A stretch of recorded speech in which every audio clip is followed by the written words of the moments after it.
Hello, and welcome to Revolutions. Episode 9.15, The Constitutionalists. So we have killed Francisco Madero, bringing an end to the first phase of the Mexican Revolution. So far, the story that we've told has progressed in a pretty straightforward way. The tyrannical Porfiriato had become a fossilized pile of authoritarian corruption, and it was challenged by the idealistic upstart Francisco Madero, who led a political reform movement focused on establishing democracy and the rule of law. When that movement was driven into rebellion, it merged with social revolutionaries like Emiliano Zapata and adventurous ruffians in the north like Pascual Orozco and Pancho Villa. This motley alliance toppled the Porfiriato, and Madero was elected president of Mexico. At this point, you would cue the uplifting music because this is the happy ending to a story of justice triumphing over tyranny. But then the story just kept going, and President Madero alienated many of those social revolutionaries and adventurous ruffians who had put him in power. And then last week, the triumph became a tragedy. The forces of reactionary counter-revolution struck back, and a clique of senior military generals, Bernardo Reyes, Felix Diaz, Manuel Mondragon, and ultimately Victoriano Huerta, staged a coup. Madero was overthrown, and then he was shot in the back of the head. The treacherous General Huerta became president of Mexico, and that ended phase 1 of the Mexican Revolution, call it Madero versus the Porfiriato. While today we embark upon phase 2 of the Mexican Revolution, call it the Constitutionalists versus Victoriano Huerta. And who are the Constitutionalists? Well, I'm glad you asked. Huerta made a big mistake when he killed Francisco Madero. The military coup that ended the 10 tragic days might have been accepted if Madero and his family had simply been driven into exile. But now that Madero was a martyr, an apostle of liberty who had been barbarously murdered in the dead of night, men and women who had been at best lukewarm towards Madero and his policies suddenly woke up ready to make any sacrifice, bear any cost, to avenge his murder. There was genuine shock and anger amidst the middle and lower classes of Mexico. I mean, even if they had spent the last year complaining about Madero, his death reminded them that he was maybe the first honest politician they had ever seen. Certainly the first one who cared at all about more than just skimming cash and living fat on the backs of the oppressed masses. And if you were a villager hoping for land reform or a middle-class professional hoping for a political voice, suddenly you were once again staring into the bleak void of an authoritarian dictatorship in Mexico City and corrupt boss rule in the local municipalities. A lot of people refused to go back. The immediate response of elite opinion to the shocking murder of Madero, though, was the all-important imperative of self-preservation. The members of the National Congress, many of them Maderista partisans, immediately decided on a policy of recognizing Huerta and maintaining their positions. The most idealistic among them wanted to remain to be a check on Huerta's power. The more realistic just wanted to stay alive. Meanwhile, almost all the state governors who came to power with Madero now faced a difficult choice.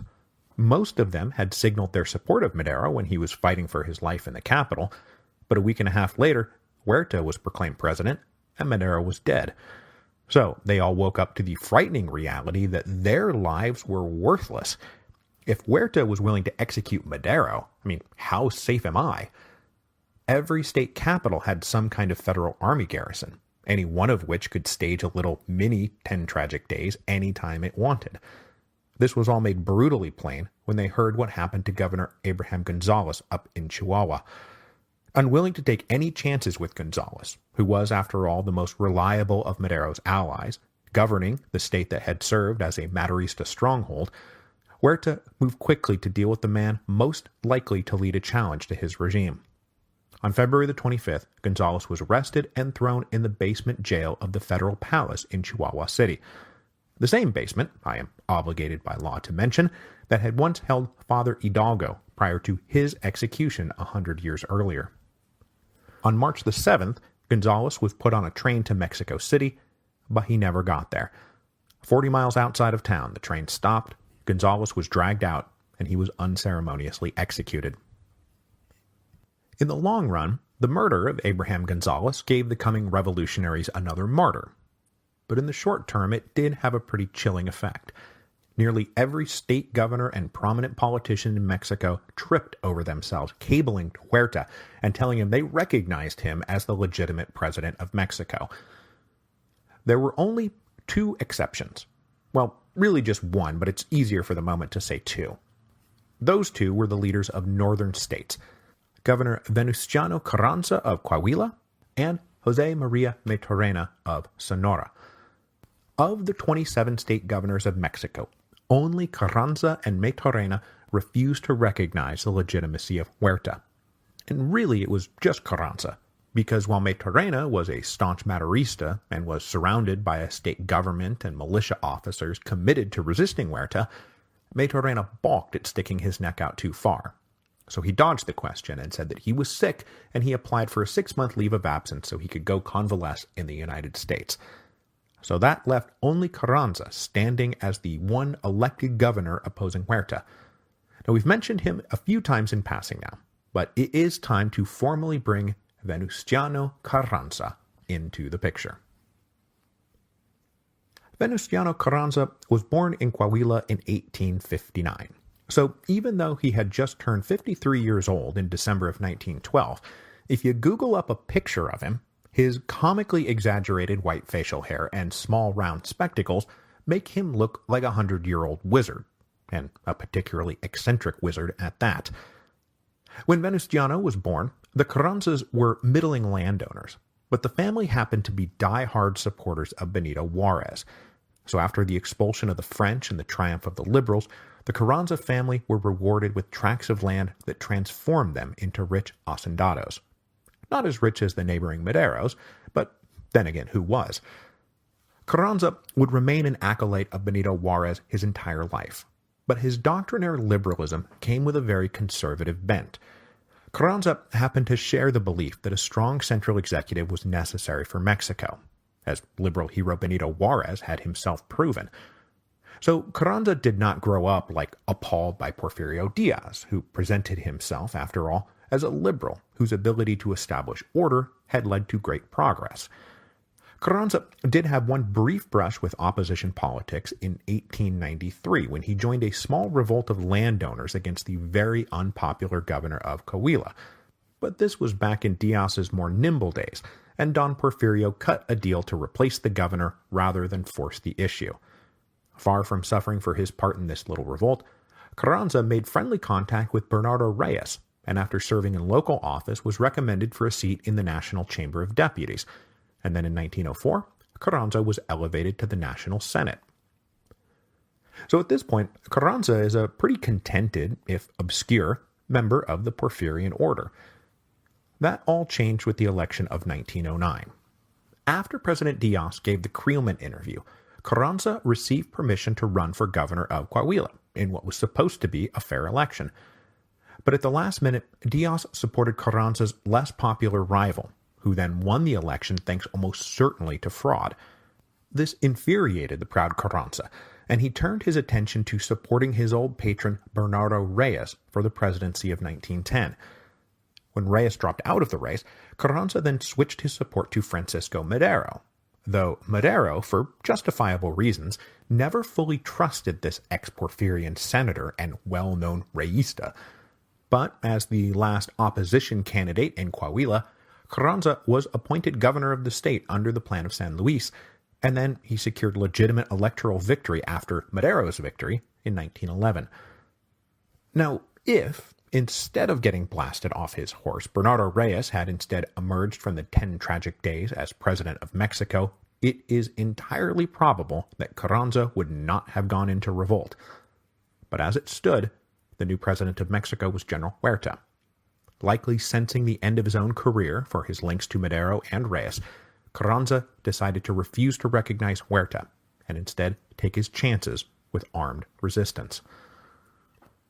Now, what Carranza had going for him that most other state governors did not was a local government stacked with Maderista partisans and a pretty well-organized state militia that gave them the nucleus of a rebel army. When Pascual Orozco had gone into revolt the year before, The governments of the northern states found themselves caught between Orozco's rebels and Huerta's federal army, and so they organized their own militias to protect themselves and their property. Ostensibly under the command of Huerta's Federal Army of the North, these state militias had maintained a measure of independence all through the fighting in 1912. So having gained experience and a certain esprit de corps, most of the militia officers were ready to pick their rifles back up to avenge the murder of their countryman, Señor Madero. Not that they did Carranza much good in the early going. After announcing his opposition to Huerta from the balcony of the State House, Carranza led his army out into the field. But in their initial skirmishing against the federal army near the state capital, Carranza's little force of about 1,000 men was defeated and forced to retreat north, 150 miles, to the small city of Monclova. There he set up shop at the Hacienda de Guadalupe and conferred with a small group of young officers, and it was there that they drafted their plan for rebellion. So that brings us to the famous Plan of Guadalupe, which was issued on March the 26th, 1913. The young militia officers surrounding Carranza wanted to model their plan explicitly on Madero's plan of San Luis, but Carranza would not have it. He wanted his rebellion to be narrowly political, even more narrowly political than Madero's rebellion. There would be no call for social justice or land reform, no promises beyond the restoration of constitutional government. Carranza argued that overpromising and under-delivering on social reform was part of why Madero had fallen. But this was a touch disingenuous, because mostly Carranza has zero interest in social justice or land reform. He didn't want to break up the haciendas. He liked the haciendas. So the very brief Plan of Guadalupe focused entirely on a few political points. Huerta is not the legitimate president of Mexico. Any state government that recognizes Huerta is also not legitimate. What they were fighting for was the restoration of the Constitution and the rule of law. To drive this point home, the plan even self-dubbed their new movement. They called themselves the Constitutionalists. The Plan of Guadalupe then named Carranza as the first chief of this constitutionalist movement, which was frankly quite a thing to assert for himself, sitting in Monclova with about 1,000 men. At this moment, in March of 1913, Venustiano Carranza was frankly a nobody. By the time Madero had issued the Plan of San Luis naming himself first chief of a national revolt, he had written an electric bestseller. He had barnstormed Mexico on a speaking tour and then been a popular candidate for president. Carranza was an all but unknown former Porfirian senator. That anyone outside Coahuila, hell, anyone in Coahuila, even knew his name was doubtful. But an unshakable egotism can take you a long way in politics, and Carranza had that in spades, and it would take him very far indeed. But to add a necessary wrinkle to all this, though Carranza is more socially conservative than Madero, he would prove far more radically uncompromising in his pursuit of revolutionary power. Now, I think that Carranza was wrong, and disingenuous, in his stated belief that Madero's failure to deliver on his social platform had been his undoing, because it really wasn't. What had been Madero's undoing was his willingness, his eagerness, to make compromises that kept huge parts of the Porfirian political and military apparatus in place. That is what had gotten him overthrown and killed.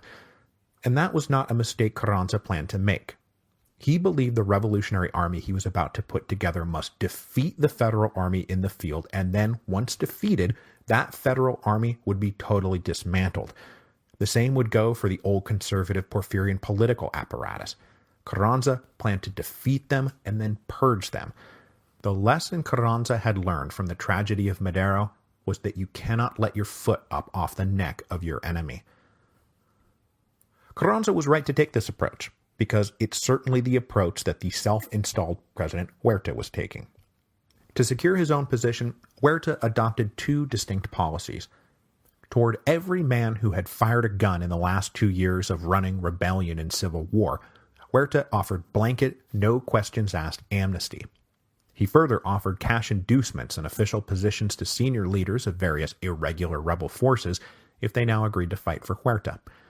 This was cynical, ideology-free hiring of guns. but a lot of guys took him up on the offer.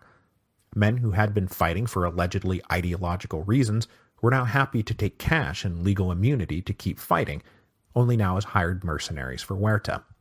The most important of these was Pascual Orozco, who just 6 months earlier had been waging a war to the death against an army led by Huerta. Neither man cared much about that now, and, at least partially, their shared loathing for Madero moved them into alliance.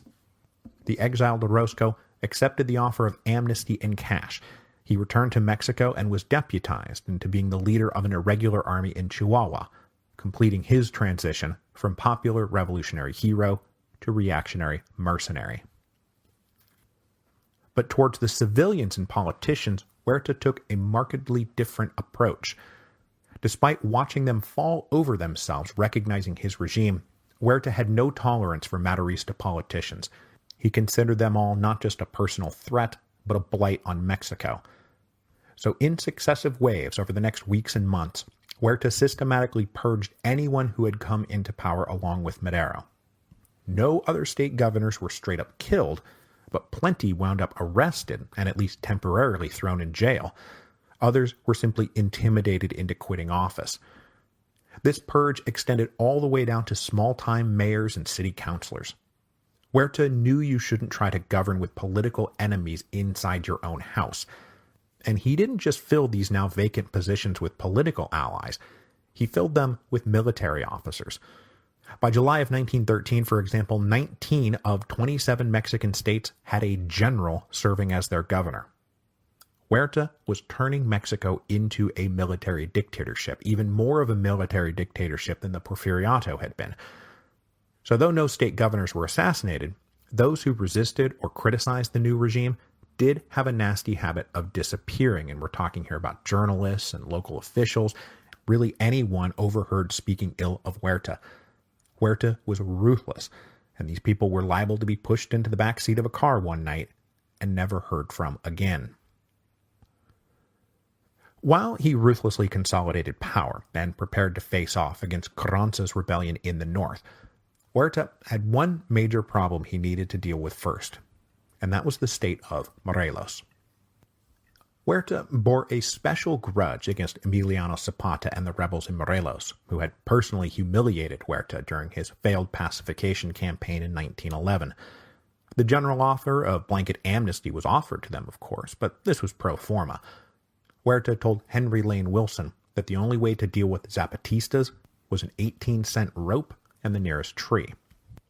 Now, a few of the leaders in Morelos did take the opportunity to quit fighting, but neither Zapata nor any of the principal chiefs believed for 1 second they could truly trust their old enemy. Huerta sent up a little delegation to parley with the Zapatistas, a delegation that was led by Pascual Orozco's father, who was now a colonel in the Federal Army. By way of reply, Zapata arrested the delegation, put them through a little show trial, convicted Huerta and Orozco of conspiring to assassinate the revolution, and then he shot the lot of them. For both Zapata and Huerta, this was a personal as well as ideological grudge match, and showing no intention of offering further mercy, Huerta deposed the entire state government of Morelos and appointed as the new governor General Juvencio Robles. Now, if that news does not make you go, oh damn, it's because you've forgotten that General Robles was the guy who led the brutal Scorched Earth campaign of early 1912, the guy who had set up the concentration camps. Well, he was now coming back to his old stomping grounds with an even freer hand, because Huerta's plan, Huerta's strategy for defeating the Zapatistas, which he was quite open about, was totally depopulating the state. He straight up told a meeting of Morelos hacendados that once the existing population was removed, they could import a new population of workers who had no ties to the land. As for the existing population, they would either be conscripted into the Federal Army and sent north to fight against Carranza, sent to the infamous labor camps of Quintana Roo, or, well, strung up from the nearest tree with an 18-cent rope. But though he was given an even freer hand, Robles had zero success in his mission. When army patrols came around, the people just melted away into the hills. There was retaliatory destruction of homes and villages, and when people were caught, there were brutal beatings and rapes and murders. But by the end of April 1913, Robles had rounded up only a few hundred men for conscription or deportation. At this same time, Zapata gave his lieutenants, men like De La O, the green light to wage a wide and continuous offensive campaign, and this was the hottest fighting since before Madero's victory up in Juarez. So Huerta sent up another 5,000 reinforcements for Robles, but this wasn't nearly enough to hold such hostile territory. 6 months earlier, the Zapatista revolution had been running on life support. Now practically every man, woman, and child in the state was ready to fight to the death. On May the 9th, General Robles ordered the population to concentrate in the city centers, but nobody listened. And then on May the 30th, Zapata issued a revised Plan of Ayala. It had taken him a little while to make this public, but this was the same Plan of Ayala, except Pascual Orozco's name was scratched out as first chief, and in its place was the name Emiliano Zapata. Critically, Zapata did not and would never sign on to Carranza's Plan of Guadalupe. Zapata himself was now the first chief of his own revolution, a revolution that he and the people of Morelos would fight against all comers. As for Robles, the merciless general finally just gave up and pulled the old declare victory and leave maneuver. In mid-August, he was led to believe that a large contingent of Zapatistas had concentrated in the village of Huautla. Then, when Robles and his men got there, they found the place deserted. But Robles was like, I'm done.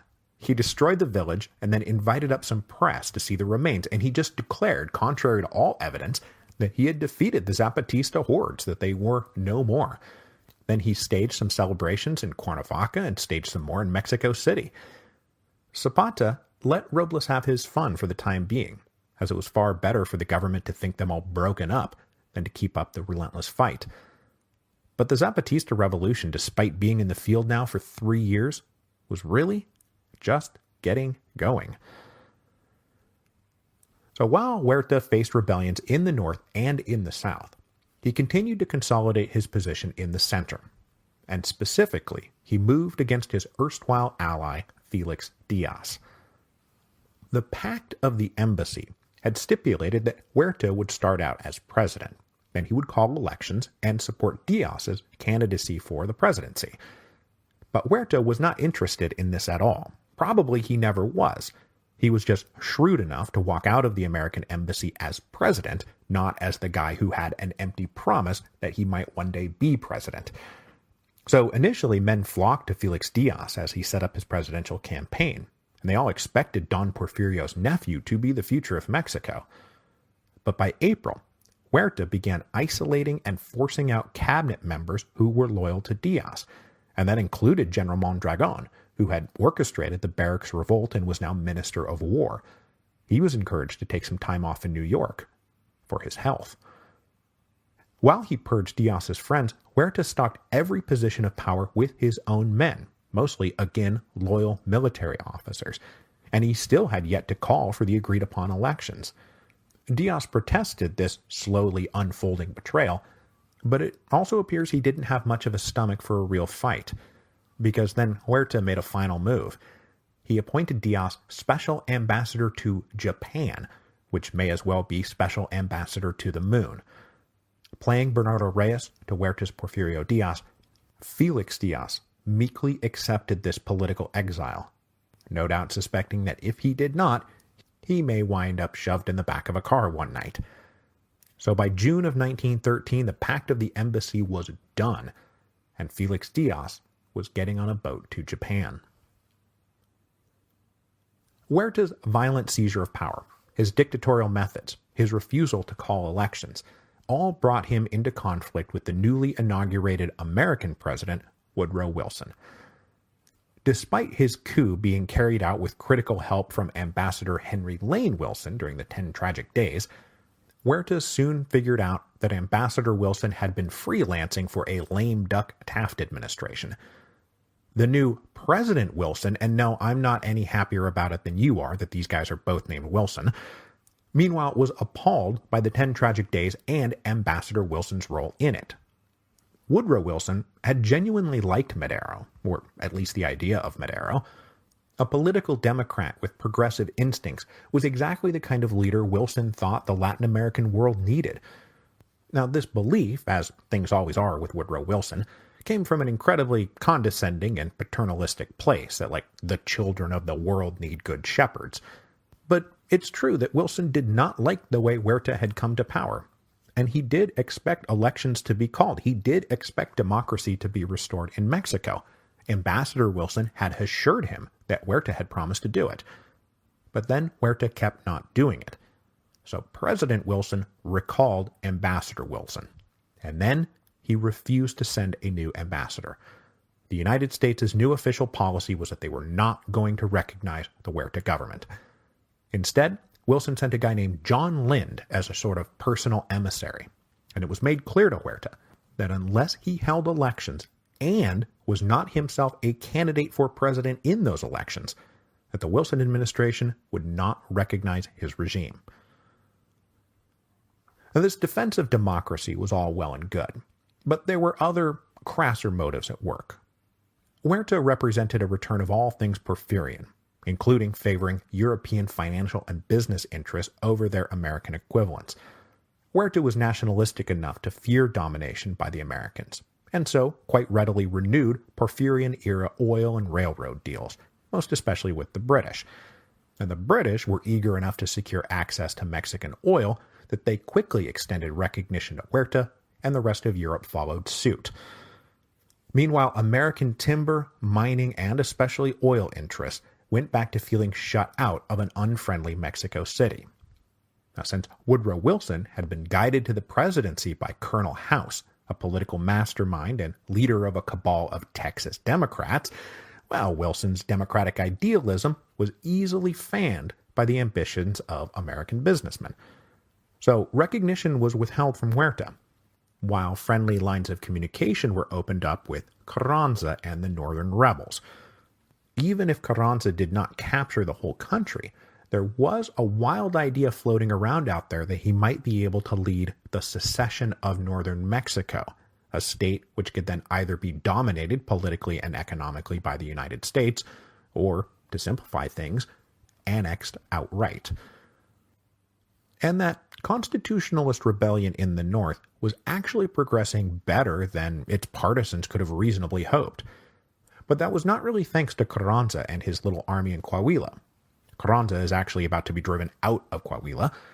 It was instead thanks to two other rebellions that opened up at the same time, both of which signed on, at least nominally, to the Plan of Guadalupe.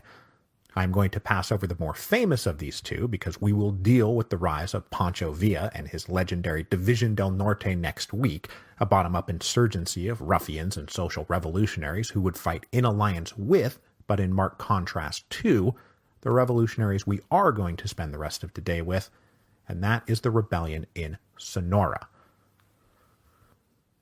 The state of Sonora, located in the far northwest of Mexico, had not been a major center of activity during the Maderista Revolution, but the state had benefited mightily from Madero's victory.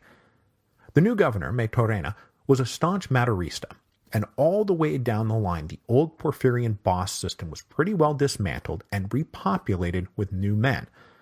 So the government of Sonora was more thoroughly Maderista than in almost any other state. And so, as had happened with Carranza over in Coahuila, when Huerta toppled Madero, it was not just the people of Sonora who went into rebellion, but the whole state apparatus.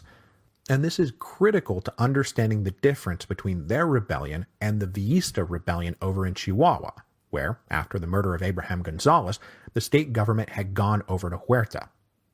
Now, some of the Sonoran leaders, like Benjamin Hill and Adolfo de la Huerta, no relation, had risen up and fought for Madero in 1910 and 1911. But plenty of them had sat out that revolution, and did not really get their first taste of battle until Pascual Orozco went into revolt in March of 1912.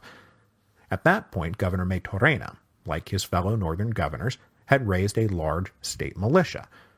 A year spent fighting together had created an organized and experienced armed force that had fought to defend President Madero. And these guys were shocked and pissed when Huerta, who had been their commander in the war against Orozco, treacherously murdered Señor Madero. So when the 10 tragic days hit, they congregated in Hermosillo, the capital of the state, and urged the government to reject Huerta and instead fight him. Governor Maturana, as I said earlier, hesitated and then took a 6-month leave of absence, but he left as interim governor Ignacio Pesqueria, and Pesqueria was absolutely ready to lead Sonora into revolt. But Pesqueria is a mere footnote next to the man who would emerge as the leader of the Sonoran constitutionalist forces. My friends, it is time to introduce another major piece onto the board. It's time to talk about Álvaro Obregón. Obregón was born in Sonora in 1880, and he turned 33 years old one day after Huerta's coup. He was the youngest of 18 children. Yes, I said 18 children. And he was born into a family that had once been prosperous but who had fallen on hard times. Unlike the Carranzas, who had made their fortune supporting Benito Juárez, Obregón's father had been a business partner of a supporter of the Emperor Maximilian, and so the family lands were confiscated after the expulsion of the French. Ruined, his father died shortly after Álvaro was born, and the boy was raised by his mother and siblings, some of whom were old enough to be his parents. Growing up among the impoverished working classes of northern Mexico, Obregón worked a variety of jobs to keep food on the table. He was a lathe operator at a sugar mill. He was a door-to-door shoe salesman. He was a tenant farmer. He was a farm mechanic. He married in 1903 and started a family. And then finally in 1906, he had scraped together enough money to buy a small farm where he grew chickpeas for profitable export.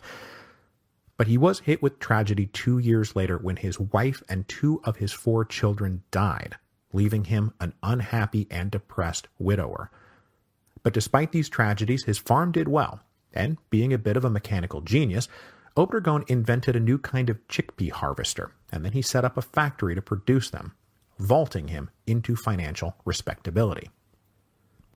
By the time Francisco Madero's revolution broke out at the end of 1910, Álvaro Obregón was a young self-made man on the make, which is probably why he did not join the revolution. I mean, why risk what you have just made for yourself? He later attributed his failure to join Madero's revolution as a kind of cowardice, but probably this is a convenient story. Early cowardiceness is a fine thing to admit when you have a future military record like Obregón is about to have. Less comfortable would have been admitting that maybe he never supported Madero's revolution in the first place. But then Madero won, and Obregón reaped the benefits. In 1911, he was elected a mayor.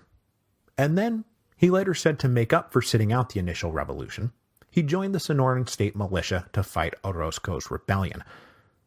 Obregón immediately took to soldiering, and he was soon renowned as one of the most talented officers in the irregular forces serving under General Huerta's overall command against the rebel Orozco.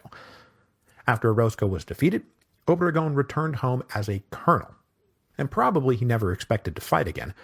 But just a few months later come the 10 tragic days, and Obregón found himself among those calling for his state to reject Huerta. Out of patriotism, a love of the Constitution, and a regard for the late Señor Madero, he signed on to Carranza's Plan of Guadalupe, and he went off to fight a war as part of the new constitutionalist army. Obregón and the other Sonoran officers took the field with 2,000 to 3,000 men in March of 1913, and they proceeded to run what was later described as an orderly, efficient, and pragmatic campaign. Unlike the haphazard flailings of Madero's early revolution, or the rural guerrilla campaigns run by the Zapatistas, Obregón and the Sonorans were well organized. They were fighting as regular military units, and they were engaged in a well-orchestrated campaign. Starting in the north, they secured border towns and crossings that ensured access to guns and supplies from Arizona. Then they pushed south, picking up ports that would allow for financing and resupply. Only one of these cities wound up holding out for any length of time. By June of 1913, they controlled all the principal cities and railroads in the state, and Obregón defeated a force of 4,000 federales trying to come up north from Sinaloa. Things were going so well in Sonora, in fact, that they invited the recognized first chief of the constitutionalist movement, Carranza, to abandon Coahuila, which was by that point almost entirely in federal hands, and combine his forces with theirs here in this new constitutionalist stronghold. Carranza accepted the offer, and recognizing that he was a mere civilian, he had the good sense to make this journey on horseback through the mountains rather than a more comfortable train ride. I mean, you got to get some mud on your boots. So in August of 1913, Carranza entered Sonora, and the Constitutionalist Army continued to grow. They were probably up to 17,000 by the end of the summer. Still, with ready access to resupply from the United States, and with the whole apparatus of the state government working for them. This was all frustrating for President Huerta, who was then dealt a surprising blow. His continued refusal to hold elections finally became too much for President Wilson. At the end of August 1913, the President and the American Congress agreed to embargo arms sales to the Mexican government. Up until now, even without diplomatic recognition, Huerta had been able to buy all the American guns and ammunition he wanted. But now suddenly he was cut off, and it's tough to run a military dictatorship without guns and ammunition. So probably in response to this, Huerta told the diplomatic corps that of course I was planning on holding elections. They are scheduled for October, and of course I won't be a candidate. As if to prove this, the foreign minister, Federico Gamboa, was nominated from a hastily organized Catholic party that clearly stood for Huerta-aligned conservatives. But still, Huerta had satisfied the conditions of the Americans, and John Lind signaled approval for the move. Other American representatives then showed up in Sonora telling Carranza that if an election was held and a new president was elected, that guy would be considered legitimate by the United States, and Carranza could expect no more support, not even tacit, for his revolution. They might even have to start cracking down on all the gun running across the border. But having just about-faced, Huerta immediately about-faced again. And this second about-face was ultimately fatal. With the rebellion in the North advancing, the National Congress had returned from a recess more stridently confrontational than they had been all year. On September the 23rd, a senator stood up and delivered a speech where he straight up fingered Huerta as Madero's murderer. This was incredibly gutsy given Huerta's reputation for assassinating critics, and even with the whole world watching, Huerta couldn't help himself. The senator disappeared. His body was found in a shallow grave 2 weeks later. In response, the Chamber of Deputies passed a resolution on October the 9th creating a commission to investigate the murder. But President Huerta refused to sign it. In fact, he decided to use this revolution as the excuse he needed to be rid of this opposition Congress. On October the 10th, the Congress was told to withdraw the resolution. They refused. So the 29th Battalion surrounded the building and swarmed into the chamber. The officers had with them a list of about 100 names to be arrested. The room was cleared and the men were let out in cuffs. Then Huerta declared the Congress dissolved. There would be new elections, he said, on October the 26th for both Congress and for the presidency. And oh, by the way, I've decided to be a candidate for president after all. On October the 26th, 1913, Huerta brought back that most infamous feature of the Porfiriato, the complete sham election. He barely tried to conceal it, and a few foreign ambassadors actually wound up with copies of the instructions he sent out to various state governors and municipal leaders, naming the men who were supposed to win, and then telling the officials just do whatever it takes to make sure the right name comes out. Joining the highly militarized state governments, the new Congress that was elected would be filled with loyal army officers. Huerta himself was of course declared victorious, and he declared himself now the legitimate president of Mexico. Standing in defiance of rebels in the South, rebels in the North, and the United States, Victoriano Huerta was now dictator of Mexico, and he dared anyone to dislodge him. Next week, the rebels in the South, the rebels in the North, and the United States will take him up on that dare. But we will focus our attention on the most successful of them all. Next week will be the meteoric rise and spectacular early successes of Pancho Villa.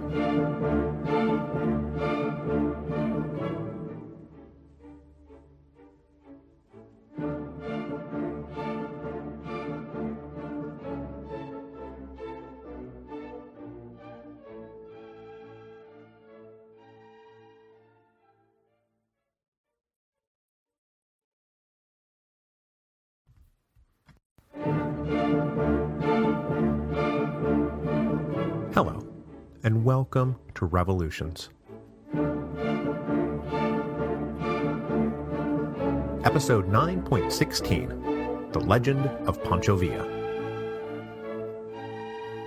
Last week, we kick-started the second phase of the Mexican Revolution, which began immediately after the 10 tragic days consumed Francisco Madero. The Constitutionalist revolt, led by Governor Venustiano Carranza, took up arms to avenge Madero and restore the Constitution.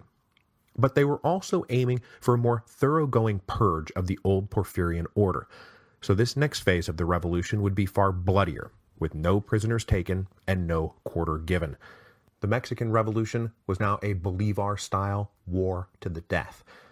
And no one came to personify this next phase of the revolution better than the man who, along with Emiliano Zapata, practically defines in his own person what the Mexican Revolution was all about: Pancho Villa.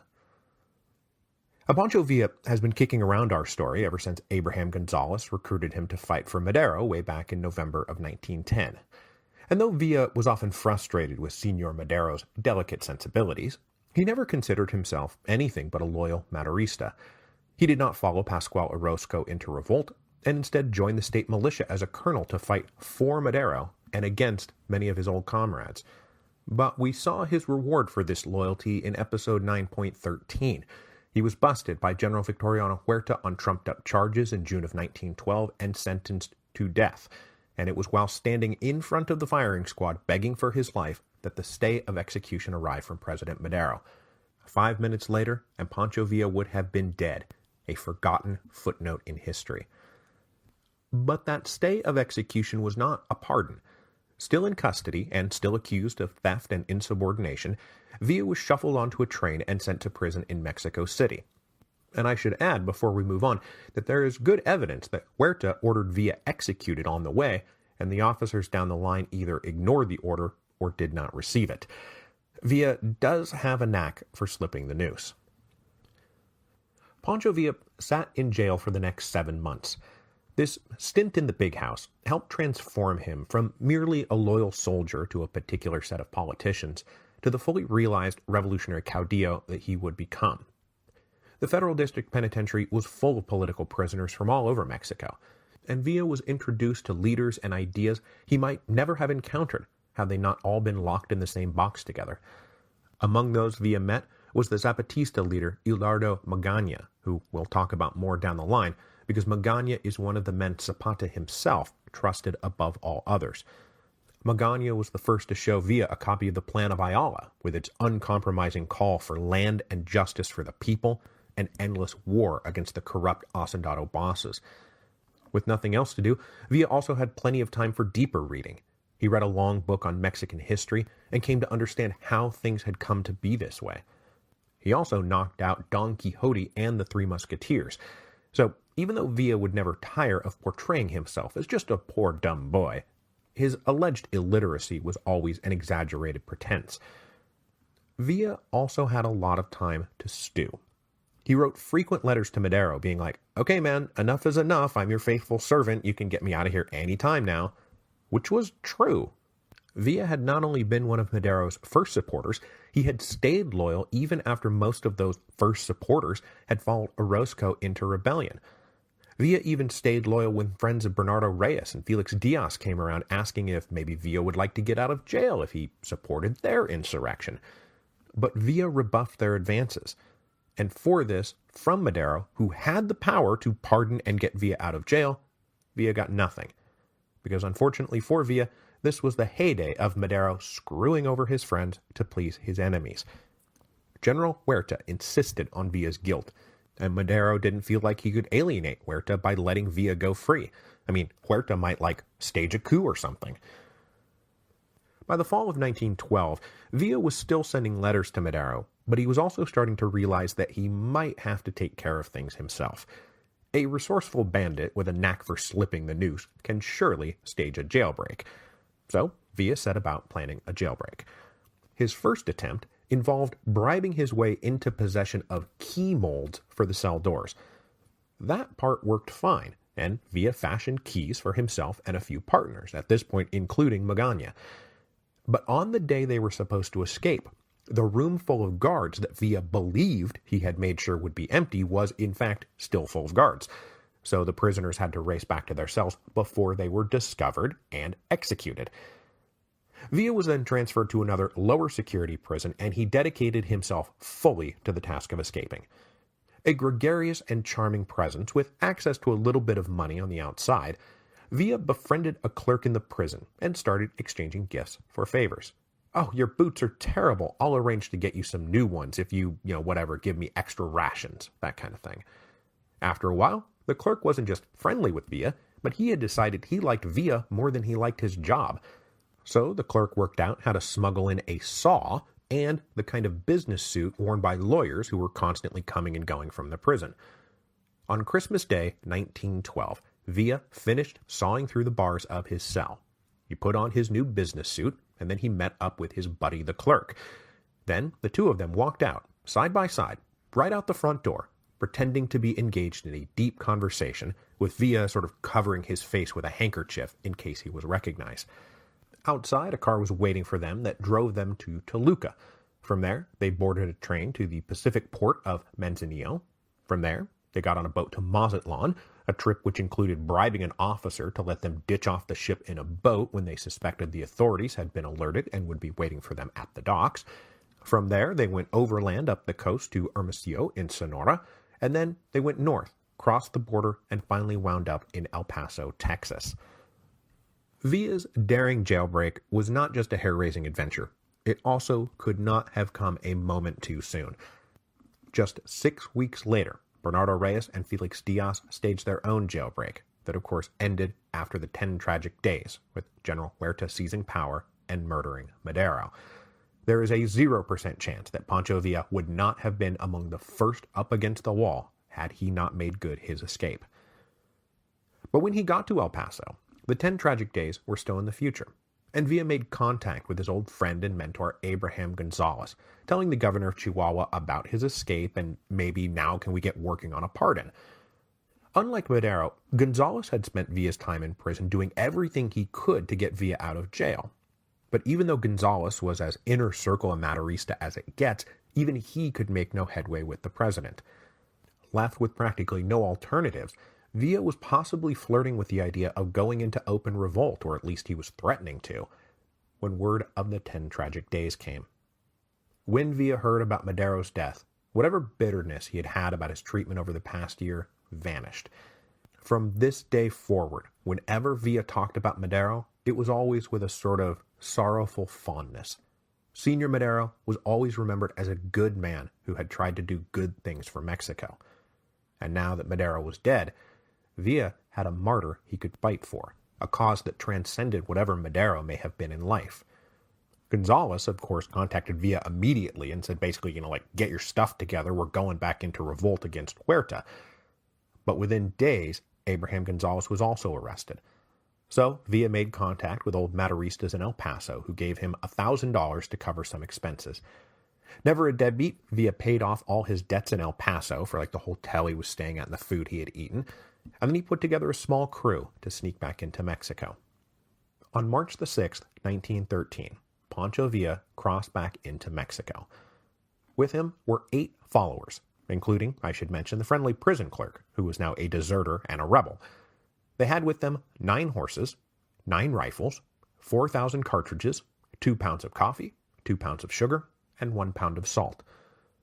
From these supremely humble origins, Villa would build the División del Norte, the single strongest revolutionary army Mexico had ever seen. Now, as we'll see, the Revolutionary War Villa was about to wage did have an ideological dimension to it. But for him, this was also deeply personal. Who had Villa pledged his loyalty to all these years? Francisco Madero. And Madero had now been treacherously murdered. And who had treacherously murdered him?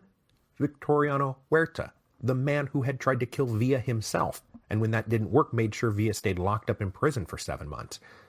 So Villa was fighting for the saintly Madero and against the devil Huerta with equal passion. And then Villa's personal drive for righteous vengeance was driven deeper still, when he was given news that broke his heart and upended his plans. Abraham Gonzalez had been executed. Villa was never shy about saying Gonzalez had plucked him out of useless and aimless violent obscurity and put him on a noble path. And had things gone differently, had Gonzalez not been arrested and killed, there's no doubt that Villa would have put himself at Gonzalez's disposal, and together they would have formed a powerful team. Gonzalez as the political leader, and Villa his greatest general. Together they would have certainly become the center of revolutionary gravity in the North. I mean, if anyone was the true heir of Madero, it was Abraham Gonzalez. But now Gonzalez was dead, and Villa was filled with an all-consuming drive to punish those responsible. And he didn't just mean Huerta. He meant the whole system. As he wrote in his memoirs about Gonzalez, who he always called that noble martyr for democracy, Villa said that Gonzalez, quote, invited me to fight for the revolution, for the rights of the people that had been trampled on by tyranny.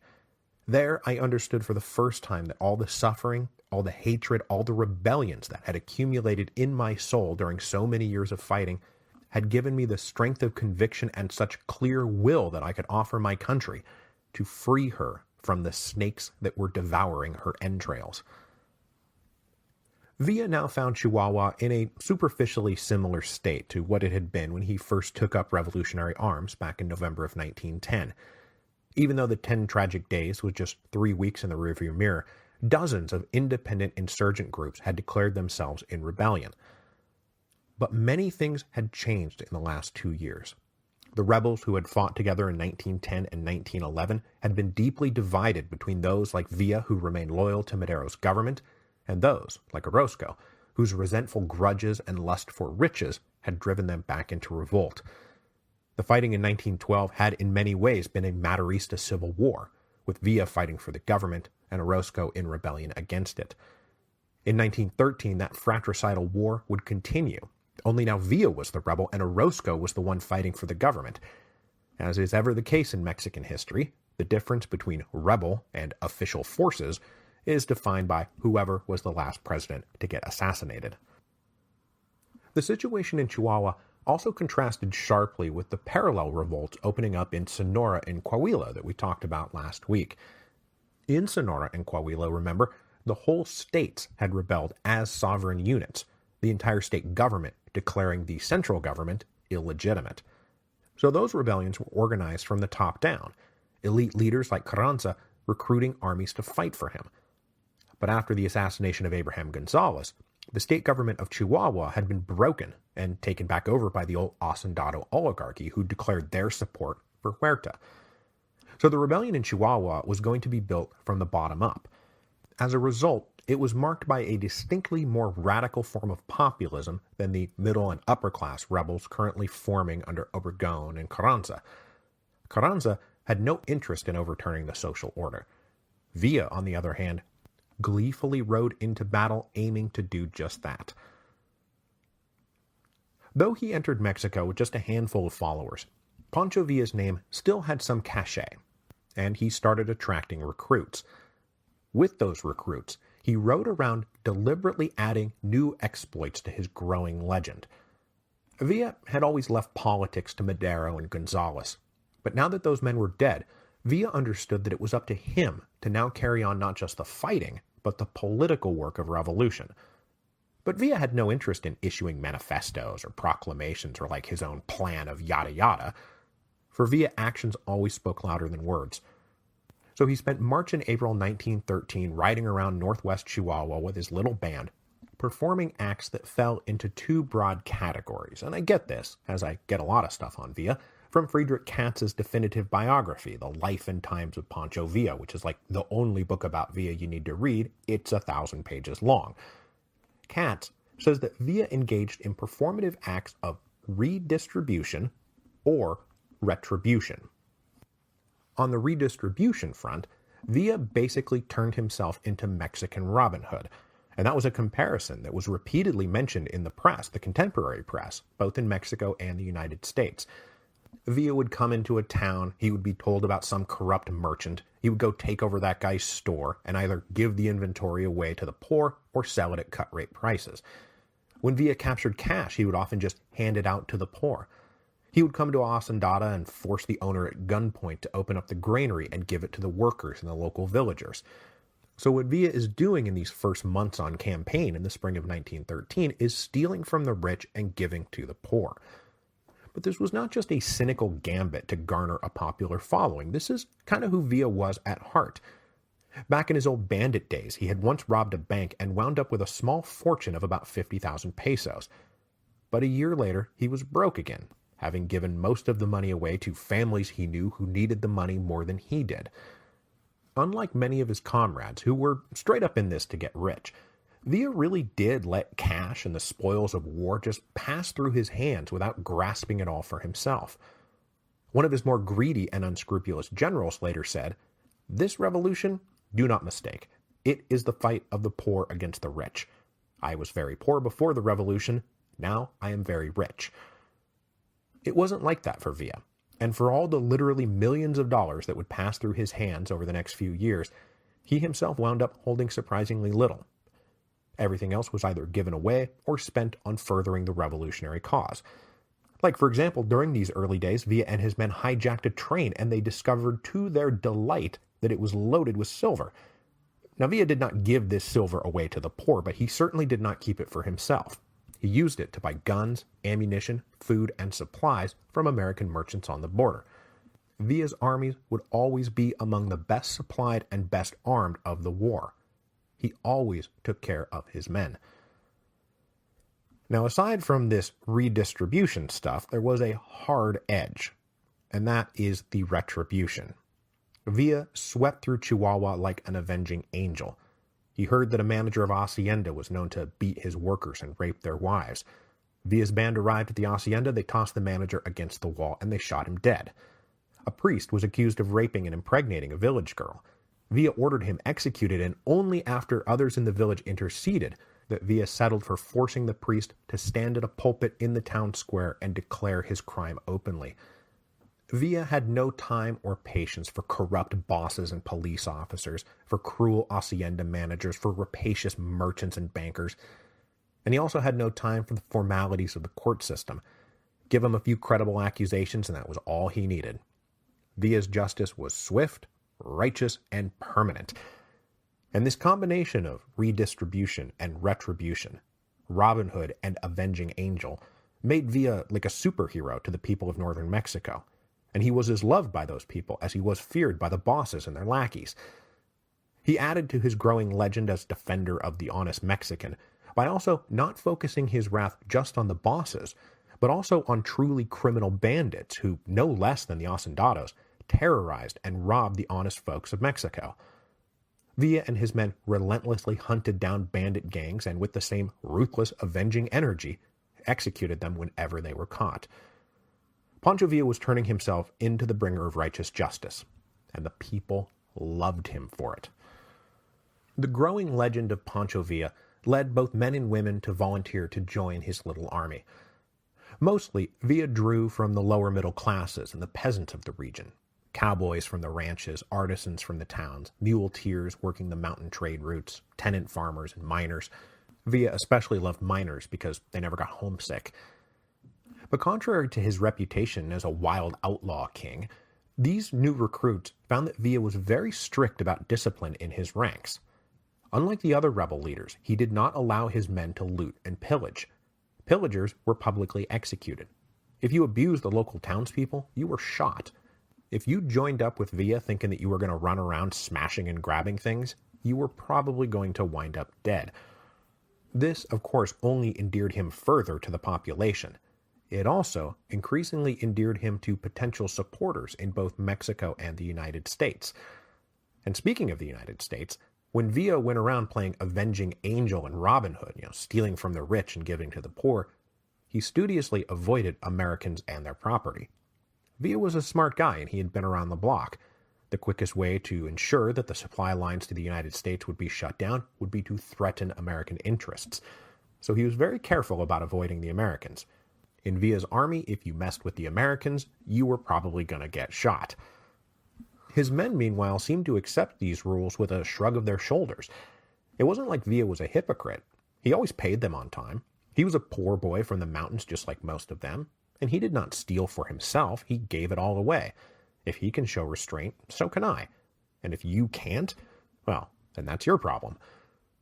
But there was also a softer touch to Villa that inspired loyalty and devotion among his followers. Though he was not in fact illiterate, Villa had not exactly relied on the written word during his life. And so, being a smart guy but not using books, he had developed a kind of genius-level memory. He remembered names, faces, dates, numbers, events, down to the smallest detail. So Villa could walk up to some guy he hadn't seen in 3 years, greet him as an old friend, remember his name, the name of his children, remember some time they had shared together. Details that everyone just kind of expects to be forgotten. And when they're not forgotten, when you're not forgotten, it's enormously flattering. So there's that old question, is it better to be loved or feared?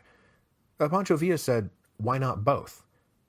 By June of 1913, he was leading a small army of about 700 well-trained, well-disciplined, highly motivated soldiers. Though Pancho Villa's ambitions after returning to Mexico were probably at this point already quite grand, Villa was smart enough to not try to set himself up as a leader independent of Carranza. Like I said, if Abraham Gonzalez had lived, then yes, Villa and Gonzalez probably would have either forced Carranza to subordinate himself to them, or just muscled him out of the revolution altogether. But as it stood, Villa had no broader national allies, and no clear links to the upper middle classes that Carranza could call on. So it was a no-brainer for Villa to simply sign on to the Plan of Guadalupe when it started being circulated in April. He recognized Carranza as the first chief of the constitutionalist revolution.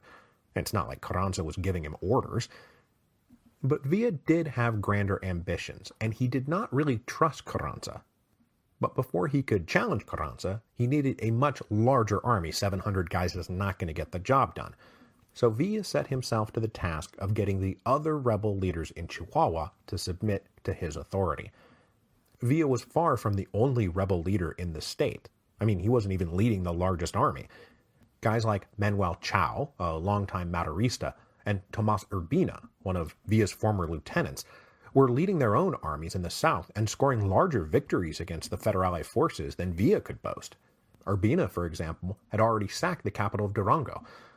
This array of uncoordinated rebel forces had so far been highly effective, and they had forced the federal army to withdraw from the wild country and concentrate their forces in the principal cities. So for the moment, there was no good way to tell one of these independent leaders, hey, we need to unite, and not just unite, but unite under my authority. Because the response would be, why? I'm doing great. Now, luckily for Villa, at least Villa's ambitions, things started going not so great for the rebels in July of 1913.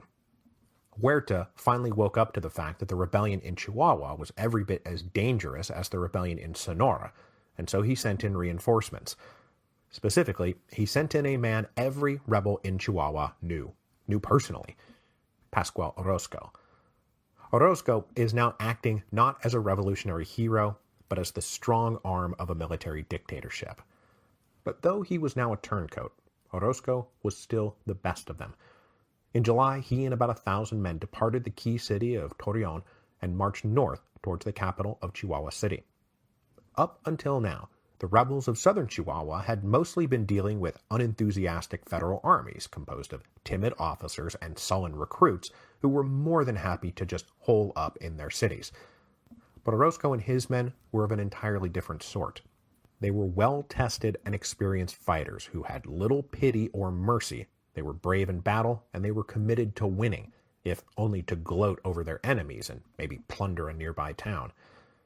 Against this much more determined foe, the disorganized rebel armies were defeated in battle after battle, and for the next 2 weeks, Orozco cut a violent and bloody swath through the 300 miles separating Torreon and Chihuahua City. Playtime was over. Huerta's hope was that this solid punch to the nose, or gunshot to the back, whichever, would cause the rebels to give up and disperse. Instead, it had the opposite effect. They decided they needed to unite.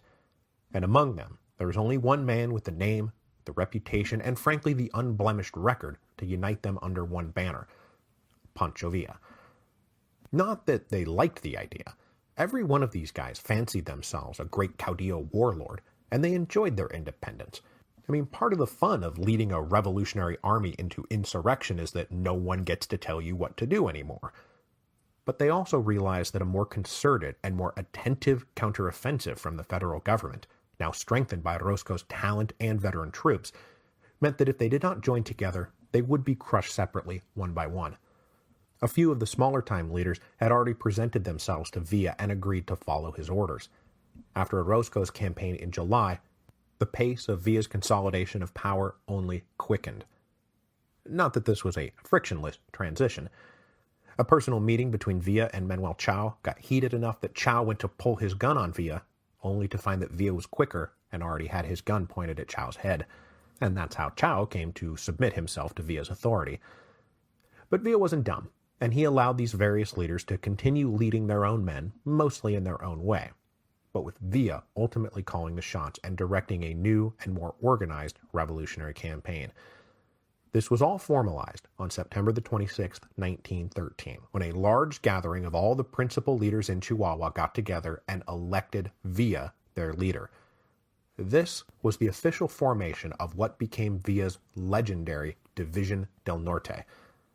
Having crossed into Mexico 6 months earlier with 8 guys, some rifles, and some coffee, Pancho Villa now commanded the largest single army in the whole of northern Mexico. While Villa was organizing his new Division del Norte, he was sending regular, dutiful reports back to Carranza, who was, of course, the first chief of the Constitutionalist Revolution. But Villa recognized Carranza's authority only as a matter of political and military convenience. Neither man really trusted the other. Villa tended to follow Madero's old wariness of Carranza, and Carranza, for his part, liked ruffian revolutionaries even less than Madero did. So this was absolutely a marriage of convenience, mostly made possible because they were operating in totally separate geographic areas. So while Villa recognized Carranza as the first chief, he always made sure to keep himself and the Division del Norte independent of Carranza's authority. This independence was actually one of the big reasons Villa was able to convince the other rebel generals to follow him. Though he was happy to steal from the rich and give to the poor on a small scale, on a large scale, this is not really how he operated.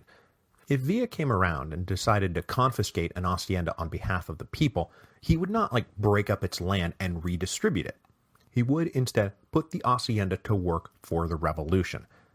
So if Villa seized control of a ranch or a farm, he would keep it running. He would sell the cattle or the harvest to his American contacts and use the profits to keep his men paid, fed, with shoes for their feet and bullets for their guns.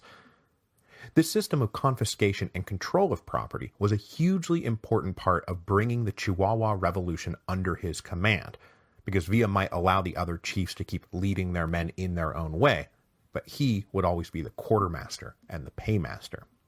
From time to time, he might give one of these confiscated haciendas to one of his generals as a gift, because, let's face it, some of these guys were just in this to get rich, but mostly, Villa was now controlling a large network of haciendas that he was putting to work for the general use of the Division del Norte. Carranza responded to Villa's growing army and total independence by forming, at least on paper, new constitutionalist armies. Supposedly, there would be 7 regional armies covering all of Mexico, but in reality, only 3 of these armies ever took the field, and the zone commander for the Northwest Army would not be the bandit king Pancho Villa, but instead the respectable jack-of-all-trades, Alvaro Obregón. So when the Division del Norte was formed, it was technically operating under Obregón's command, but that was an authority recognized in theory only. In practice, Villa was calling his own shots, and the shot he now planned to take was at Torreón. The city of Torreón sits in northern Mexico, or northern central Mexico, depending on which descriptors you'd like to use. It was the principal city of the Laguna region, which is a large fertile basin around where the states of Chihuahua, Coahuila, Durango, and Zacatecas all intersect. Torreón was the rich linchpin of the region, and capturing it would be a huge boon to the fortunes of the revolution. Though large, the new Division del Norte was not considered by most observers equal to the task of capturing a well-defended city because it had no artillery. Well, not no artillery. Villa did have 2 small cannons, but, how are you planning on taking a city with 2 small cannons? But Villa had a couple of big things going for him. First, he outnumbered the Federales 8,000 to 3,000. Second, he was an audacious commander, bordering on reckless. And third, the federal garrison at Torreon was run by dummies. Within days of forming the División del Norte, Villa led them to Torreon and commenced his attack on September the 29th. And while Villa could not be put in the same great general pantheon as like Caesar or Napoleon, he did have a knack for making astute observations and improvising a workable strategy on the fly. He had no artillery. The enemy had lots of artillery. It was stationed in the hills surrounding the city. So, how are you going to approach them? How are you going to dislodge them? And Villa basically said, well, let's do it at night, when it's dark. Simple, right? Brilliant. So keeping their heads down during the daylight hours, Villa's infantry charged up into the hills at night and went and captured all the guns. These attacks were ferocious, and they induced terror in the ranks of the Federal Army, who were unable to counterattack or even know what they were aiming at. This went on for 2 days and 2 nights, and soon enough, the División del Norte controlled the hills and captured all the guns. Inept leadership on the Federal side soon gave way to cowardly leadership. The general in charge of the city ordered a counterattack on the 3rd day, and then he hopped in his car and hightailed it out of town. The other officers soon realized that they had been abandoned and organized what can only be described as a terror-stricken retreat. Villa and the División del Norte took Torreon on October the 1st, and the legend of Pancho Villa grew. Once Villa took the city, he continued to set himself apart from other revolutionary leaders. There was some looting in the first couple of hours of revolutionary occupation. For most of the men in the División del Norte, this was behavior that was expected and encouraged. Take a city, sack a city. Those are the rules of the spoils of war going back like 10,000 years. But that way was not Villa's way, and he was in charge now. So in no time, Villa had guards posted at key civic buildings and in front of private homes and businesses to prevent further looting. By this point, Villa was really growing into his role as a political as well as military leader. And you'll recall that he had probably learned this lesson well during the events that we covered back in episode 9.9, when Madero took Juarez, and it was important to demonstrate that revolutionary victory did not mean chaos and the breakdown of order. So when he took Torreon, Villa demonstrated clearly to the middle classes of Mexico who might be on the fence about whether to support him or stick with Huerta, and also demonstrated to careful observers in the United States that he was not the king of the bandits. And he wasn't. The men under his command, now denied an opportunity to pick the city clean, could attest to that. So Villa had captured Torreon, but he was not interested in settling in and holding it. He had bigger plans. So after a month of occupation, he forced the banks to give him some loans, dutifully signing some IOUs, loaded up his newly captured artillery, and led the División del Norte north to the capital of Chihuahua City. And he chose this target over the warning of some of his advisors, who pointed out that Chihuahua City was far better defended, was run by a far more competent general, and still boasted the presence of Orozco and his men. Chihuahua City was not going to fall to mere bravery and night attacks. And it did not. For 3 days, Villa flung his troops, still enthusiastic and loyal, against the artillery and machine guns of Chihuahua City. But it soon became clear that this was just a waste of men and bullets, and Villa had to call it quits. This was the moment the federal forces had been waiting for. This was the big defeat that would scatter the northern rebels, who were supposed to be weak and feckless. Instead, Villa and the División del Norte followed up their failure to capture Chihuahua City with 2 victories that would not only become 2 of the largest feathers in Villa's increasingly legendary cap, but also paved the way for his capture of Chihuahua City.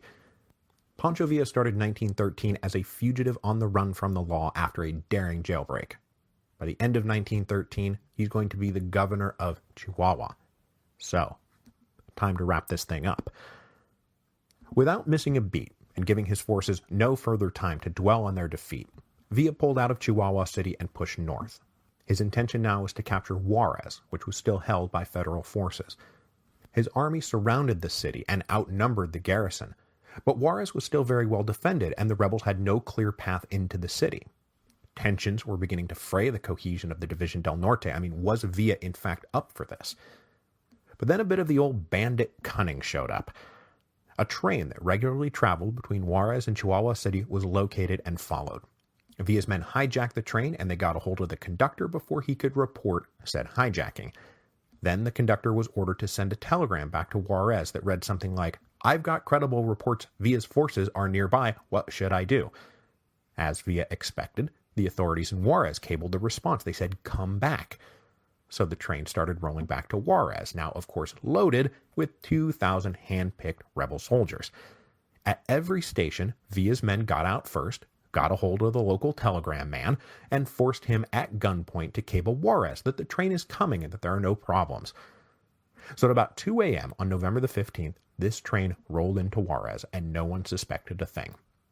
When it docked, those 2,000 men fanned out across the city and took control of Juarez practically without firing a shot. I mean, it was 2 a.m. Most of the soldiers in town were either out carousing or fast asleep.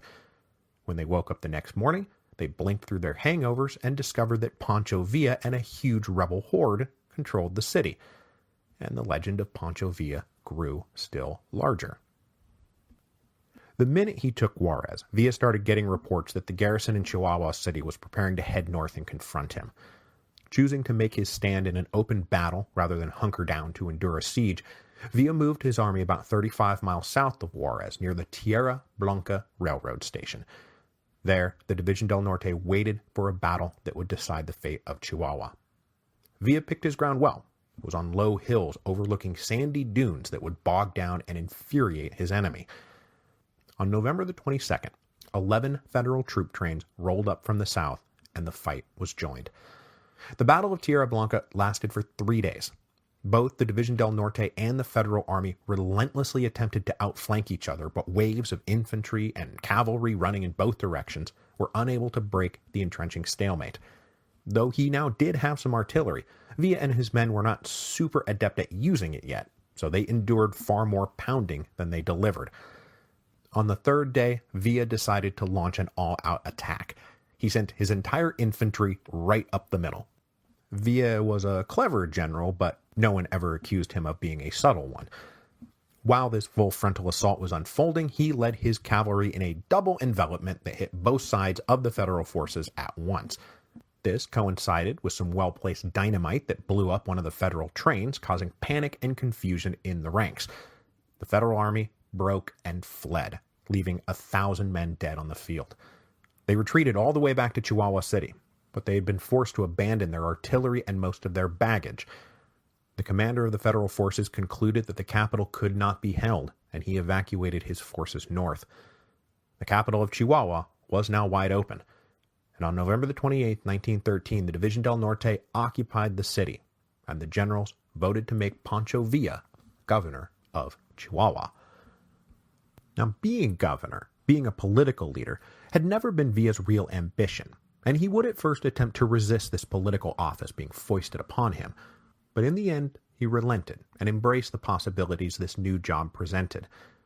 Carranza, of course, was not very happy to hear that Villa had more or less declared himself governor, and tensions between Villa and the first chief would only be exacerbated. But the time has not yet come for them to go their separate ways. No, the time has come for them to win the war. And next week, Villa will join with the other constitutionalist armies in a coordinated push south to dislodge the usurper Huerta from Mexico City. And they would be joined in this endeavor by a powerful new ally, the United States of America.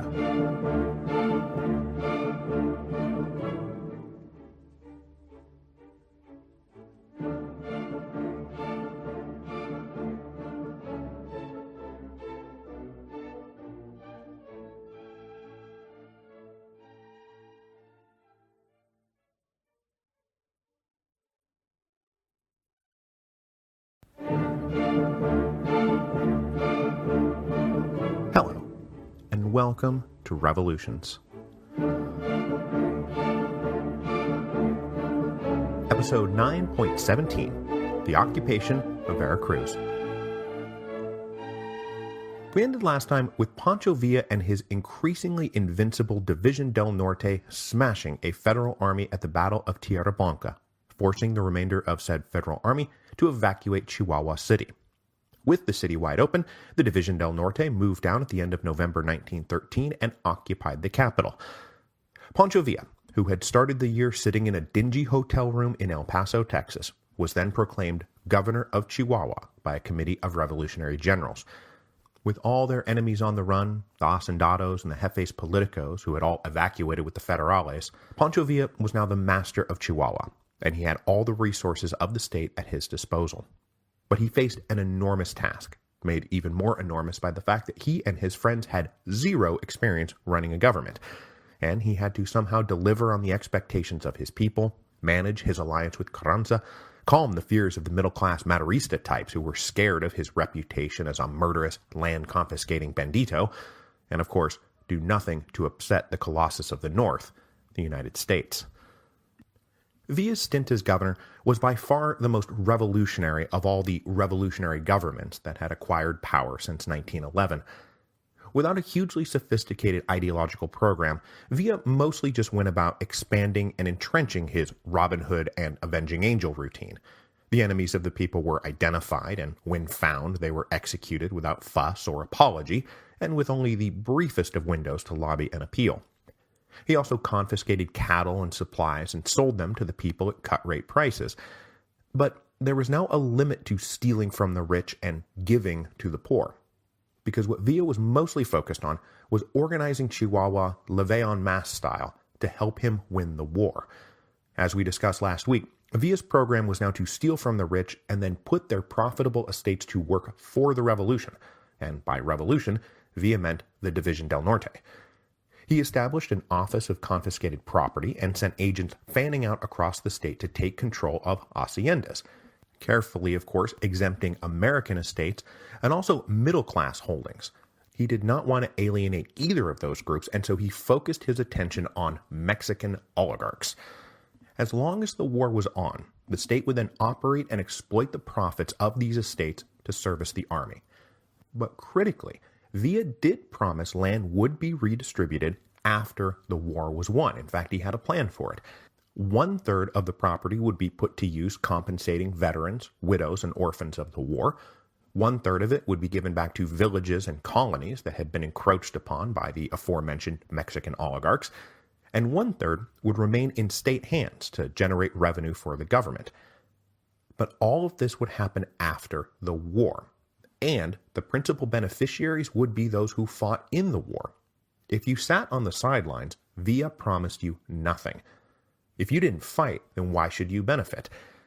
So not unlike an old Roman warlord promising a parcel of land upon discharge from the army, Villa created a massive incentive for men both to join his army and to fight relentlessly for victory. Villa's ascension to power and mass confiscations were very controversial among the more conservative constitutionalists, especially the ostensible first chief, Carranza. Carranza kept trying to put a stop to the confiscation of the haciendas, but Villa kept brushing his first chief off, always with effusive supplication, but brushed off nonetheless. Carranza, for his part, was conscious that he couldn't yet risk alienating Villa, so for the moment he didn't press the point too hard. But he did repeatedly make it clear that for governor of Chihuahua, he preferred General Manuel Chao, a former school teacher and veteran Maderista. He was the one who had agreed to follow Villa after Villa was literally quicker on the draw. Now, Villa never wanted the responsibility of being governor. He wasn't really a politician. So after he organized Chihuahua to put the state at the disposal of the growing war machine that was the Division del Norte, he announced that he was ready to hand the reins of government over to Chao. He wrote a note to Carranza just after New Year saying, "Oh, Jefe, of course I will always follow your orders, and you say Manuel Chao should be governor, then Chao shall be governor. I shall resign." Of course, by that point, Villa had already pushed through a bunch of decrees making civilian officials subject to military authority, and since Chao was not resigning from his position in the Division del Norte, he himself was still under Villa's direct command. So even though he resigned as governor of Chihuahua on January the 7th, 1914, Pancho Villa was still the most powerful man in Chihuahua, probably the entire north of Mexico, including First Chief Carranza. By the time he left office in January of 1914, Pancho Villa was probably the most popular revolutionary leader of any revolutionary leader at any point in the whole revolution. So much so that Carranza and his entourage in Sonora had already decided Villa was as much of a threat as he was an asset, both in terms of the army he controlled and his growing national and international reputation. Because wherever people talked about Pancho Villa, they nodded their heads yes and said, "Ah, yes, I have heard of this Pancho Villa, and Pancho Villa is good." And Villa knew exactly what he was doing on this score. He knew the image he was creating was powerful, and he understood how media worked, and he encouraged the spread of the legend of Pancho Villa. He now embodied revolutionary machismo. He was a great shot, a great horseman, a great lover. He was brave in battle. He was also praised as an honest and generous caudillo who took care of his people when nobody else would. And despite the other blacker legends that his enemies spun wherever they went, that he was a wild man and a bloodthirsty killer, his men were disciplined and careful. That's not to say that Villa didn't consider the lives of his enemies to be pretty cheap. Division del Norte policy was executing captured federal officers, and Villa did have an explosive temper that could get him into trouble, but he could just as easily be talked down. And wherever he went, and wherever the Division del Norte went, people couldn't help but comment on how orderly and rational it all seemed to be. So Villa's rise to power and the 4 weeks he spent governing Chihuahua had of course turned him into a popular hero, but he was also now seen as somebody that the middle classes could do business with, and American agents were of course singing his praises back to Washington. One of the most important assets Villa had in this image creation project was a 26-year-old American journalist named John Reed. I bring Reed up because we are going to meet him again. He's one of the connective tissues between the Mexican Revolution and the Russian Revolution. Born in Portland, Oregon, and educated at Harvard, Reed emerged from university into the milieu of Greenwich Village radical socialism, and in the world of American letters, he earned a reputation for himself as a respectable short story writer. But in 1913, Reed moved decisively to radical journalism, reporting on and participating in the Paterson, New Jersey silk workers strike. And by the summer of 1913, that strike had been defeated, but by then stories had started filtering into the United States about the assassination of Francisco Madero and the re-eruption of the Mexican Revolution. Reed was intrigued at the revolutionary struggle south of the border, and he got himself a commission from Metropolitan Magazine to head down to Mexico and report on whatever he found. So in December of 1913, Reed crossed the border through federally occupied Ojinaga, dodging a personal death threat from Pascual Orozco that basically said, "Stay in the United States or I will kill you." Reed then arrived in Chihuahua City just after Villa was installed as governor, and soon found himself invited in for frequent interviews, during which Reed developed an unmistakable attraction for Villa. Now, we don't have time to linger too much on Reed, but he would spend the next 4 months in Mexico bumming around, witnessing battles, sleeping with the soldiers, interviewing Villa and Carranza and other generals, and his dispatches home fast became the most popular articles of the day. And though he didn't realize it while he was tramping around dusty Chihuahua, his articles were turning Reed himself into a celebrity, and his glowing takes on Villa were read approvingly by giants like Walter Lippmann, and then ultimately by President Woodrow Wilson. These articles were collected later in 1914 into the first edition of a book called Insurgent Mexico, that, if you've been enjoying this series, is a great companion piece. I highly recommend you all read it. From Villa's perspective, letting Reed have unfettered access and giving him plenty of interviews was both an amusing diversion, but also part of a larger plan to bolster his image with the Americans. The other, and more innovative part of the plan, is the famous deal he made with the Mutual Film Company in 1914, allowing them to embed a moving pictures film crew with the Division del Norte. This deal stipulated that they would be allowed to film Villa in action for newsreels, a new form of media that was just then becoming a fixture of American culture. It was also very likely going to be the first time that most Americans had ever seen a real actual battle.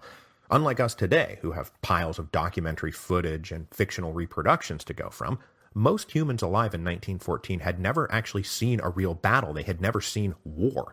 And the Mutual Film Company thought that they had a chance to make some hit reels, and so they started filming everything. The first big battle the company got to film, and also the first battle that John Reed saw in person, was the Battle of Ojinaga, waged just as Villa was resigning the governorship. This is where the last pocket of federal resistance in Chihuahua stood, and Villa went up there at the beginning of January to take control of the situation and drive them out. The Federale troops, hopelessly isolated and demoralized, broke easily under Villa's relentless charges, and he soon captured the city and sent most of the Federales fleeing across the border, and among this new refugee population was Pascual Orozco, now murderously bitter after watching his ex-subordinate Villa run him right out of the country. But this is not the end of Orozco quite yet, though it is the end of the federal presence in Chihuahua. The Mutual Film Company was so delighted with the footage they were getting that they decided to go even further, splicing the footage of the División del Norte fighting in its real battles with a mostly fictional storyline that turned into an hour-long movie, extremely long for the day, called The Life of General Villa, naturally starring Pancho Villa as himself. Now, there are myths floating around out there that the contract stipulated that Villa would only fight during the day when the light was good, and that if the crew didn't get what it needed, then Villa would recreate the footage. But this, I think, has been conclusively proved as a myth. What is real, though, is that they didn't like the common clothes that Villa habitually wore, and so provided him a proper general's uniform, which remained the property of the company, and which Villa only wore during filming. Unfortunately, almost the entirety of this film has been lost, and only extremely decrepit fragments remain. So I know you're all hot to go Google Life of General Villa and watch it on YouTube, but unfortunately, it's not going to be there. But at the time, it was a big hit and widely screened in the United States. By recognizing the power of this new form of popular media, Villa turned himself into a famous and romantic hero to many Americans. Oh, and he also got a 20% cut of the ticket sales. This little PR blitz was perfectly timed to make an impression with the Wilson administration that was still trying to get a handle on what its Mexico policy ought to be. President Wilson did not like Huerta, and in August had embargoed arms sales to Mexico, essentially recognizing no one in the conflict as a legitimate belligerent. But this was not a long-term solution. This was just a way to leverage Huerta out of the presidency. And it's pretty clear that Wilson was ready to accept the 10 tragic days as legitimate if Huerta presided over an election that transferred power to a democratically elected successor. If Huerta had done this, Wilson absolutely would have accepted the results, recognized the new government, and disavowed the constitutionalists. But when Huerta went rogue in October of 1913, when he dissolved the Congress and got himself elected president in an obviously fraudulent election, Wilson was furious. His emissary in Mexico, John Lind, was also furious. And just as Henry Lane Wilson had once developed a pathological hatred of Francisco Madero, Lind now developed a pathological hatred of Huerta. Deciding that Carranza represented the only just future for Mexico, and that the Constitutionalists would not be able to win without American support, Lind pushed Wilson to fully back the Constitutionalist rebellion with money and arms, and maybe even full-on American military intervention. Wilson was never quite as sold on Carranza as Lind was, for reasons we'll get to at the end of this episode, but he was definitely starting to like the cut of Pancho Villa's jib, especially because Villa's "I'm just a poor boy too dumb to know what from what" shtick was like catnip to a paternalistic American progressive like Woodrow Wilson. So, between Lind's memos, John Reed's articles, and his own personal antipathy towards Huerta, Wilson approved a major shift in American policy in February of 1914. He decided to lift the arms embargo on Mexico. Now, frustratingly, every single book I have on this refuses to tell me if this meant open selling to all sides, because it's always presented as, now the rebels can buy American guns. But it doesn't tell me if Huerta could also technically now buy American guns. It's a minor point, though, because dropping the embargo was a massive boon to the rebel cause, and that's what matters here. Even though smuggling arms was more or less an open practice on the Mexican-American border, that was still a far cry from, no, seriously, you can just do this all out in the open. When the Mexican market was thrown open to all comers, American weapons manufacturers flocked to the border. And this is just as Villa and Carranza and Obregón and other constitutionalists had the institutional state wealth to buy everyone's inventory out lock, stock, and barrel. They were now able to gear up for a huge offensive campaign that would carry the war south.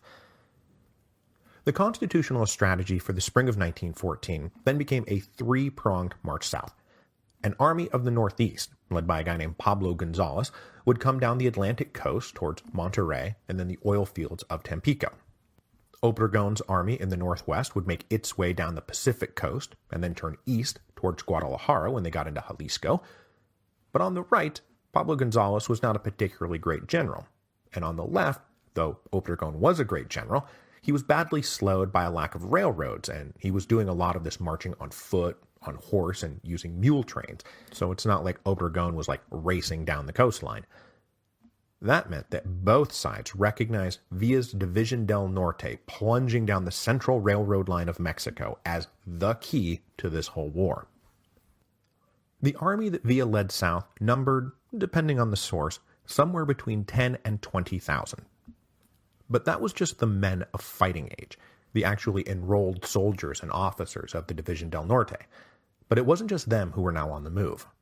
Also present, and perhaps numbering an equal number, were women, children, and various hangers-on, like the film company or journalists like John Reed.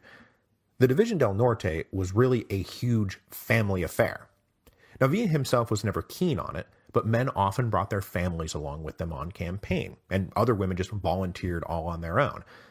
Villa put these women to work as medics and cooks, smugglers and messengers, and any other job he could think of. But he was a macho Mexican man, and that machismo made him blind to the fact that women could also fight, and Villa always resisted putting them into the field. But plenty of women did fight. They just picked up a rifle when it was time to go into battle and dared anyone to stop them. These women formed a part of a larger movement inside the Mexican Revolution called the Soldaderas, who proliferated throughout the armies of revolutionary Mexico. Now, it's hard to say exactly how many women fought because their stories were often forgotten and ignored, especially in the official histories of the Mexican Revolution. So even though generals like Villa thought that women were flowers to be protected rather than strong-willed and tough fighters, there are plenty of accounts of soldaderas inside his own army that proved him quite wrong. Another key addition to Villa's forces that was just now joining him was General Felipe Angeles. Now, I know what you're saying. Felipe Angeles. I know I've heard that name before. And indeed you have. Angeles first appeared in episode 9.13 as the last of that little revolving door of generals sent up to contain the situation in Morelos. His predecessors had been all about violence and beatings and literal concentration camps. Angeles came up with a good cop touch, dramatically ratcheted down state offensive tactics, and was probably on his way to bleeding the air out of the Zapatistas when the 10 tragic days breathed new life into the revolution. Then in episode 9.14, we saw Madero call on Angeles to lead the government forces during the 10 tragic days.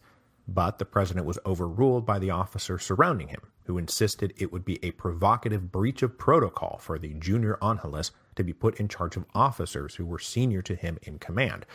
It should be said, though, that many of the officers giving Madero this advice happily joined in Huerta's coup, while Angeles did not.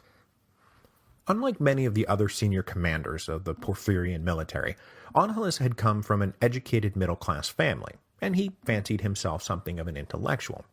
He was certainly enough of an honest freethinker that after he joined the army he did not 100% gel with the corrupt and stagnant Porfirian officer corps. He was actually in Paris on an extended mission to get him out of the country when Madero's revolution hit, and Angeles was pointedly not called back. When Madero won the revolution, though, Angeles did return, and free from any taint of the previous months of fighting, he was able to meet the new president with fresh eyes, and the two wound up becoming actual friends.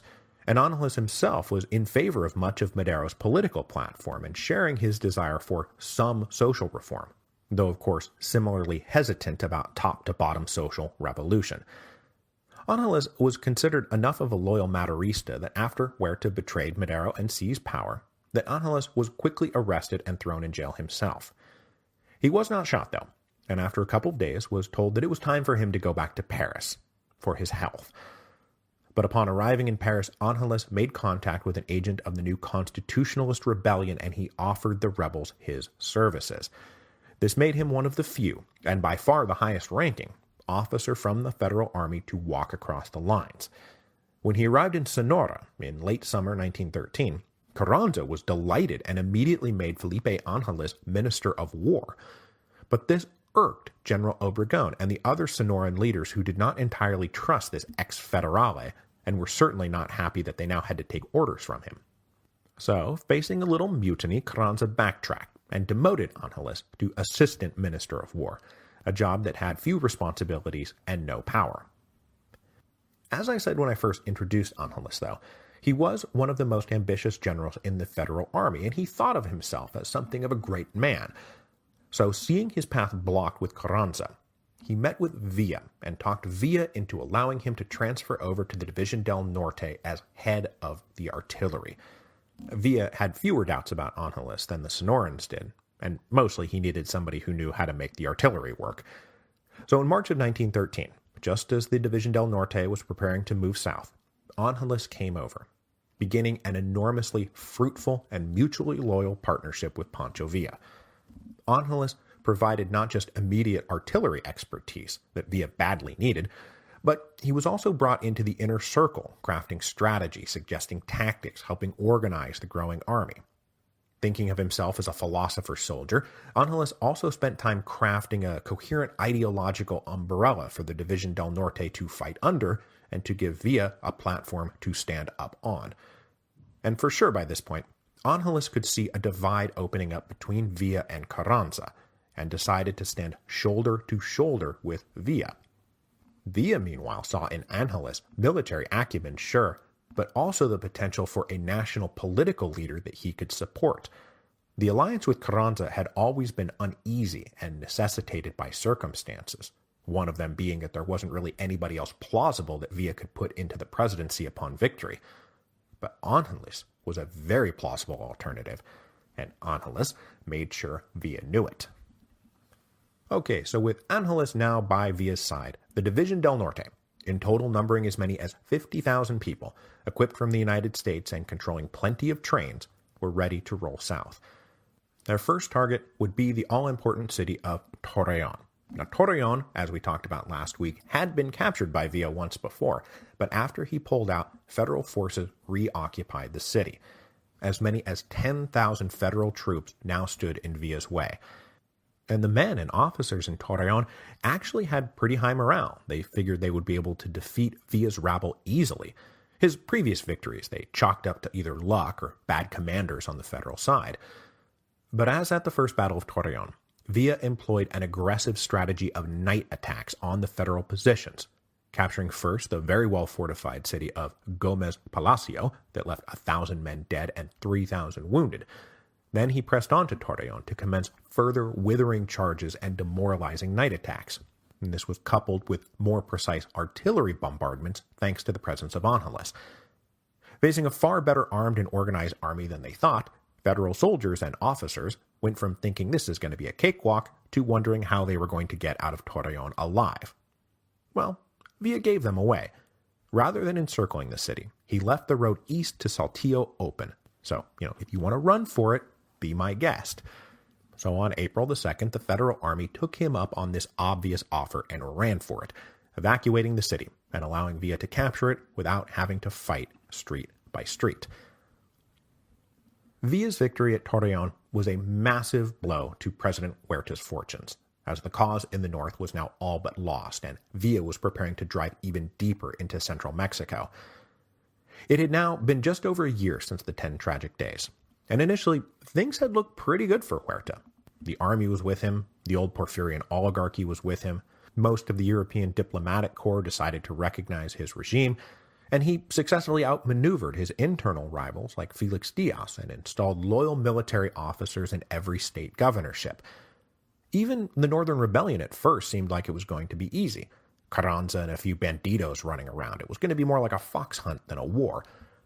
But by the fall of 1913, things were looking not good at all.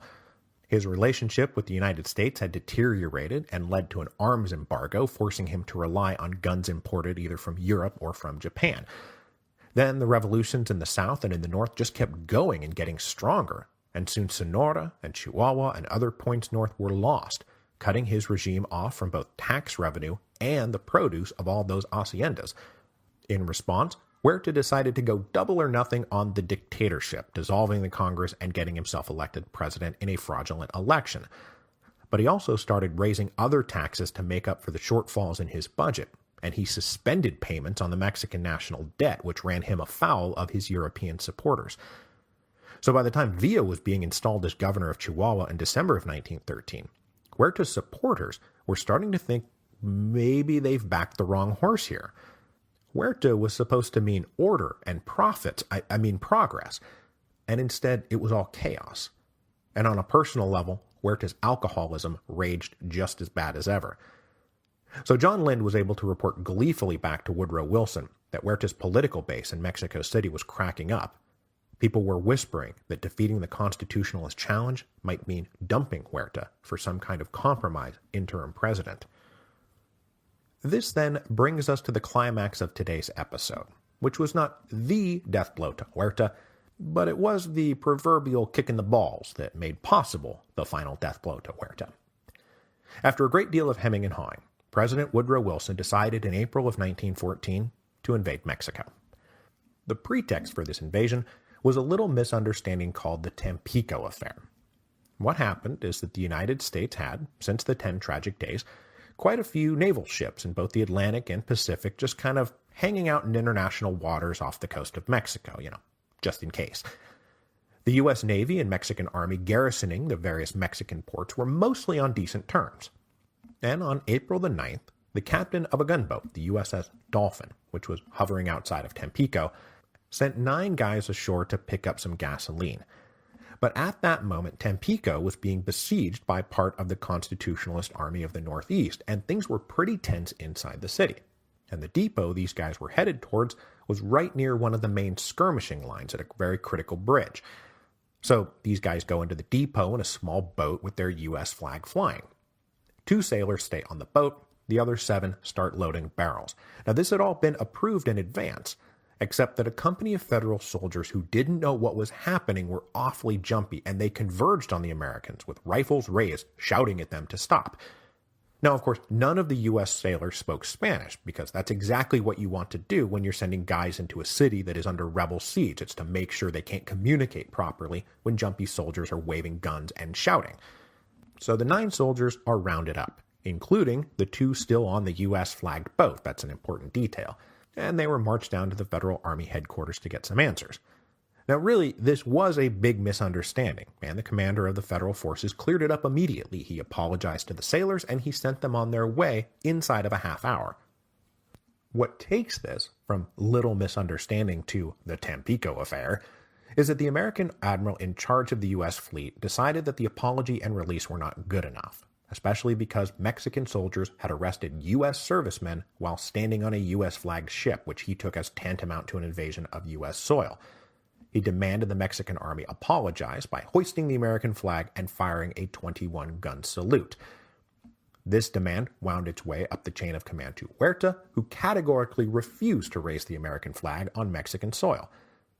Negotiations then went on for a few more days, with both the Americans and Huerta digging in their heels.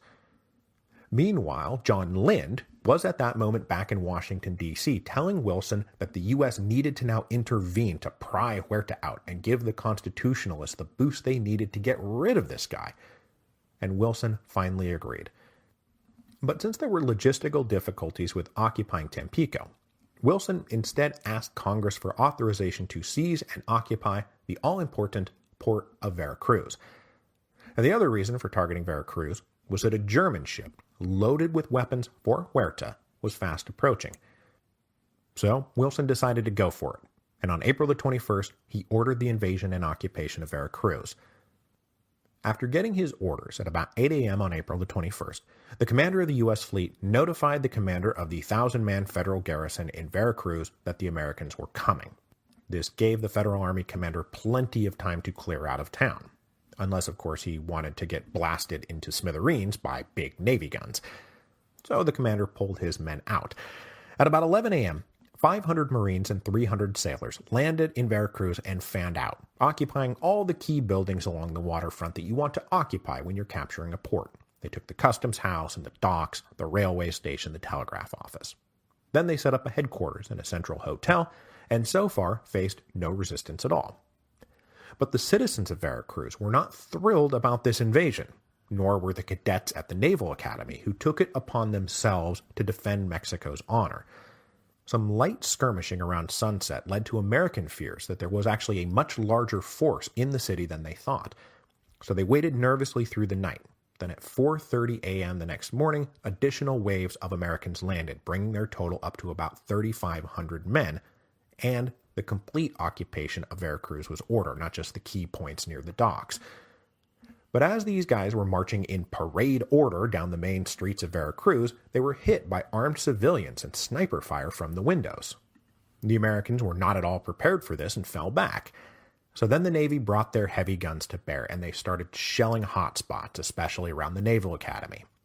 Sporadic fighting and shelling went on for 2 more days, though by the end of April the 22nd, the city was basically pacified, leaving 19 American dead and 72 wounded, with 170 Mexican dead and close to the same number of wounded.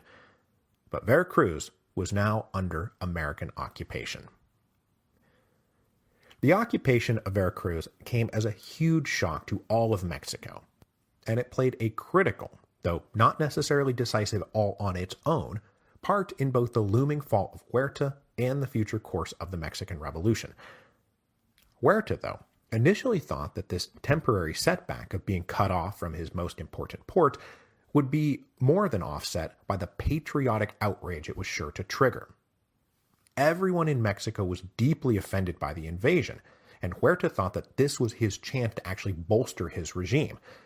His officers immediately used it to gin up further recruitment for the army, and they started sending feelers out to rebel leaders suggesting that they may have to put aside their differences to expel the Americans, a suggestion that many rebel leaders were willing to entertain. Now, Zapata, for his part, rejected any attempt at a patriotic alliance, but he did say that the American presence in Veracruz made his blood boil, so there was deep anger about this. The occupation also opened up a wider divide between Villa and Carranza. Carranza and the Sonorans were deeply nationalistic, especially about things like Yankee exploitation, and Carranza issued a strong letter to Wilson condemning the occupation and demanding the Americans withdraw. They were proud and patriotic Mexicans. They did not want Americans sitting in their country. This shocked and peeved Wilson because he expected Carranza to be grateful for the help. But the only rebel leader who was appreciative was Pancho Villa. Villa told an American agent, "Yeah, go ahead and hold Veracruz. I don't care. Hold it so tight not even water can get to Huerta." And he sent his own letter to Wilson saying Carranza is not speaking on behalf of everyone.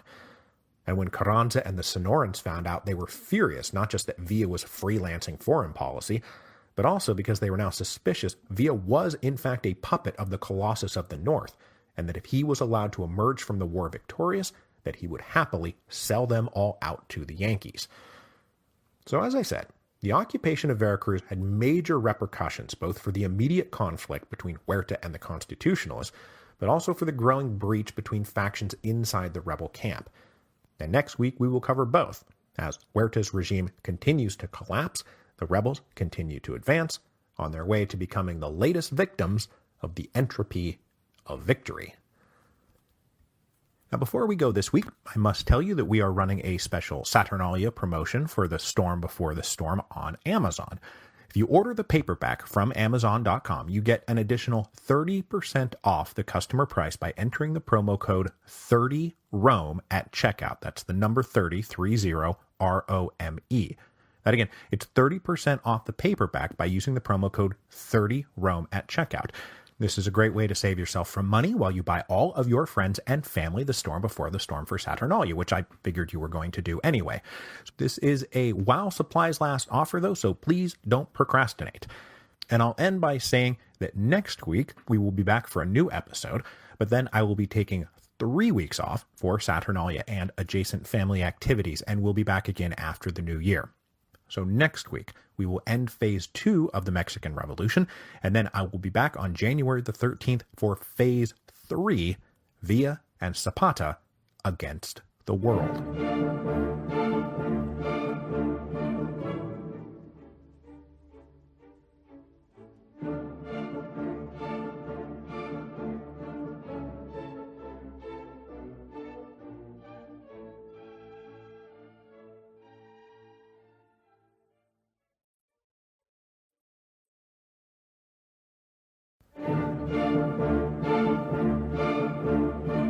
Hello. welcome to Revolutions. Episode 9.18, The Fall of Huerta. In May 1914, the regime of President Victoriano Huerta was tottering on the brink of collapse. Since his decision to seize the presidency and turn Mexico into a straight-up military dictatorship back in October of 1913, things had just gone from bad to worse. The constitutionalist forces in the north had steadily advanced, and the federal army had been expelled from Sonora and Chihuahua and Durango, and everywhere else were in retreat. General Alvaro Obregon's constitutionalist army of the northwest had pushed into Sinaloa, and they were on their way to Jalisco. General Pablo Gonzalez's army of the northeast took Monterrey practically without a fight in April, and was now besieging Tampico. And of course, in the center, Pancho Villa's Division del Norte had captured the critical city of Torreon. Then the Americans had gone and occupied Veracruz at the end of April, and despite the brief wave of patriotic indignation that followed, that wave soon dissipated, and Huerta's fortunes continued to collapse. The rank and file of the federal army were unhappy conscripts, now deserting or defecting in droves. The officers maintained a pretense of professionalism, but were now focused on securing a settlement that would allow them to live through the conflict without either dying in battle or being captured and executed by the constitutionalists. Meanwhile, in Mexico City, Huerta's backers among the old Porfirian oligarchy and the foreign diplomatic corps were also now looking for a negotiated settlement, hopefully modeled on Madero's very accommodating Treaty of Juarez in 1911, that in exchange for Huerta's resignation, everybody else would basically be able to keep their political and social positions. But they were going to find the constitutionalists quite a bit less accommodating than Madero had been, partly because of what had happened to Madero as a reward for all his accommodations. The war in the north, however, was not the only war Huerta was waging. He was also still grappling with Emiliano Zapata and the war in the south. Now, our focus on events in the north has taken us away from Morelos for the past 2 episodes, but that does not mean the Zapatistas were just sitting around doing nothing. So remember that after Huerta took power, he sent the brutal General Juvencio Robles back to Morelos.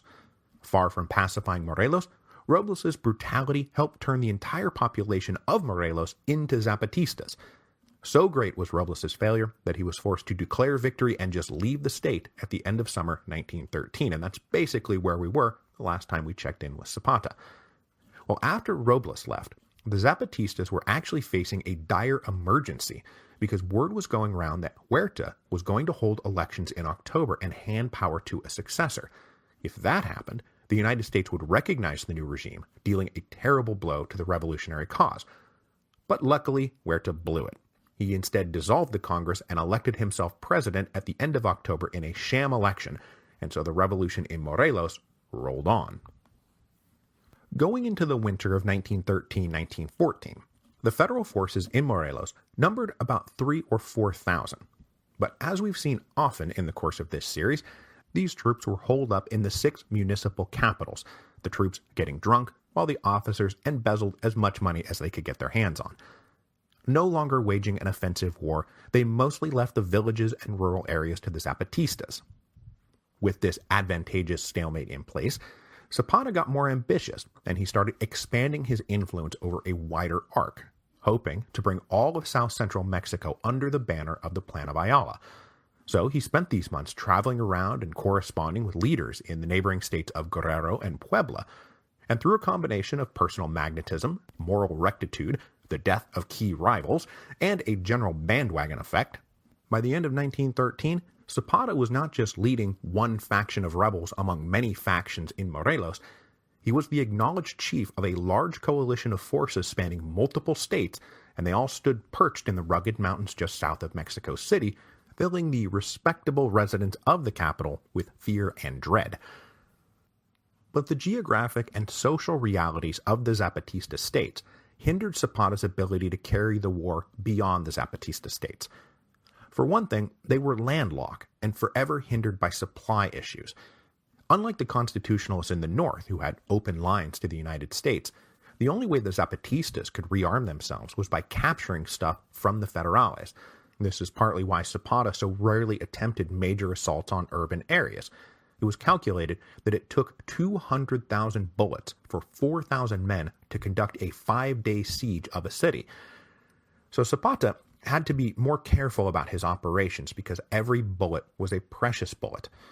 And there was also a social factor at play, because unlike the constitutionalists who were waging an aggressive war of expansion, the Zapatistas were always waging an insular war of defense. And this was a defense not just of their villages, but a defense of the past. As much as it is described as a revolution, the Zapatistas are more fully involved in a restoration than a revolution, the restoration of their ancient rights, a rejection of hacendado modernization. This was the basic moral principle upon which they all staked their lives, to have it go back to the way that it was.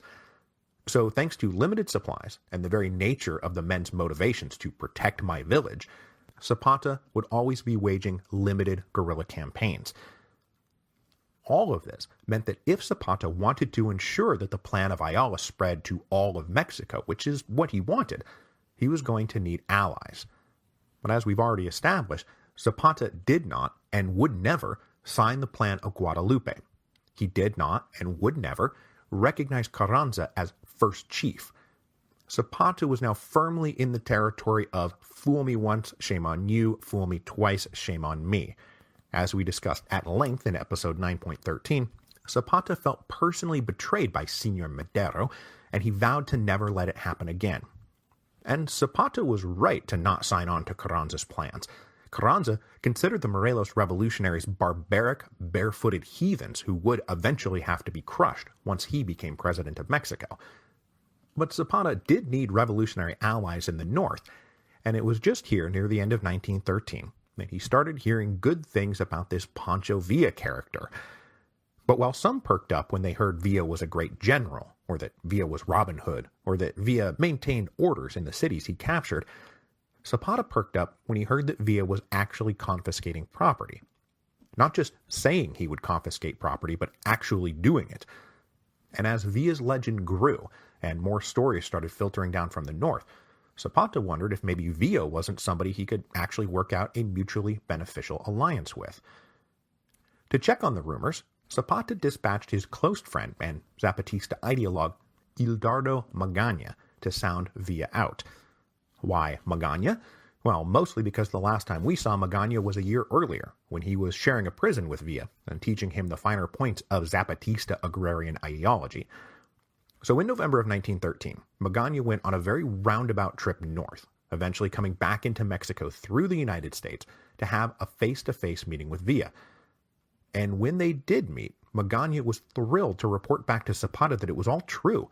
Villa was confiscating haciendas. This was not talk, this was action. And Zapata, much like Villa, preferred action to talk. Thanks to the length and the difficulty of the communication lines between North and South, Villa and Zapata were only able to open up a limited correspondence, but they did get the ball rolling on something of a mutual admiration society.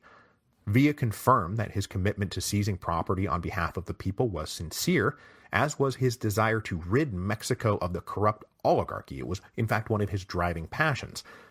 Zapata liked the sound of all that, so he warned Villa not to trust false friends who might pretend to share his ideals, but who will betray them at the first opportunity, all but pointing the finger at Carranza and saying, "That's the guy I'm talking about." In so doing, Zapata agreed that it was critical to purge Mexico of its corrupt elements. His own analysis of Madero's fall, which I agree with obviously, is that Madero trusted his enemies and ignored his friends. Which brings me to one of my favorite bits, at least in terms of how it connects the Mexican Revolution all the way back to the heady days of the French Revolution. Writing about the fate of Madero and the first Plan of San Luis Revolution, Zapata wrote, quote, "The same would happen now if some kind of 93 did not take place in order to purify this corrupt society." The 93 is specifically referencing the French Revolution and the Reign of Terror, because somebody is now feeding Zapata radical Jacobin history and encouraging him to think like an agrarian Robespierre. The possible alliance between Villa and Zapata was now hanging out there, with Zapata clearly hinting at active coordination with Villa in a way that he would never actively coordinate with the other constitutionalists. In fact, this act of coordination would in all likelihood be against the other constitutionalists. And by April of 1914, this had gone far enough that Zapatista spokesmen in El Paso were saying to the press that they did not recognize Carranza. They only recognized Pancho Villa as the legitimate leader of the revolution in the north. So in the spring of 1914, Zapata was ready to go back on the offensive. His liberating army of the South had hoarded enough bullets to prepare for this offensive in late March 1914. Launching a broad and pretty well-organized campaign in Guerrero, they captured the capital city of Chilpancingo on March the 26th. And then, just as they were consolidating their hold over this additional territory, they got the sensational news that the United States had invaded and occupied Veracruz. As I mentioned last week, Zapata said that the U.S. occupation of Veracruz made his blood boil, but boy did it ever make his job easier. Because in response to this invasion, Huerta pulled thousands of men out of Morelos in case he needed them to fight the Americans.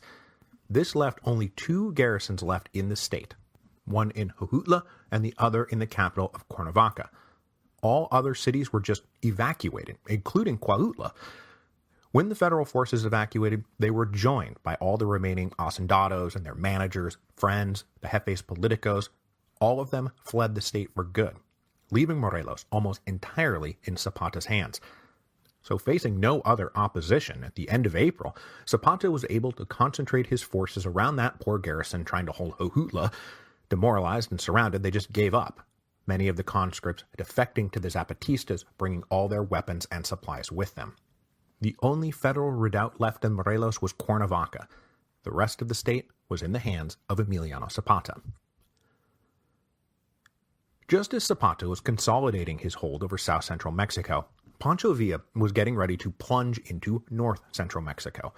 Their 2 armies, the División del Norte and the Liberating Army of the South, combining to crush Huerta and install a new, truly revolutionary government in Mexico City, was fast becoming the most likely scenario.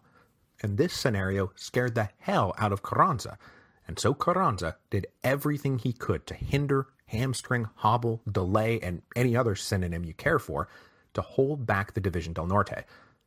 For starters, Carranza moved his constitutionalist government to Juarez in April of 1914. Villa did not do anything to stop Carranza from moving up to Juarez, but he was aware that Carranza now stood between the División del Norte and their American supply lines. Carranza also subtly undertook the cultivation of Villa's subordinates, stroking their egos and encouraging them to think and act independently of Villa, and that as first chief of the whole war, Carranza was in a position to support them if they decided to turn their backs on Villa. Carranza, though, knew he was no general, and that if he was going to permanently stymie Villa's ambitions, that he was going to need someone who could match Villa's military acumen. And from the very beginning, he had identified and cultivated as his most important ally, no, not any of the chiefs from Chihuahua, of course, they were all a bunch of drunken bandits. I am talking about Alvaro Obregón. Obregón and the Sonorans had been Carranza's saviors in the opening months of the Constitutionalist Rebellion. Not only had they waged the most successful early campaign of the war, but they were politically sound, which meant they were not fighting for social revolution. Now, as we go forward, we will be able to discuss at length that Obregón did have a reformist streak, but during this phase of the revolution, he's quoted as saying, "We have no agraristas here, thank God." Carranza identified Obregón as indispensable to winning the political rebellion without it devolving into a social revolution, and he did everything he could to not alienate Obregón. So, for example, when Carranza made Felipe Angeles Minister of War, it was Obregón and the other Sonoran officers who objected, and Carranza quickly backtracked. When the United States invaded and occupied Veracruz, Carranza's response was an uncompromising denunciation of the Americans, in part because Obregón and the Sonorans were patriotically nationalistic. In Carranza's estimation, Obregón was the one who could save Mexico from the horrors of Villismo and Zapatismo, and of course, get Carranza elevated to the presidency. Now, for his part, Obregón's support for Carranza was one premised on mutual gain, rather than like, "Oh man, Carranza, you're a prophet, I love you." It's actually one of the mysteries of the Mexican Revolution how Carranza winds up as first chief, because even Obregón thought him cold, aloof, and dogmatic. which was the description used by practically every other constitutionalist who ever came into direct contact with the first chief. And it really does seem to come down to the fact that by being the first and only governor to declare his opposition to Huerta, that Carranza claimed real estate at the top of the revolutionary pyramid, and then when other people showed up, he was just like, oh no, this is my place. Don't get me wrong, Carranza was a clever guy, but in the long history of charismatic revolutionary leaders leading through force of charisma and imagination, men like, Villa and Zapata, Carranza's just not in their league. But he had Obregón. And as long as he had Obregón, he was good, because Obregón was in the same league as Villa and Zapata. So as we've already established, Obregón and the Sonorans had swiftly taken control of practically their whole state within a month of the 10 tragic days. By the fall of 1913, they had moved south into Sinaloa, but were hampered by both supply issues and a lack of good railroad infrastructure. But then, like everyone else on the Constitutionalist side, the lifting of the American arms embargo in February of 1914 was a boon to their fortunes, and Obregón's comrades on the border were able to start importing all kinds of stuff from Arizona. So in preparation for the broad constitutionalist push now made possible by the American supply lines, Obregón started recruiting more men, especially among the Mayo and Yaqui tribes, promising that they would benefit from land reform once the revolution was won. He then focused on drilling and training his soldiers and improving supply and communication lines, while Obregón himself spent a great deal of time reading military history and campaign reports from various recent wars, trying to glean any tactical or strategic ideas that he could employ in the war he now found himself leading. Obregón basically walked off his chickpea farm in March of 1911 with no military experience whatsoever, and then he self-taught his way into becoming one of the outstanding military leaders of his generation. So in the spring of 1914, his Army of the Northwest was professional, orderly, and efficient. Now this army was never as large or as aggressive as the Division del Norte, though, and Obregón pushed south along the Pacific coast with what historian Alan Knight calls Fabian caution. Hopefully everybody gets that reference now. But though he was cautious, Obregón was not without cunning, and when, for example, he captured the city of Tepic, he did it by ordering his men to stamp up a huge dust storm that would conceal how small their numbers really were. From Tepic, Obregón pushed south into Jalisco, and it was just about this moment that he started getting notes from Carranza that Villa is dangerous and you have to get to Mexico City before he does. Obregón, of course, agreed. But the railroads in northwestern Mexico were not nearly as developed as they were in the Central Corridor. And if Obregón was going to win the race to Mexico City, Carranza was going to have to figure out a way to slow Villa down. So the next objective for Villa was the city of Zacatecas, which was truly the gateway between northern and central Mexico. Once Zacatecas was captured, it really was all downhill to Mexico City. So to stop Villa from rolling downhill, Carranza ordered him on a sideways detour. The federal forces that had evacuated Torreón at the end of March had linked up with the last remaining garrisons of Coahuila around the state capital of Saltillo. Carranza ordered Villa to go finish them off. Villa protested that this meant diverting his forces hundreds of miles to the east, and besides, Pablo González's Army of the Northeast was much, much closer. But Carranza insisted, and the unanimous consensus of historians is that this had nothing to do with military necessity and everything to do with delaying Villa's move south. The less unanimous, but thoroughly plausible further assumption is that if troops were going to get killed and wounded capturing Saltillo, that Carranza preferred them to be Villa's troops to further weaken the Division del Norte. Now, if Villa disobeyed this order, it would be rank insubordination and rupture the Constitutionalist coalition. So, rather than risk that rupture, Villa did as he was ordered, and he diverted his men hundreds of miles to the east. Villa first led an 8,000-man cavalry charge against the city of Paredón and sent the Federales there flying in all directions. Then, as he approached the capital of Saltillo from the north, the federal garrison just broke and fled before Villa even arrived. And when he showed up on May the 20th, for the second time in his career, Villa just waltzed into a state capital without firing a shot. But he did not hold Saltillo. He did not want to, and he instead handed it over to agents of Carranza, and shortly thereafter the first chief moved south and retook up residence in the capital that he had been forced to abandon at the outset of the Constitutionalist rebellion. While Villa was thus diverted, Carranza met with another rebel leader, a guy named Panfilo Natera, who had been a subordinate of Villa's and was now operating his own little auxiliary army. Natera brashly told Carranza that he could go get Zacatecas without Villa's help, and Carranza said, "Great," and he issued a decree forming a new army of the center and put Natera in charge of it. But of all the cities that the Constitutionalists had faced, Zacatecas was by far the best defended. An old mining colony situated in rough mountainous terrain, the city lay at the foot of a couple of steep peaks that were heavily fortified with federal artillery. And since everyone knew it was the gateway to central Mexico, the garrison stood at a robust 15,000 men. So the newly created Army of the Center rolled in and spent 2 days flinging themselves uselessly against the federal defenses before Natera gave up and cabled back to Carranza that it was no good. Now, the obvious thing to do here is for Carranza to say, well, I'm just going to have to give the job to Villa and the Division del Norte. There's just nothing else to be done. But Carranza was now at least as interested in weakening Villa as he was in defeating Huerta. And so instead, he cabled Villa and said, I need you to detach 5,000 men from your army and transfer them to the Army of the Center. Villa was, of course, outraged, as were his fellow generals. Carranza was clearly ordering this troop transfer to undercut Villa. I mean, otherwise you just order Villa to go do it. The Division del Norte is thus far nearly undefeated in the field. Villa was so incensed that he barked, I am done with this man, and said he was going to ride to Saltillo and hang Carranza from a tree. And it was at this moment, we're now in mid-June 1914, that Villa finally understood that there could be no accommodating Carranza, that Carranza was as much his enemy as Huerta, maybe even more so. So Villa cabled back on June the 12th and said, this is crazy. First and foremost, because if you give these 5,000 men to Natera, he's just going to get them all killed, and we still won't hold Zacatecas. So just order me to go do it, and I'll do it. But Carranza cabled back, do as you're ordered, send the 5,000 men.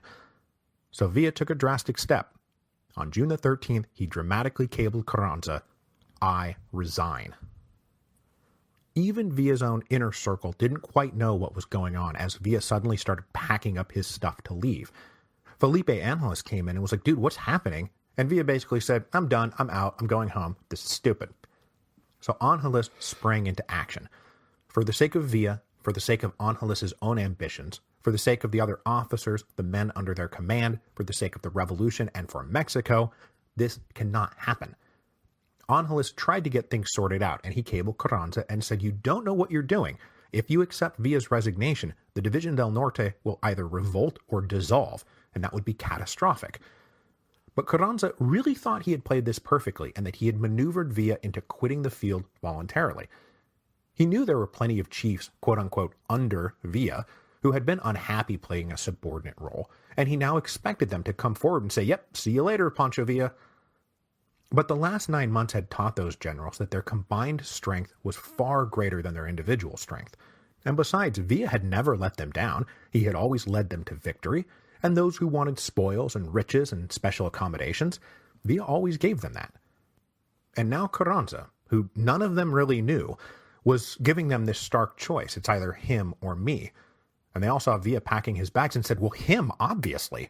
We don't know you, but he is quite indispensable. So they came to Villa as a group and insisted he remain in command. And then the general signed a communique, probably drafted by Angeles, saying that we continue to recognize Villa as our chief. And they said to Carranza quite bluntly, we know you're only doing this to get rid of Villa, and we think that that stinks. They signed off by saying, we're going to Zacatecas whether you like it or not. So, with Villa talked back into leading the Division del Norte, they boarded their trains and rolled south just a few days later. The Division del Norte, not minus the 5,000 men Carranza had just tried to take away, now numbered as many as 20,000 soldiers and officers, and it was going to take every single one of them to capture Zacatecas, still garrisoned by at least 12,000 and maybe 15,000 men, and still incredibly well fortified and defended. Recognizing that mere bravado and guts was not going to carry the day, Villa assigned Angeles the task of drawing up a more professional plan of attack. The key, of course, would be taking out the federal guns perched high above the city. But the Division del Norte now had a formidable artillery unit of its own, and they were brought to bear on the federal positions to back up what was going to be a hard and bloody infantry slog up the slopes. The rest of the army, meanwhile, encircled the city, and at 10 a.m. on June the 23rd, 1914, Villa ordered a massive simultaneous offensive, leaving Angeles behind to manage the affair from headquarters, while he personally led one of the elite cavalry columns into the city. The fighting was the most intense of the war, but the brigades given the unenviable task of capturing the hills did their work well, and within a few hours the first peak fell, followed a few hours later by the second. This sent the Federal soldiers into a fit of chaotic panic as Villa's men swarmed into the city taking no prisoners. The chaos worsened as a general who was about to lose the ammunition depot decided to blow it up, taking himself with it, rather than surrender. This huge explosion set most of the central city on fire. But unlike at Torreon, when Villa had left an opening for retreat, Zacatecas would be different. All routes out of the city were plugged up, and the main road to Aguascalientes in particular was blocked by thousands of troops manning a wall of machine guns. A large group of about 1,500 federal soldiers with their wives and girlfriends tried to flee down this road, and they ran right into the wall of machine guns, and it was just a slaughter. By the end of the day, 6,000 federal soldiers were dead and about 3,000 wounded, plus who knows how many civilians. Villa lost about 1,000 dead and 3,000 wounded. It was the bloodiest battle of the war, but he had won. The División del Norte captured Zacatecas, and nothing could stop them from taking Mexico City. This was an intolerable state of affairs for Carranza. Not only had Villa attacked Zacatecas without orders, but Obregón had still not managed to get out in front of the División del Norte. But Villa could not move his trains without coal, and the coal supply came from Coahuila, and so Carranza embargoed all coal shipments to the División del Norte. Villa made an advance in the direction of Aguascalientes, but then he had to stop. He was out of fuel. And then American policy suddenly shifted again. After Veracruz, they had gone back to being stringent about arms shipments to Mexico. They closed arms sales on the Mexican-American border and only allowed imports into Tampico, which had recently fallen into Carranza's hands.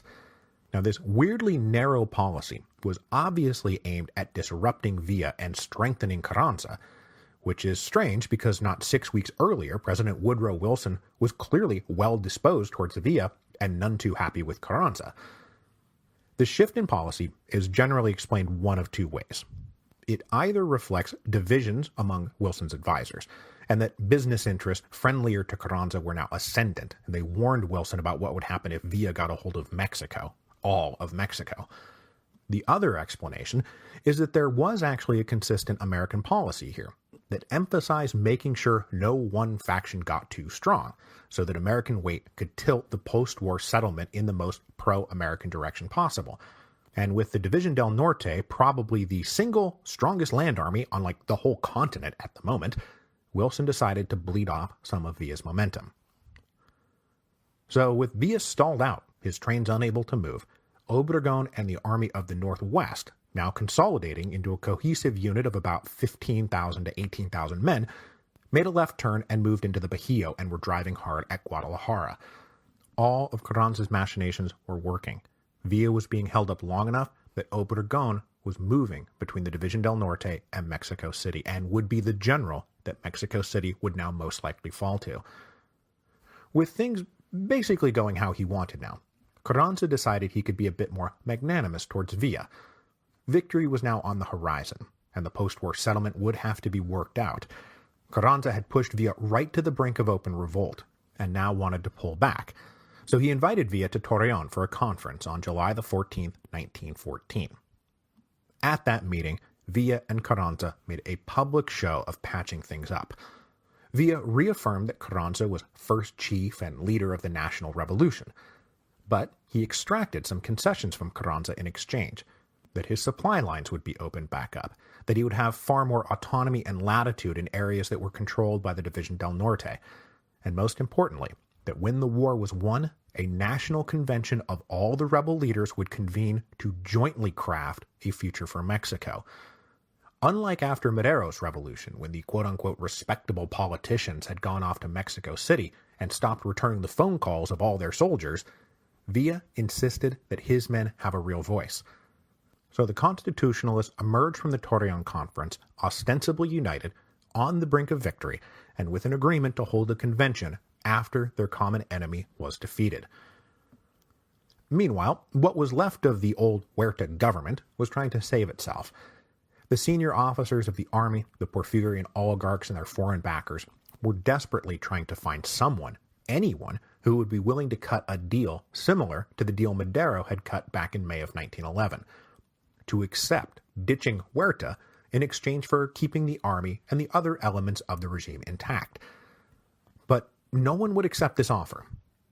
After the Americans occupied Veracruz and the writing was on the wall for Huerta, the ABC powers, that is, Argentina, Brazil, and Colombia, offered to host a conference in Niagara Falls, Canada, attended by the United States, emissaries of Huerta's regime, and the Constitutionalists, the object being to negotiate an end to the fighting. But remember, one of Carranza's great insights was that no compromise was possible, that surrender must be unconditional, and he refused to send anyone to this Niagara Falls conference. And the guys who were sent to represent Huerta were noted at this conference as being loyal to Mexico but not to Huerta, who was already considered totally disposable. The object of all the representatives at the Niagara Falls conference was to get some kind of deal in place before the rebels won, but it wrapped up at the end of June, having accomplished nothing. By the first week of July, the noose finally got too tight for Huerta. Obregón was now making rapid, unimpeded progress towards Mexico City, and in Morelos, the Zapatistas finally forced the last federal army to evacuate Cuernavaca, and Zapata had led his army into the federal district itself. The question was now no longer how to win, but how to lose. With no friends left, Victoriano Huerta decided to call it quits. On July the 9th, he appointed Francisco Carbajal, the Chief Justice of the Supreme Court, to be the new foreign minister. And then, on July the 15th, 1914, Huerta submitted his resignation to the Chamber of Deputies. His life now obviously very much in danger, Huerta and a few close allies, their families, and a load of cash, jewelry, and gold headed for the small port of Puerto, since obviously Veracruz was still occupied by the Americans. Huerta's resignation and flight came amidst negotiations with various diplomatic legations about how he was going to get out of the country, with the Germans finally, reluctantly, accepting that they would transport Huerta and his family, but no one else, on a cruiser called the Dresden, which was bound for Jamaica. There, he would get on a British liner to Europe. And it's kind of funny how, at this late hour, we're now just on the eve of World War I. Both the British and Germans are trying to get the other to take responsibility for Huerta's safety, knowing it would make that country very unpopular with the new incoming regime. And boy, is there ever a lot of oil in Tampico that sure would be nice to have in case, like, a war breaks out between us. But Huerta got on the Dresden and he sailed away. He had been president of Mexico for 17 months and would then spend his exile in Barcelona. But we are not quite done with Victoriano Huerta, just as we are not quite done with Pascual Orozco, and those two will link back up for one last hurrah. Huerta's resignation did not quite end the war, as the new president, Carbajal, was still trying to assert his right to serve as provisional president, just as De la Vera had done back in 1911. But this wasn't 1911. The leaders of the Federal Army, meanwhile, were promising to surrender to any general who would allow them to attach conditions to that surrender, including an offer to surrender to Zapata. But no one would accept this offer. Again, this was not 1911. Surrender must be complete and unconditional. Despite all their ideological and personal differences, all the revolutionaries agreed that the future of Mexico required root and branch purge of the Porfirian conservatives. So, Carbajal didn't wait around. He abandoned the capital and followed Huerta to exile. By that point, Obregón's army had advanced all the way to Teoloyucan, maybe 25 miles north of Mexico City. Carranza joined Obregón on August the 11th, and they reiterated that unconditional surrender was the only option. And so 2 days later, the Federal Army formally surrendered to Carranza and Obregón. The terms of the resulting Treaty of Teoloyucan stated that all federal soldiers in Mexico City must withdraw east towards Puebla, leaving all weapons and ammunition behind. the only federal forces allowed to stay in place would be those manning the line facing south towards Morelos. Those troops were to stay in place until constitutionalist units could relieve them, making it clear again that Carranza considered the Zapatistas not a friend to be invited into the capital to celebrate, but an enemy to be kept at bay. On August the 15th, 1914, Obregón led his army into Mexico City. The Constitutionalists had won. The victory of the Constitutionalists ended Phase 2 of the Mexican Revolution. And when I return from my break, we will launch Phase 3, defined by the conflict between the Constitutionalists and the Conventionists. And if that means nothing to you, well, that's fine. When we come back, I'll explain to you all about it. As I said at the end of last week, though, this break will be 3 weeks long, so our next new episode will be on January the 13th, 2019. In the meantime, I will be taking a little vacation, spending some time with my family, and commencing some heavy work on Citizen Lafayette. As you wait patiently for my return, and even more patiently for Citizen Lafayette, please remember that Amazon is running a Saturnalia special for The Storm Before the Storm. It's 30% off the paperback when you use the code 30ROME at checkout. That is 30ROME. I want to thank everyone for their support, for continuing to listen to the show, and I will see you all back here next year when we will finish the Mexican Revolution and then get started with an open-ended run on the Russian Revolution.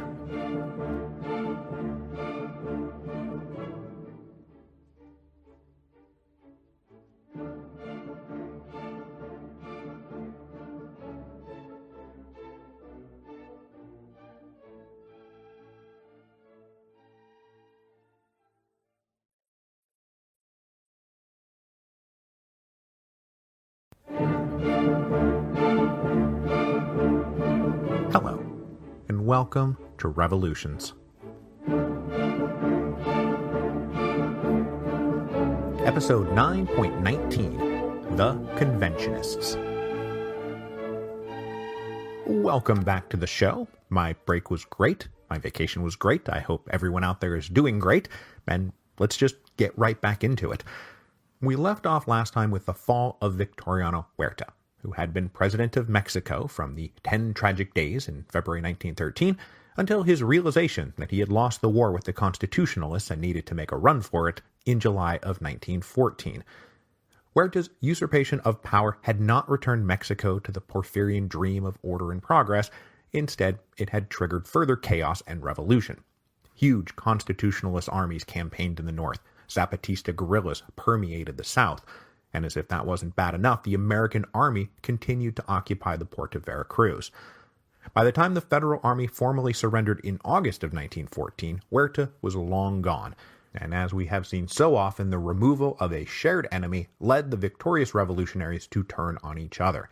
So the next 6 months would be a whirlwind of negotiations and potential new alliances that would, by the end of the year, see Mexico not establishing a new peace, but waging a new revolutionary civil war. The old order was now dead, though. One of the first things General Alvaro Obregón did upon entering Mexico City was visit the grave of Francisco Madero and connect the constitutionalist victory to the memory of the noble apostle democracy who had been martyred by the enemies of freedom.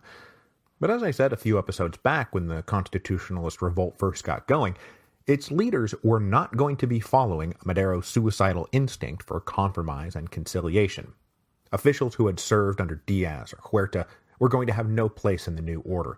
The Federal Army would be disarmed and then dismantled.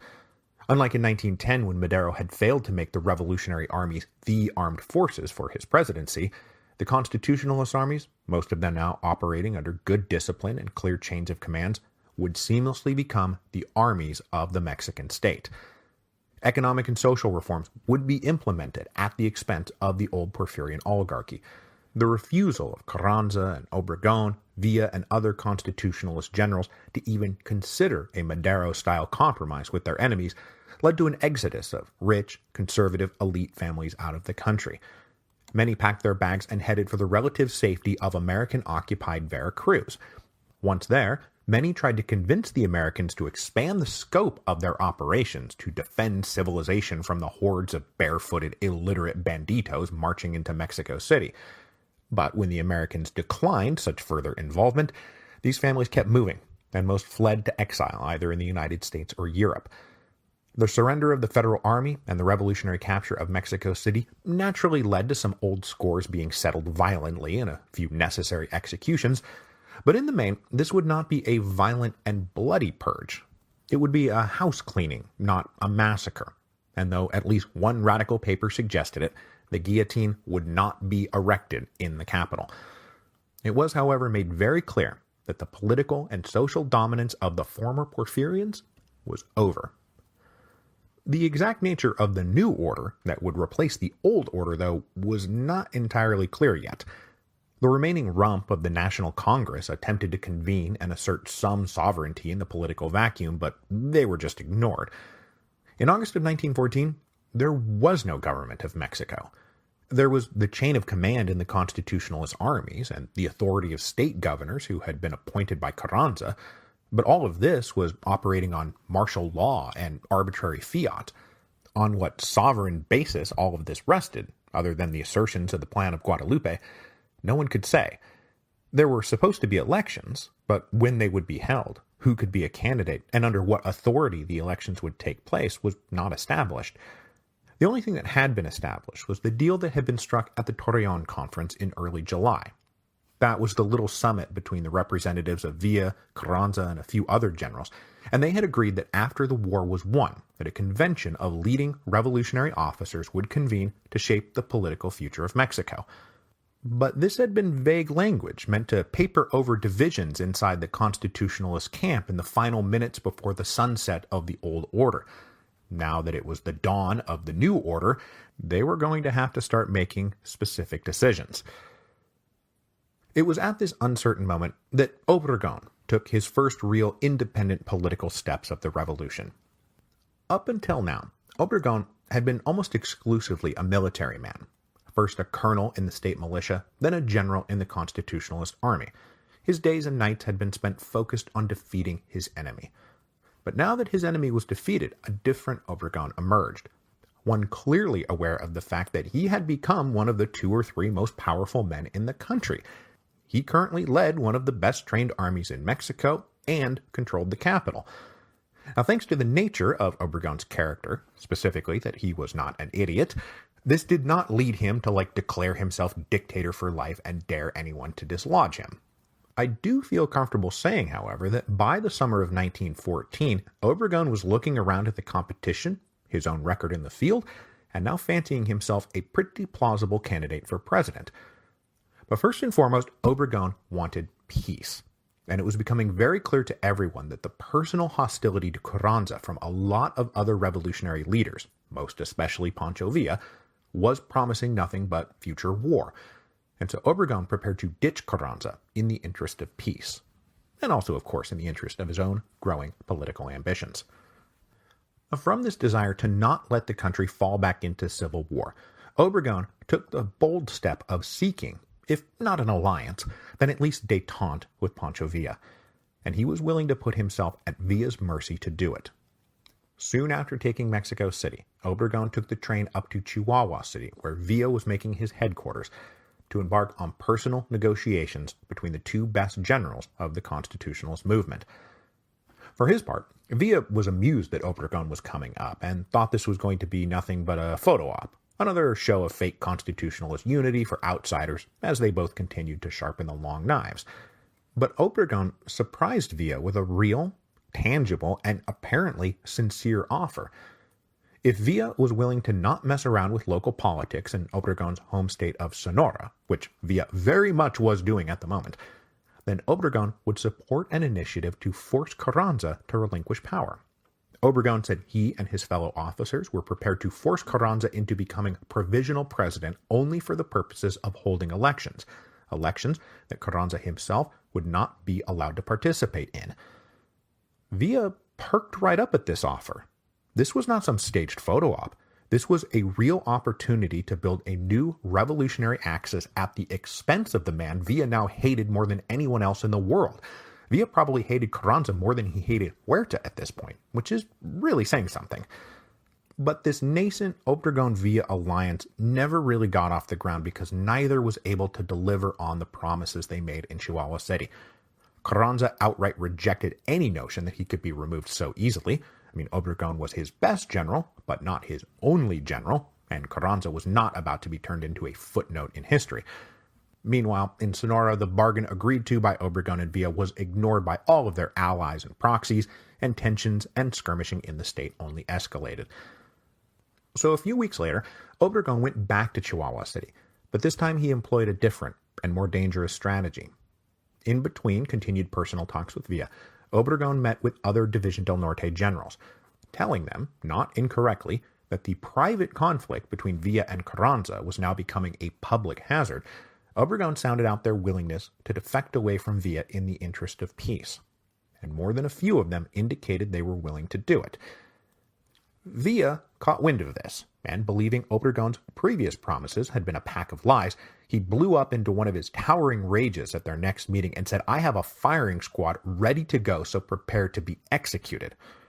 It took the combined imploring of Felipe Angeles and then ultimately Villa's wife, Luz Corral, to convince Villa that so brazenly murdering Obregon would be a fatal mistake. Obregon continued to coolly insist that he was absolutely ready to dump Carranza into the dustbin of history, saying most especially that whenever the Convention of Revolutionary Generals took place, that Carranza would not be able to control their deliberations. Villa calmed down a bit and agreed not to execute Obregon and not to boycott the convention when it convened, and he allowed his rival to leave the city alive. But though he had calmed down, Villa's murderous wrath was apparently undiminished, and it looks like he only wanted to avoid the impropriety of murdering somebody who was his guest. Villa had probably already at this point determined that a future war between him and Carranza was unavoidable, and that Obregon would clearly be his most formidable adversary. So, after Obregon got back on a train to Mexico City, Villa ordered that train stopped and that Obregon be executed. But just as Villa himself had once escaped Huerta's order to have him killed on a train to Mexico City, that was back in episode 9.13, the officers tasked with actually carrying out the execution did not act, either out of a miscommunication or outright insubordination. Obregon was allowed to continue on alive and well. Villa's attempt to kill Obregon was part fit of pique, but also based on a solid prognostication, and in fact, Villa's belief that Obregon would be his most formidable and dangerous adversary would come true. Now, as Obregon attempted détente with Villa, another group of constitutionalist leaders attempted détente with Emiliano Zapata. There would never be peace as long as the Zapatistas held themselves aloof from everyone, and so in late August 1914, a small clique of generals with more radical inclinations than First Chief Carranza reached out to Zapata to see what it would take to get the Morelos guerrillas to stand down. This turned out to be nearly an impossible sell.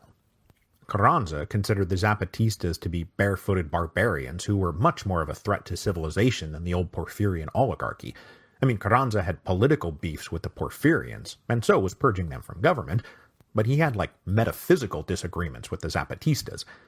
It's why the one condition of the Federal Army's surrender had been that the Federal Army along the southern line of Mexico City would stay in place until they were relieved by constitutionalist forces, to stop the Zapatistas from entering the capital. And this was not anything Zapata himself had missed. And Zapata said that this Carranza does not inspire much confidence in me. I see in him much ambition and a disposition to fool people. So, for Zapata, Carranza was just another Madero, and probably even less trustworthy than Madero had been. But still, Zapata allowed a small delegation of Carrancista generals who had proven track records of land reform in areas that they controlled to come to Cuernavaca for a meeting. But when this little group got to Zapatista-occupied Cuernavaca, they found the Zapatistas outright hostile to the lawyers and the politicians and the tricksters who surrounded Carranza. Zapata said that any alliance with him and his liberating army of the South would have to be based on two fundamental principles. First, any potential ally had to accept the plan of Ayala, and second, Carranza had to resign. And that would be the preliminary demands for future negotiations. That was not the negotiations themselves. That was just what had to be established before Zapata would even talk to you. Now, since Carranza was obviously never going to meet those demands, the group of commissioners left empty-handed, and on September the 5th, Carranza gave an interview blasting and scoffing at Zapata. So, whenever Carranza took up the presidency, he could expect to be the latest national leader to have to deal with continued revolution in the South. And it was now becoming a more aggressive revolution in the South. On September the 8th, Zapata announced that he was invoking Article 8 of the Plan of Ayala, which promised total nationalization of land and property belonging to anyone who opposed the Plan of Ayala. Up until now, Zapatista-controlled areas had seen a lot of reclamation or recovery of land, villages making claims about property that had been stolen from them by the Hacendados. But up until this point, Zapata had held his chiefs back from going further than restoration. He didn't even allow them to seize land for their own personal enrichment, as many expected would be the reward for their service. But after invoking Article 8, real revolutionary land distribution would commence in the South. Survey teams would be organized to go out, take stock of all the land, and more or less do to the haciendas what the haciendas had done to the villages. Encroach on their land, gobble up their property, and redistribute to the people what had for centuries been owned only by the powerful. With Zapata remaining aloof from the Constitutionalists in the South, tensions between the Constitutionalists in the North continued to escalate. Carranza decided to literally break ties with Villa, ordering men under his command to cut telegraph lines and literally rip up the railways, connecting areas controlled by Villa from areas controlled by Carranza. Villa then issued a declaration saying that he no longer recognized Carranza as first chief of anything, and that Mexico, all of Mexico, should join in Villa's call for a new civilian government to take over the country as soon as possible. With the rift between Villa and Carranza now becoming a real problem, the next rung of officers down the ladder became very concerned that this was going to lead to open war, which neither they, nor they suspected Mexicans generally, really wanted. So about 50 of these senior generals, including, eventually, Obregón, signed a proclamation demanding that the agreement made at Torreon back in July be fulfilled, that a convention of leading revolutionary generals be held immediately. A convention where the leadership of the revolution would be able to come together as a group, not as members of individual factions, and determine the best way to settle a peace for Mexico. Carranza tried to wiggle his way out of this by agreeing that a convention should be called, and then he scheduled this convention for October the 1st in Mexico City. But he tried to keep tight control over it by stipulating that the convened members should be composed of constitutionalist generals or their designated representatives, all state governors, and other officials who had been appointed by Carranza since the beginning of the rebellion, and then other just sort of loose advisors to the first chief. This was clearly meant to be a rubber stamp convention, designed to ratify the legitimacy of Carranza's move towards the presidency. But showing the weakness of Carranza's position, almost all the rest of the revolutionary generals, including Obregón, refused to go along with this rubber stamp. The October 1st convention would take place, and it did take place, but a second convention was arranged for October the 10th. This convention would be held in the neutral city of Aguascalientes, and this one would be attended only by revolutionary generals, who would be there representing themselves and Mexico. Carranza did not have the ability to stop the Aguascalientes convention, and could only insist with frustration that it would be merely advisory and not bind him personally in any way to anything. The Aguascalientes Convention convened on October the 10th, 1914, to decide the fate of Mexico. Unlike the Maderista era, when the soldiers had been shunted aside so the civilians could take over, this time it would be reversed.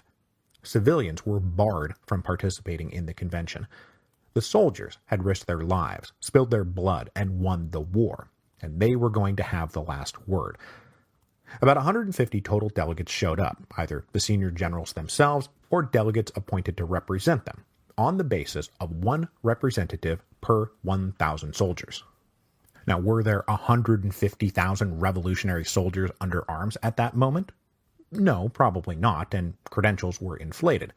But still, nearly all the factions, save for the moment the Zapatistas, were represented. It was a dangerous moment, as Mexico had a long history of military rule, But while the men who gathered at Aguascalientes were all military men now, most of them were civilians who had been converted into soldiers by the revolution, and they all assumed some kind of civilian government would inherit the country. There was no support for setting up a permanent military dictatorship. That was not on the table. Pancho Villa himself stayed away, but he did send a group of about 40 dedicated Villistas who would be there to ensure that the boss wasn't screwed over, but most especially to make sure that Carranza was screwed over. Obregón was there in person as a strong moderate presence inside a group oriented towards peace. That group included most of the generals who had signed the proclamation calling for the convention in the first place, and they formed the bulk of the membership of the convention. A much smaller minority were hardcore Carrancistas, whose fortunes and careers were tied to their patron, and who were there to ensure the convention did not get rid of the first chief. After convening on October the 10th, they all swore an oath and affixed their signatures to a Mexican flag, stating that they would abide by the convention's collective decisions. Then 2 days later, they declared themselves sovereign. The Aguascalientes Convention would now constitute the sovereign authority of Mexico. Carranza refused to recognize this bold claim and continued to insist that it was merely an advisory body and that as first chief, sovereign authority still rested with him. But Pancho Villa took a different approach. He came down to Aguascalientes. He fixed his own signature to the flag and announced that he would abide by the decisions of the convention. Villa went back to his headquarters, but while he stayed away, he left his interests in the capable hands of Felipe Angeles, and Angeles became one of the most dominant players at the convention. Angeles led the Villistas in pursuit of conciliation and compromise with everyone else in the room.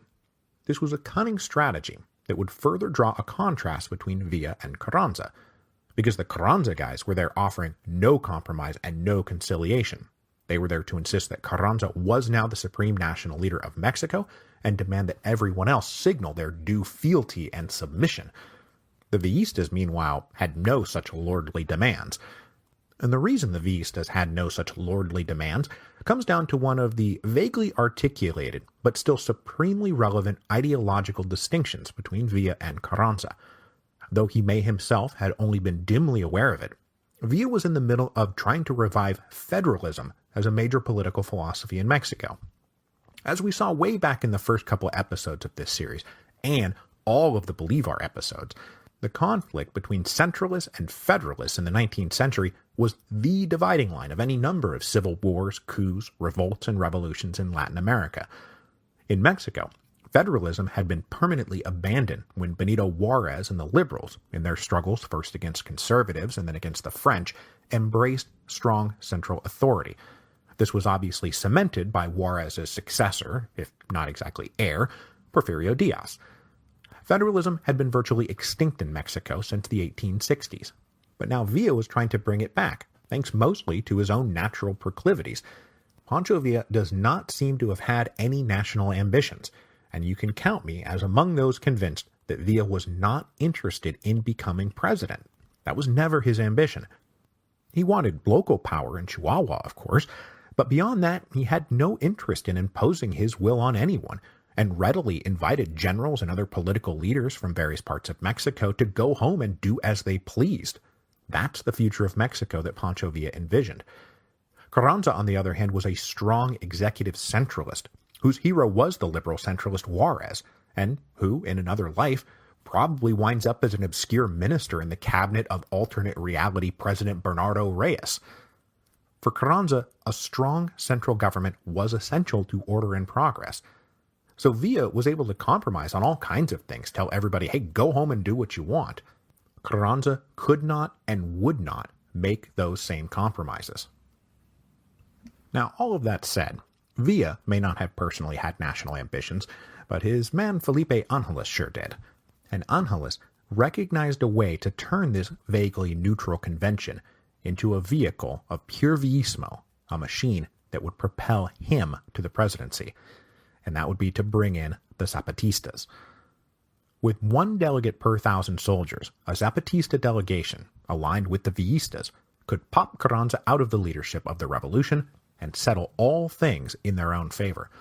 So Angeles stepped forward and proposed that on moral grounds, on political grounds, and for reasons of revolutionary honor, that the not-present Zapatistas be formally invited to send a delegation. Most of the other guys in the room agreed to this proposal, because they were there to ensure post-revolutionary peace, and unless the Zapatistas were satisfied, there would never be peace. So the convention blessed Angeles personally going to Morelos to invite them. So Angeles got on a train, he headed down to Mexico City, and then up to Cuernavaca to personally call on Zapata. Now this is kind of crazy and a little dangerous, because remember, last time Angeles was in Morelos, he was the commander of federal army forces trying to defeat the Zapatistas. But Angeles was convinced that his relatively compassionate tour of duty and Zapata's desire for an alliance with Villa would see him through this without getting shot. And he was right. The two men met on October the 20th, and Zapata started by praising Angeles as the only man who had ever fought him honorably.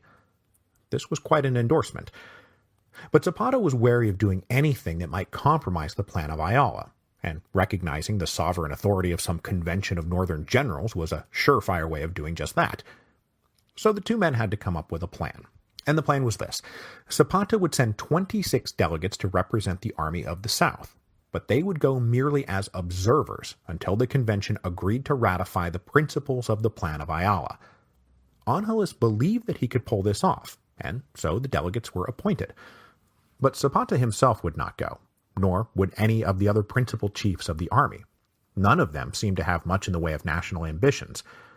Those who did want to go were the civilian-type intellectuals who had come to Morelos after the fighting started. They had come to provide ideological support and give rhetorical ammunition, not actually pick up a rifle and fire it. So almost every single one of the 26 delegates had to be hastily commissioned as colonels in the Southern Army so they could participate. So then this group of newly minted Zapatista colonels piled back onto the train and headed north. Only very conspicuously, they did not first get off in Aguascalientes. First, they continued further north another 100 miles or so to where Villa had set up his headquarters, and it was only after receiving Villa's personal assurances that he supported them and the plan of Ayala that they went back to Aguascalientes. But on the morning of October the 27th, the Zapatista delegation was welcomed into the hall to thunderous applause, and for the first time, all revolutionary factions were in one place at one time, and they did something kind of surprising. They endorsed the plan of Ayala. Now, of course, not everyone at the convention was some radical agrarista. I mean, most of them weren't. But as Angeles had promised, he managed to engineer the overwhelming approval of the principles of the plan of Ayala by the convention. And this committed the sovereign authority of Mexico and the future national government of Mexico to pretty radical land redistribution and social justice. Even Obregón and his guys went along with this, even though it was far more radical than anything they wanted. And this was because they genuinely wanted peace. And besides, plans and promises were made to be broken. But though the embrace of agrarian justice was a pretty big deal in terms of the long constitutional history of Mexico, for the moment it took a backseat to the real battle that was now at hand. How to settle things between Villa and Carranza to avoid civil war. And this is when Obregón stepped forward. On October the 31st, he introduced a resolution that called on both Villa and Carranza to resign simultaneously. This was the best and probably only way to ensure future peace. To replace Carranza as executive, Obregón suggested the little-known and little-supported leader from San Luis Potosí, Eulalio Gutiérrez. The resolution calling for this double resignation was, of course, Obregón continuing his attempts to stop a revolutionary civil war. But let's face it, removing Carranza and Villa at the same time would mean that Obregón was bound to emerge from the convention as the preeminent leader in Mexico. Probably only Felipe Ángeles would be able to rival him. And Ángeles actually helped Obregón secure passage of this revolution, though probably not, as Obregón hoped, in the interest of actually getting Villa to resign. Villa and Ángeles were playing their own game, but it was to more thunderous applause that Ángeles read a short message from Villa saying, "Not only do I resign, I suggest the convention have both me and Carranza shot." Now, we should not take this at face value. Villa and Ángeles were gambling that Carranza would never step down, so their bluff would never be called. It was well known that while the convention met, Villa was continuing to beef up his arms and talking quite openly about how the shooting would start again soon. By being the first to publicly agree to resign, though, Villa got to portray himself as selfless and patriotic, and Carranza as a grasping, dictatorial megalomaniac. And Carranza played his part perfectly. After attempting a few formulas to remain in power, ultimately Carranza said the convention is not sovereign, it is not binding on me, and I'm not going to retire. The convention then delivered an ultimatum. They gave Carranza until November the 10th to resign, and when that deadline passed, the convention declared him in rebellion. Angeles and Villa had played things perfectly. The convention was the sovereign authority of Mexico. They had in hand a flag signed by all the other generals agreeing to abide by the decrees of the convention, and the convention had just declared Carranza illegitimate and in rebellion. To complete this deft political maneuver, Villa was then declared commander-in-chief of the convention's armed forces. But as it turns out, solemn oaths and signatures on the flag do not count for as much as they should. Not only did the hardcore Carrancistas walk out, but so too did most of the moderates, including Obregón, who now decided to reconcile with the first chief. Now one might think that Obregón would have sided with Villa over Carranza, whose unwillingness to step aside was now the thing plunging Mexico back into the war that he had been trying to avoid. And it's still a matter of speculation and argument why he went back. Probably it was a mix of being more socially and politically aligned with the conservative Carranza rather than the radical Villistas and Zapatistas. Also probably mixed in was personal hatred of Villa for, ordering his execution. Plus, on top of that, there was the recognition that even if he personally sided with Villa, that many of his comrades and fellow officers would not. If he crossed the lines, he'd do it alone. Obregón's goal had been to avoid a civil war. He had failed, and so all that was left to do now was pick a side. And he picked Carranza. Carranza faithfully welcomed Obregón back, rather than excommunicating him for the months Obregón had spent trying to get rid of Carranza. So after the declaration that Carranza was in rebellion, the constitutionalist forces pulled out of Mexico City and reconsolidated near Veracruz, knowing that they would very likely lose any direct encounter with the División del Norte. Villa immediately prepared to march on the capital, but in the meantime, someone had to occupy the city, and that someone, by default, was the Zapatistas. Now Zapata never had any desire or ambition to capture Mexico City, and his men were all peasant guerrillas, so it was with some awkwardness and a hint of hesitant embarrassment that the Morelos guerrillas walked into Mexico City on November the 24th. The culture clash was sharp. Most of these guys had spent their lives in villages or working on haciendas, and the biggest city they had ever encountered was Cuernavaca.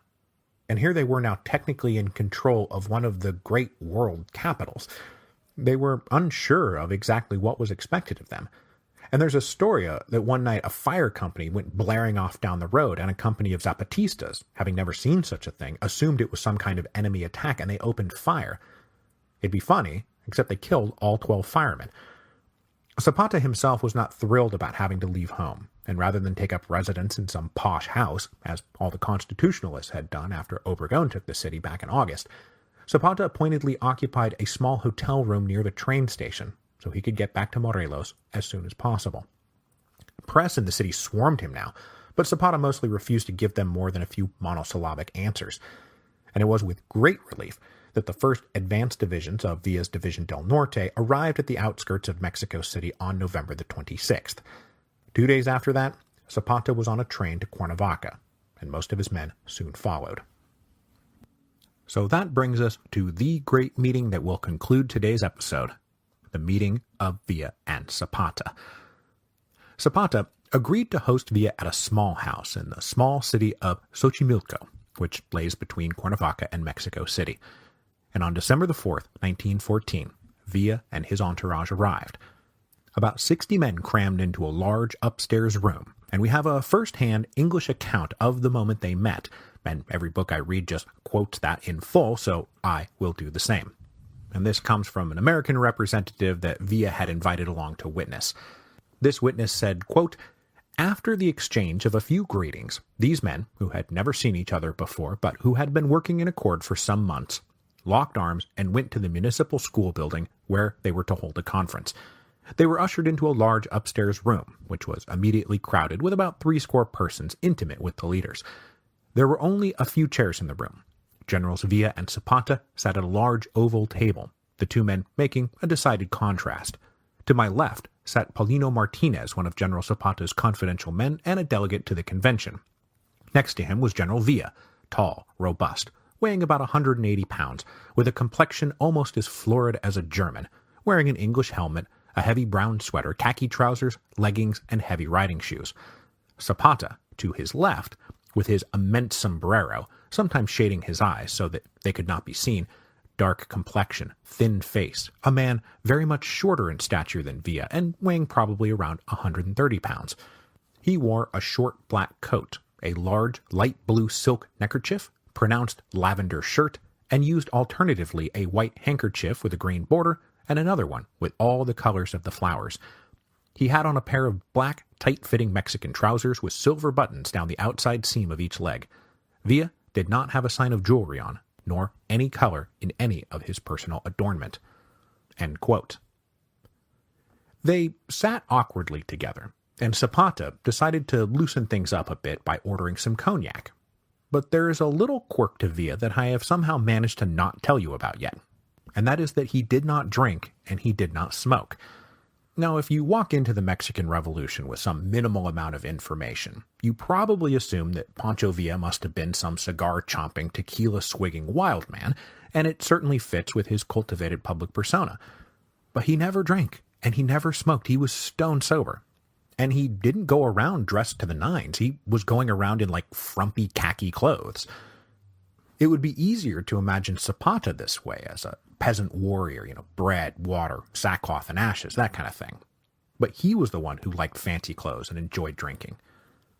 So Villa did not drink, but when the cognac arrived, he didn't want to insult his host, and so he gamely took a shot and nearly choked on it, calling for water to help him not die.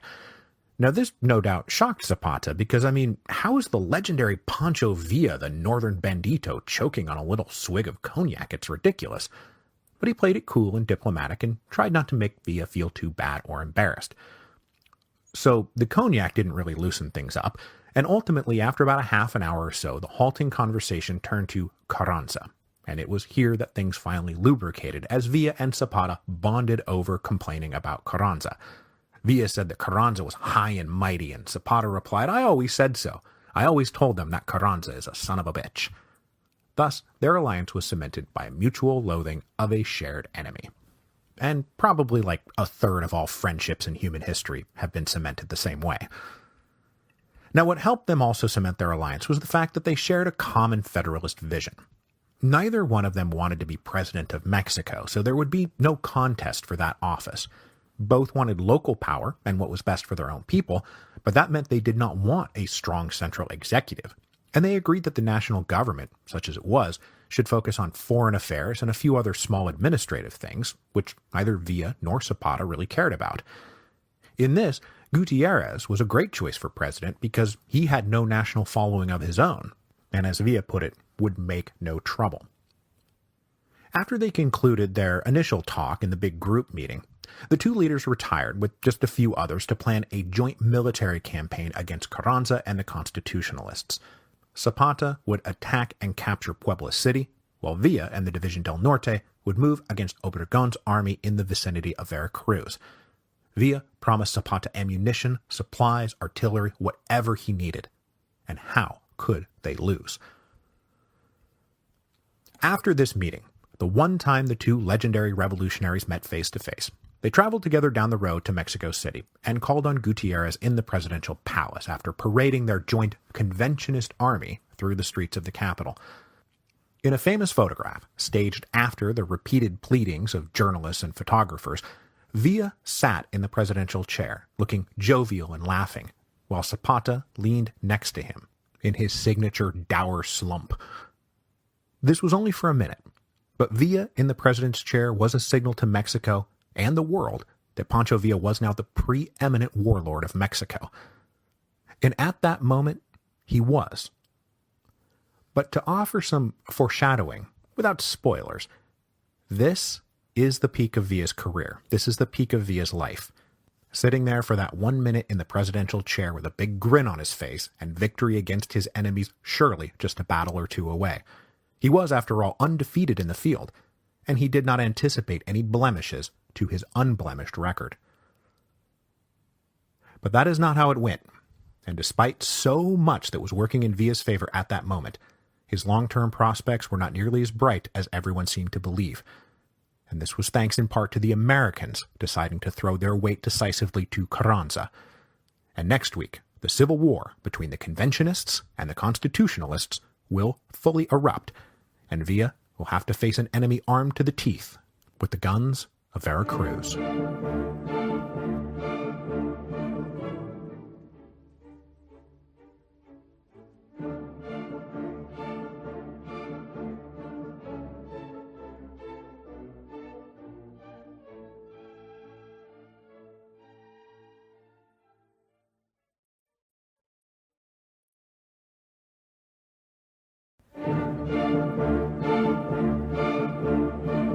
Hello, and welcome to Revolutions. Episode 9.20, The Guns of Veracruz. When the Aguascalientes Convention met in October 1914, its goals were to lay the groundwork for Mexico's political, economic, and social future, but most especially it was to prevent a civil war between Pancho Villa and Venustiano Carranza. This is when they were meant to beat their swords into plowshares. But instead of coming together, they fractured apart, kicking off the bloodiest and most violent phase of the Mexican Revolution, a fratricidal civil war between dueling revolutionary factions. In the grand tradition of fratricidal civil wars between dueling revolutionary factions, now being called the Constitutionalists on the one hand, those are the guys who stuck with Carranza, and the Conventionists on the other, those are the guys who went with Villa and Zapata, the two sides actually proclaimed many of the same principles and goals. And yet there they were about to blast the hell out of each other with murderous venom. The question is, why? A great deal of ink has been spilled trying to explain the split between the Constitutionalists and the Conventionists. The old class theory is that the lines ran between the middle-class bourgeoisie, who went for Carranza, and the peasants and cowboys and ruffians who went for Villa and Zapata. But that theory has broken down in the face of plenty of evidence that both sides had their fair share of peasants and cowboys and urban middle classes. A lot of the original Maderistas, for example, including Francisco Madero's brother Raul, were staunch Villistas because they believed that Carranza was a dictator in the making. Politically, you could say that it was a fight between centralists and federalists, that Carranza believed strong central leadership was the only thing that could secure the revolution, while Villa and Zapata believed it could only be secured by ditching strong central leadership and its dictatorial tendencies. Except that as much as this is obvious in retrospect, it was hardly a major issue in the propaganda war, and Villa certainly had no coherently expressed ideology to speak of. Economically, you could point to a conflict between capitalists and socialists, except that everyone now espoused worker rights and land for peasants. Carranza, as we're about to see, won the near universal support of the organized urban working classes. But both sides also courted, had backers inside the business community. So then one is tempted to say, well, maybe Villa and Zapata were running a popular progressive movement and Carranza was a conservative. Except that the Carrancistas tended to be far more aggressively reformist and modernist and anti-clerical. Meanwhile, the Zapatistas were positively atavistic in their goals. They did not want to move forward, they wanted to go backward. And Carranza's propaganda did a pretty good job of painting Villa as the dumb tool of a looming counter-revolution. It wasn't true, but a lot of people thought that it was. So not unlike attempting to explain the murderously bitter divide between the Mountain and the Girondin in the French Revolution, no one theory or explanation really holds up under scrutiny. So a lot of this comes down to personal rivalry, geographic origin, and just old loyalties. The Sonorans stuck with Carranza. The guys from Chihuahua stuck with Villa. Morelos and the South were religiously loyal to Zapata. And around them, people tended to follow the alliances and chains of command from the fighting over the previous year. And outside of these dedicated revolutionary partisans, most of Mexico was ready to go with just whoever won. Now, there were three big reasons why it would be the Constitutionalists who ultimately won. First was the nature of their organizational structure. Remember, Carranza had built his organization from the top down. He was the governor who had gone into revolt and everybody else worked for him. Thus, the Constitutionalists tended to operate in a more classic pyramid command structure, with superiors giving orders and subordinates following them, and it was all far more centralized and unified. Villa, on the other hand, had built his army from the ground up. The División del Norte had begun as an alliance of separate chiefs, with Villa merely elected to lead them in battle. So the Conventionist coalition tended to be far more of a coalition rather than a hierarchy, and his two most important pieces, Villa's División del Norte and Zapata's Liberating Army of the South, worked almost completely independently of each other. And that's to say nothing of the fact that neither listened to the supposed president and leader of the convention's government, Eulalio Gutiérrez. Gutiérrez had been a compromise candidate first proposed by Obregón in the convention, and he now sat around the presidential palace in Mexico City wondering if he was even on the side he wanted to be on. And within days, he was in seditious talks with Obregón to switch sides. So this contrast between the unity of the Constitutionalists and the disunity of the Conventionists is going to play a pretty big role in what happens next. The second big thing was the matter of economic geography. When the war broke out at the end of 1914, the Conventionists actually controlled the majority of Mexico in a contiguous mass from the American border down to the Guatemalan border. The Constitutionalists, on the other hand, were forced to hole up in a number of isolated cities. But critically, when I say isolated, I mean from each other. Most of these cities that they held happened to be either ports or cities on the U.S. border. That meant that resupply and rearming was never going to be a problem for Carranza and Obregón. They were also going to have the money to pay for everything, because controlling the ports meant controlling the customs duties, and on top of that they controlled some of the most lucrative export-oriented areas of the country. They had Tampico and its oil fields. They controlled coffee coming out of Chiapas. They controlled henequen coming out of the Yucatan. Villa, on the other hand, had fewer things to sell and fewer places to sell it. Many of the ranches they controlled in the north now had much smaller herds because they had sold so much during the fat times of 1913 and 1914. Say nothing of the fact that that flooded the American market, so now they were getting fewer dollars per head. So even though the Conventionists controlled much more territory in terms of acreage, the Constitutionalist territory was probably twice as lucrative, and again always open to the doors of world trade in a way that the Conventionists just never were. Finally, the third reason was the Americans, whose support, either by default or design, went to Carranza and the Constitutionalists, and that helped tip the balance decisively in favor of Carranza and the Constitutionalists. To expand on this last critical factor, American policy had been leaning towards Carranza for a long time. But it isn't quite as simple as saying the Americans wanted Carranza to win. There were still staunchly pro-Villa Americans in Mexico and in Texas and in Washington, D.C. Villa had gone out of his way to cultivate American support. He had always protected American property from his confiscations, and he had been the one revolutionary leader not to condemn the United States for the occupation of Veracruz. As late as December 1914, Secretary of State William Jennings Bryan was still singing Villa's praises. But there were also Americans who despised Villa and supported Carranza, the most important of them being John Lind, Wilson's special envoy in Mexico, who had been promoting Carranza to President Wilson from the beginning, and who had been in direct contact with Carranza's son-in-law in Veracruz over the summer of 1914, arranging what both men hoped would be the eventual handoff of Veracruz to Carranza. Inside Wilson's cabinet, too, there was a general feeling that a cultured and educated hacendado like Carranza was a far safer bet than a wild man like Villa. They didn't care for Carranza's uppity nationalism, nor his occasional anti-Yankee diatribes, but far better him than a bunch of barefooted Zapatistas in the presidential palace. I should also mention before we move on from this, though, that there were also business and political interests in the United States who supported neither the Constitutionalists nor the Conventionists, and who were engaged, pretty deeply engaged actually, in plots to stage another counter-revolution to bring back the old Porfirian order. Among all of these groups, though, there was a growing consensus that the Americans needed to pull out of Veracruz sooner rather than later. Very few credible voices wanted the United States to get further embroiled in a Mexican Civil War, or even worse, kickstart a second Mexican-American War. Especially now that Europe had gone and started World War I. Have I mentioned that World War I has started? No? Shoot. Well, it did. It started about 6 months ago.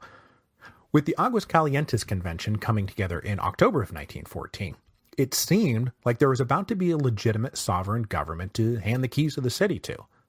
But then the convention produced not a unified peace, but a fractured civil war. The supposedly sovereign conventionist government claimed their supposed sovereignty over Mexico, but it was Carranza's forces that controlled the state of Veracruz, with the alternative being continuous occupation and then probably, eventually, being forced into a shooting war. The pro-Carranza elements inside the United States got their way, and the Americans decided to leave Veracruz in the last week of November 1914, by default giving it to the Constitutionalists. Veracruz was a very big prize for Carranza. After all, it was Mexico's biggest port, and brought with it, first of all, customs revenue, badly needed cash that would help further finance the Constitutionalist War. But there was something even more immediately valuable. In the 6 months the Americans had been running Veracruz, arms shipments had been continuing to arrive, most of them coming from American sources, but some, at least until the outbreak of World War I, arrived from Europe. The American occupying forces dutifully offloaded these arms, consolidated them all in a warehouse complex, along with other arms that they had rounded up from army barracks and munitions depots and the Mexican Naval Academy. Historian John Mason Hart did the yeoman's work of tracking down the details of what the Americans crammed into these warehouses from overlooked and forgotten records inside those warehouses, because the records of all the activity and ammunition storage maintained by the Americans was carefully screened out when it came time to deposit everything in the National Archives. But we now know for sure that when the Americans pulled out, they left behind a warehouse filled floor to ceiling with all of the following: machine guns, artillery pieces, grenades, dynamite and blasting caps, bullets, cartridges, shells, shotguns, pistols, rifles, barbed wire, blasting powder, bayonets, and even a few swords.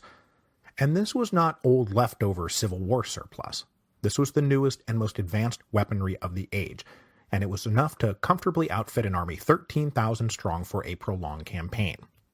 In the final week of the American occupation, when it was known that they were about to leave all these weapons behind and that they would go to Carranza, 5 ships laden with even more weapons were unloaded 24 hours a day in continuously changing shifts.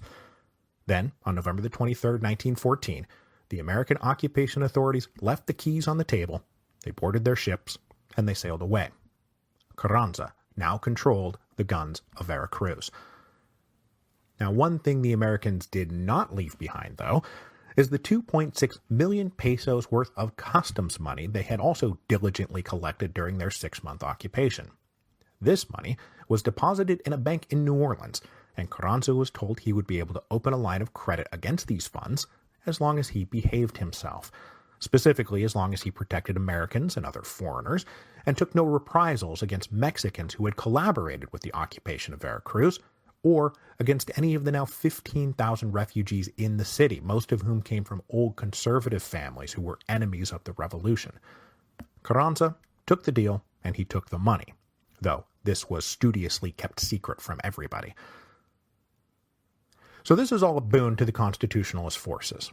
But for the moment, the conventionists still had all the momentum. At their meeting outside Mexico City, the meeting we ended on last week, Villa and Zapata had agreed that Zapata would go off and capture Puebla City, while Villa would go after Obregon's armies that were gathering in and around Veracruz. But right at the outset of this quote-unquote coordinated campaign, it was anything but. Villa was slow to deliver on the grandiose promises he had made about supplying Zapata with ammunition and artillery and trains to haul everything around. It took repeated complaints from Zapata to get the necessary equipment. But then, when the artillery finally showed up, the small Constitutionalist garrison evacuated Puebla City and Zapata entered without firing a shot. But never liking to be far from home, Zapata almost immediately went back to Morelos and just kind of chilled out. His lack of interest in anything outside his home state was almost pathological. But in his defense, the fall of Huerta had brought peace to Morelos for the first time in nearly 5 years. Everyone was exhausted. They believed they had now won, and they wanted to get on with the business of actually doing what they had been fighting so hard to do, and that was carry out revolutionary land reform. But as I said just a minute ago, though Zapata was the most consistently focused on the matter of land redistribution, he could no longer claim that mantle all to himself. The convention had, after all, ratified the principles of the Plan of Ayala, and now even Carranza, who hated the idea, had concluded that he would lose the support of both the people and his generals if he did not embrace some kind of land reform. So on January the 6th, 1915, Carranza announced his own national plan for land redistribution. The plan said that professional survey teams would go out, analyze the titles of haciendas, and, where appropriate, peel off, divide up, and dole out small parcels of land to the landless. But unlike Zapata's goal of restoring ancient communal ownership, Carranza's plan was much more traditionally liberal, really harkening back to the days of his hero Benito Juarez, where the idea was to take national lands and divide it into individual parcels that would then be privately owned by individuals. There was not going to be the possibility of communal land under Carranza. But parcel distribution would be open to all comers. So Carranza was now able to say that, of course, he too was a revolutionary reformer fighting for land and justice. At this same moment, Carranza was also able to secure another claim to being the true popular revolutionary, when he decisively won the support of urban labor. Now, I haven't talked much about urban labor because there weren't that many urban workers in Mexico.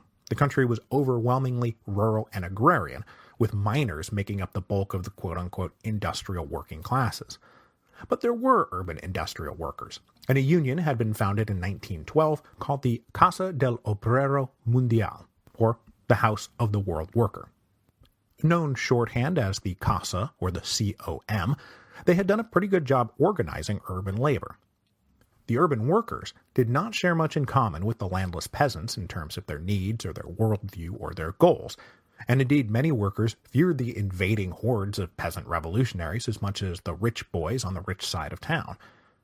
The union leadership of these workers also tended to be more modern and socialist and anti-clerical, further pitting them against the traditionally religious peasants. So to secure the support to the 50,000 or so members of the Casa, Carranza offered them a bunch of concessions and even encouraged them to strike for better pay and more rights.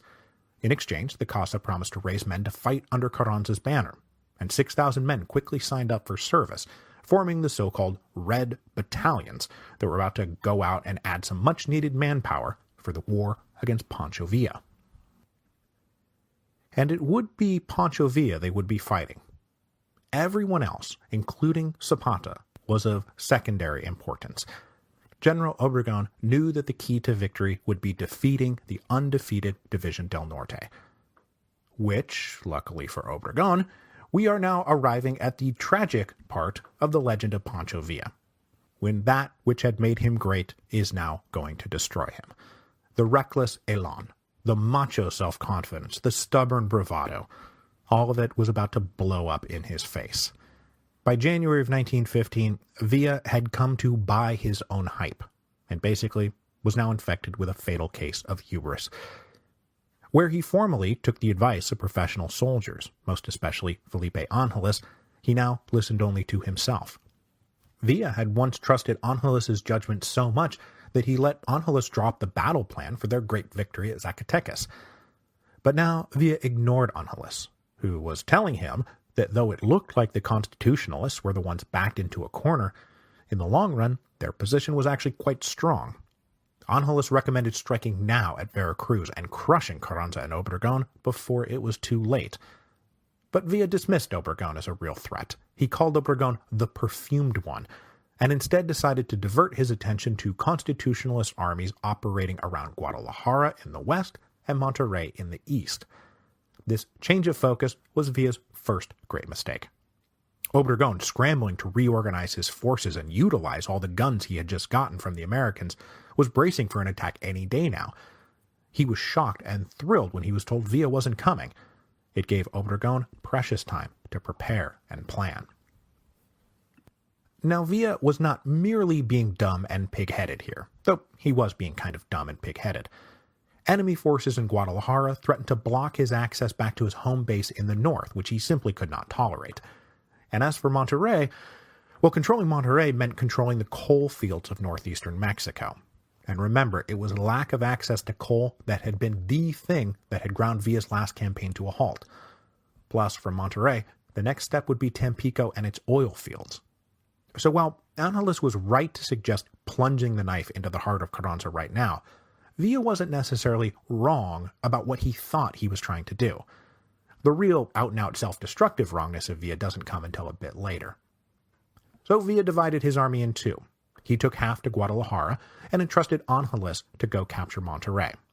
And as much as he opposed the idea, Angeles followed orders. He deftly executed a campaign through Saltillo that saw him standing victoriously in Monterrey just a few weeks later. Villa, meanwhile, had easily taken back Guadalajara and then joined Angeles in Monterrey. So far, everything is still well in hand. Also now well in hand were compromising letters from Provisional President Eulalio Gutierrez to the Constitutionalists offering to defect. Villa blew up when he saw these letters that had just been accidentally left behind, and he ordered Gutierrez executed for treason. Down in Mexico City, Gutierrez was tipped off and he skipped town. And when he skipped town, he was joined in his defection by a few other high-ranking officers and about 10,000 men who had been stationed in Mexico City with them. This led obviously to a shakeup in the conventionist government, since the president just defected to the other side, and they had to hastily replace him with a 29-year-old staunch supporter of Villa named Roque Gonzalez Garza. But with their forces now dispersed across Mexico and the troops that were supposed to be garrisoning the capital now gone, Mexico City was defenseless. The conventionist government abandoned the city for the relative safety of Cuernavaca, and on January the 28th, Obregon re-entered the capital, capturing it for the second time. Obregon had no intention of sitting around Mexico City, though. This was not a war that was going to be defined by who controlled the national capital. It was going to be defined by a showdown between Villa and Obregon, somewhere out there in Mexico. Obregon now had a firm plan of how to defeat Villa. As I've said, he was a self-taught general. Obregon not only read military history and manuals, but he also talked to foreign officers about recent innovations in strategy and tactics. And boy, were there ever a lot of recent innovations in strategy and tactics, because now Obregon had the opening campaigns of World War I to study. And what Obregon learned from 6 months of World War I battles was how much the nature of war had changed. The era where land wars could be won by courage and cavalry charges, basically the core of Pancho Villa's success, was now over. A new era had arrived, a cold and industrial era defined by trenches, barbed wire, and machine guns. Obregon had also studied his enemy, both from afar and close up, and he was convinced that he could lure Villa into a trap. So he pitched Carranza on a plan to march north and goad Villa into a fight. Carranza was not thrilled about the idea. The principal flaw being that Obregon was proposing to take 12 to 15,000 men up north into enemy territory, and their supply lines back to Veracruz would be badly strained. If they were cut off, Obregon would be surrounded in enemy territory, he would run out of ammunition, and he would get slaughtered. Obregon was aware of this risk, but assured Carranza that he could provoke Villa into a decisive battle and destroy him before that became a problem. The one big fear that Obregon had was what if Angeles sees through this trap and convinces Villa not to take the bait. On March the 10th, 1915, Obregon led his army out of Mexico City north towards the Bajío, loaded to the gills with the guns of Veracruz. The conventionist government came down and retook the capital, but again, Mexico City was of little strategic value to anyone. Villa was still riding high when Obregon set out to meet him. His forces in the northeast were in control of the coal fields and were now threatening Tampico. Now, annoyingly, after Villa had departed Guadalajara, a constitutionalist army had moved back into the city. But Villa promptly marched back over and shooed them away like so many gnats, and it fueled his sense of casual invincibility. but that battle in Guadalajara would be his last great victory. Obregón then entered the Bajío, the cradle of Mexican independence, and chose as the location for the great looming showdown the city of Celaya. Celaya was perfect. It was filled with irrigated farmland, crisscrossed with ditches that could be further dug out to hinder Villa's vaunted cavalry.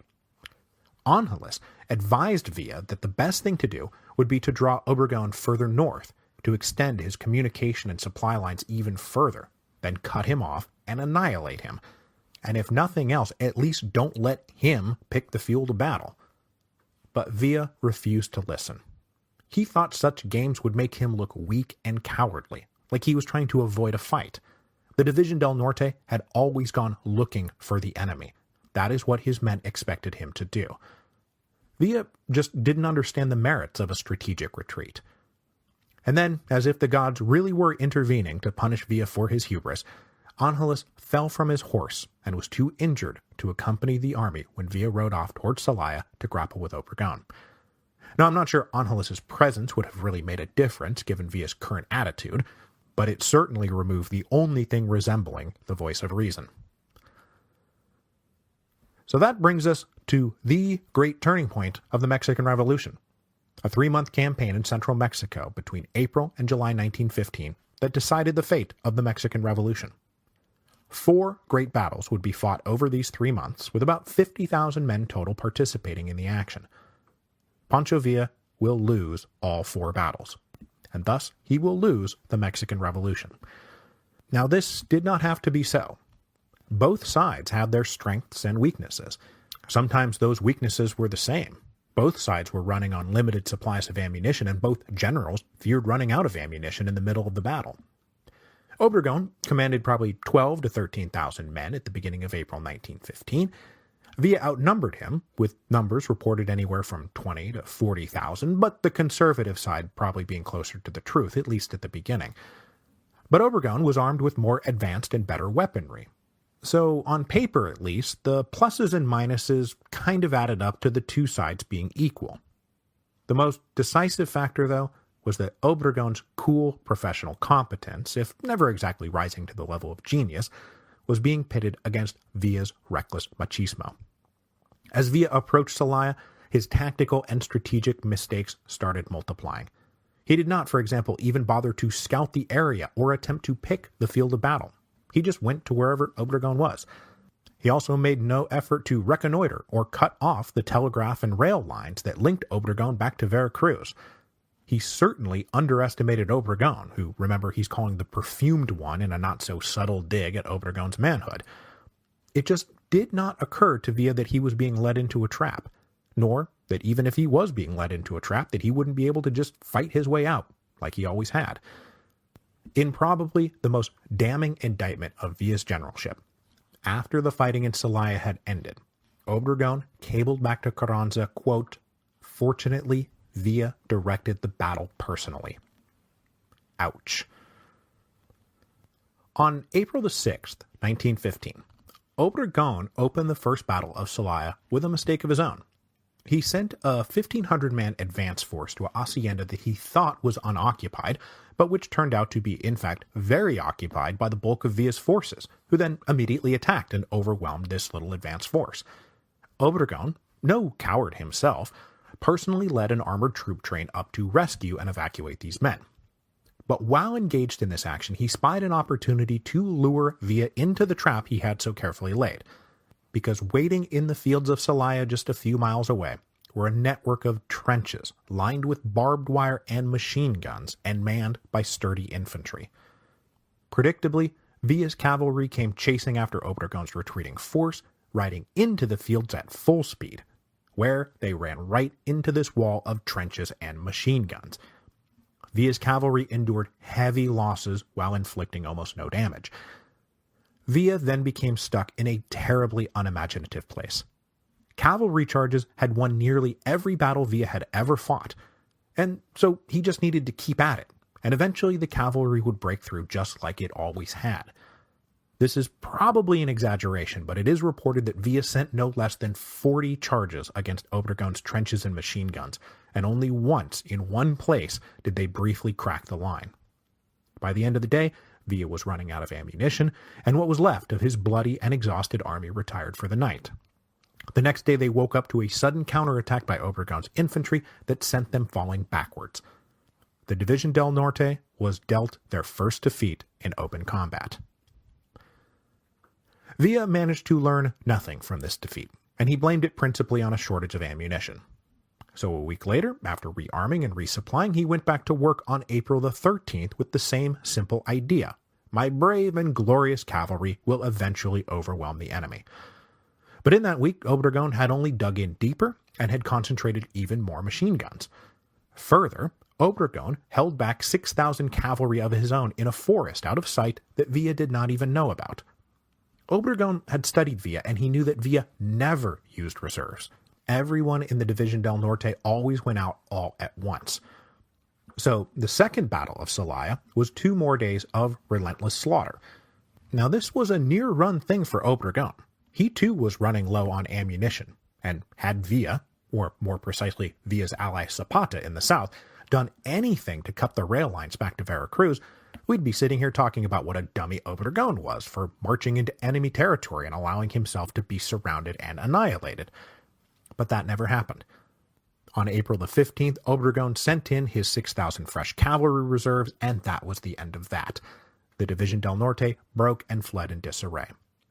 Of Villa's army, 3,000 wound up dead. Another 6,000 were taken prisoner. They also left behind 32 cannons, 5,000 rifles, and 1,000 horses.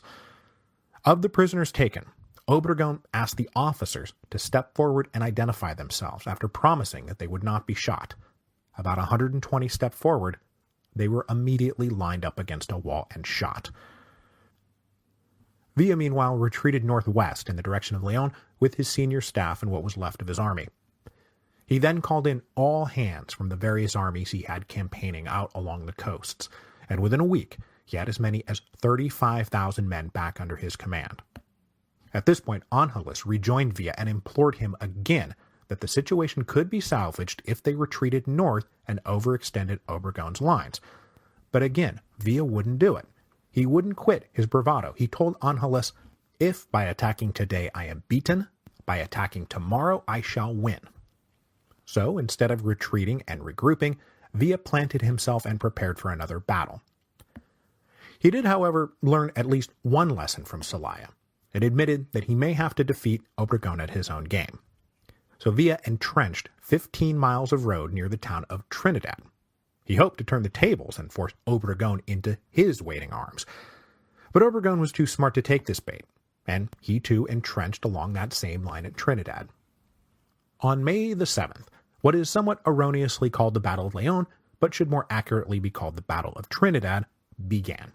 And it would go on for the next 38 days and 38 nights. A little World War I in miniature playing out in central Mexico. Both sides dug in and only made strategic jabs around the edges with no full frontal assaults on either side. Villa showed some discipline. Obregon was all about discipline.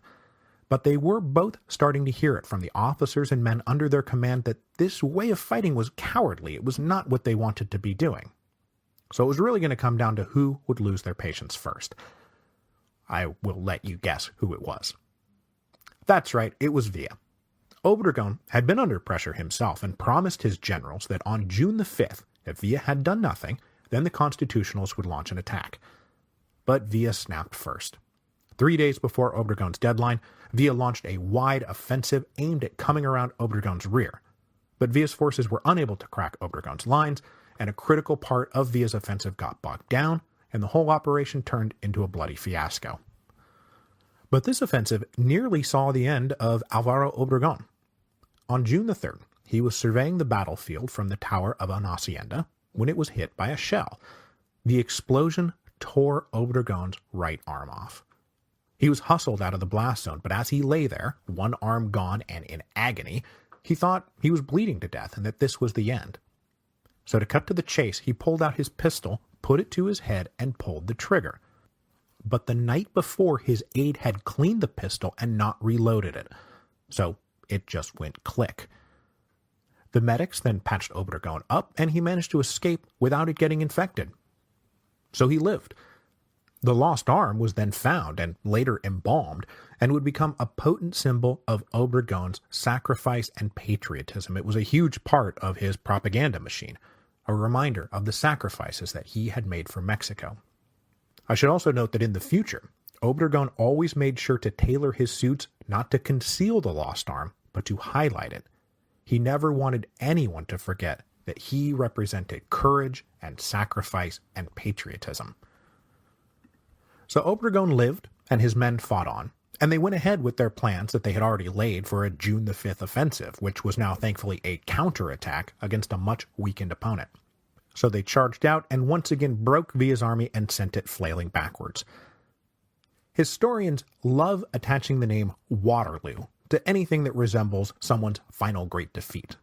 But historians of the Mexican Revolution can't agree on whether to call the battles of Celaya, Villa's Waterloo, or the Battle of Leon, Villa's Waterloo. Whichever Waterloo you prefer, it had now come and gone, and it was with a massively depleted and utterly demoralized corps that Villa stumbled back north. He still refused to give up, however, and he gathered what was left of his remaining strength, and he made one last stand at Aguas Calientes, site of the convention that just 6 months earlier had made him one of the most powerful men in Mexico. But in July of 1915, they stood there in Aguas Calientes, they faced their enemy, and for the 4th time in a row, the Division del Norte was battered and broken and scattered. Villa ran back to Chihuahua. The Division del Norte was destroyed. It no longer exists. And Pancho Villa would never again be a major force in national politics. Now, this is not to say that Pancho Villa is giving up. Pancho Villa was a lot of things, but he was not a quitter. He had started out leading a small guerrilla force of loyal men as he played the Robin Hood and the avenging angel of the North, and he certainly was not going to give up now just because he didn't have an army anymore. In fact, we haven't even gotten to the thing that makes Pancho Villa most famous in the United States, practically the only thing that people know about him. That in March of 1916, he invaded the United States, which led to the second invasion of Mexico by the United States, as General Pershing is going to spend a year leading around a U.S. Army trying to hunt Villa down. So next week, the war will go on. But after this great turning point, Carranza and Obregon and the Constitutionalists are clearly in line to win that war. Of course, laying the groundwork for the next fratricidal civil war of the Mexican Revolution.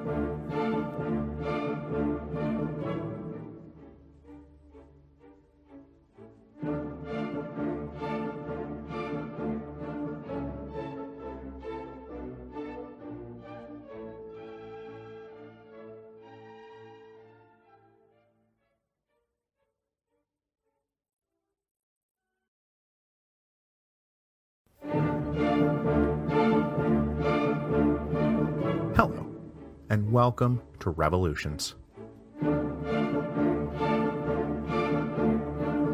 Episode 9.21, Death to the Gringos.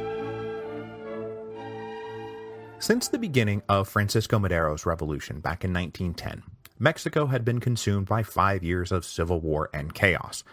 But the geopolitical landscape had actually been kind of stable and consistent. There was always someone claiming national authority holding the center of the country, facing off against rebels and revolutionaries operating in either the rugged south-central interior or off in the northern periphery. First, it was Porfirio Diaz in the center, with Madero in the north and the Zapatistas in the south. Then it was Madero in the center, with Pascual Orozco in the north and the Zapatistas in the south. Then it was Huerta in the center, with Carranza, Villa, and Obregon in the north and the Zapatistas in the south. Only once, for a very brief moment, was this basic geographic structure of the revolution altered, when Villa, Zapata, and the conventionists had united north and south and captured the center, and then stood against those islands of constitutionalism. But that did not last very long. Following Obregon's victories in the spring and summer of 1915, the revolution returned to its natural state, with Carranza and the Constitutionalists retaking control of central Mexico, while Villa retreated north and Zapata hunkered down in the south. But then something unprecedented happened. For the next 5 years, not only did the basic geographic alignment hold, but so too did the center. Carranza is not going to be dislodged anytime soon, and this filled some with hope and others with dread that maybe the revolution was ending, and a new Mexico was about to be born. Now, that doesn't mean that there weren't some out there trying to bring the old Mexico back, and before we get on to new business, we need to wrap up some old business. First, we must mark the death of Porfirio Diaz, who had spent the last 4 years living in a not completely uncomfortable life in Paris. Despite his age, infirmities, and political realities, Diaz never stopped loose talk of how he could come back to Mexico. And as he monitored the situation in his country, he felt all of his predictions had come true, and he was more convinced than ever that holding on to power all those years had been justified. I mean, just look. The minute he left the presidency, Mexico had been consumed by civil war and chaos, just as he always told everyone it would be. But he never did make it back to Mexico. Porfirio Diaz died in Paris on July the 2nd, 1915, at the age of 84. He died depressed about how things had ended, but at least secure in his belief that he had been right all along. No one in the old conservative Porfirian elite really thought that bringing back Porfirio Diaz was a good idea. But they did want their country back. With many of these guys now living in exile in the United States, they hatched schemes to try to reimpose order and progress. One scheme was sponsored by American business and political interests and involved staging a coup to make Eduardo Iturbide president. Iturbide was a descendant of the first emperor of Mexico, but the plan was scotched as unfeasible and counterproductive by President Wilson. Another plot that got a little further along was hatched by German intelligence and a clique of old Porfirian oligarchs. Their plan was to bring back General Huerta. After close to a year in Spain, Huerta came to New York in April of 1915 and jumped at the chance to return to the presidency and avenge himself on his enemies. The Germans promised to finance and arm Huerta's return to power, and in exchange, Huerta promised to wage a patriotic war against the United States that would prevent the Americans from joining the Allies in World War I. By June of 1915, this plot was far enough along that Huerta and a group of co-conspirators and followers planned a rendezvous in New Mexico. Among those co-conspirators was our old friend Pascual Orozco. Like Huerta, Orozco was eager to get back into action and avenge himself against, well, just about everybody. But this little reactionary conspiracy and its German backers had been closely monitored by the United States Secret Service. Both Huerta and Orozco were arrested while they were on their way to the rendezvous point. Huerta wound up in custody at Fort Bliss, while Orozco was put under house arrest in El Paso, from which he managed a very quick escape. It ended well for neither man, though. Orozco met up with some other conspirators, and these guys proceeded to have an altercation at a nearby ranch, where, depending on what version you hear, Orozco was either a cruel jerk who tried to rustle some horses, he was intentionally set up by his enemies to make it look like he was rustling some horses, or he had gone to the ranch to retake possession of some horses that had been rustled from him years earlier. Whichever version is true, the result was the same. The American rancher went and got a posse of U.S. cavalry and Texas Rangers to go hunt down a gang of horse thieves, intentionally not telling this posse that the target was the Pascual Orozco, famous Mexican rebel and currently wanted by federal authorities. So instead of bringing Orozco in, the posse surrounded Orozco's band and gunned them all down. Pascual Orozco, the man who had won Madero's war for him and then been one of the most powerful caudillos in the north in the early stages of the Mexican Revolution, now lay dead. He was only 33 years old. General Huerta, meanwhile, never got out of jail. He died in U.S. custody in January of 1916, with some suspecting that he was poisoned, but it was just as likely liver failure from a lifetime of alcoholism. Okay, so that is the end of old business. Diaz and Orozco and Huerta are all dead. They are not coming back. The old order is not coming back. Whatever else happened next, it was going to move Mexico forward, not backward. And what that new order would be was of great interest to President Woodrow Wilson, who still wanted a negotiated peace between all the revolutionary factions. With Pancho Villa now reeling from a string of defeats, Wilson issued a statement saying that the United States stood ready to help Mexico help itself by hosting a summit in Washington, D.C. that was meant to do what the previous Niagara Falls Conference had failed to do: bring all the factions together with representatives of the ABC powers who I was alerted the last time I mentioned these guys that I said it was Argentina, Brazil, and Colombia. It's not Colombia, of course, it's Chile. But the idea was to all come together and negotiate a settlement. Now, coming off his string of catastrophic defeats, Pancho Villa was all for this conference, and it was important enough to him that he sent Felipe Angeles personally to represent the Villistas. Angeles had long been a supporter and facilitator of friendly relations between Villa and the United States, and he had a lot of American friends. But, like the previous Niagara Falls Conference, this summit in Washington, D.C. in August of 1915 came to nothing. Carranza refused to send a representative. He rightly suspected that any quote-unquote compromise would revolve around pushing Carranza out of the picture, and he was not going to be pushed out of the picture. And there was a proposal to try to elevate some former member of Francisco Madero's government to provisional president to maintain some kind of constitutional chain of legitimacy, but there wasn't much support for this idea even at the conference. Besides, down in Mexico, the victorious constitutionalists didn't care much about constitutional chains of legitimacy anymore, because they were already deciding that Mexico was going to need a whole new post-revolution constitution. While Carranza settled himself in the presidential palace, from which he would refuse to budge for the next 5 years, the once mighty Pancho Villa sat in Chihuahua City taking stock of his dismal situation. The news was all bad. He only had now about 15,000 men under his command. Discipline was bad and morale was in the toilet.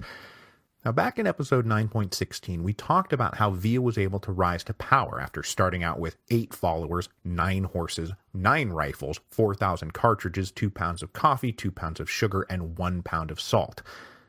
First, he had built his reputation as part Robin Hood and part avenging angel.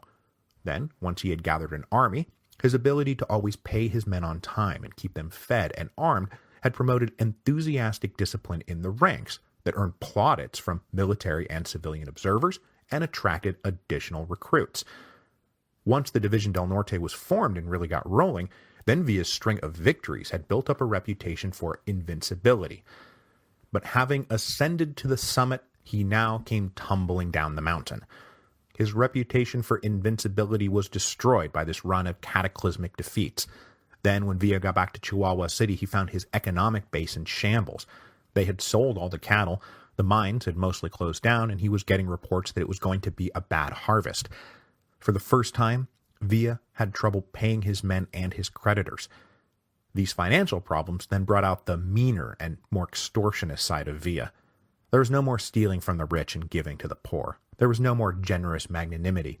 It was now loans forced at gunpoint, with resistors being tossed in jail or just shot dead. The long-standing promises of land for his men once they won the war now rang extremely hollow. This led to discipline slipping as unpaid men became uncontrollable. The once precise strikes of Villa as the avenging angel gave way to indiscriminate murder and theft. So men started deserting, officers started defecting, and civilian supporters started looking for ways to flee this sinking ship. One of the most significant departures was Felipe Angeles. Angeles had gone to Washington, D.C. to represent Villa, and he had done what he could, but to no avail. When he returned to Chihuahua at the beginning of September, he found himself very much out of favor. Villa was now proposing to move the whole campaign to Sonora and start again from scratch, and Angeles said that's crazy, it's never going to work. Villa ignored Angeles, as he now did routinely, and he resented Angeles, constantly contradicting him and trying to tell him what to do. And if I could insert a bit of armchair psychoanalyzing here, I suspect that Villa was a little bit pissed at Angeles in part because Villa knew if he had listened to Angeles, they wouldn't be in this current mess. With Angeles clearly now on the boss's bad side, other Villista generals who had never much liked him, he was a superior bastard, an ex-federal officer who had wormed his way into Villa's tent, well, they started getting awfully menacing, and it seemed very likely that one of them was going to put a bullet in Angeles' head. By the end of September, Angeles was in Juarez, and after one last attempted reconciliation failed, he regretfully turned his back on Villa and crossed the border into the United States. Angeles would spend the next few years trying to make a go of it as a medium-sized farmer, but his fortunes did not exactly prosper. Despite all of this, though, Angeles remained loyal to Villa. He was truly loyal to Villa. And Villa later apologized, blaming himself for driving Angeles away, rather than blaming Angeles for running out on him. And come 1918, Angeles will be practically the only senior officer from the original Division del Norte to rally back to Villa for one last campaign. But that is for the future, because first we have to get back to Villa's last-ditch campaign right here and now with what was left of the original Division del Norte. Villa's plan was now to move the whole show over to Sonora.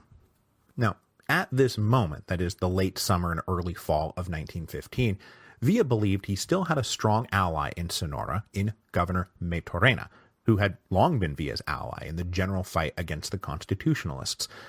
But Maytorena had taken Villa's losses as proof that the whole thing was breaking down, and instead of preparing to fight on, Maytorena skipped out of the country. This was the second time he had skipped out of the country rather than fight. And before he left, he instructed his senior officers not to cooperate with Villa. But Villa didn't know any of this, and in late September, he led his army on a tough march through the mountains from Chihuahua to northern Sonora. And there were no trains now, no luxury cars and parties, just grim trudging on horseback and on foot. When Villa arrived in Sonora, he discovered Maytorena had fled the state, and the army he commanded was inert and uncooperative. He also discovered that Obregón had managed to dispatch two constitutionalist armies into the state, one by land and one by sea. Undeterred, forever undeterred, Villa kept going.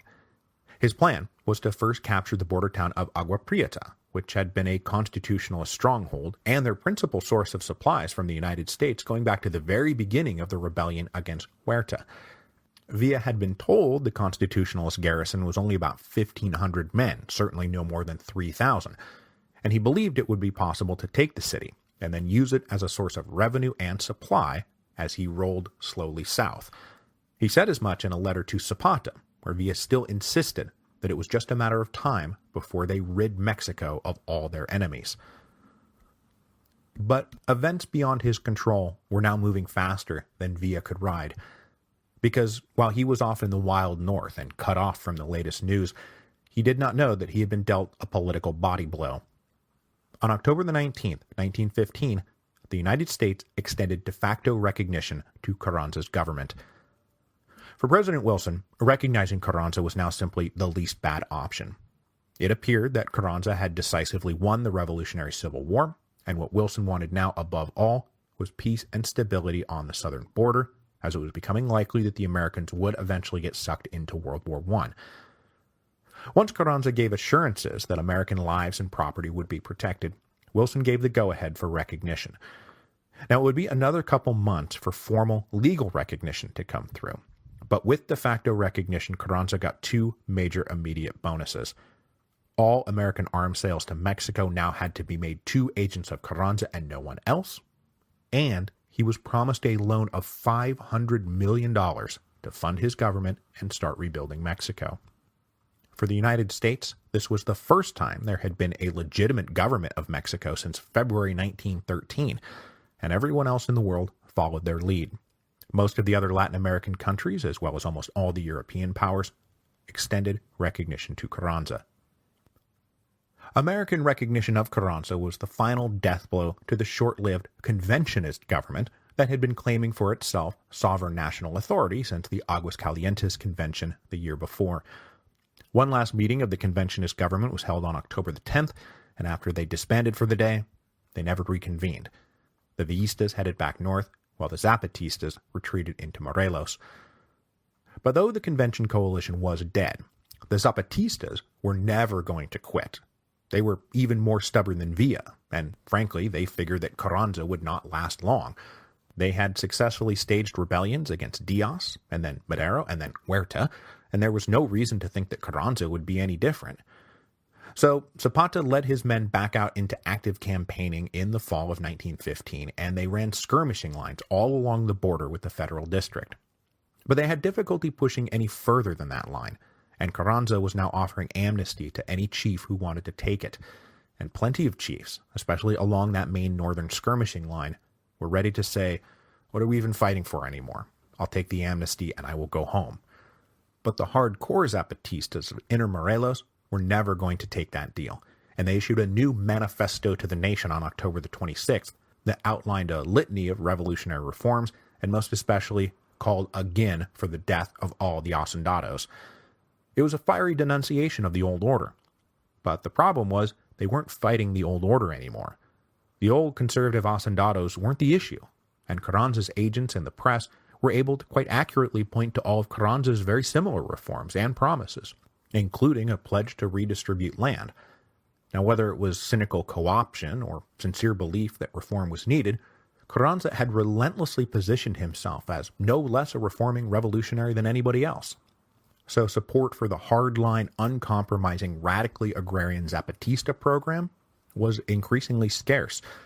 Most people wanted peace. But you know who didn't want peace? Pancho Villa. Instead, he was up in northern Sonora planning what he thought would be the first stage of his grand comeback. And instead it would be the final stage of his grand collapse.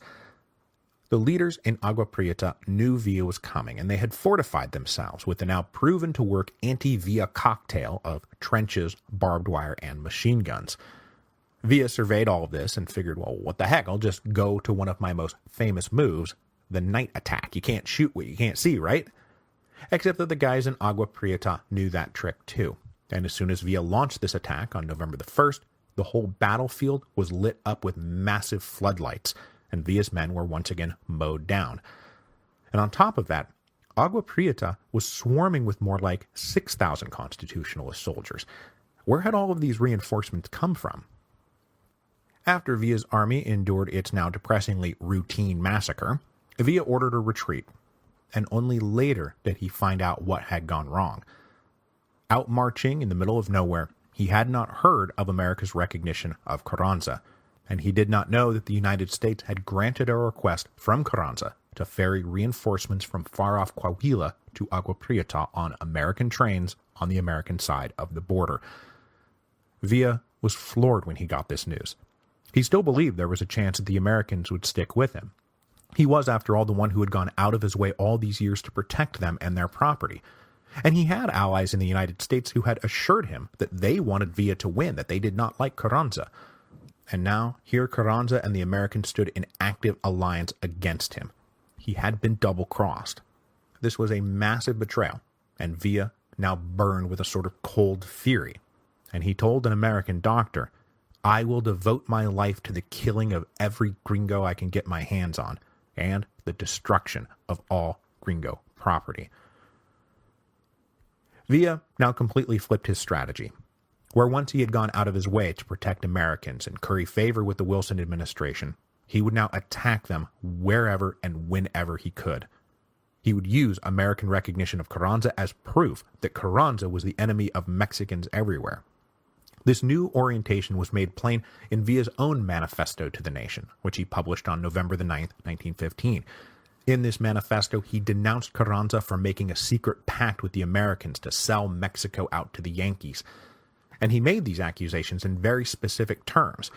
Among other things, he accused Carranza of promising the United States could build a naval base in Magdalena Bay and give them control over Mexico's oil fields and railroads. He also said Carranza had given the Americans authority to name Mexico's finance, interior, and foreign ministers. Now, none of this was actually true. Carranza never made a secret pact with the Americans on terms anything like Villa was accusing him of. But in his anger and in his sense of betrayal, Villa sincerely believed all of this.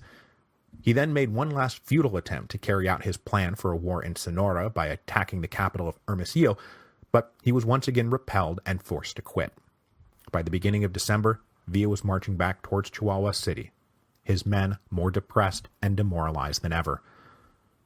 When this last remnant of the División del Norte entered Chihuahua City, it was with a great deal of dread and foreboding, rather than the wild cheering that had usually greeted them. Villa was in a foul mood, and his men seemed mostly intent on bagging a last few spoils or killing each other or the residents of the city in drunken arguments. Obregón was now said to be personally leading an army north, and the city braced itself to be the site of a great battle. But that battle never came. Villa brought his last 27 generals together and said, "Okay, well, let's raise more men and plan our campaign." And the generals basically said, "Sir, we have no men. We have no money, and we are out of ammunition. Enraged that they were letting their cowardice get the better of them, Villa gave them something to be really afraid of. He said, "Fine, I quit. I won't be your leader anymore." Now, this gambit had worked back in June of 1914, and they had all rallied to him and begged him to stay. But this time they did not. Villa stormed out of the room, but then no one came to talk him out of it. No one came to beg him to stay. Most of the generals were probably relieved. For the first time, Villa realized that the good old days were well and truly over. So he called the generals back together and he said, "Okay, I release you from your oath of loyalty." The Division del Norte would disband. His officers then made contact with Obregón and worked out terms of surrendering the city. Obregón promised amnesty to all but a small handful of names on a list, of which Pancho Villa was of course at the top of, but everyone else would be able to go free. And on top of that, the rank-and-file soldiers would be mustered out with pay and a discharge bonus. So in December 1915, the Division del Norte dissolved. 40 generals, 5,000 officers, and 11,000 men went home. A couple of hundred hardcore loyalists elected to stay with Villa. And though he was not going to get amnesty from Obregón, he had been offered asylum in both the United States and Cuba. But he was not going to take asylum. He was not going to depart for exile.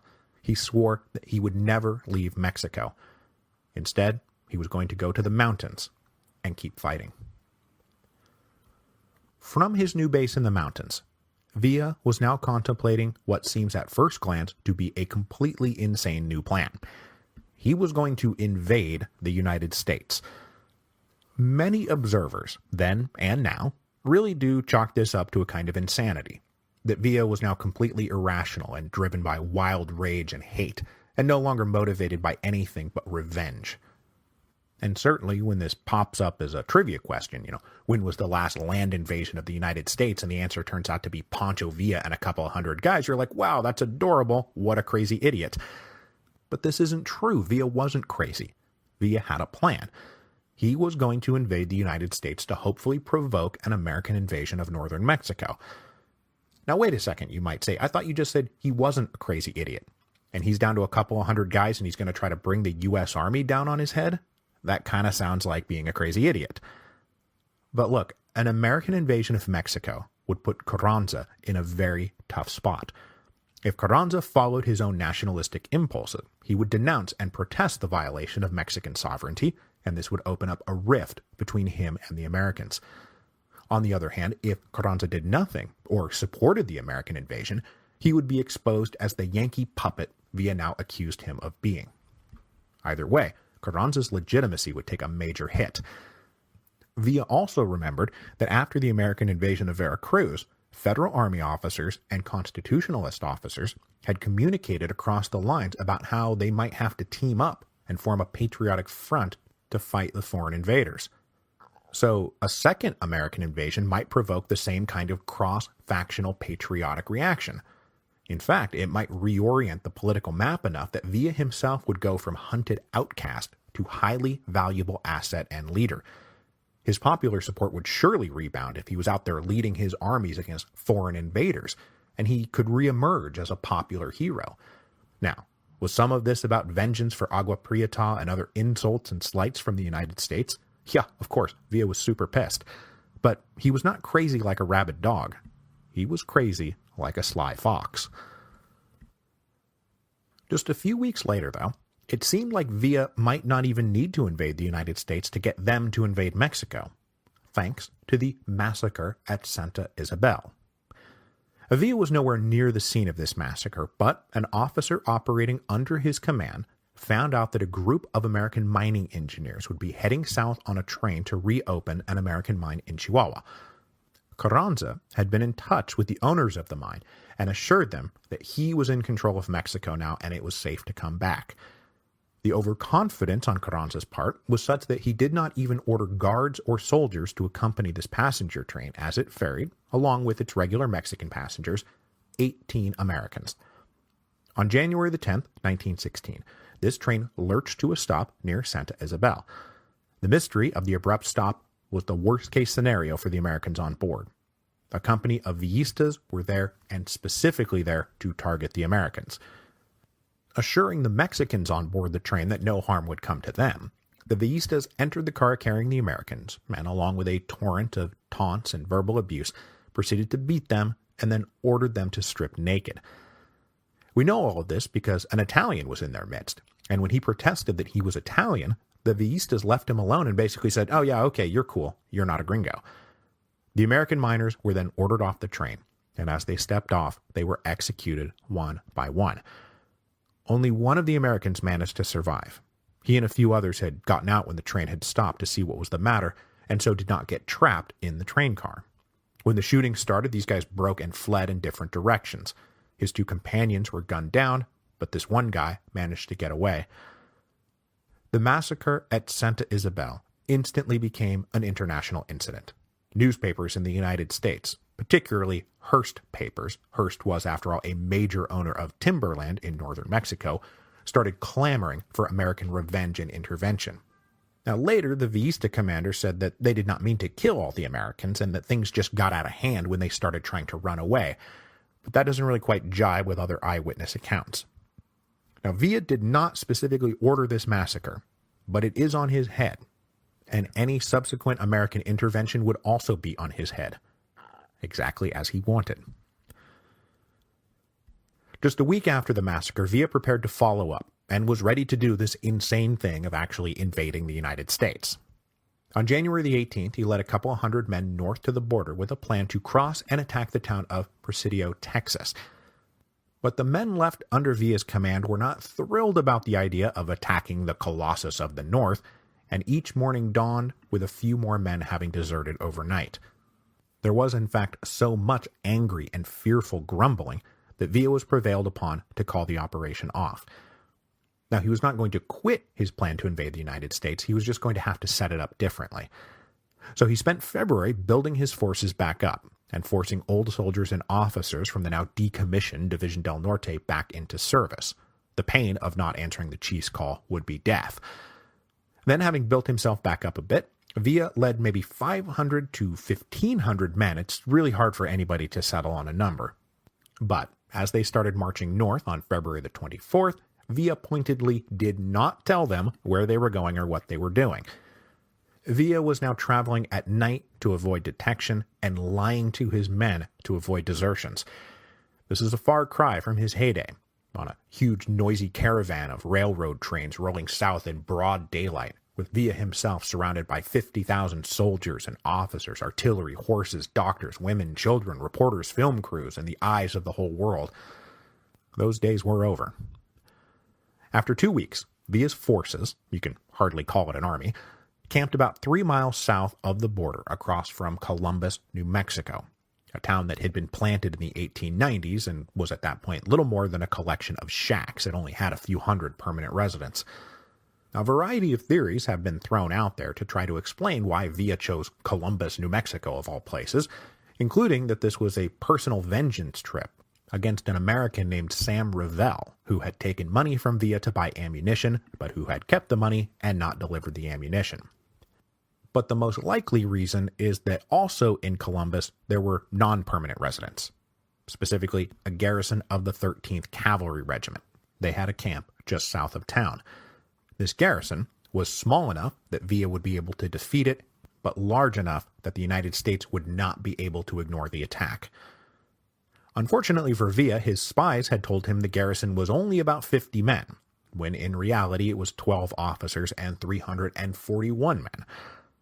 Now, the commander of the Columbus garrison had been alerted by multiple sources that Villa was in the area, and he sent out additional patrols along the border and beefed up the guard post at the actual legitimate crossing site, so only about half the garrison was in Columbus on March the 9th. The reports this commander got, though, were also contradictory, with one saying that Villa was actually there to quit Mexico and accept the offer of asylum. So nothing seemed really credible or definitive. And besides, even if Villa was menacing the area with hostile intent, it's not like he was literally going to cross the border and attack the U.S. Army. At midnight on March the 9th, 1916, Pancho Villa led about 500 men across the border to attack the U.S. Army. He divided this force into 2 columns.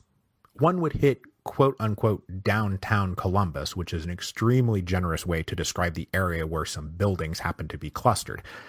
The other column would hit the army camp itself, which was just south of town. Villa himself took a couple dozen men up to a nearby hill to observe the attack.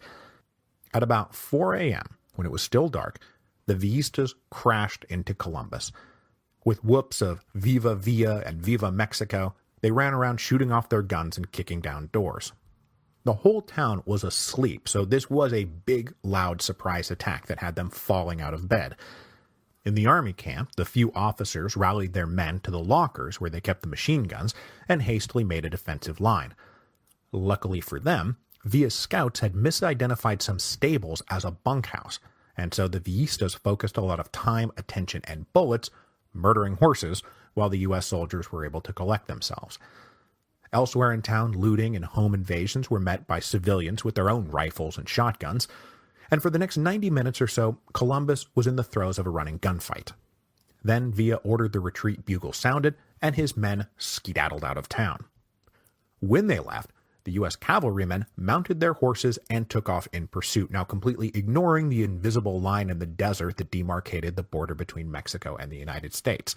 They chased the Villistas at least 5 miles south into Mexico and engaged in 4 subsequent firefights with Villa's rear guard before they ran out of ammunition and they were forced to turn around. When the cavalrymen got back to Columbus, they found the dazed residents emerging into their ruined and smoldering little town, now littered with about 100 dead bodies. 70 or 80 of those bodies were Villista, and about 20 American, evenly split between soldier and civilian. Villa lost even more men in the subsequent firefights surrounding the escape, and men dying from wounds that they had suffered in the days that followed. I've seen his total dead estimated at a low of 90 and a high of 170. Now, in terms of tactical value, the attack on Columbus, there was no tactical value. Villa had wasted at least 100 lives and God knows how many bullets for no discernible gain. They didn't even make it out with some magic cache of gold or weapons. But in terms of strategic value, this is practically Villa's greatest victory, and it did exactly what he hoped it would do. It awakened the Colossus of the North. It sent the Americans into their own irrational rage and provoked them into violating Mexican sovereignty for the second time in as many years. Villa had done what he had come to do, and next week the Americans will invade Mexico. Whether this was all going to work out for him in the long run was up to the gods of revolution.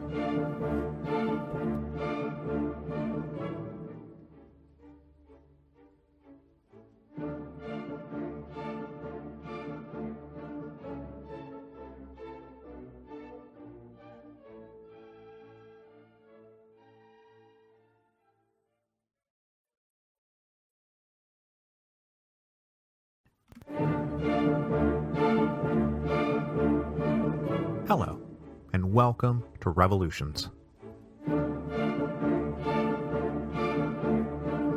Episode 9.22, The Punitive Expedition. On the morning of March the 10th, 1916, Pancho Villa was riding south as fast as he could, trying to put as much distance between himself and the United States as possible. His raid on Columbus, New Mexico the day before had already provoked the U.S. cavalry into crossing the border once, and a larger pursuit was likely being prepared.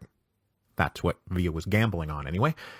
But even in his wildest dreams, Pancho Villa could not have imagined that that larger pursuit would come as fast as it did, nor that it would do so perfectly all that he hoped that it would do. But for the plan to work, he was going to have to avoid getting captured, and so he and his men rode south hard and fast. On that same morning, President Woodrow Wilson met with his cabinet in Washington, D.C. to discuss this brazen attack on U.S. soil and what ought to be done about it. Now, even though Wilson himself was resistant to reinvading Mexico because he didn't want to get sucked into a war, his cabinet was unanimous that something had to be done. For reasons of prestige and national honor, they had to respond. Villa needed to be punished, and the United States needed to be the ones to punish him. So, Wilson ordered the army to prepare for an invasion of Mexico. Their mission would be simple: hunt down the bandit king Pancho Villa and capture him. Or kill him, whichever. The Wilson administration alerted Carranza's representatives in Washington that they were going to cross the border and nothing was going to stop them. To smooth over diplomatic difficulties, the Americans publicly premised the looming invasion on a bilateral agreement that granted the armies of both the United States and Mexico the right to cross the border in hot pursuit of hostile forces. So, in theory at least, if the Mexican army was so inclined, they would be able to cross the border and fight their enemies on U.S. soil. Though I wouldn't recommend the Mexican army ever try to avail themselves of those reciprocal rights, if they knew what was good for them. Down in Mexico City, Alvaro Obregón, now Minister of War, ordered the generals in the north to cooperate with the Americans. But for the moment, all that really meant was don't actively hinder them. Obregón and the other officers of the Constitutionalist Army were proud, patriotic, and they were furious that a foreign army was being allowed to operate in sovereign Mexican territory. But at least initially, they followed orders. But that didn't mean they had to like it or that they were going to tolerate it for very long. What became known to history as the Punitive Expedition took shape over the next few days. The expedition would be led by Brigadier General John Blackjack Pershing, who was, at that moment, commanding Fort Bliss in El Paso, but who, I'm sure you know, was on his way to becoming the commander of the American Expeditionary Force to Europe when the United States finally entered World War I in 1917. Pershing gathered up 3 brigades of mostly cavalry with some infantry support, and initially they totaled about 6,600 men. He formed these 3 brigades into 2 main columns that would travel south into Mexico by rail, flanked by a number of detached flying columns who would pick their way through the rugged territory of northern Chihuahua. The plan was to penetrate deep into Mexico as quickly as possible to envelop the whole area where Villa might potentially be hiding. Then they would close that circle and squeeze him out of whatever hole he might be hiding in. Pershing himself established a mobile headquarters and would spend the next few weeks and months riding around in a Dodge touring car to survey, inspect, and coordinate the manhunt. And I should mention here too that accompanying Pershing as an aide was a lieutenant who begged to be included on the mission, and that was 30-year-old Lieutenant George S. Patton, who was positively dying to get in on the action. On March the 15th, 1915, 6 days after Villa's raid on Columbus, the U.S. Army crossed the border into Mexico. As they began to fan out south through the Mexican northern periphery, more units were called in from their various peacetime bases in the United States, and eventually 10,000 men were involved in the expedition, either as active combat patrols or as support units, linking those forward patrols back to Texas. Meanwhile, the National Guard was also mobilized in full force, and within a month, 100,000 National Guardsmen had massed along the border to act as, well, a National Guard, patrolling the border to prevent other attacks. Initially, the Punitive Expedition looked like it was going to be a quick and clean success. Villa had kept most of his forces together, and after riding like a bat out of hell south from Columbus, he was now 250 miles south of the border. But to keep the hornet's nest stirred up, he decided to go poking at the Constitutionalist garrisons in the area. Those Constitutionalist garrisons were now transforming from partisan revolutionary armed forces into just the official Mexican army. On the night of March the 27th, Villa and his men launched a series of raids against some garrison towns west of Chihuahua City. In one of those skirmishes, Villa himself was wounded in the leg. Specifically, he was hit in the kneecap, and he and his men had to fall back to the town of Guerrero. These probably ill-advised attacks gave Pershing his first solid lead about Villa's whereabouts, and he ordered a troop of close to 400 American cavalry to ride with all haste for Guerrero. 17 hours and 55 miles later, these guys arrived at the outskirts of the city on the morning of March the 29th, where they found Villa's men sleeping off their hangovers. At 8 a.m., the Americans attacked, and though they inflicted disproportionate casualties, killing 50 of Villa's men and wounding another 35 against just 5 wounded Americans, Villa and most of his men evacuated the city and rode away. This near miss felt like the first step of the endgame. They were hot on Villa's trail. But instead, the Battle of Guerrero wound up being the only time the Americans came anywhere close to capturing Pancho Villa. Though Pershing and his officers expected that Villa would soon be in hand, after Guerrero he just up and vanished, and the Americans got no help from the local population in trying to track him down. At a minimum, the civilian inhabitants of Chihuahua were wary of this gringo army now running around in their backyards, and at maximum, they were actively trying to hinder the expedition. But it wasn't just hostility towards the Americans that led to a near-total lack of cooperation. As much as Pancho Villa's national ambitions had collapsed, this was still his home turf. His name still meant something, and many people still loved him. So the idea that the Americans were going to get help from the local population to hunt Villa down did not survive contact with the actual local population. Not even a $50,000 bounty was enough to induce anyone to turn Villa in.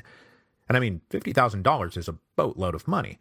And this is good money too, US dollars backed by US gold, which we'll talk about in a second, is a big deal in 1916. But all Pershing and his officers found was sullen malice and a pack of lies. The Americans dashed this way and that, chasing down the latest news or rumor that seemed to put Villa here and then there and then no over there, and then when you get over there, nope, they haven't seen Pancho Villa. The encirclement plan was failing because there was no center to collapse on.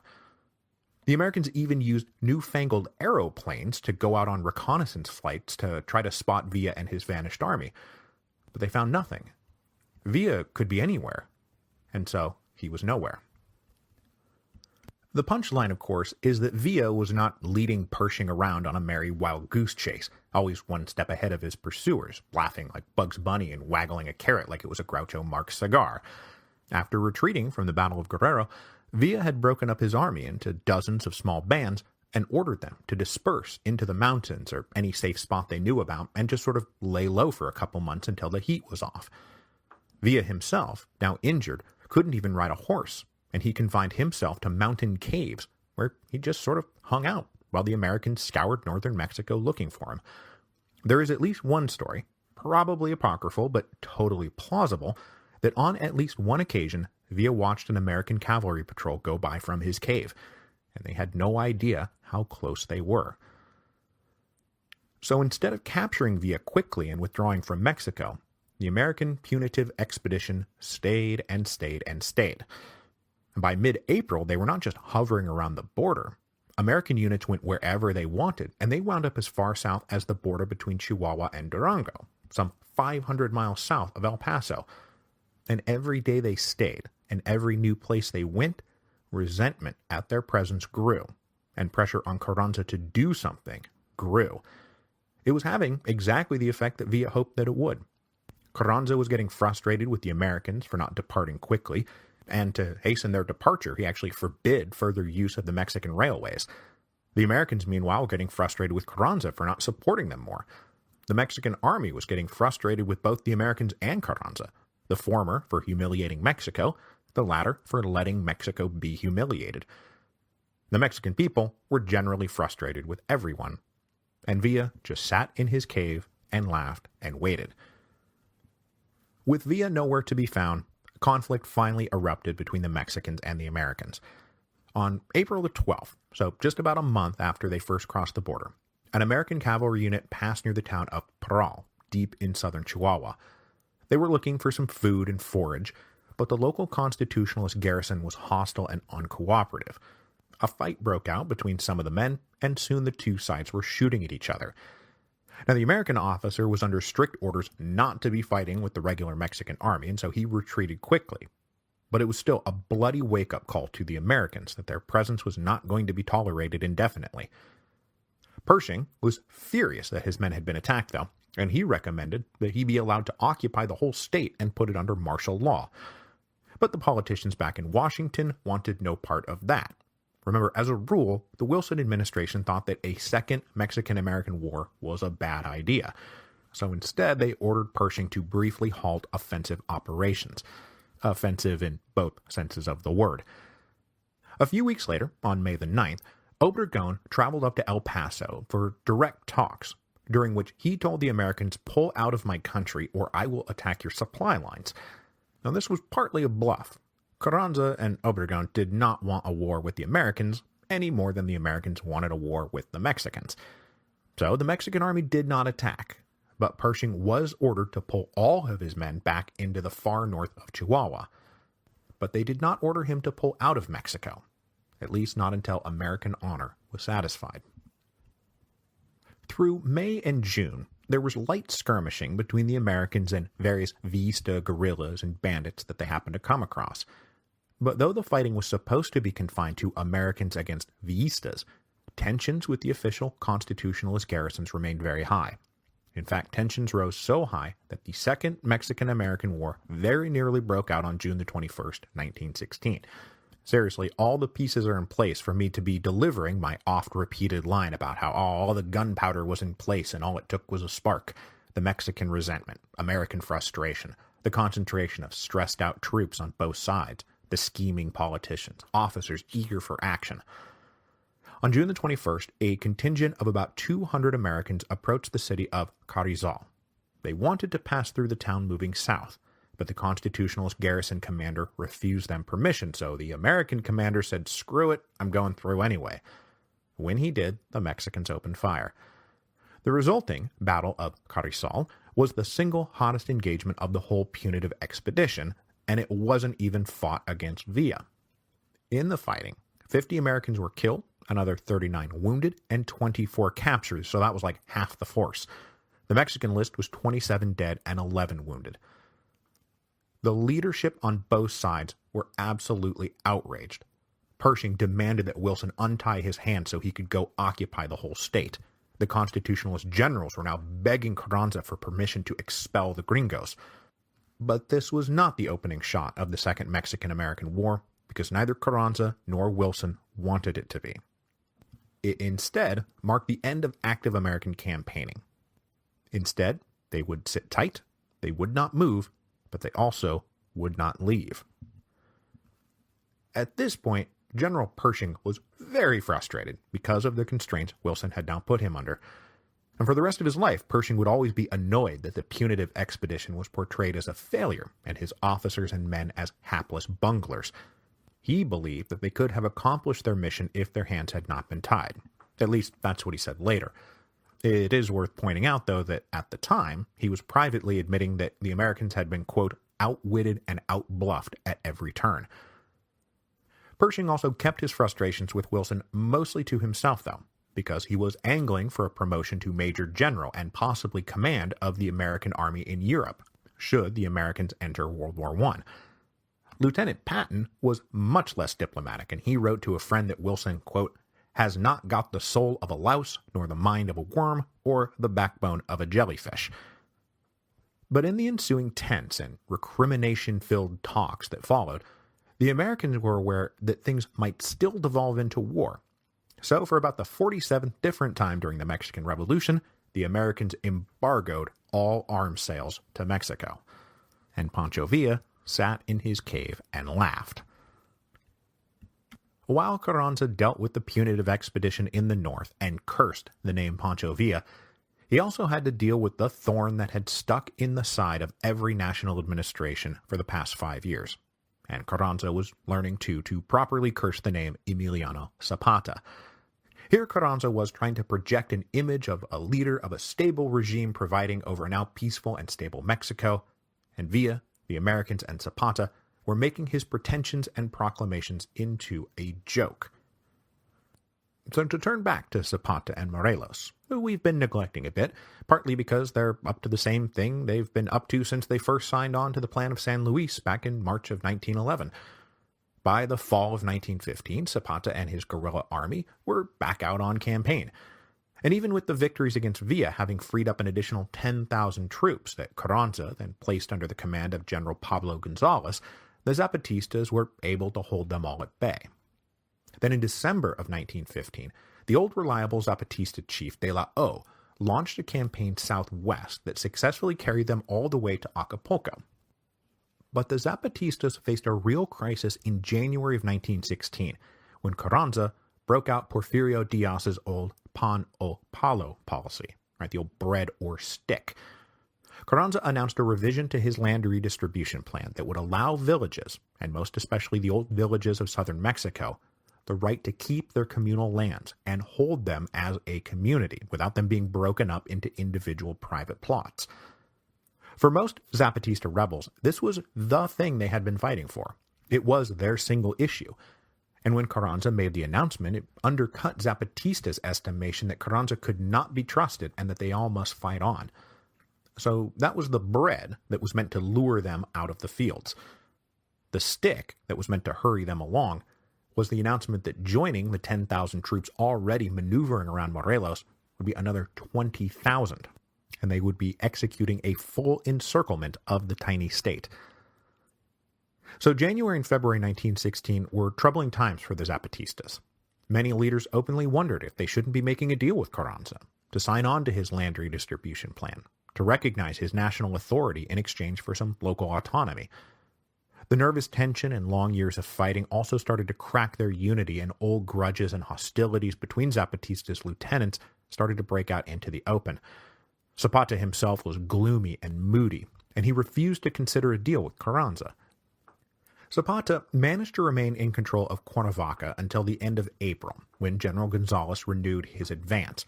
And troublingly, one of Zapatista's chiefs, who was holding a strategic line between that advancing army and the capital, suddenly backed away from his position and the road was opened up. Zapata had to abandon the city for Jojutla. This time the previous year, they had been occupying Mexico City. They held the future of Mexico, the whole country, in their hands. And now they were back down to only controlling a few cities and their mostly rural hideouts. Morale among the Zapatistas was waning. All that was left now was a grim resolve to fight on. There was no exuberant expectation of victory any day now. De la O was convinced that Cuernavaca had been lost as a result of secret treachery, and though Zapata tried to stop him, De la O tracked the guy down who had abandoned his position and had him shot. On May the 6th, things looked bad enough for the Zapatistas that General Gonzalez reported back to Carranza and Obregón that the war is over. I am installing a new governor, and all that's left is some mop-up operations. But if there's one thing that all of you know by now, is that if you're fighting a war against Zapatista guerrillas in Morelos, that the war is never over, and you're probably never going to win it. So in the summer of 1916, the Mexican Revolution was rolling along on a sort of unstoppable inertia.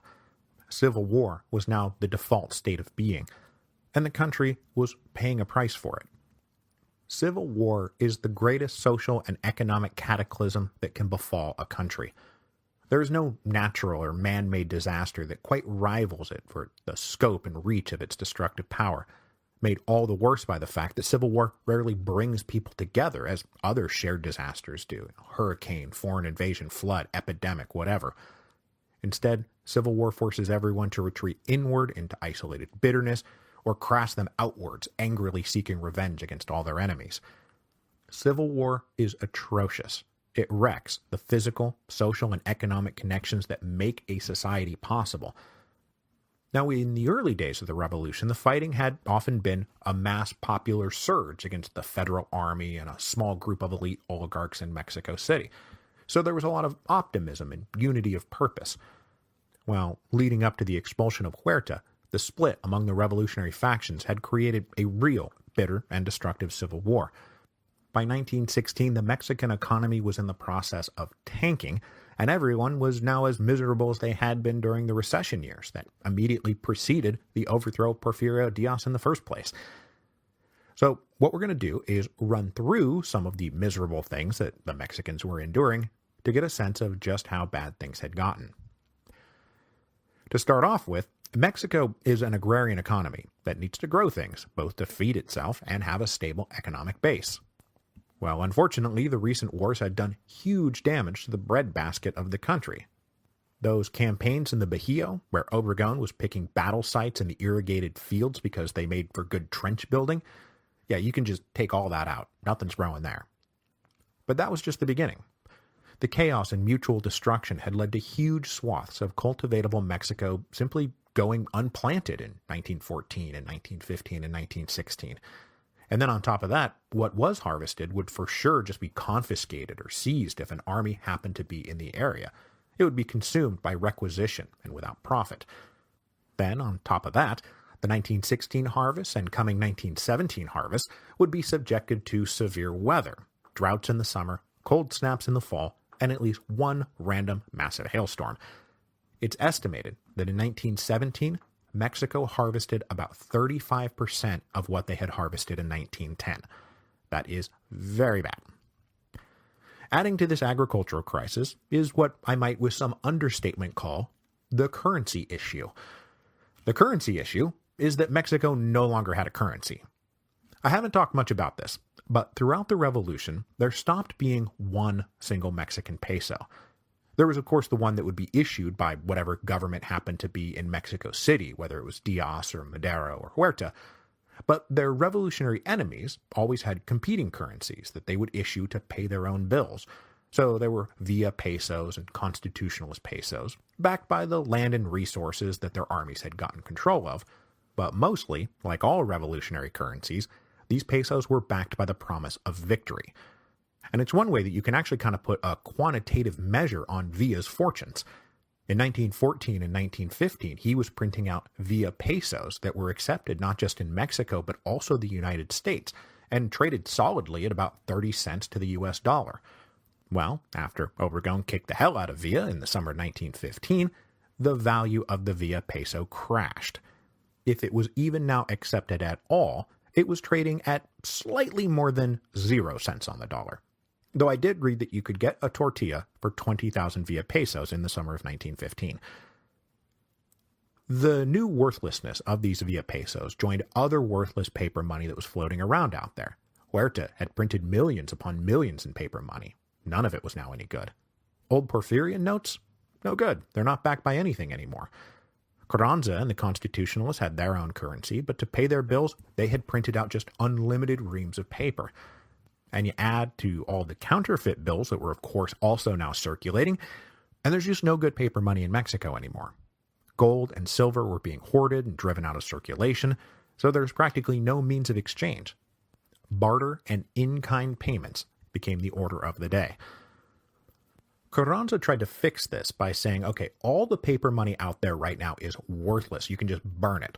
But we're going to print out 800 million pesos worth of new money that we're going to call unfalsifiables because they were supposed to be able to beat the counterfeiters. This was supposed to be the stable currency for the new regime, and it was pegged at 10 US cents.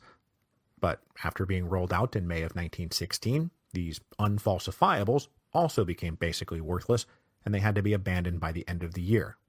No one took them or believed in them. The social impact of all this involved actually some of the most revolutionary leveling of the whole Mexican Revolution. As we'll see more next week, Carranza's promises about land redistribution were never actually going to be followed through in practice.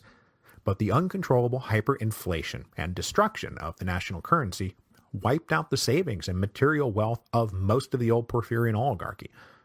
Some of these families would come back thanks to their landed wealth and real estate holdings, but cash was worthless, and you often had to hawk valuables just to pay for basic necessities. And the gold and silver that might be backing you up somewhat, the stuff you had deposited in the banks, well, to pay the army, Carranza was now routinely seizing those gold and silver deposits and just nationalizing it, so all of that was gone too. It was neither planned nor premeditated, but there was a sort of rapid destruction of wealth that did have a measurable and revolutionary impact on the old elite. The duration of the revolution and the Civil War, and the now brewing economic crisis, fed directly into a further social and public health crisis, as these things so often do. There were now food shortages, grain riots, and a proliferation of beggars, especially in the cities. There was some attempt to set up some charity drives and soup kitchens, but it was all improvised and, frankly, just not enough. Into these malnourished populations, diseases and epidemics started popping up, especially because the breakdown in public order had led to the breakdown in public sanitation. The streets of almost every city in Mexico were just an unwashed mess, sewage and manure and garbage and dead bodies and rodent infestations. All of it had been left unattended for years. So all the old favorites started coming back: smallpox, influenza, measles, a bit of cholera. And then the big one that got going was typhus, which spread rapidly through the population, killing at least as many people as bullets did. It's frankly kind of a miracle that Carranza survived as long as he did, given that his reward for having quote-unquote won the revolution was the right to be blamed for all of this. And next week we're going to talk about how he managed to arrest the cycles of national governments collapsing. But for now, we're going to turn back to Pancho Villa who looked to be the beneficiary of Mexico's humiliation and misery, because he could now pin it all on Carranza. Villa hammered Carranza for his corruption and for the failing economy, for the famine, the rising prices, the falling wages, and most especially, he hammered Carranza for the humiliation of allowing the Americans to treat Mexico like one of their colonies. And though Villa's public rhetoric and occasional public speeches hammered on patriotic and nationalist themes and a hatred of the gringos, his principal accusation was that Carranza was their stooge and puppet, and so he directed all of his attacks on Carranza's forces, never the Americans. He actually studiously avoided tangling with the Americans. An attack on Pershing's inert troops would now be counterproductive. Villa had provoked them into coming, and there they sat like an infected wound in northern Chihuahua that Villa could blame for everyone's problems, and he never even really talked about the fact that he was the one who had led the raid on Columbus. He never actually took public credit for it. It was always just sort of a thing that had happened. So, mostly ignoring the Americans, Villa made his return to the field in the summer of 1916. It had been 4 months since his not publicly claimed raid on Columbus. His legs still hurt, and he now sported a huge mountain man beard, but everything else was going swimmingly. Circumstances in Chihuahua had now changed quite a bit since Pancho Villa had been reduced to a cornered animal who was abandoned by all his old friends. The breakdown between Carranza and the Americans, and the unpopularity of both among the citizens of Chihuahua, had opened a big old vacuum for the great hero Villa to ride back into. Villa sent word round that it was time to get the band back together, and many of his old comrades remembered the thrill and success of riding with Pancho Villa. He also had weapons caches all over the place, and despite the buildup on the Mexican-American border, he was able to do a pretty good smuggling trade. Meanwhile, Carranza's forces were now hindered by poor morale, bad leadership, and the sudden embargo on arms from the United States. Back in Washington, D.C., the mission of the punitive expedition had now changed. Catching Villa would be nice, but it was no longer their principal goal. This was no longer about a hot pursuit for justice and avenging American honor. Not wanting to start a war by continuing to operate an offensive campaign, the Wilson administration now hoped to exert dominance over Carranza and Mexico by refusing to withdraw the army until certain concessions were granted. The punitive campaign was now a bargaining chip. In September, representatives from both sides met in New London, Connecticut. Neither side wanted war, but the Americans now demanded further assurances about American lives and property. Specifically, they wanted Carranza to agree that the Americans could come back into Mexico anytime they wanted if they felt like they had to protect American lives and property. Now, there was no way that Carranza was going to agree to this. And I mean, again, though Villa is constantly accusing Carranza of being an American stooge, he was really not. Carranza and his negotiators instead dug in their heels. They basically said, you can sit in northern Chihuahua for as long as you want, doing irreparable damage to your international reputation and likely risking another war, or you can do the smart thing and just withdraw unconditionally. But this now being September 1916, we're leading right into a presidential election, so Wilson didn't want to do anything that would, 1, start a war, because he was currently running on a platform of he kept us out of war, or 2, pull out without anything to show for their efforts. So the talk stalled, but the Americans stayed in Mexico. This meant that General Pershing got a front row seat for Pancho Villa not only running around free, but rebuilding his army. When he first came out of hiding in July, Villa had about 1,000 men under his command. By September, that number was up to 2,000 directly under him, with another couple thousand scattered around operating under Allied commanders. And while Pershing was hindered by the constraints he was under, Villa flourished thanks to the constraints that he was under. Villa was good as the wily chief of a guerrilla army. It focused him. It made him plan and think things through in a way that he had just sort of given up on when he bought into his own hype and thought that the División del Norte would just steamroll to victory. Operating against a much superior army, there was like 10,000 constitutionalist troops in Chihuahua, made Villa a better general. It also helped that the commanders he was squaring off against were not of Obregón's caliber, and Villa started leading them into trap after trap. His now regular move was to send in a small force, have those guys feign a disordered retreat to draw the enemy into an ambush just down the road. Villa did this repeatedly, and it just kept working. Eventually, Villa did get a little bit more ambitious, and he got it into his head that he could score a major PR victory if he captured Chihuahua City, and showed everyone that the Carrancista takeover of the state was not inevitable. Villa planned his attack for September the 16th, so it would coincide with Mexican Independence Day. At midnight, when the city was in the throes of its celebrations and the garrison was distracted, Villa and about 2,000 men penetrated the city.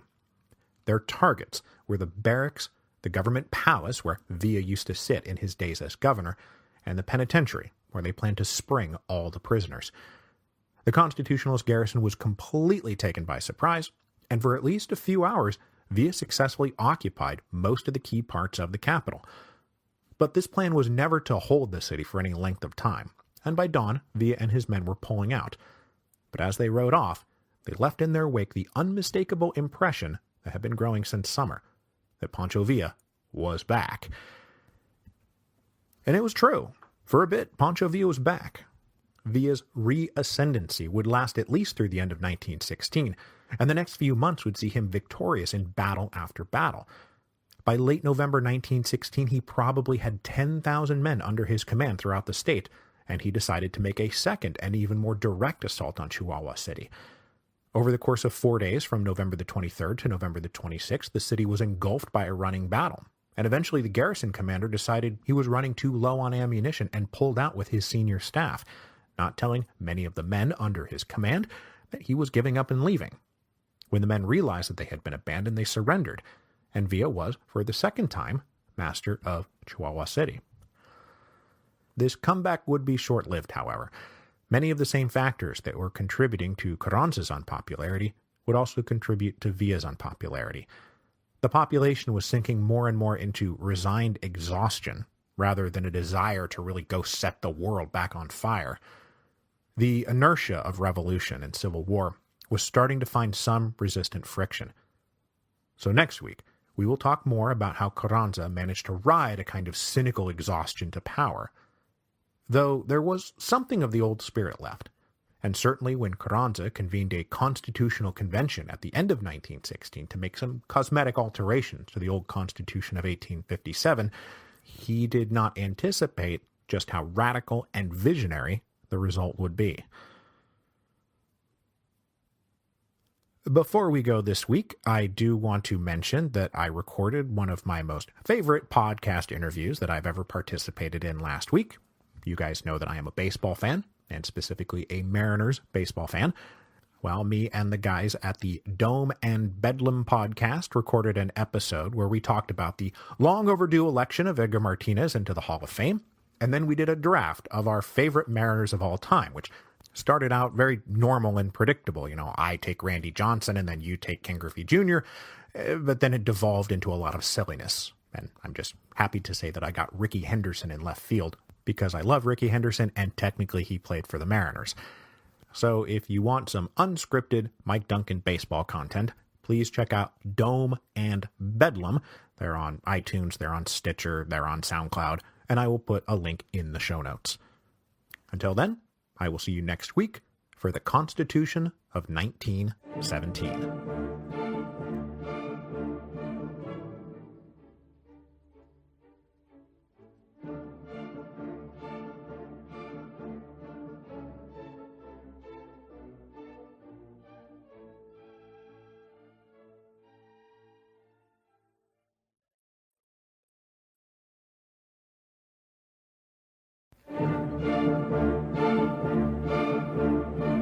Hello, and welcome to Revolutions.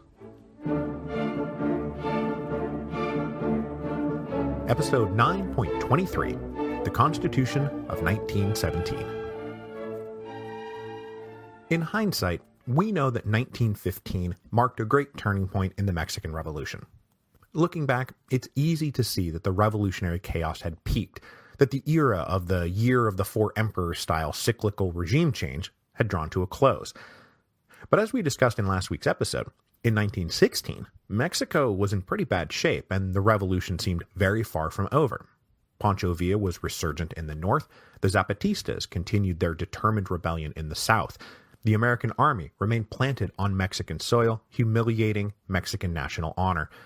The economy was in shambles, harvests were bad, the money was no good, and disease was spreading. It would not be in any way surprising if this was all setting up the fall of Carranza, taking his place in the line running from Porfirio Diaz to Francisco Madero to Victoriano Huerta, that he who wins the crown wins only the right to be overthrown.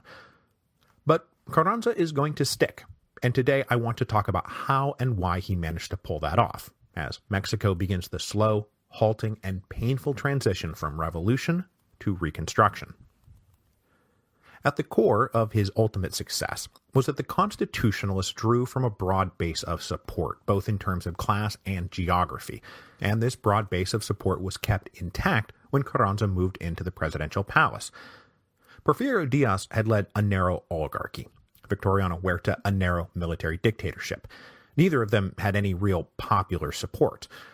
Now, Madero had broad national support, but remember, he was so fixated on reconciling with the old regime that he left most of his most passionate supporters out in the cold, most especially the soldiers who had won the war for him. So for all the talk of Carranza being hated by everyone, he had carefully built up a coalition that could sustain him in office. Using a deft mix of public pronouncements, private assurances, and rewards for loyalty, Carranza had support from large segments of middle-class liberals, upper-class landowners, and lower-class peasants and workers. Obviously, not everyone in those groups supported him, but he could claim supporters from at least a segment of all of them. In addition to this civilian support, he also, of course, had a strong and loyal military operation, officers and common soldiers alike whose fortunes were tied to his. Madero had demobilized the armed forces that had put him in power. Carranza did not make that mistake. But perhaps most importantly, Carranza had built the constitutionalist movement to be national in scope and unified under his control.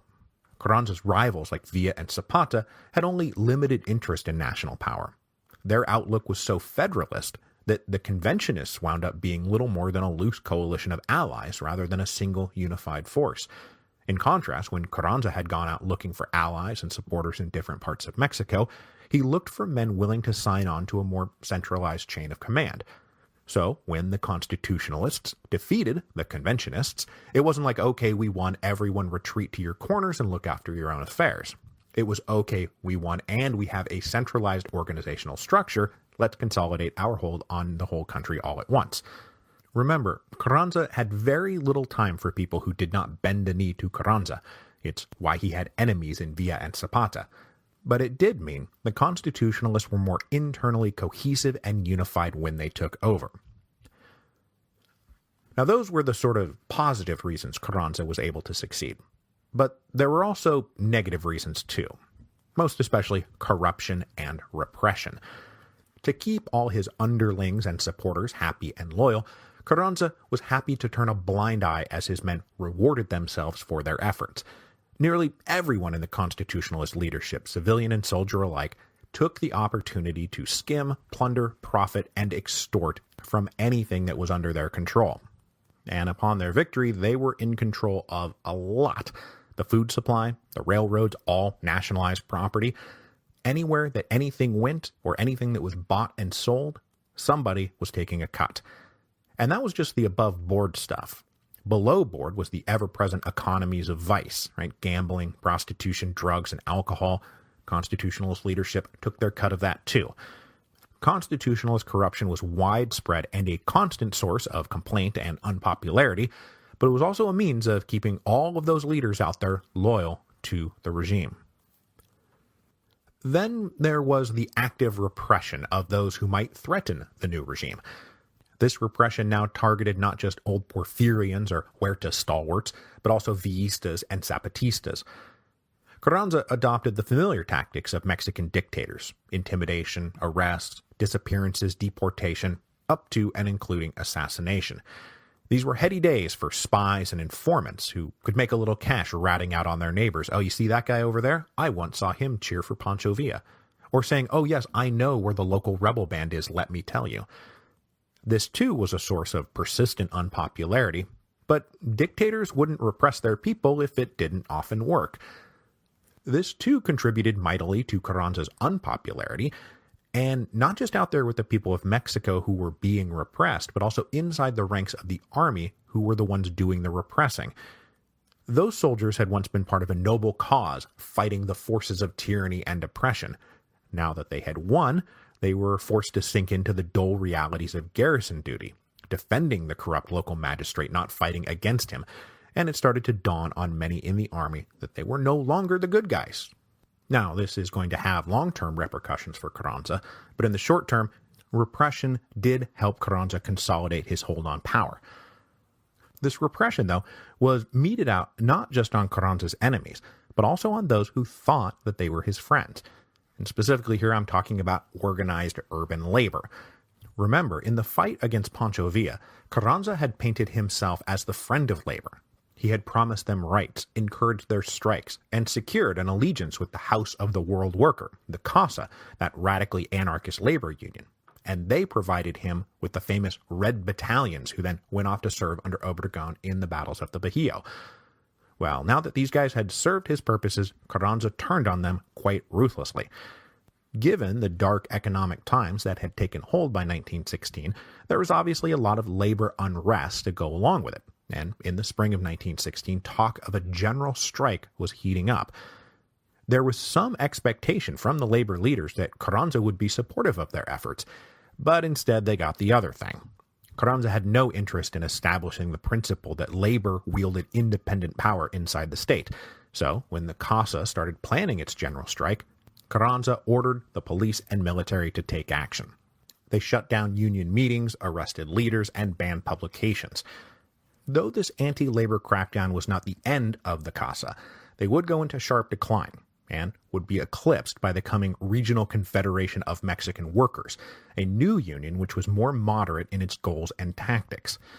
But the sense of betrayal among the workers remained, and when Obregón needed support for his war against Carranza... I'm getting ahead of myself. So over the winter of 1916-1917, despite all of those things I just told you, Carranza's position was still precarious. He had an organizational structure, and just enough people out there still buying his shtick as first chief of the revolution to hold national power. But all over Mexico, he was challenged by local rebellions under still stubborn leaders like Villa and Zapata, and his falling out with the Americans was making it difficult to arm himself enough to go out and finish the job. And it is at this point that I must tell you that Carranza is also facing, in fact, a third major regional revolt that he would struggle to put down. This one was centered in the southeast, down between Veracruz and the Yucatan Peninsula. I think that maybe even Mexican history buffs lose track of this one, but it is a thing that happened, and I do need to talk about it, because it was led by Felix Diaz, nephew of Porfirio Diaz.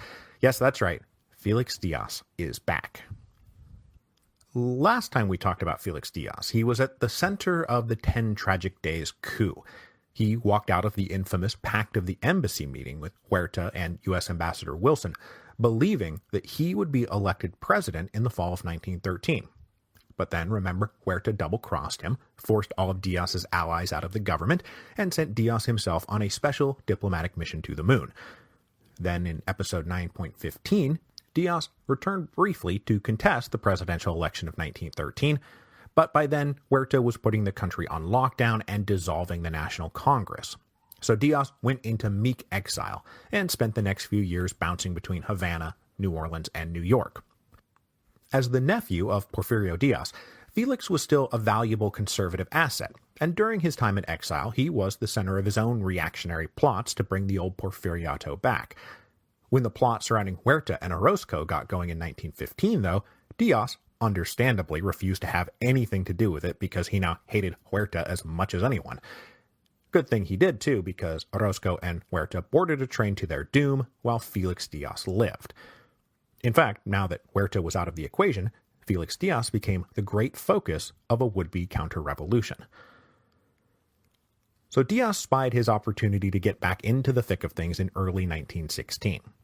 With the mighty Pancho Villa blasted to smithereens and the hated Huerta having kicked the bucket in American custody, Diaz wrote and published what was dubbed the Plan of Tierra Colorado in February 1916, and then he sailed south from Galveston headed for Veracruz.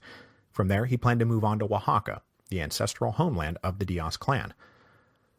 But his ship sank almost soon as it left port, and Diaz himself nearly drowned. He and his men washed up on shore in far northeastern Mexico. They were arrested, but they managed to talk their way out of jail without the police realizing that they literally had Felix Diaz in custody.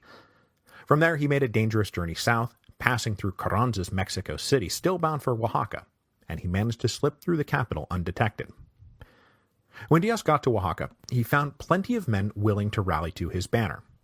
But I must stress that though Diaz was an agent of counter-revolution, he was not running around out there pitching counter-revolution per se. I mean, that's not going to fly for mass recruitment. Instead, Diaz's plan of Tierra Colorado emphasized the liberal constitutionalism of Benito Juarez, liberal constitutionalism that had once motivated and defined his own famous uncle. In fact, if you go through Diaz's public program point by point, it's virtually indistinguishable from Carranza's. So you might be asking then, if it's the same program, then who's flocking to his banner? How does he sustain a rebellion in southeastern Mexico for the next few years? The most important element by far was regional resentment against the Carrancistas, most of whom were considered alien northerners who had come down south to cheat and abuse the locals, rich and poor alike. So in many ways, Diaz was simply giving his name to a regional revolt against Carranza's men. The second most important element was ex-Federal Army officers, career soldiers who had lost their jobs back in 1914 and now wanted to rebuild the old Federal Army under the old command structure, which Felix Diaz promised to do. Finally, Diaz drew international support, particularly because he was far more openly in favor of the Allies. The old Porfirian elite had always been on great terms with the British and the French, and Diaz promised to bring all those good terms back. Not only that, but there were major concerns among the Allies that Carranza's antagonistic relationship with the United States was pushing him closer to the Germans. So Diaz was thus able to harness regional unpopularity against Carranza with the military skill of professional soldiers and covert support from powerful international interests. Now, spoiler alert, Felix Diaz is not going to emerge from the Mexican Revolution bringing back the Porfiriato, but he would be a persistent headache for the next couple of years. So though Mexico was still a hot mess of chaos and rebellion, and Carranza's hold on power might slip at any moment, in the fall of 1916, he decided it was time to slap at least the veneer of triumphant legitimacy onto his regime. It was time to draft a new constitution for Mexico. Since the fall of Huerta back in 1914, it had never been entirely clear who or what the government of Mexico was, nor under what authority that government might be operating. And though the war against Huerta had begun as a defense of the old Constitution, I mean, that's how they got their name, the Constitutionalists, as the Revolutionary War continued, that defense morphed into a promise that when the fighting was done, a new constitutional order would be established. This was partly the rationale behind the Aguascalientes Convention, to get the ball rolling on a discussion of what post-revolution government would look like. But the convention had devolved into civil war, and the constitutional can had been kicked down the road. But even after the Constitutionalist victory in 1915, Carranza had not immediately drafted a new constitution. Instead, he said Mexico needed a brief period of pre-constitutional government to ensure the restoration of order. And I think here that he was hoping that Villa and Zapata and the rest would be soon stamped out. But when they weren't stamped out, Carranza decided, partly for propaganda reasons, to pretend like Mexico was secure and orderly again. And so the time had in fact come to restore constitutional order with a new post-revolutionary constitution. Though Mexico had been operating outside of constitutional government since at least the death of Madero, when Carranza called for a constitutional congress in the fall of 1916, he did not want them to drag out the process. So he implemented an aggressive timeline. Delegate elections would be held in October 1916. The Congress would convene in November and deliberate until January, and then they were to have a finished document ready to promulgate in February 1917. So the framers of the Constitution of 1917 were not going to have time to carefully deliberate over their work. I mean, the Constitution of 1857 had taken a full year to develop. Carranza wanted this one done in a couple of months. The very quick pace of deliberations allowed things to slip in that, kind of by accident, made the Mexican Constitution of 1917, up to that point anyway, like the most radical constitution in the history of Western civilization. So the elections for this Congress took place in October 1916. Voting was technically on the basis of universal manhood suffrage and followed the districts laid out for the 1912 election, but these elections were not very well publicized, nor did they generate much excitement. Most people didn't know that they were happening, and those who did often cynically assumed that Carranza was just going to present a draft of a constitution for the Congress to rubber stamp, so why bother participating in an orchestrated sham? Added to the cynicism was the assumption that the elections themselves would be a staged farce, which tended to lead to a bit of a self-fulfilling prophecy, as officially partisan constitutionalists swept the election because nobody else bothered to participate. Ultimately, 220 delegates were elected, which was not anywhere close to the full complement that was expected, and many of the delegates were elected with just a few thousand votes, some with as few as a couple of hundred. Unlike the Aguascalientes Convention, which was exclusively, purposefully, an all-military affair, the Constituent Congress was almost entirely civilian. Only 70 of the delegates held any military rank at all, and most of them were like third-tier colonels or lieutenants, not the great revolutionary generals. Obregón, for example, did not participate. The rest of the delegates were civilians, and more specifically, middle-class professionals, right? Doctors and journalists, and of course, the lawyers, who on their own made up 25% of the delegates. The lawyers provided what historian Alan Knight humorously dubbed, quote, the usual indigestible lump of legal expertise. Only a handful of delegates might be called working class, and only a handful of delegates might be dubbed rich hacendado types. So the men who gathered in November were ideologically and socially aligned with each other. They were mostly middle-class professional liberals.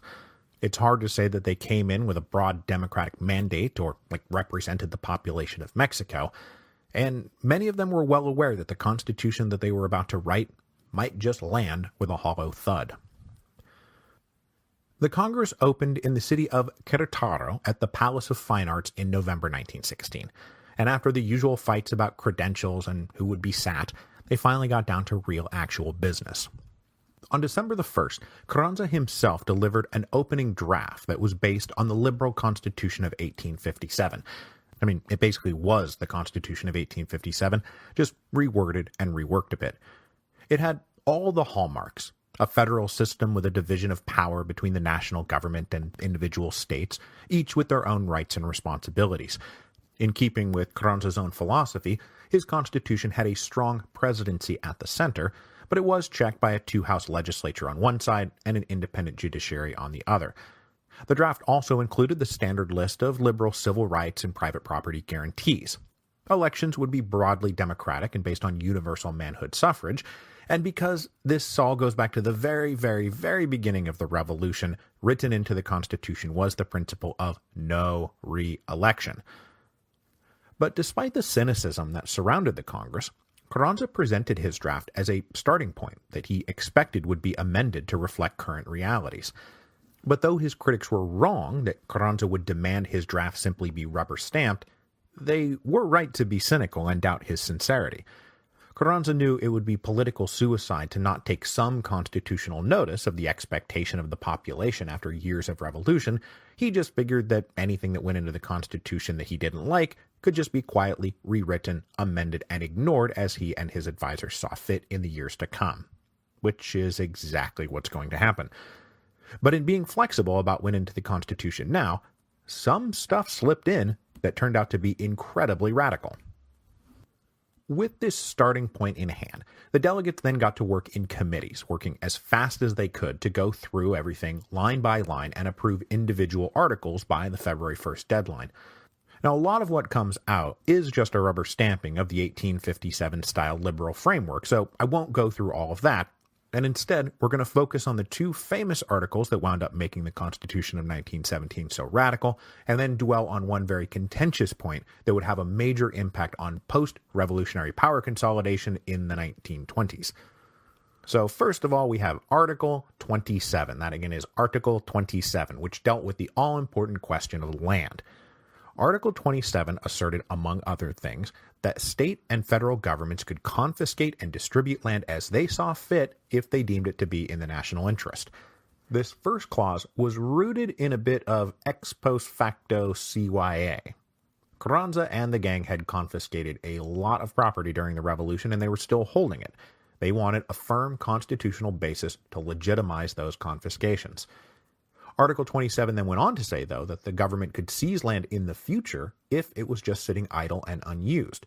This was meant to spark development because it established a kind of use it or lose it doctrine. But Article 27 then went even further and went on to entrench the philosophy of economic nationalism. It stated that oil, mineral, and other subsurface resources were owned by the nation and could only be extracted with permission and due concessions from the government. So though you could profit from the extraction, you could never own the resources that you were extracting. And then we go even further down that road because Article 27 said that those concessions could only be granted to Mexican citizens, not foreigners. And in fact, Article 27 established that foreign ownership of land in Mexico was now forbidden. All foreign titles to land would now be converted to mere leases. So Article 27 was a sweeping declaration of the state's control over the land and resources of the nation. The other famously radical part of the Constitution is Article 123. That again, Article 123, and this one dealt with labor. Article 123 required states and the federal government to pass laws guaranteeing worker rights. It stipulated that those laws must include minimum wages, maximum hours, regulations on the labor of women and children, guarantees for the safety of mines and factories, the abolition of debt peonage, wages must be paid in cash, not company scrip, and finally, the right to strike. This was the first time anything resembling labor demands had ever been incorporated into a political constitution. But the key thing to keep in mind is that Article 123 did not guarantee those things. It only said that the government needed to pass laws to guarantee them. And if the government didn't pass those laws, well, good luck on insisting what it says on a piece of paper. This is cease quoting laws to those of us with machine guns. Now, the funny thing is that both Article 23 and Article 123, the two most famous parts of the Mexican Constitution of 1917, both passed late at night after almost no debate in late January. The deadline was approaching to finish the draft, the clock was running out, and the delegates were just kind of saying yes to whatever came along. But there was another aspect of the Constitution that was also pretty radical, but which did stir heated debate, and that was the status of the Catholic Church. From Carranza on down, the Constitutionalists, as a rule, were pretty anti-clerical. They were coming from a long tradition of Spanish liberalism that saw the church as a pillar of the conservative order, breeding superstition and ignorance while monopolizing land and property. That old anti-clerical liberalism now combined with nationalist impulses that naturally saw the international Catholic Church as an obstacle to the Mexicans pursuing their own national self-interest unimpeded. So, scattered across half a dozen articles in the Constitution of 1917 were clauses severely limiting the power, prestige, and wealth of the church. So, for example, the Constitution stipulated that education would be universal and mandatory, but it would also be secular. No religious organization could run a primary or secondary school, so the church was just out of the education business. The church was also stripped of any formal legal status, and it was not allowed to own property. So all Catholic churches became national property. Furthermore, any ordained priest had to be born in Mexico, and they would only be allowed to minister if they accepted restricted political rights. They would not enjoy freedom of speech or assembly, and they could not vote. All of these clauses were hotly debated. On the one side, you had strong anti-clerical liberals, and on the other, not so much conservative Catholics, there weren't any of them around, but moderates, who thought that these clauses would upset the social order too much and invite counter-revolution. But the anti-clericals won out, and so the Constitution of 1917 emerged very anti-Catholic. This wasn't just the separation of church and state. This was the political and legal obliteration of the church. The new Mexican Constitution, and still the Mexican Constitution, I should add, was ratified and signed on February the 5th, 1917. It was, thanks to Article 27 and Article 123, the most radical political constitution existing in the world at that moment, though it would shortly lose that distinction first to the Bolshevik Constitution of 1918 and then the Weimar Constitution of 1919. But the Mexican Constitution was the first of a new breed of constitutions. Ever since written constitutions had become a thing back in the age of the democratic revolutions, they had always focused strictly on the legal and political organization of the nation, right? The balance of power within the state, the relationship of the state and the individual, the actual mechanisms of passing, enforcing, and reviewing laws. But now for the first time you have social rights and obligations and collective economic nationalism asserted alongside the rules of just how a bill becomes a law. But though the Constitution of 1917 would be quickly denounced as red and socialist and, in short order, Bolshevik, it never really was in practice. For one thing, most of the language required the government to take additional lawmaking action, and Carranza and his successors were happy to pick and choose what they would prioritize. But even in its basic organizing philosophy, the Constitution was not about social revolution so much as social cohesion. Having emerged from the shadows of a generation-long dictatorship and then 6 years of revolution, at the heart of the Constitution of 1917 was an attempt to put the government in the middle of mediating and resolving conflict between various interests so that the chaos could be put in the past and replaced with a cohesive social order. So including worker rights and a new philosophy on how to deal with land, property, and resources was about ensuring that those who had been so frustrated that they had been driven into rebellion and revolution would now find constitutional recognition of their grievances. The Constitution was promulgated in February 1917, and elections were held in March for a new national government. Like the delegate elections to the Constituent Congress, these elections generated low turnout and little enthusiasm. It went without saying that Carranza was elected president, finally achieving the dream he had been striving for since February of 1913. He was no longer operating under some vague first chief title. He was now President of Mexico, elected to a 4-year term that would expire in 1920. The only man who could have plausibly challenged Carranza was Obregón, who astutely declined to run. Obregón wanted to be president. He planned on being president, but 4 years isn't that long, so why have a confrontation with Carranza now when you can just wait a little bit and re-election finally forces the old man to go away? So in the spring of 1917, President-elect Carranza, though now operating under a constitutional mandate, was still in a precarious position, and his regime could still be toppled at any moment. And I want to wrap up today not with Carranza's myriad domestic woes, we'll talk about those next week, but with an international crisis that put Carranza in a very tight spot.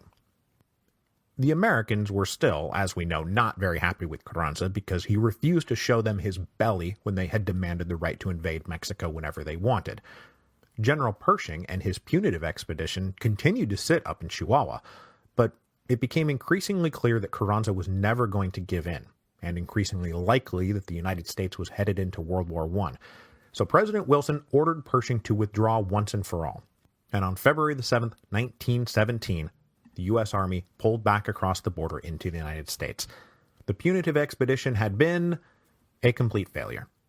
It had succeeded in neither its stated objective of capturing Pancho Villa, nor its unstated objective of exerting more dominance over Mexico. And so U.S. history books would just prefer you didn't know about it. The withdrawal of the Americans was a political victory for Carranza, to be sure, but he was still embargoed by the Americans. They not only continued to cut off his access to weapons, but now added additional economic blockades as like punishment for standing up to them. So his relationship with the largest and most dominant power in the Americas was pretty bad, and that is not good. It was thanks to this breakdown in relations between Mexico and the United States that the Germans spied an opportunity. Increasingly frustrated about the debilitating stalemate in Europe, hardliners in the German High Command were recommending the return of unrestricted submarine warfare in the Atlantic to destroy the Allies' ability to resupply from the Americas, particularly the United States. Critics of the plan said that's going to immediately bring the United States into the war, but in one of those fun moments where all history connects to all other history, the fate of the punitive expedition actually played a small role in German calculation, because the hardliners were now able to make the argument that even if the Americans do join the war, so what? They're a paper tiger. Look, they can't even control their own border or hunt down a few dirty bandits. Now, this is not to say that Pancho Villa was directly responsible for German strategy in the latter days of World War I, but in his own small way, he was indirectly responsible. So the plan to restart unrestricted submarine warfare was approved, and along with that decision came the now infamous Zimmerman telegram. Well, infamous if you're an American high school student studying American history, because the Zimmerman telegram is one of those phrases you have to memorize to correctly answer the question, why did the United States enter World War I? The answers, of course, being the Lusitania, unrestricted submarine warfare, and the Zimmerman telegram. Not that anyone knows what the Zimmerman telegram actually is, you just need to memorize it and put it on the test. The Zimmerman telegram was a cable from Arthur Zimmerman, an official in the German Foreign Office, to the German ambassador in Mexico, and it was dated January the 17th, 1917. It told the German ambassador to tell Carranza that if the United States joined the war with the Allies, that Mexico was invited to join the Central Powers and attack the exposed underbelly of the Colossus of the North. If Carranza did so, he was promised a generous supply of money and guns, and then, when the Central Powers won the war, Mexico's reward would be their lost territories of Texas, New Mexico, and Arizona. So this was a promise to help Mexico avenge the humiliating invasion and dismemberment of their country back in 1848. So the German ambassador relayed this message to Carranza, who then ordered a little committee to study the question. This committee came back and said, yes, this is insane and we should absolutely not do it. They outlined 3 scenarios, all of them disastrous. First, if we declare war on the United States is just going to give Pancho Villa an unlimited supply of guns and industrial war material. Can we withstand Pancho Villa with an unlimited supply of guns and industrial war material? Who knows, but we do not want to find out.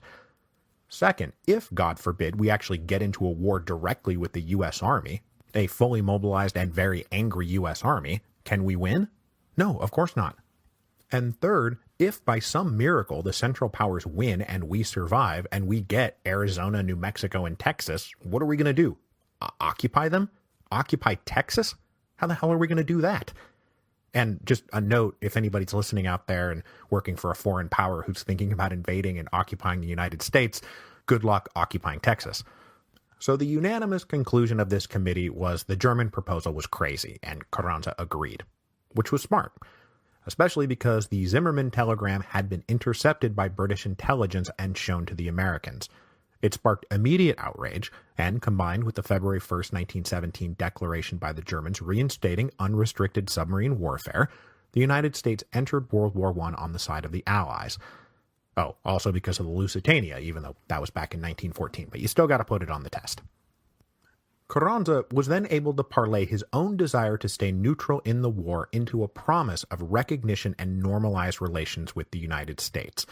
So, he was put in a very tight spot, and he played it very well.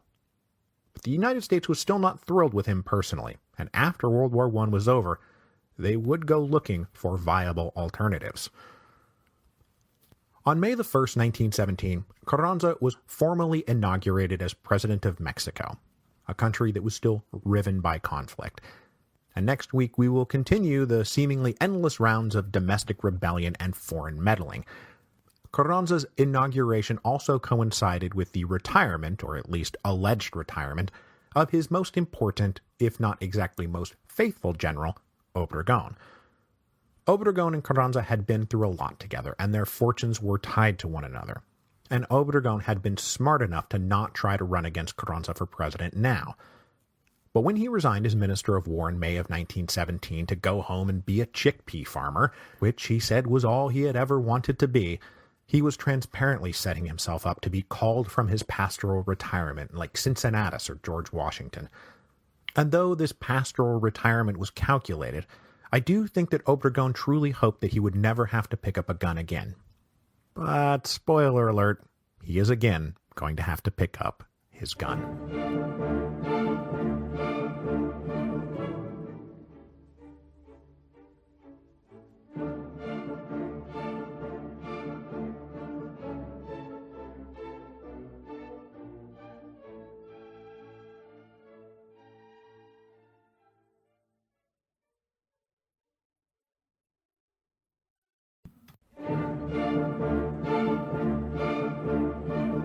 Hello, and welcome to Revolutions.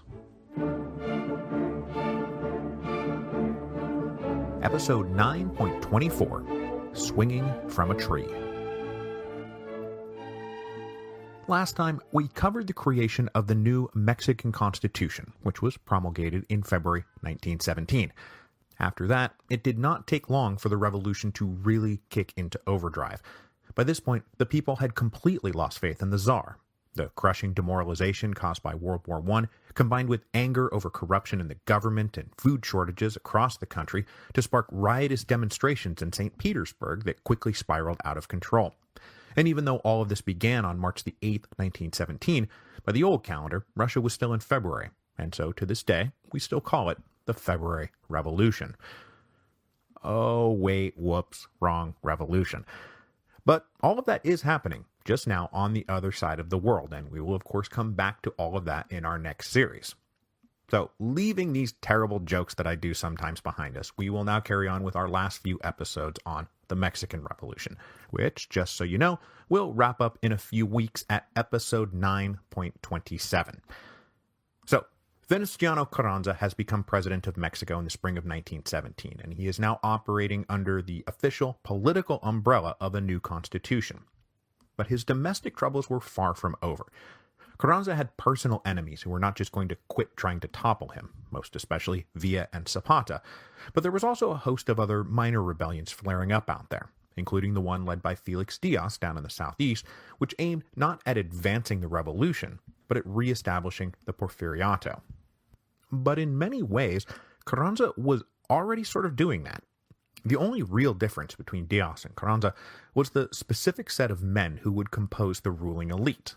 In terms of structure, values, and methods, Carranza was not very different from the Porfirians. And remember, Carranza had once been a member of that Porfirian ruling clique, and when it looked like Porfirio Diaz was going to retire, Carranza was all set to support Bernardo Reyes and maintain the whole Porfirian apparatus.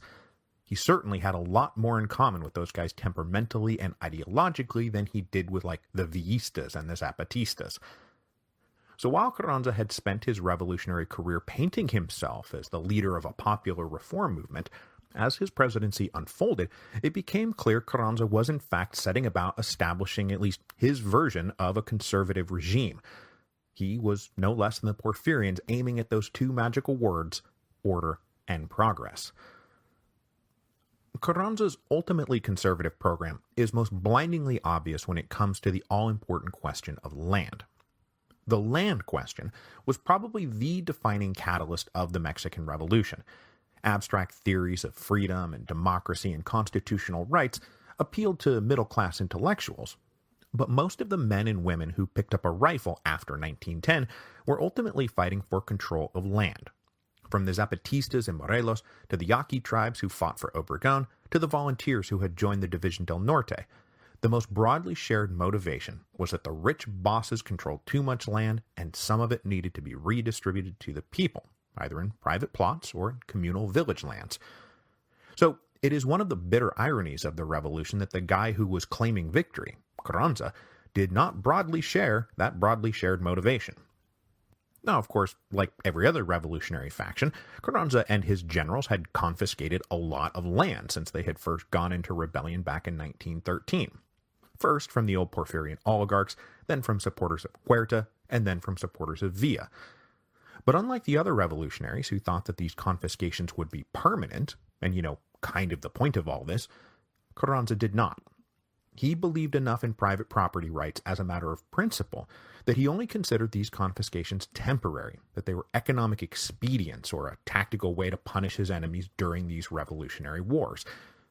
So even as his government brought all the confiscated land under a new Department of Confiscated Land, and even as those confiscations were politically legitimized by the language of Article 27 of the Constitution of 1917, Carranza had little interest in breaking the property up and doling it out to the people.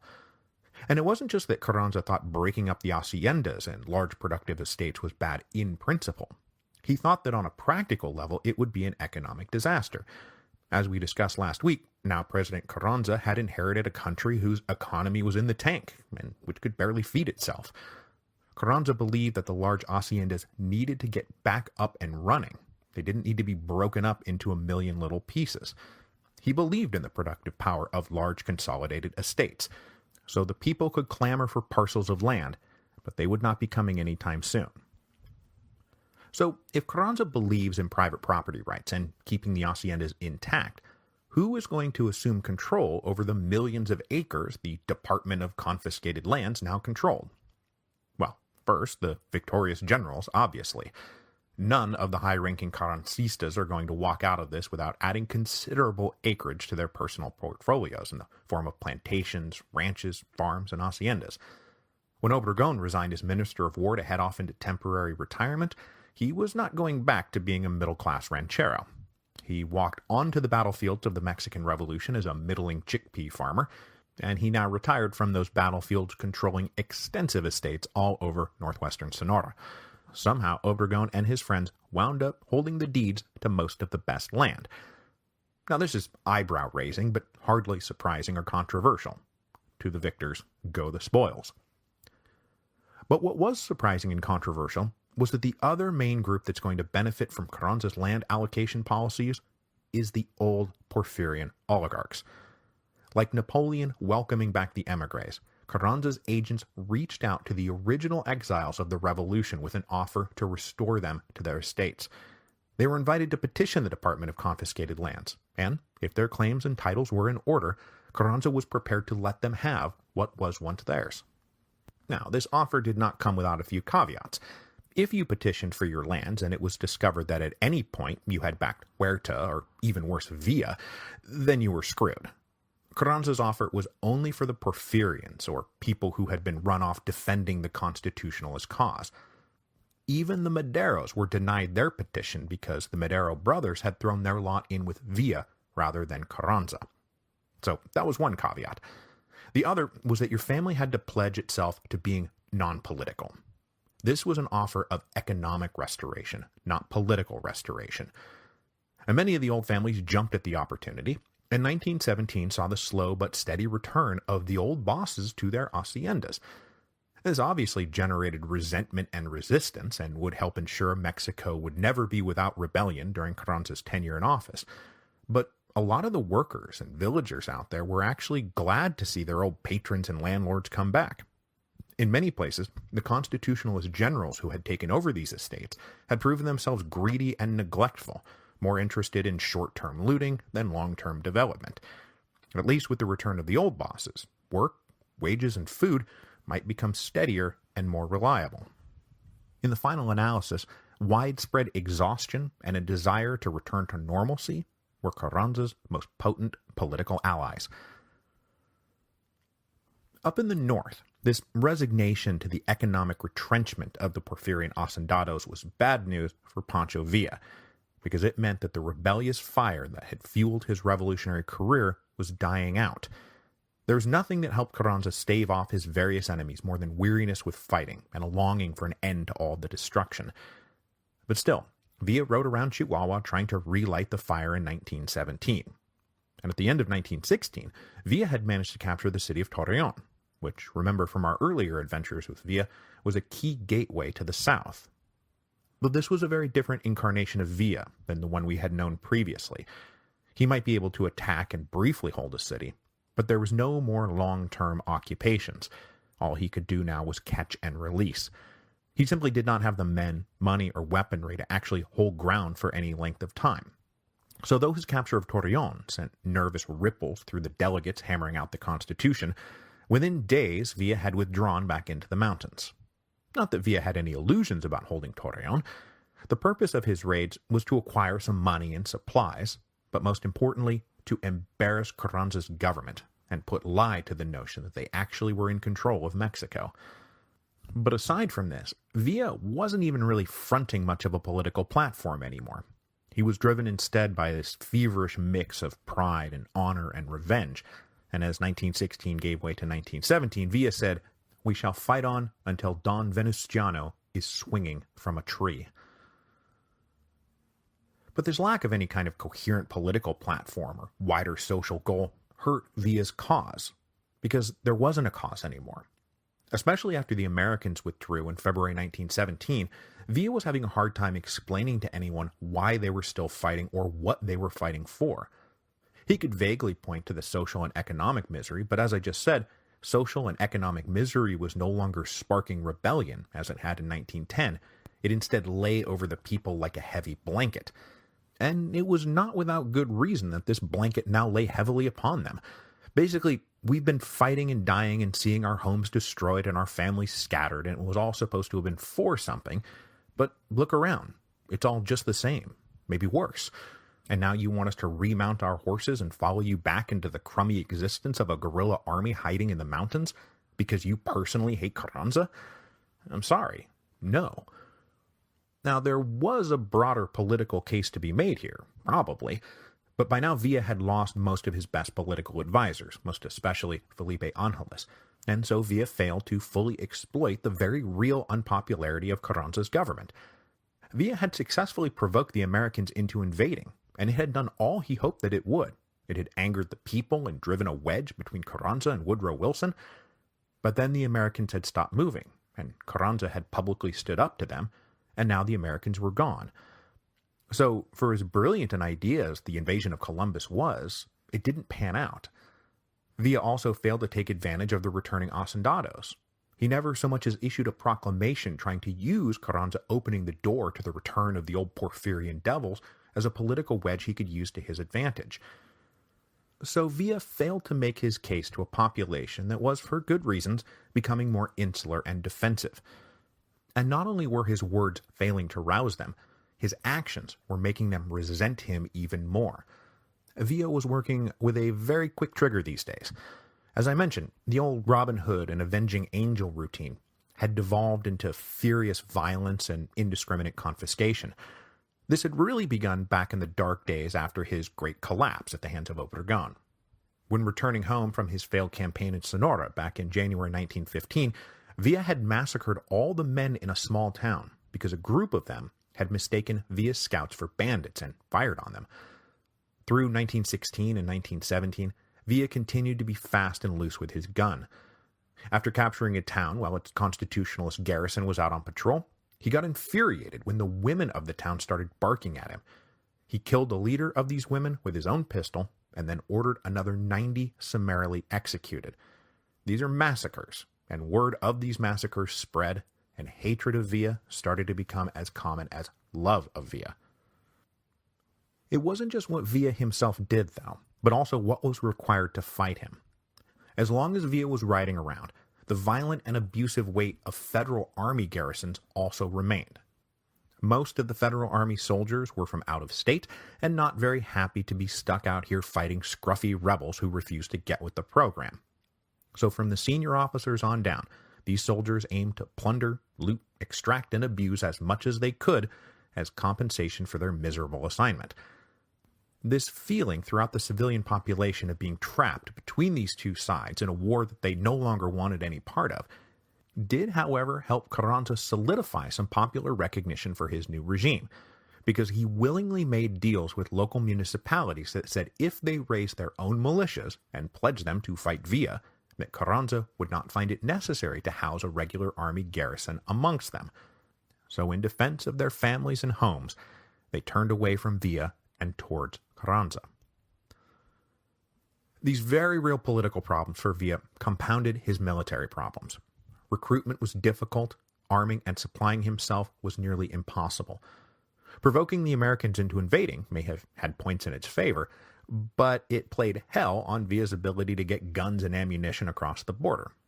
If Villa's popularity had taken a hit in Chihuahua, it had been completely obliterated in the United States. Just a few years earlier, he had been the star of one of the most popular movies in the United States that portrayed him as a romantic and daring defender of the people. Now, he was just a hated, murderous bandit.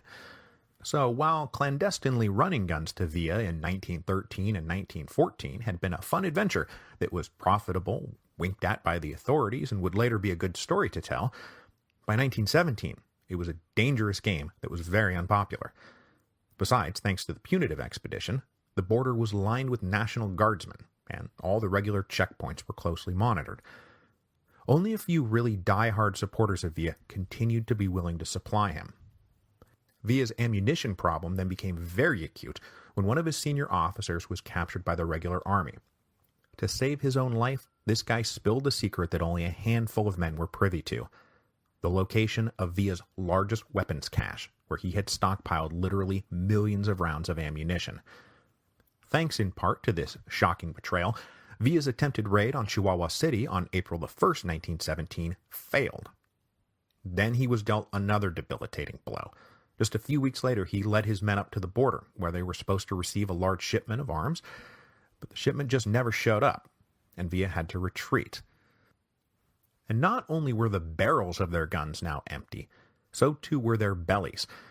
Thanks to the devastated fields of Mexico, Villa could not keep men bunched together, and so he realized that he could now no longer arm or feed thousands of men, and so he broke them up into small groups and told them to go out and reconvene after the harvest.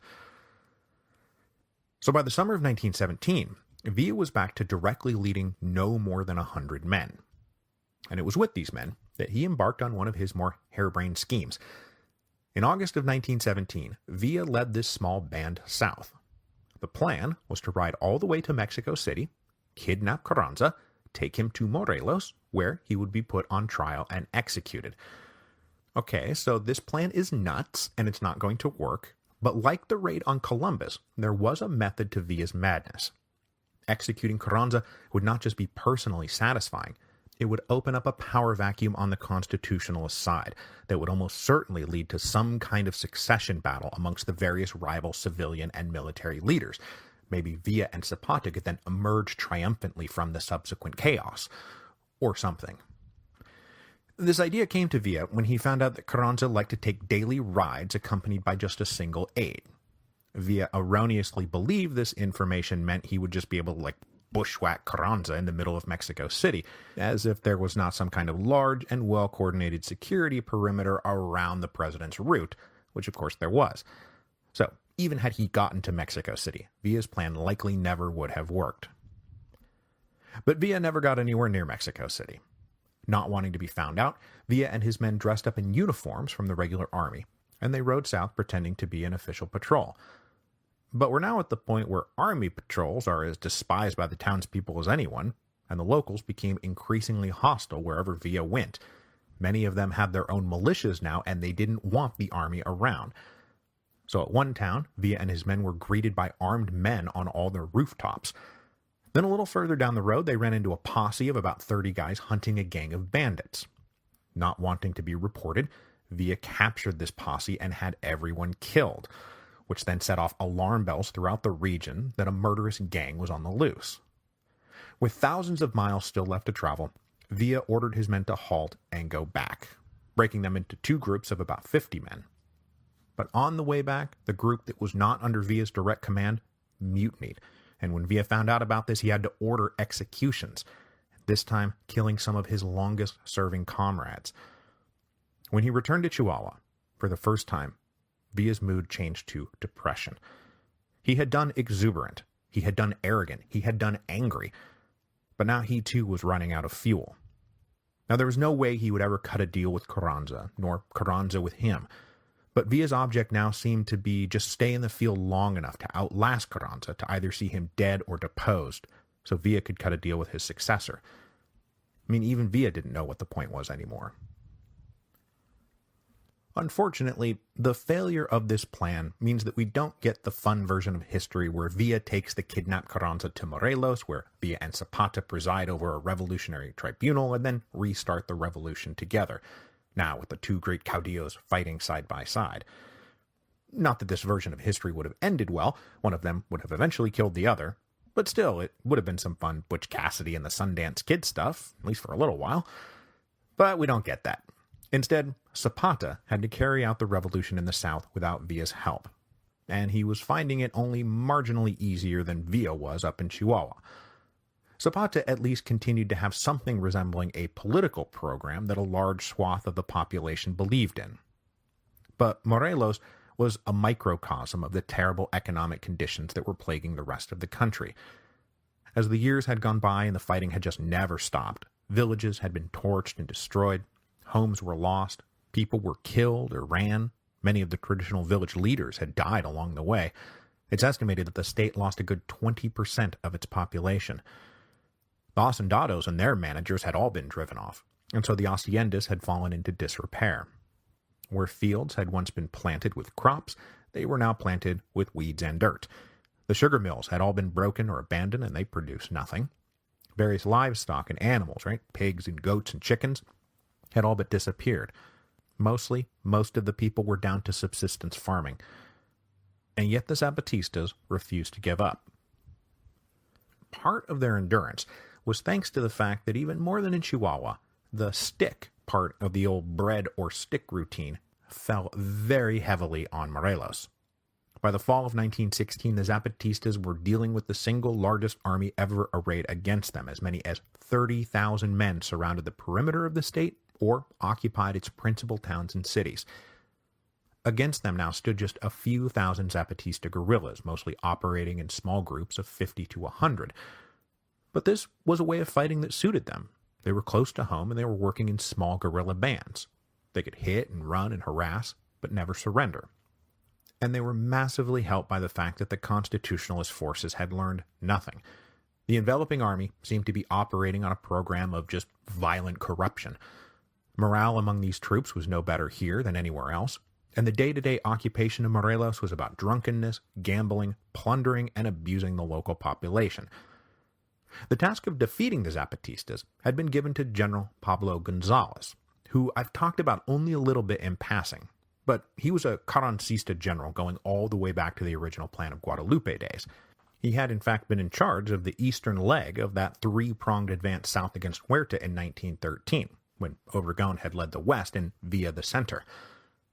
Gonzalez didn't realize that he was going to wind up just a footnote in Mexican history, and he thought that his assignment in Morelos would be key to his own presidential ambitions, that if he could finally defeat the undefeated Zapatistas and then control the lucrative spoils of the sugar plantations, that his political fortunes would flourish.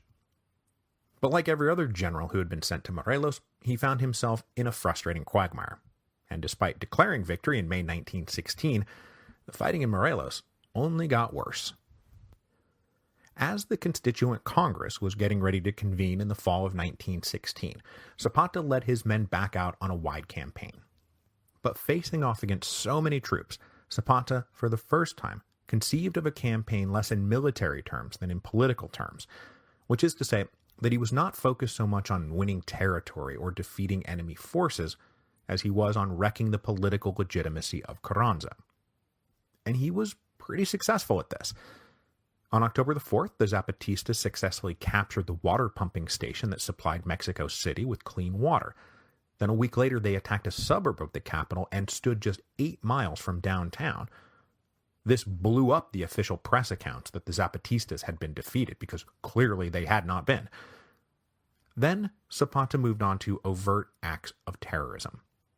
On November the 7th, 1916, Zapatistas dynamited a train running along the line between Cuernavaca and Mexico City. The blast killed 400 people. Then about a week later, they dynamited a second train. Now the point here was the same as the point of all terrorist tactics throughout history. First, to expose the powers that be as unable to fulfill their most basic responsibility to the population: maintain peace and protect citizens from physical harm. Second, to invite overreaction from those powers that be, get them to act paranoid and lash out violently against the civilian population, which will only further undermine their own legitimacy. General Gonzalez fell into this trap immediately. The attacks were hugely embarrassing, as he had told everyone he had the situation well in hand, and so he lashed out with paranoid violence. The tens of thousands of soldiers now arrayed in and around Morelos were ordered to crack down even harder, which predictably drove the population that was as weary of war as anyone back into the arms of the rebels. Then in November, martial law was declared across south-central Mexico, ruining the official declarations that Mexico was on its way towards building a constitutional government premised on the rule of law. Now, General Gonzalez did not quite go so far as to create explicit concentration camps for the population, but he did define certain areas that if you were found there and didn't have a good reason, it was very likely you would be summarily executed. And this was for sure true of anyone caught lurking around the railroad tracks without a good explanation. Gonzales was angry, humiliated, and frustrated, and so were his men. So as they marched around out there, they were now going back to committing atrocities. They were summarily executing people, they were destroying villages, there were rapes and kidnappings and deportations. So even if the population of Morelos were getting sick of the constant fighting, the actions of the Federal Army were once again making it impossible for them to give up the fight. Really, in all the years of the Mexican Revolution, Felipe Angeles had been the only general to have any kind of insight into how to actually suck the air out of the Zapatista revolution, and Zapata himself acknowledged as much. So all this raging around got the army no closer to victory, and eventually Gonzales did this really funny thing where he ordered his men to clear the surrounding terrain 500 meters on either side of the Mexico City to Cuernavaca railroad line. This was to prevent future sabotage and terrorist attacks. His men did this while moving backwards from Cuernavaca to Mexico City, and then wouldn't you know it, once Gonzales and his men were back in Mexico City, he announced, "Oh yes, this is my new headquarters. What are you talking about? No, that wasn't just a massive retreat made to look like a planned operation." But it was. By the time the Constitution was promulgated in February 1917, the Zapatistas were back in control of practically the whole state. When the national elections were held in March of 1917, Morelos was the only state not to hold elections. They were just back to doing their own thing. They were forming their own government again. The cycles here are really crazy. Morelos is the smallest state in Mexico. It is less than 100 miles from the capital. And like a half dozen different generals and God knows how many troops have tried to conquer this little piece of real estate, and the people there just remain functionally out of reach of all national governments for going on 7 years now. Every time you think, oh, this is it, this is the end of them, they just come back. But though they continued to hold out, there was now growing concern in the Zapatista camp that Carranza had not fallen yet. I mean, that was their whole idea, that Carranza would fall just like Diaz and Madero and Huerta, but it had been now close to 2 years since Obregón had broken the back of the Conventionist coalition. And now, instead of collapsing, Carranza was only further dug in Mexico City. He had been inaugurated as President of Mexico in May of 1917 and had been recognized by the rest of the world. So some among the Zapatista inner circle concluded that one of the main problems was that there was not a truly national movement to unseat him. Villa was riding around in the north, Felix Diaz was in the southeast, there are various groups of émigrés working against Carranza from bases in the United States, and the Zapatistas, of course, themselves continued to fight on in Morelos. But there was no unity to their actions, and Carranza was able to successfully fend them off one by one. Now, so far he had been unable to defeat them, he could only go so far as fending them off, but still, they could not defeat him either. So if they were going to defeat Carranza, they needed to reunify, to reform something like the Conventionist coalition. Taking the lead on this initiative, and the one pushing hardest for it, was Hildardo Magaña. You will remember Magaña from way back when. He was the one who had spent time in prison with Pancho Villa, and then emerged as the principal go-between between Villa and Zapata back in the good old days of 1913 and 1914. Magaña was in fact something of Zapata's roaming ambassador, and more than anyone else in the Zapatista inner circle, Magaña had always been the one pushing for external links and alliances. And though this made him a bit suspect among the more locally focused chiefs, Zapata himself always trusted Magaña, because though Magaña was always pushing for these outside alliances, and recommending the compromises and understandings that would make those alliances possible, he never budged on the plan of Ayala, and he never asked Zapata to betray his most closely held beliefs.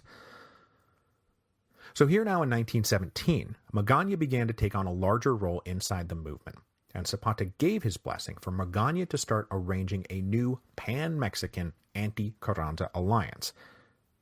As Magaña got going, he found those nearest at hand would be the trickiest to deal with, because as you move east out of Morelos, you run into a fuzzy gray area of local rebels doing their own thing. Many were fighting under Zapata's umbrella, but the further east you went, the more these rebels were relying on the political and military services of Felix Diaz.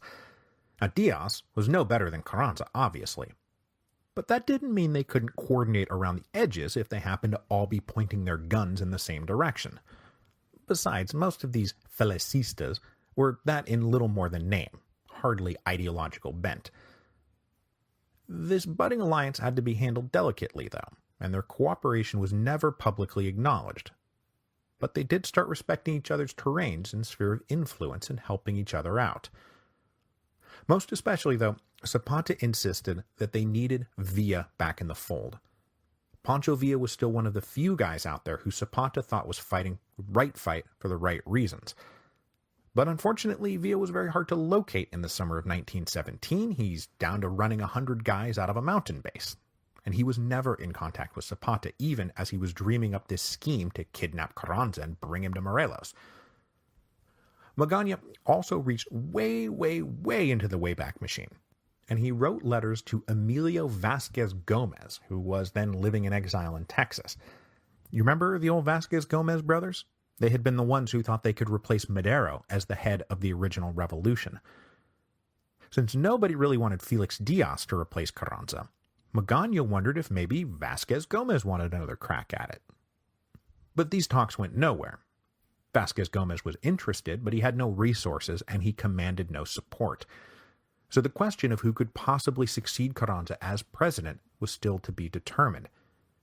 Word was leaking through the grapevine that Obregón was not very happy with Carranza's turn towards arch-conservatism, so maybe he could be turned. And one cannot help but notice that Felipe Ángeles is still out there. Just saying. On September the 1st, 1917, Zapata issued yet another manifesto to the nation. He'd gotten pretty good at working the political side of things, unlike Pancho Villa, who never figured that part out. This manifesto denounced Carranza as a false prophet who was going to bring all the worst tyrannical excesses of the Porfiriato back. And of course, there was no one who could more bitingly and convincingly attack Carranza for letting the old Porfirian hacendados back into the country than Zapata. The point of the manifesto was that Carranza was a phony revolutionary, that we can't trust him, he's just another dictator. Real revolutionaries fight for principles, like the principle of the Plan of Ayala, which was about giving land to the people, not restoring it to our old oppressors.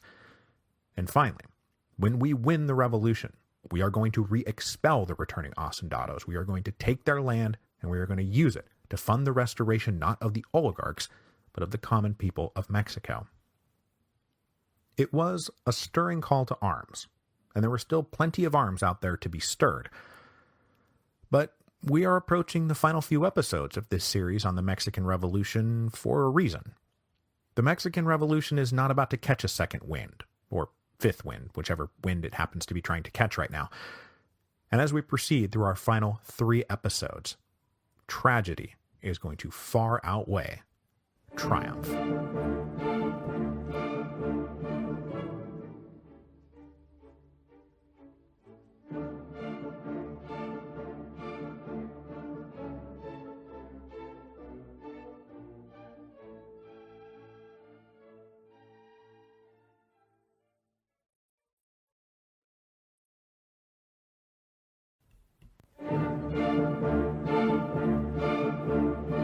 Hello, and welcome to Revolutions. Episode 9.25, Loyalty and Betrayal. Before we get started this week, I want to open up with some stuff about where we are headed. As I said last time, this here Mexican Revolution series will wrap up with episode 9.27. That means that we have 3 more full episodes, including the one you're listening to right now. This episode, and next week's episode, will be dedicated to wrapping up the narrative of events. Not unlike the French Revolution, it is very difficult to mark a hard endpoint for the Mexican Revolution, because it just sort of transitions seamlessly, or should I say transitions roughly and violently, away from the chaos of revolution to the order of Reconstruction. And it is only in hindsight that one can even pick a date in, say, late 1920 and say, okay, yes, that is the end of the quote-unquote revolution. Certainly, at the time, everyone was just moving from one day to the next, not knowing if the revolution had ended or whether it was still going on. Mexico would be plagued by revolts, assassinations, and repression well into the 1930s, to say nothing of the fact that many of the issues raised by the revolution were yet unresolved. But we have to draw the line somewhere, and so these next 2 episodes will take us to the arbitrarily selected endpoint of December 1920. Then the final episode, episode 9.27, will be about wrapping things up, looking back on what had happened and pushing the story forward, albeit in more summary fashion, through the presidency of Lázaro Cárdenas, who was president of Mexico from 1934 to 1940, and who, more than anyone else, actually tried to fulfill what by then had become the very ambiguous legacy of the Mexican Revolution.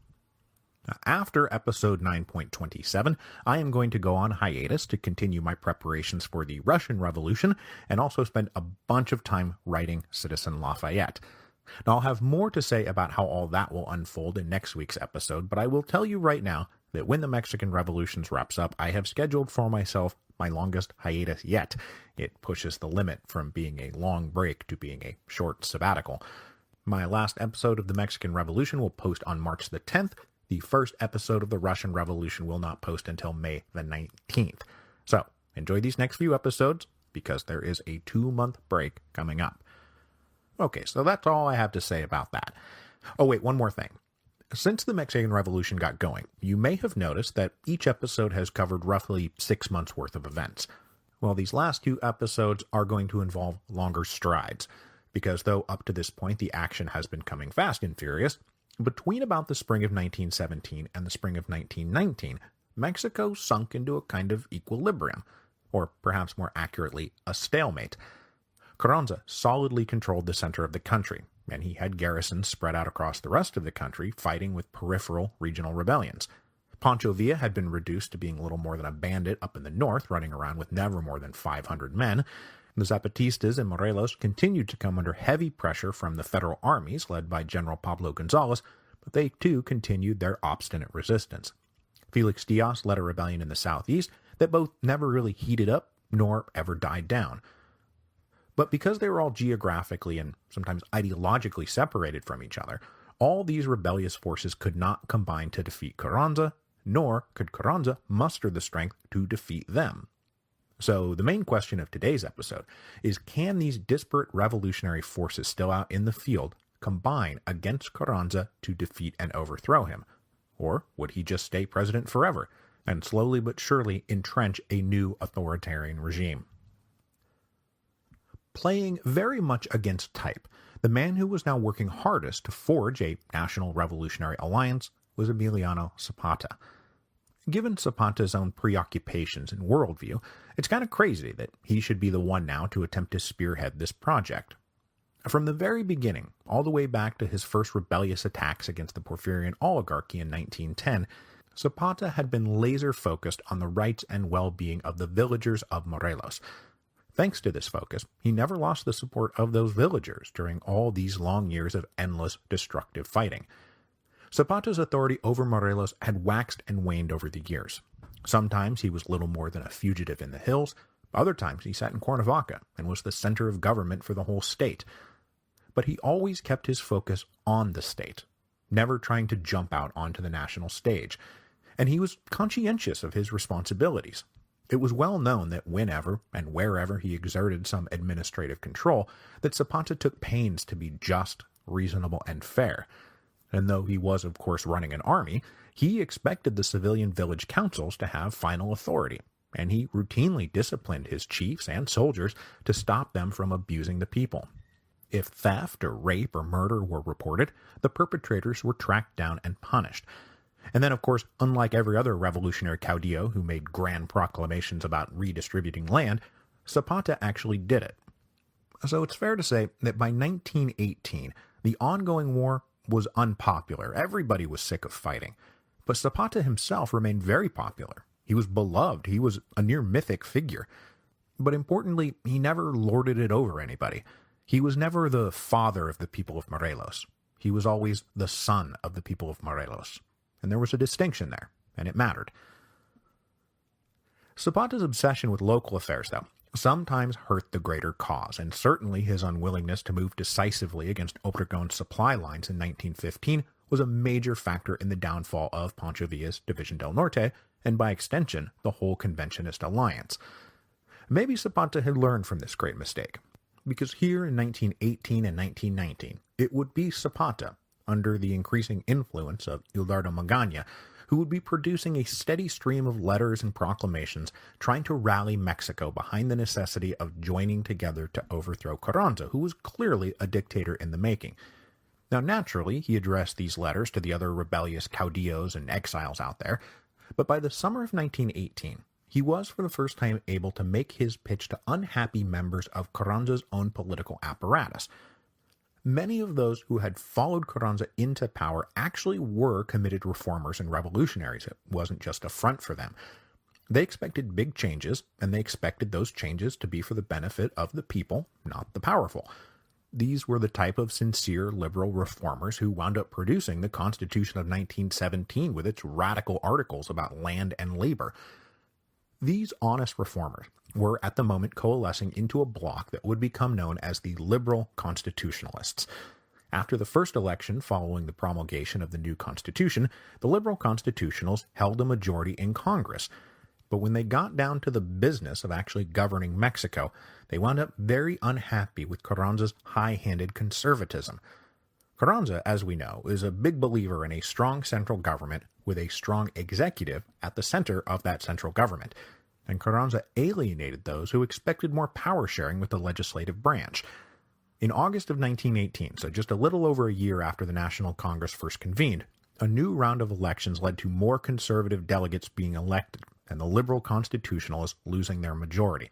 They were replaced by allies of Carranza, who were all too happy to just rubber stamp his decrees.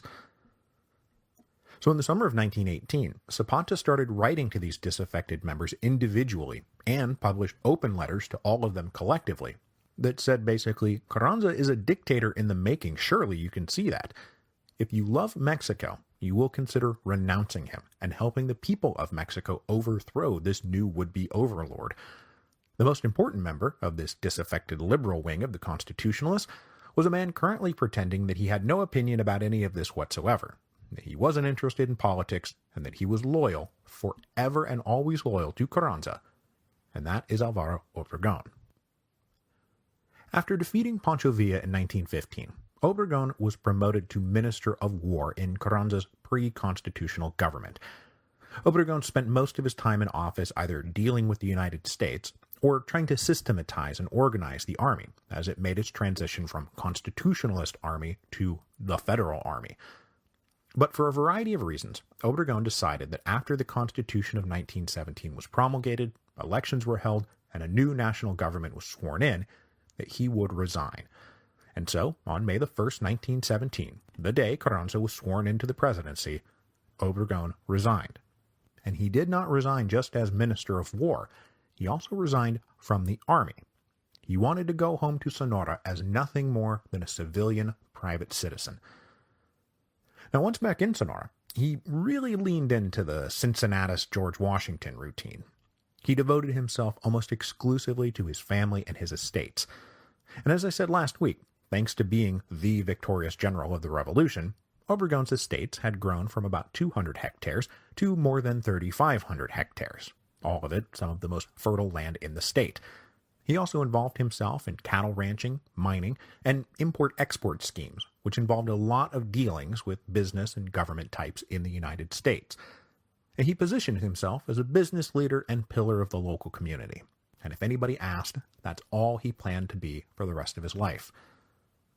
But look, this is very clearly a performative retirement. It was a chance to recuperate, reconnect to his home state, and attend to his own personal finances, yes, but this is always with one eye on a future presidency. And partly, it's about putting political distance between himself and Carranza. In fact, Carranza was very unnerved when Obregón resigned as Minister of War, not because Obregón was some loyal and indispensable advisor, but because the minute Obregón returned to Sonora, he became a natural rallying point for those who were opposed to Carranza. And the Sonoran wing of the Constitutionalists had always been more liberal and reformist than Carranza was, and they tended now to align with the liberal Constitutionalists, and there was a lot of grumbling over drinks and cigars that they had put Carranza in power so that he could do what?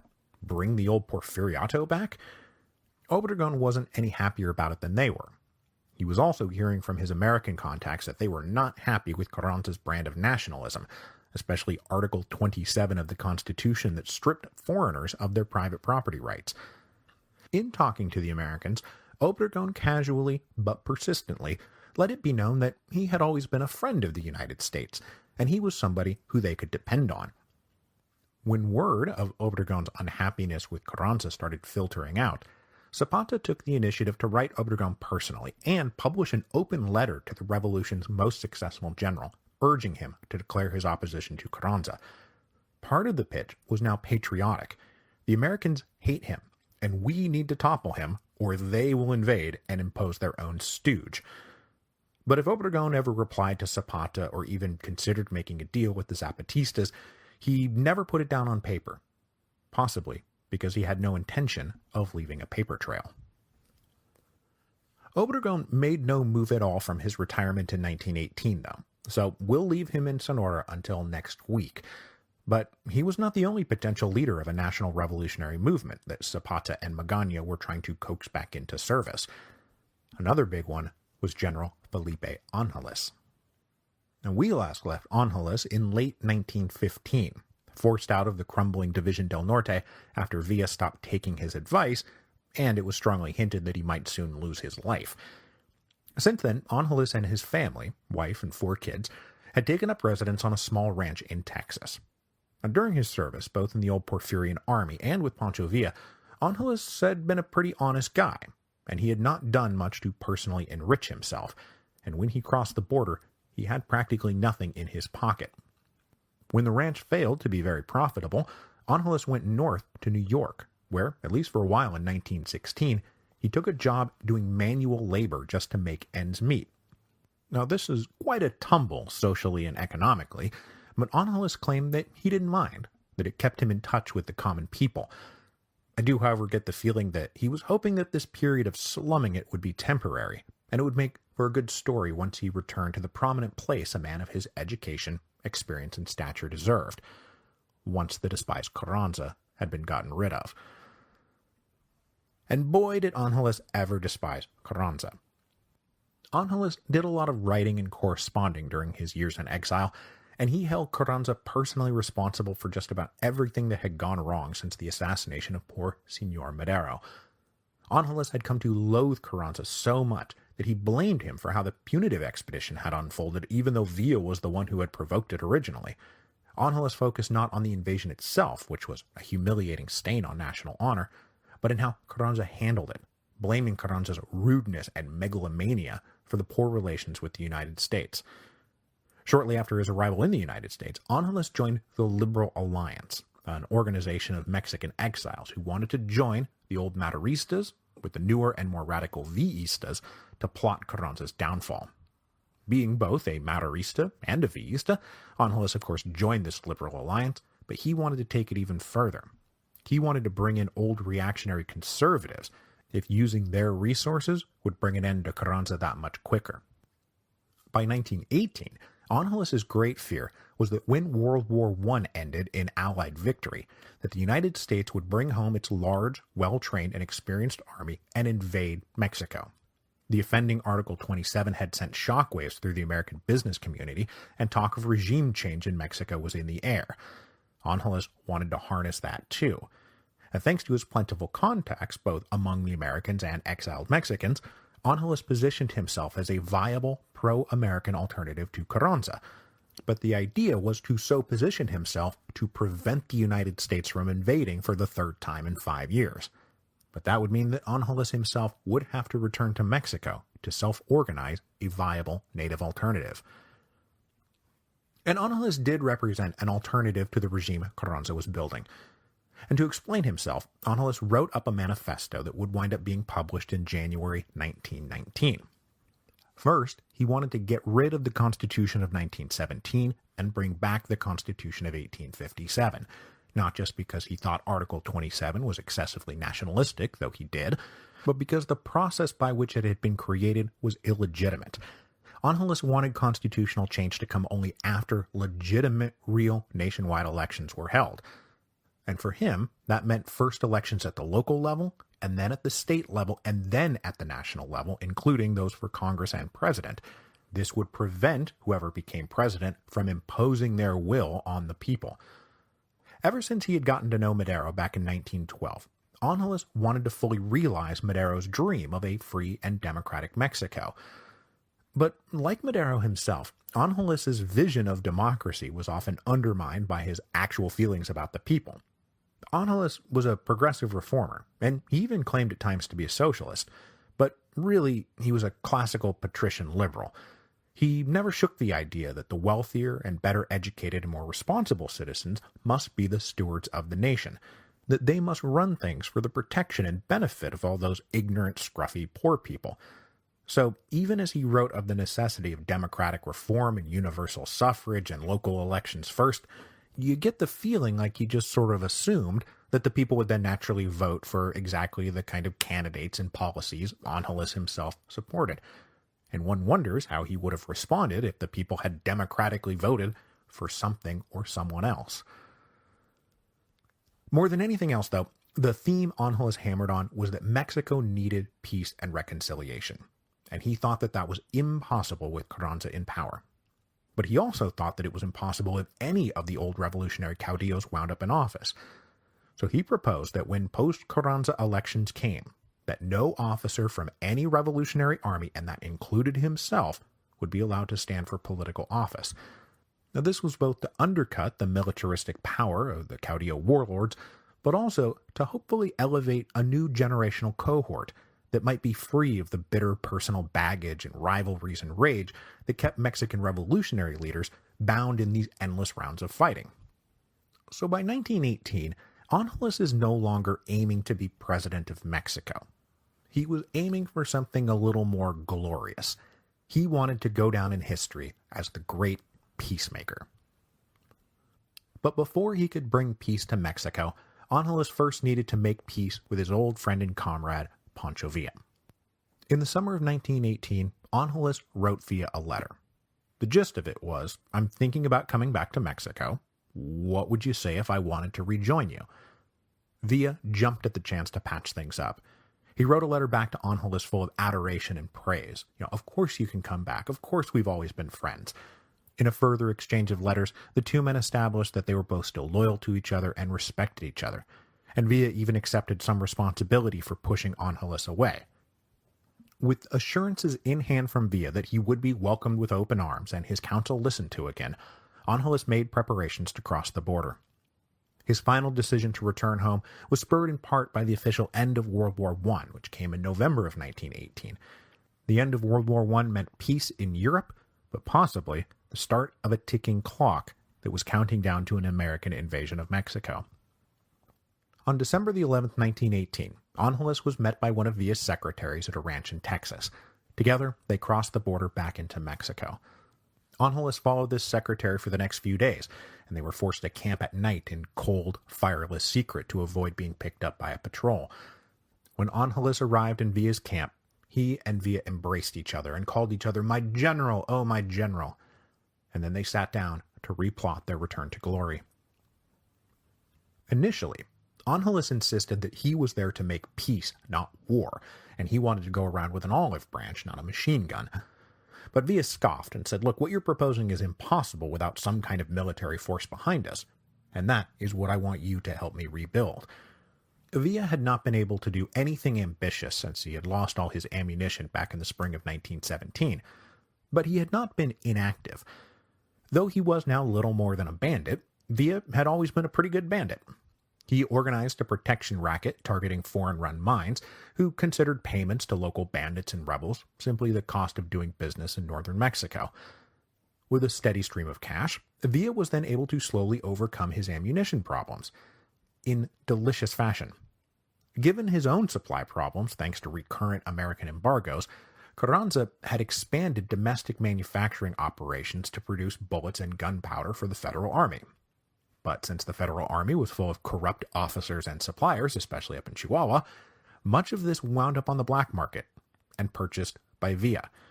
So by the end of 1918, Carranza was, at least indirectly, Villa's largest supplier of ammunition, and he had once again amassed a nice cache of weaponry and bullets. The thing Villa needed help with, though, was the political stuff. As we talked about last time, Villa had completely lost the plot, and was no longer even bothering to articulate any kind of political message. Angeles was eager to help refocus Villa politically, which had always been part of his job description in the División del Norte anyway.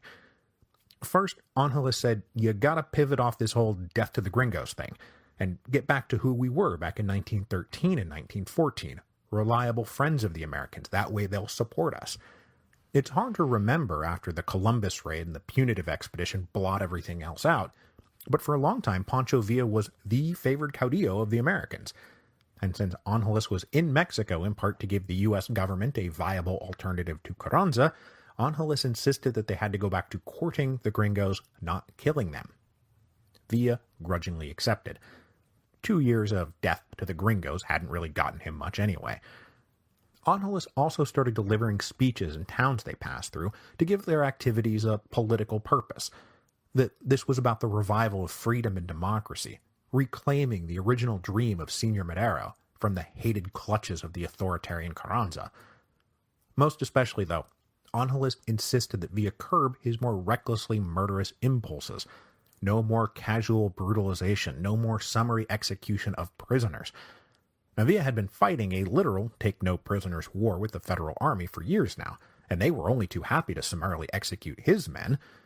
But Angeles insisted, and Villa relented. From now on, when prisoners were taken, they would be let go if they promised to stop fighting, unless Villa had some particular personal beef with one of them. Taken together, Angeles was intent on recreating what had made Villa so popular in the first place, that we are fighting the corrupt and the powerful on behalf of the honest and the powerless. We're the good guys. You don't need to fear us. They need to fear us. When Angeles got to camp, Villa had about 500 men with him. After a few months, that number would rise to 2,000, and then 3,000.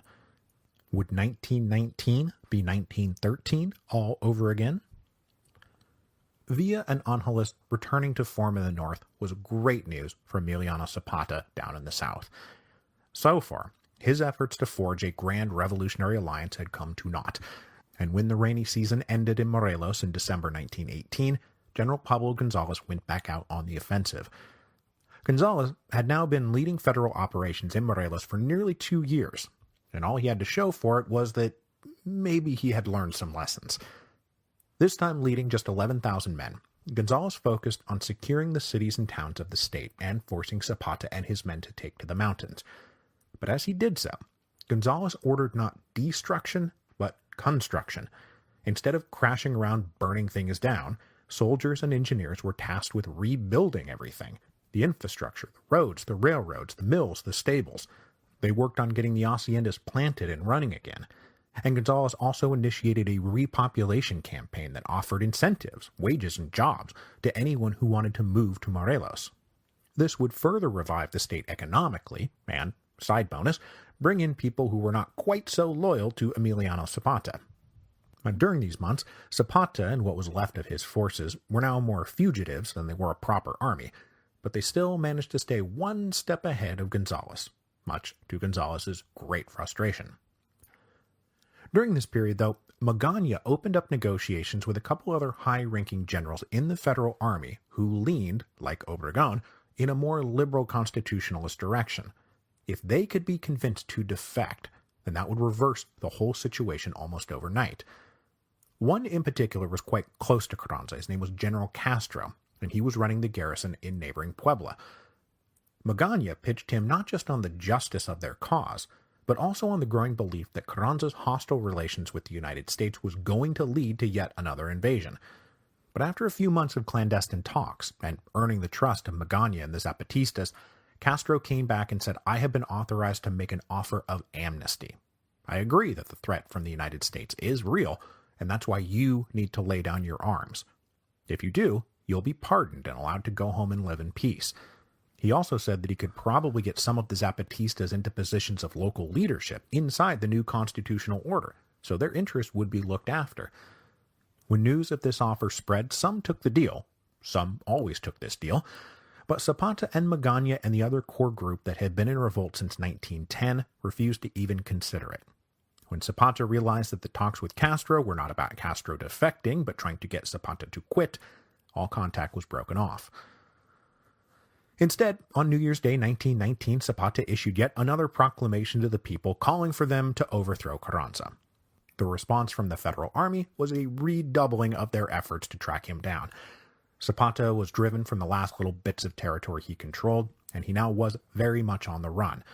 It did not help his cause that the winter of 1918-1919 was incredibly brutal, and the global flu pandemic that would go sweeping around after World War I reached Mexico and tore through a population already malnourished, sick, and impoverished.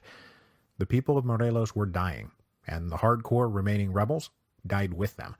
What forces Zapata had dropped by half in just a few months. But though Zapata was on the run, little more than a hunted fugitive, he remained free and defiant. Despite every effort, every bribe, every reward offered, every threat issued, General Gonzalez could not get anyone in Morelos to turn on Zapata. Even in these bleak times, Morelos would never turn on her favorite son.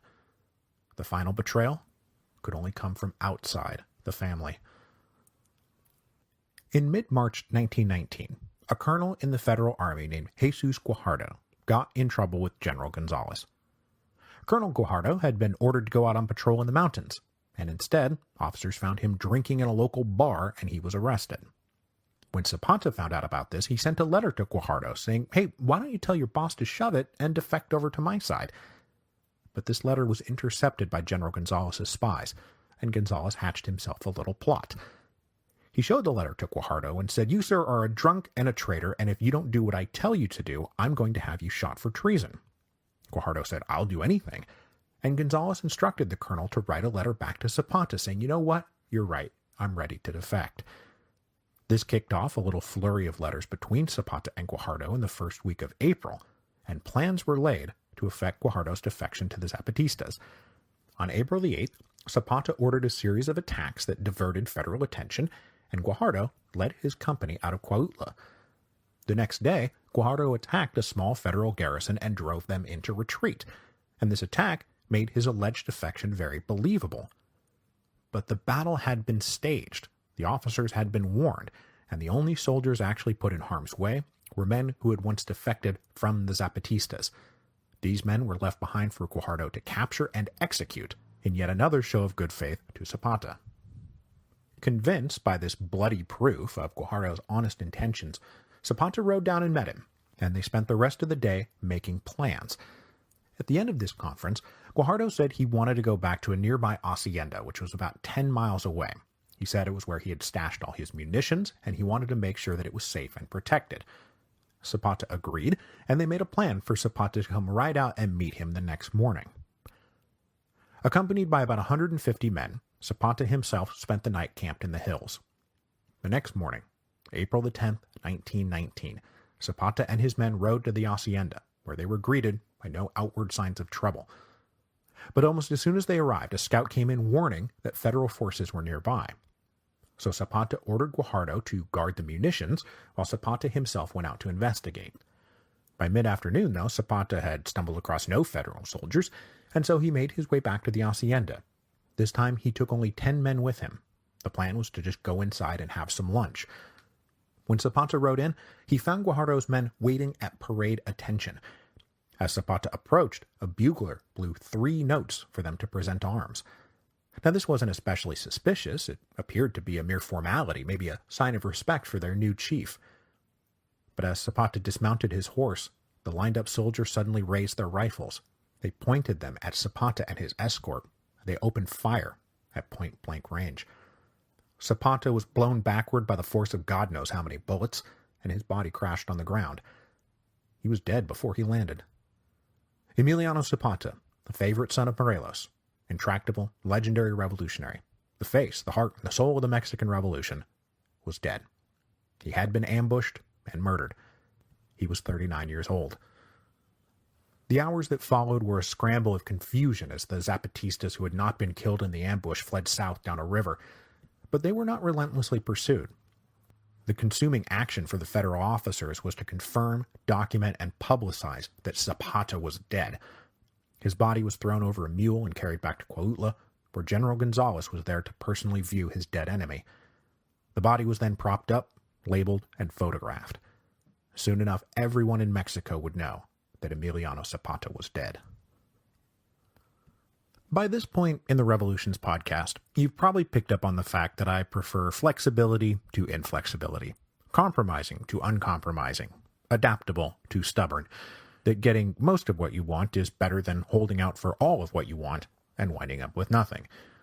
Nobody embodies the inflexible, uncompromising, and stubborn revolutionary quite like Emiliano Zapata. And I will admit that the first time I really studied the Mexican Revolution, I was very frustrated with Zapata. He had a bunch of different opportunities with a bunch of different governments, going all the way back to Madero, to make a deal, to secure peace, to get a lot of the village land claims recognized. Maybe not all of them, but a lot of them. And every time he had a chance to end the fighting, not just for him, but for everybody, he refused. That is and will always be a knock on Zapata, that he preferred to be a martyr rather than give even one single inch. But having gone back through all this now a second time and in greater detail, I find myself more sympathetic, because I now happen to agree with one of the fundamental reasons he kept refusing to make these deals, that none of the other men he was dealing with could be trusted. Zapata always believed that the minute he disarmed, that the old hacendados would come flooding back in. And when you read what those other national leaders thought of the Zapatistas, it's clear that there was no place for the Zapatistas in the future of Mexico, whether that would be a conservative future or a liberal future. Madero had been sympathetic, but also too weak to stand up to the hacendados. General Huerta would have just exterminated them all.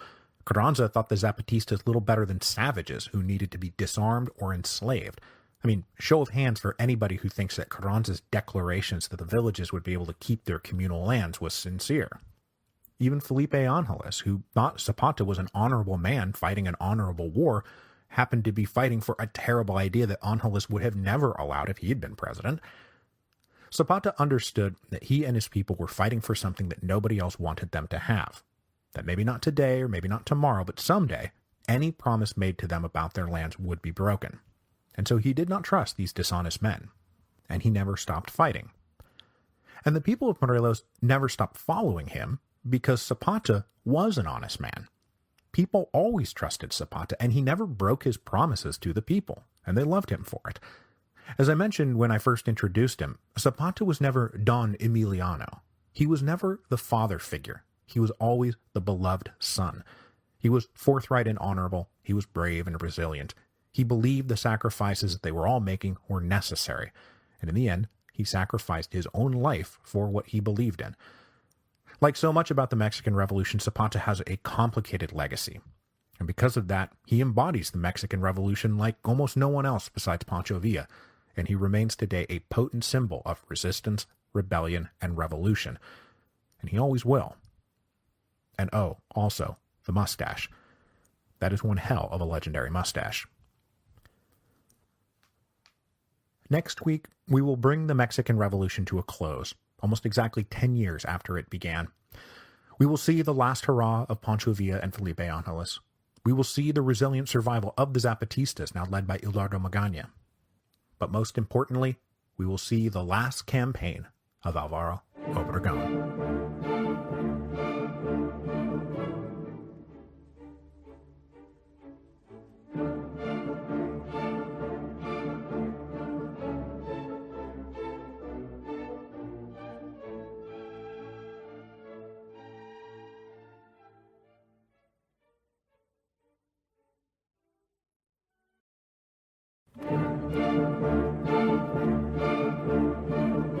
Hello, and welcome to Revolutions. Episode 9.26, The Last Caudillo. Welcome to the penultimate episode of Series 9, the episode that will take us to the quote-unquote end of the Mexican Revolution. And the man who will take us to that final endpoint is Álvaro Obregón, who serves as the living bridge between the revolution and the post-revolution. He was the last revolutionary caudillo who led the last successful revolt and used that victory to secure and entrench a stable civilian government that institutionalized a confusing and oftentimes contradictory memory of the revolution, rooted in equal parts fact and fiction, reality and propaganda. In the spring of 1919, Obregón had been in retirement for close to 2 years, peacefully biding his time. The principle of no re-election had been embedded into the Constitution of 1917, and so President Carranza would have no choice but to finally retire himself in 1920. So should Obregón choose to run for president, his victory was practically a foregone conclusion, and he very much planned to run. And so though he was in retirement, Obregón kept touch with groups who might support him. Land reformers who couldn't believe Carranza was letting the hacendados retrench themselves, middle-class liberal constitutionalists who chafed at Carranza's high-handed authoritarian streak, labor leaders who were still furious at Carranza's betrayal in 1916 after they had supplied him with the Red Battalions. In 1919, these groups were in just sort of a holding pattern, waiting for Carranza to leave the stage. Though he had been the premier jefe, the first chief of the revolution, Carranza had never really embodied the revolution, and so everyone turned to Obregón to finish what the revolution had started. But there was a bit of a hitch to this natural and seemingly inevitable transfer of power from Carranza to Obregón. Carranza decided he didn't want to transfer power to Obregón. Sure, he publicly supported the constitutionalist principle of no re-election, but that didn't mean Carranza wanted to give up power. His plan was to find some puppet and get him elected president so that Carranza could continue to rule from behind the scenes. And Obregón was a lot of things, but he was no man's puppet. So even before the 1920 elections were scheduled, Carranza started taking shots at Obregón publicly and privately, trying to undermine his former general's reputation. Carranza implied Obregón wasn't up for the job, that he didn't understand national issues or responsibilities, that he was merely a corrupt influence peddler. And one wonders if Carranza's not doing a bit of projection here. With this whisper campaign underway, Obregón concluded he wouldn't play the part of gentleman farmer any longer. Though he would always lean hard on the Washington-esque, "oh, I'm being reluctantly called to my duty," he also needed to state forthrightly that he was the man for the job, and if Mexico would have him as their president, that he would serve. On June 1st, 1919, Obregón formally announced his candidacy. The theme of his campaign would be peace, reunification, and reconciliation. He said that those who had supported the revolution had been abused and alienated by men whose only ideology was personal power. This is a barely disguised shot at Carranza. And that, in contrast, Obregón would bring everyone together. He would end all the rebellions. He would fulfill the yet unfulfilled promise of the revolution. Obregón presented himself as a man of no faction and with no ambition but the glorious revival of Mexico. And as a part of this project of peace and reconciliation, Obregón actually played down his military career. He made it plain that he had retired from the army. The new Mexico should be a civilian Mexico. It was right and proper. And so he presented himself to the voters as a civilian in a suit, not a general in a uniform. And he promised to win this campaign at the ballot box, not on the battlefield. And I think that here in June of 1919, this was utterly sincere, especially because given the coalition he was going to be able to muster and the national fame he enjoyed, there was no reason to think that Obregón would lose the 1920 election. There was, however, in June of 1919, another man in Mexico who had similar fame and name recognition, and who believed that he could be the one to unify the country in a post-revolutionary period of reconciliation and reconstruction, Felipe Angeles. But rather than embracing a civilian posture, when Angeles rejoined Pancho Villa in northern Mexico, he redonned his uniform. Villa and Angeles hoped that 1919 would be like 1913 and 1914 all over again, and in many ways the political landscape, at least in Chihuahua, looked the same. There was an unpopular authoritarian in Mexico City whose corrupt lackeys and brutal thugs were garrisoning the state. The federal army was now lazy, despised by the inhabitants, the men were demoralized and drunk, the officers were at cross purposes and engaged in their own bitter personal rivalries. Meanwhile, Pancho Villa and Felipe Angeles were leading a sturdy band of a few thousand dedicated rebels. And as the spring of 1919 dawned, one had to wonder if what had happened before would happen again. But it does not. Because though there were similarities, there were also critical differences. For one, the economy of Chihuahua was wrecked. They simply could not arm, supply, feed, or provide horses for a new Division del Norte. And more importantly, despite some early recruiting successes, the state was not exactly rallying to their banner. People were tired of fighting. When Villa's little army came through, the young men of a village would go off and hide in the hills. So Angeles would give his political speeches to women and children and old folks, but those who might fight stayed out of sight. But even still, Villa and Angeles launched their first strike on April the 12th, targeting the relatively lightly garrisoned city of Parral. The fight there was intense and bloody, but eventually the Federal Army unit garrisoning the city broke and fled. Villa's men then raided the city for supplies and departed. Over the next 2 months, they would continue to march around, Angeles giving speeches, officers trying to get more volunteers, but they found very little enthusiasm. At best, they invoked a sort of sullen neutrality. This one last great campaign sputtered quickly and came to an ignoble end. About 2 weeks after Obregón announced his candidacy for president, Villa, Angeles, and their little army of a few thousand rode for Juarez. Angeles did not want to attack Juarez. Remember, his whole plan was to get back in good with the Americans, to forestall an American invasion of Mexico, and riding right up to the border and then firing guns into the air seemed like a really good way to trigger the very invasion Angeles wanted to avoid. But Villa was determined. Partly it was because they needed supplies, partly it was because the Juarez garrison was pretty small and they might actually defeat them, but one also starts to get the feeling like Villa is maybe just asking for trouble. On June the 15th, 1919, Villa ordered his men to go take Juarez.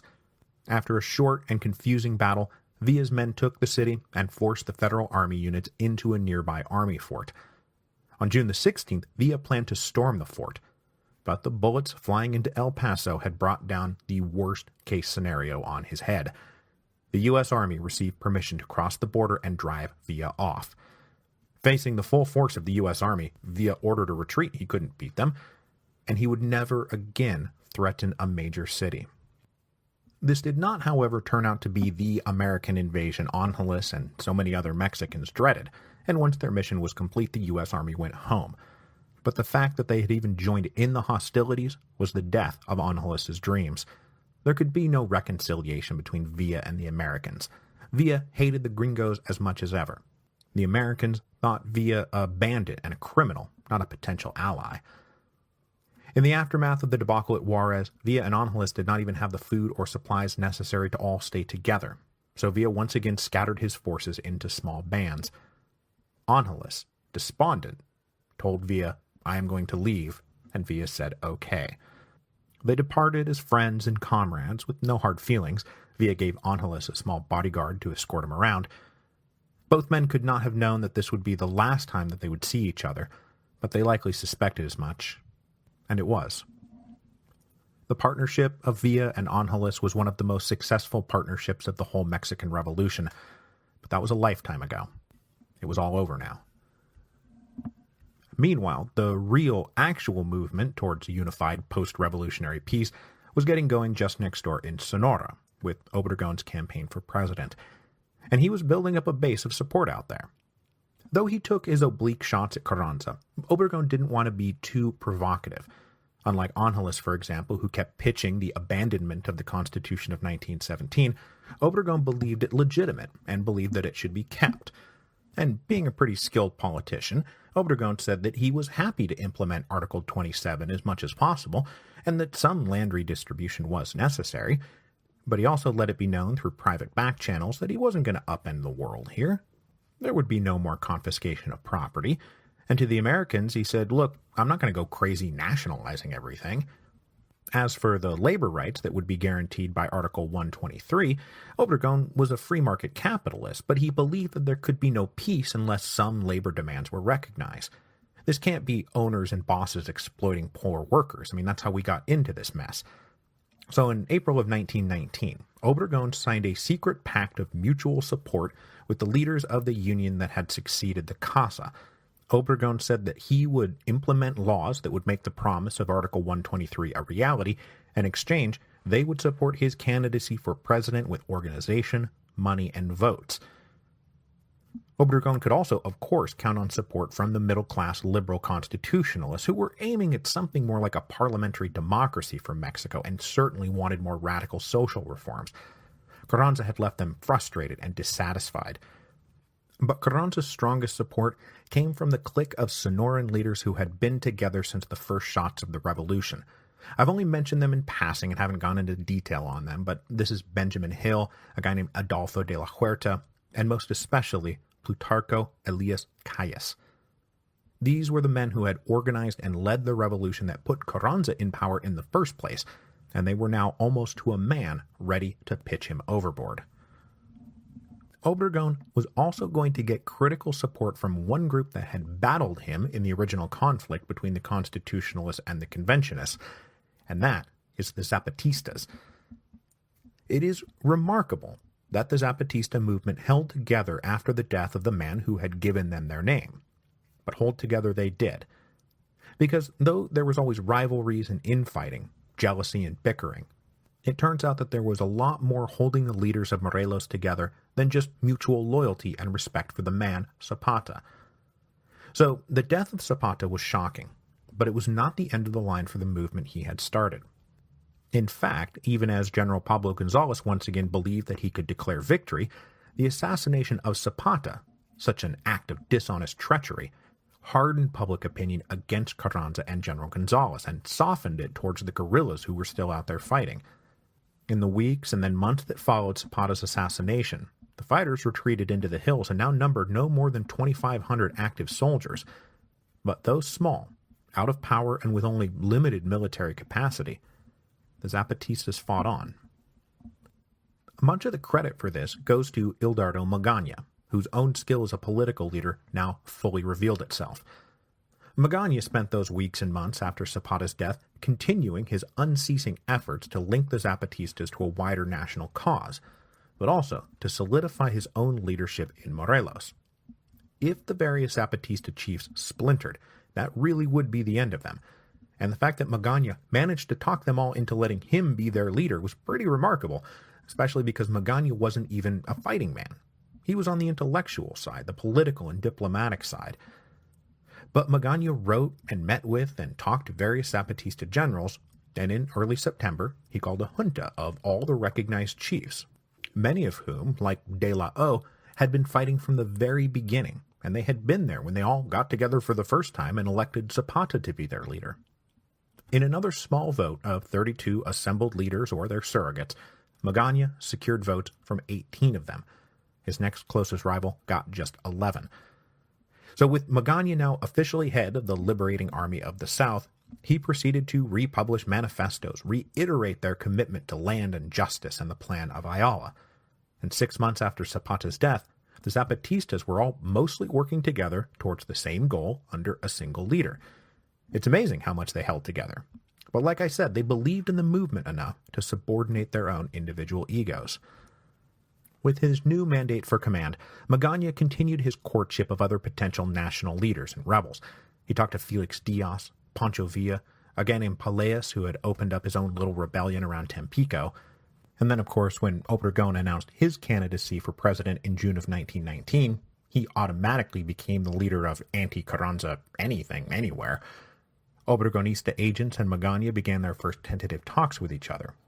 But though both sides were wary, Magaña certainly saw in Obregón a more trustworthy potential ally than practically anywhere else, and also one that was almost sure to be sitting in the presidential palace by the end of the next year. One guy who was about to be taken out of the running for future leader of Mexico was Felipe Ángeles. On November the 15th, 1919, agents of the Federal Army captured Ángeles. Since leaving Villa back in June, Ángeles spent 7 months just sort of wandering around northern Mexico with a couple of aides and bodyguards. What he was doing, or why he was doing it, is kind of a mystery. He could have gone back to the United States, maybe returned to politics as a respected exile. There's not really a good explanation for why he didn't. Maybe he was ashamed or embarrassed at his failure. Maybe he was depressed. It's been suggested that he was trying to make a martyr of himself, but wannabe martyrs don't spend 7 months camping out and sleeping in caves and dodging enemy patrols. If you want to martyr yourself, you present yourself and dare them to take you alive. Even when Ángeles's location was finally betrayed, it was only after a shootout at the cave in Chihuahua where he had been sleeping that he surrendered his gun and agreed to go peacefully. When Carranza found out that Ángeles had been captured, he was not exactly happy about it. Carranza wanted Ángeles dead. Dead dead. They were deep personal enemies. But the ambush and murder of Zapata had been surprisingly unpopular out there. And Angeles was famous both at home and abroad. He was known to be a respected and honorable man, so we can't just kill him. Instead, Carranza ordered the one big show trial of the Mexican Revolution. As you know, show trials and kangaroo courts have a long history in revolutionary and post-revolutionary upheavals. But the Mexican Revolution was pretty free of them. Mexican revolutionaries figured it was just easier to line you up against a wall, shoot you, and then claim you had been trying to escape. But this time there would be a trial. Angeles was brought to Chihuahua City, where he would be court-martialed for insubordination and treason, which, fair enough. Much to the chagrin of the authorities, though, when Angeles arrived in the city, he was greeted as a popular hero. The people flocked to see him. The ladies of society undertook to make sure that he was comfortable and well-fed. When the trial began, the theater was packed and clearly sympathetic to the defendant. What made this a show trial, though, is that the fix was in from the beginning. The 5 judges assigned to the court-martial were all vehemently anti-Villista, and the verdict was decreed from the beginning. Angeles likely recognized this, and so as his lawyers attempted to mount some legal arguments about the court's standing and the right to appeal, Angeles delivered political speeches. He reiterated that the time had come for peace and reconciliation. He did not denounce Carranza or insist that Mexico fight on. In fact, it was time to lay the guns down. But his biggest applause line came when he said that he believed that Mexico would never be peaceful until it had socialism and social justice, and that the revolution had been started because of unjust abuses by the bosses and the oligarchs and the jefes politicos. The people had been right to rise up against all that. But like I said, this was not a trial. This was a show trial. And after this brief 2-day spectacle and some speeches by Angeles, the predetermined verdict was handed down. Death. On November the 26th, 1919, Felipe Angeles was led to the wall. He was lined up against it, and he was executed by a firing squad. 5,000 people attended his funeral procession. Felipe Angeles is mostly a footnote these days. He's overshadowed by larger figures and by the fact that he never really won. He contributed to this because he willingly put himself under Pancho Villa, whose personality is big enough to blot out the sun. But there are other worlds where Felipe Angeles became president of Mexico. Not much would have needed to change to make that happen. And I think he would have been a good president. He was honest. He was well-educated in literature, economics, politics, and science. And as I said when I first introduced him, he did not just read books and papers, he wrote them as well. He also cared about the people of Mexico, even if it was in his own kind of condescending patrician way. He cared about them. He wanted to oversee reforms that would make everyone's life a little bit better. He wanted to purge the government of corruption and injustice. He wanted to make Mexico a respected power on the world stage. And if Pancho Villa had listened to him, maybe this series ends with Felipe Angeles being elected president. I mean, who knows? But I can't say this for sure. There is no single turning point in the Mexican Revolution that turns harder than the events of the 10 tragic days. What if Francisco Madero had insisted that the loyal and honest and skilled General Angeles be put in charge of his forces in Mexico City, instead of bowing to pressure and keeping the treacherous Huerta? Maybe the Mexican Revolution would have been reduced to 18 months of sporadic skirmishing to bring down the Porfiriato and install democracy. Instead, it was 10 years of destructive violence. But none of those turning points ever turned in Angeles' direction, and he was never strong enough to make them turn in his direction. And so, instead of going down in history as one of the greatest leaders in Mexican history, he is a footnote. After dispatching with Angeles, Carranza turned his attention back to the main problem of Obregón, who was campaigning to cheering crowds across the country. To stand against Obregón, Carranza plucked his ambassador to the United States, a guy named Ignacio Bonillas, to come home and run for president as the quasi-official candidate. And though he was a respectable enough guy, decent diplomat, decent record, Bonillas had no national name recognition and had no party or clique or group of independent supporters. He would be entirely dependent on Carranza's political machine, and that was the whole point. Bonillas would be a puppet, to get Carranza around the no re-election rule. Bonillas also happened to be a Sonoran, which Carranza hoped might help split the vote in Obregon's home state.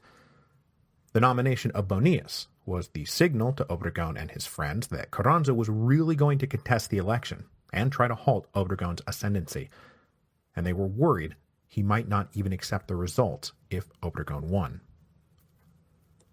In one of those tragic ironies that we have seen so often in both the history of Rome and revolutions, it was Carranza's attempt to stay in power that led to his downfall.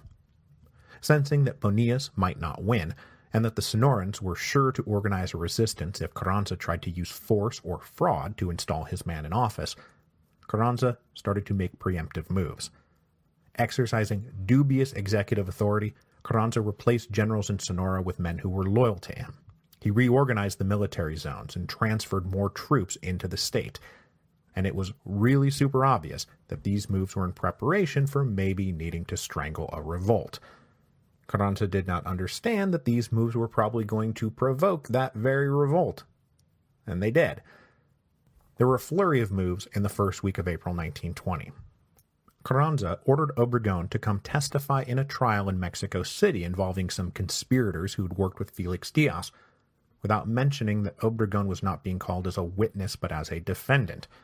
So Obregon went and faced a judge on April the 6th, where he discovered that they were coming after him on trumped-up charges of conspiring with Felix Diaz.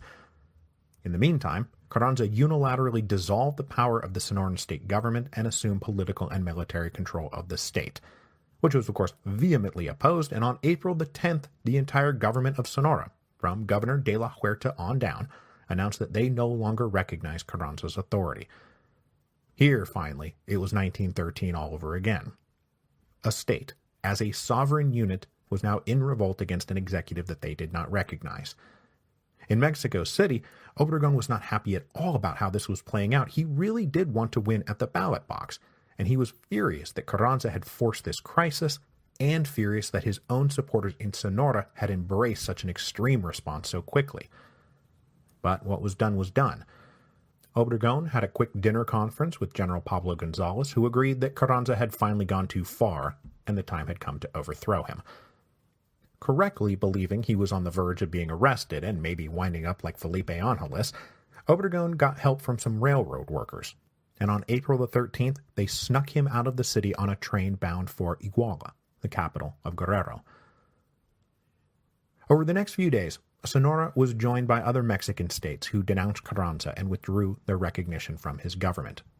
Sinaloa and Zacatecas joined in solidarity. Then the leaders of the state of Guerrero, where Obregon was right there with them, also signed up. But what were they signing up for? This was all being improvised. And that's when we get the last plan of the Mexican Revolution. We've had a lot of plans in the Mexican Revolution, right? There was Madero's plan of San Luis Potosí, Zapata's plan of Ayala, Carranza's plan of Guadalupe. There were others, but this would be the last. It was dubbed the Plan of Agua Prieta, promulgated on April the 23rd, 1920, from that far northern Sonoran border town. The authors of the plan denounced Carranza, accused him of betraying the Constitution, and declared their intention to remove him from power. The Plan of Agua Prieta, however, did not put Obregon in charge of this movement. Instead, for political reasons, that role went officially to the governor of Sonora, Adolfo de la Huerta. De la Huerta was now given military authority and the ability to appoint interim governors to states who signed on to the plan. For Obregon personally, the Plan of Agua Prieta was also a declaration that he was abandoning the presidential campaign because Carranza had betrayed the Constitution and he could not, in good conscience, continue. And though he wanted to win at the ballot box, it was the battlefield to which Obregon would have to return. The Plan of Agua Prieta was signed by 107 senior military officers, and it created a new liberal constitutionalist army.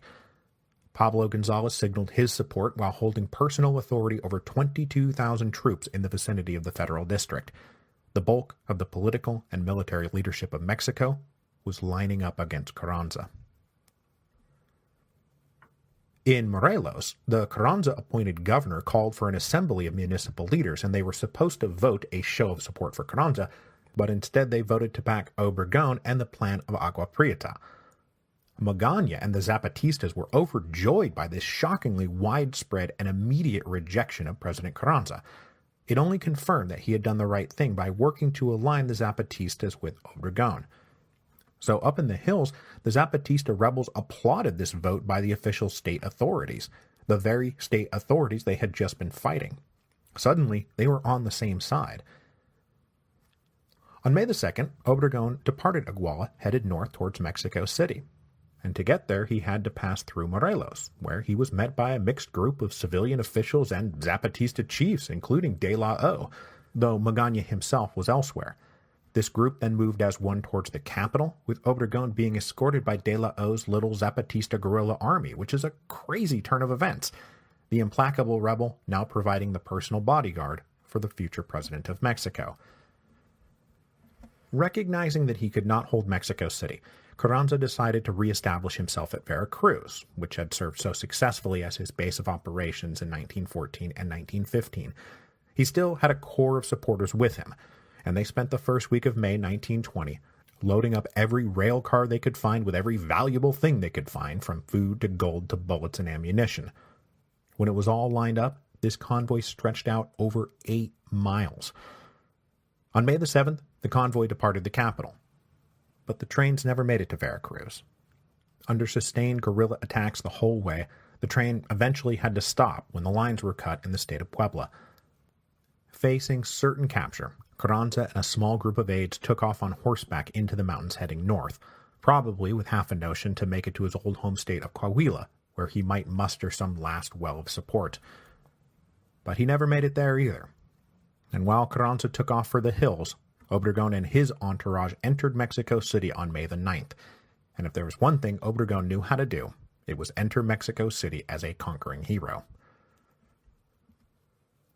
Carranza managed to stay on the run for the next 2 weeks. Eventually, he was contacted by General Rodolfo Herrero, a regional Federal Army commander who offered Carranza refuge in a small town. Accommodations were a mere rough hut, but at least they'd be safe. Carranza accepted this offer. But he was not safe at all. Herrero had already gone over to Obregón, and now took it upon himself to solve the great problem of what to do about Carranza. In the small hours of the morning of May the 21st, 1920, still night really, a group of gunmen surrounded the hut where Carranza slept, and they opened fire. Then they burst in and they fired some more. When the smoke cleared, Venustiano Carranza, first chief of the Constitutionalist Revolution and then president of Mexico, lay dead on the floor. What can you say about Carranza? His career is inexplicable. In times of rebellion and revolution, it is to charismatic leaders that people turn, because you have to forge new centers of authority and power where none have existed before. Practically everybody we've talked about so far in the podcast, from Cromwell to Bolivar to Toussaint Louverture to now Villa and Zapata, had some kind of charismatic spark. But so far as I can tell, there's really nobody who walked away from a personal meeting with Carranza without thinking, God, what a cold, dead fish of a man. He had anti-charisma. And yet from 1913 to 1920, Carranza held together a revolutionary coalition that eventually put him into power, almost through sheer perseverance of determined, unstoppable ego. Carranza had pushed through it all. At some point, everyone had tried to get rid of him. Obregón, the Americans, Villa, Angeles. There was a good 2 years where the starting point of any peaceful reconciliation in Mexico was an agreement that Carranza had to go. But he had built up just enough of a machine, secured just enough loyalty, though mostly through mercenary politicking, that he stayed and he stayed. The crazy old wizard-looking dude from Coahuila had gotten what he wanted. He had been elected president of Mexico. But in the end, nobody actually wanted him to be president of Mexico. No one actually liked him. And when he died, no one really mourned his death. Mostly, they were just happy he was finally gone. With the death of Carranza, the authors of the Plan of Agua Prieta found themselves in a much easier position. The national mood, military and civilian alike, was with them. The National Congress formally appointed Adolfo de la Huerta provisional president to oversee new elections, which would be scheduled for September. De la Huerta would not himself be a candidate. He was just there to hold the line until Obregón could be elected and sworn in.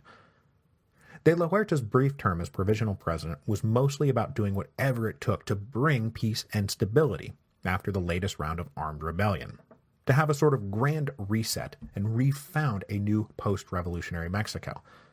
So, for example, De la Huerta's emissaries went out and tracked down Felix Diaz, who was still out in the vicinity of Veracruz, and arranged safe passage for him out of the country in exchange for quitting the field. And this was a pretty okay deal for Diaz. Fighting against the unpopular Carranza, there was hope he might one day win.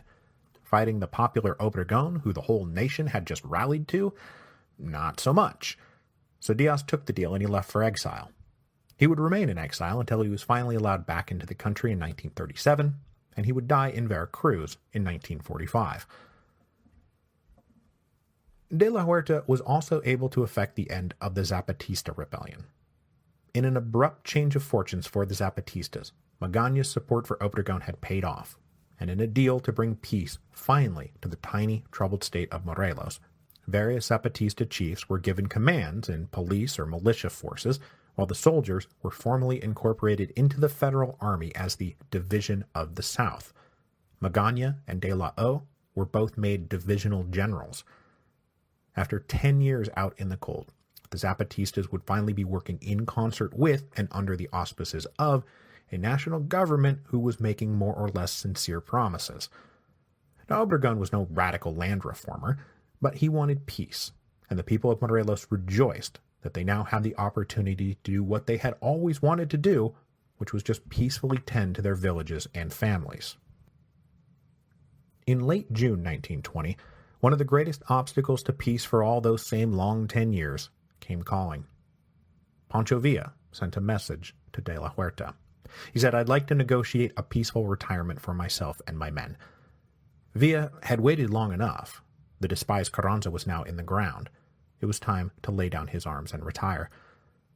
Villa was lucky that it was De la Huerta in the president's chair at that moment, because De la Huerta was one of the few Sonoran leaders Villa had not clashed with directly and who bore him no personal grudge.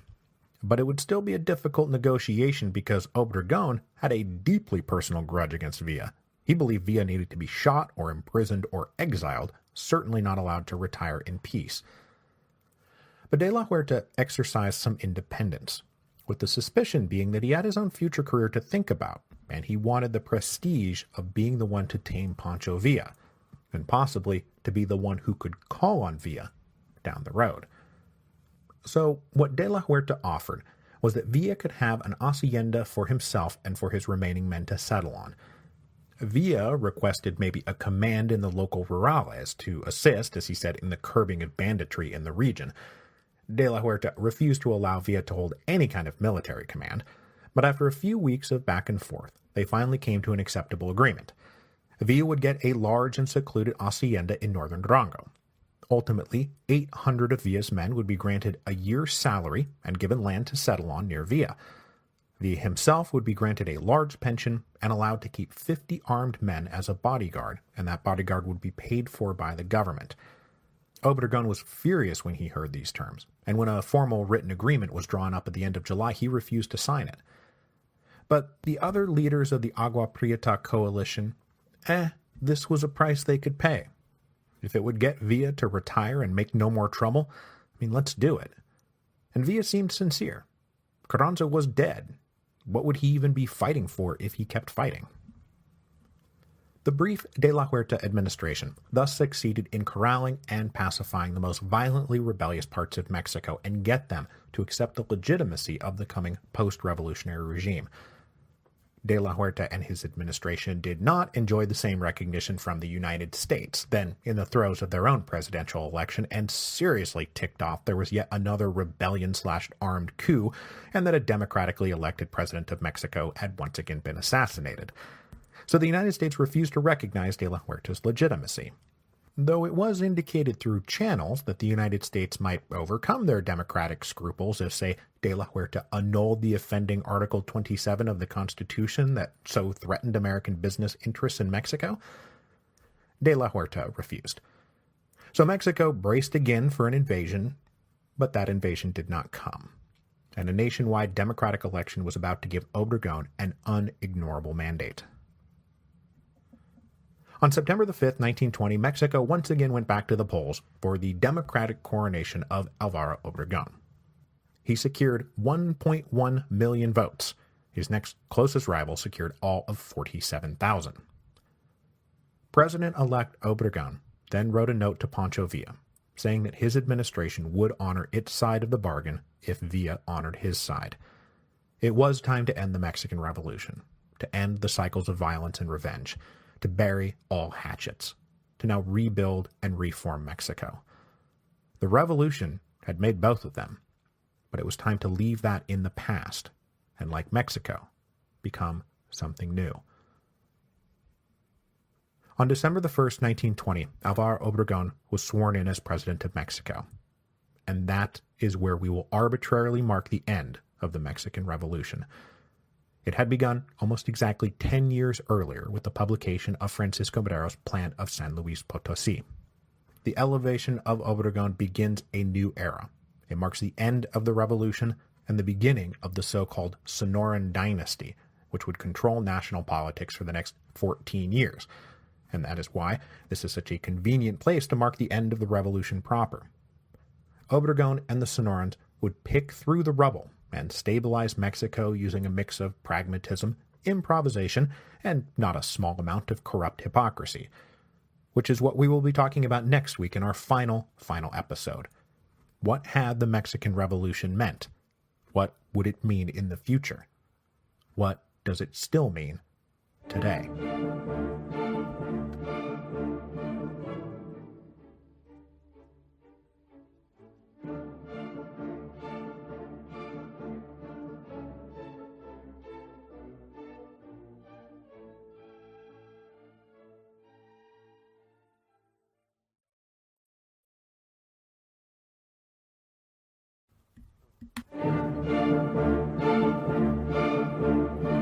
Hello, and welcome to Revolutions.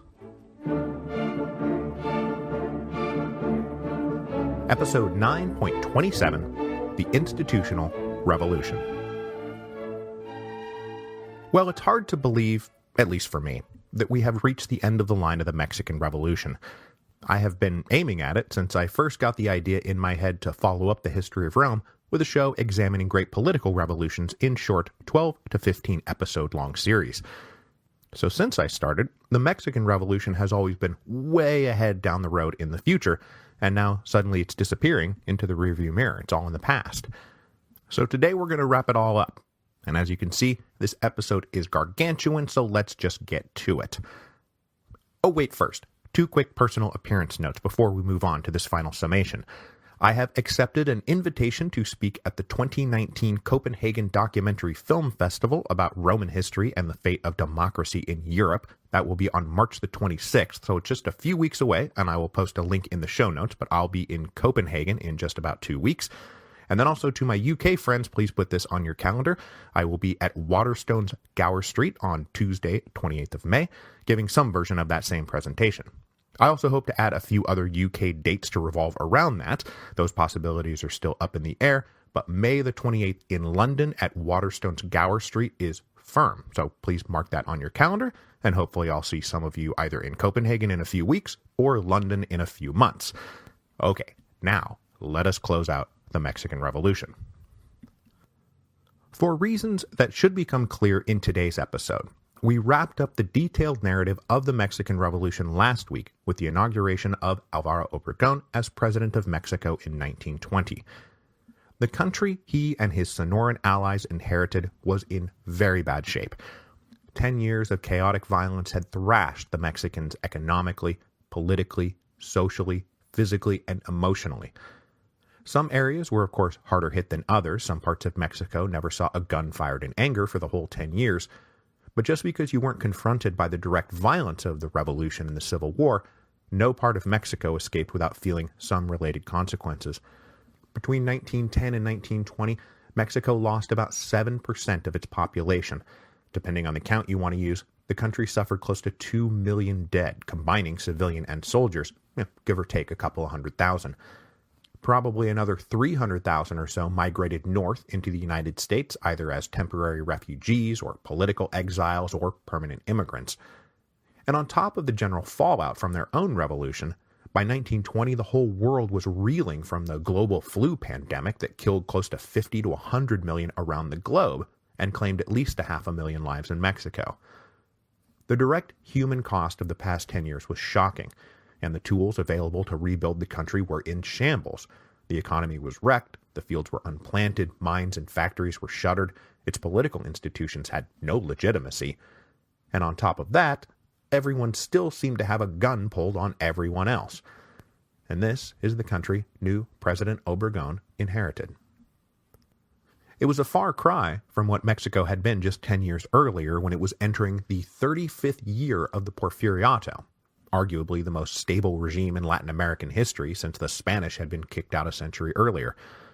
Porfirio Diaz had taken over a political unstable country and held it together for 35 years, pursuing order and progress using his infamous mix of pan o palo. He invited the foreign capitalists to invest in Mexico in order to rapidly modernize their technological, communications, and transportation infrastructure, and this influx of foreign investment turned Mexico into a bonanza of resources and cash crops to be extracted and exported to eager buyers abroad.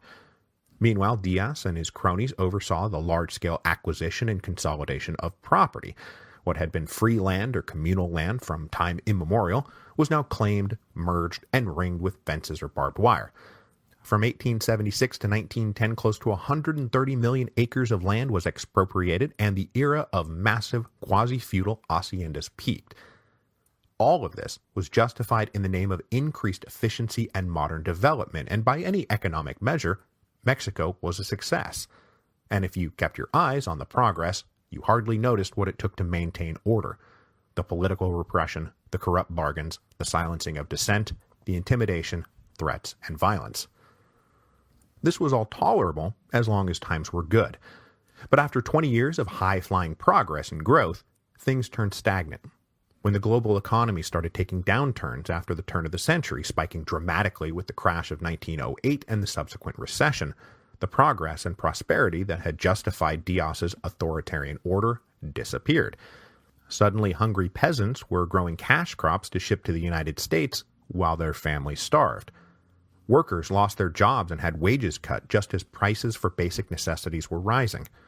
The middle classes suffered from a lack of trade and business and could no longer tolerate arrogant treatment at the hands of the jefes politicos and the cientifico elite who still lived fat and happy in the jockey club in Mexico City, planning their next trip to Paris. The rapid introduction of railroad, telegraphs, new mines, and land expropriation had disrupted traditional ways of life, especially in the once wild and mostly autonomous North, which, as we've seen, became a hotbed of revolutionary fury.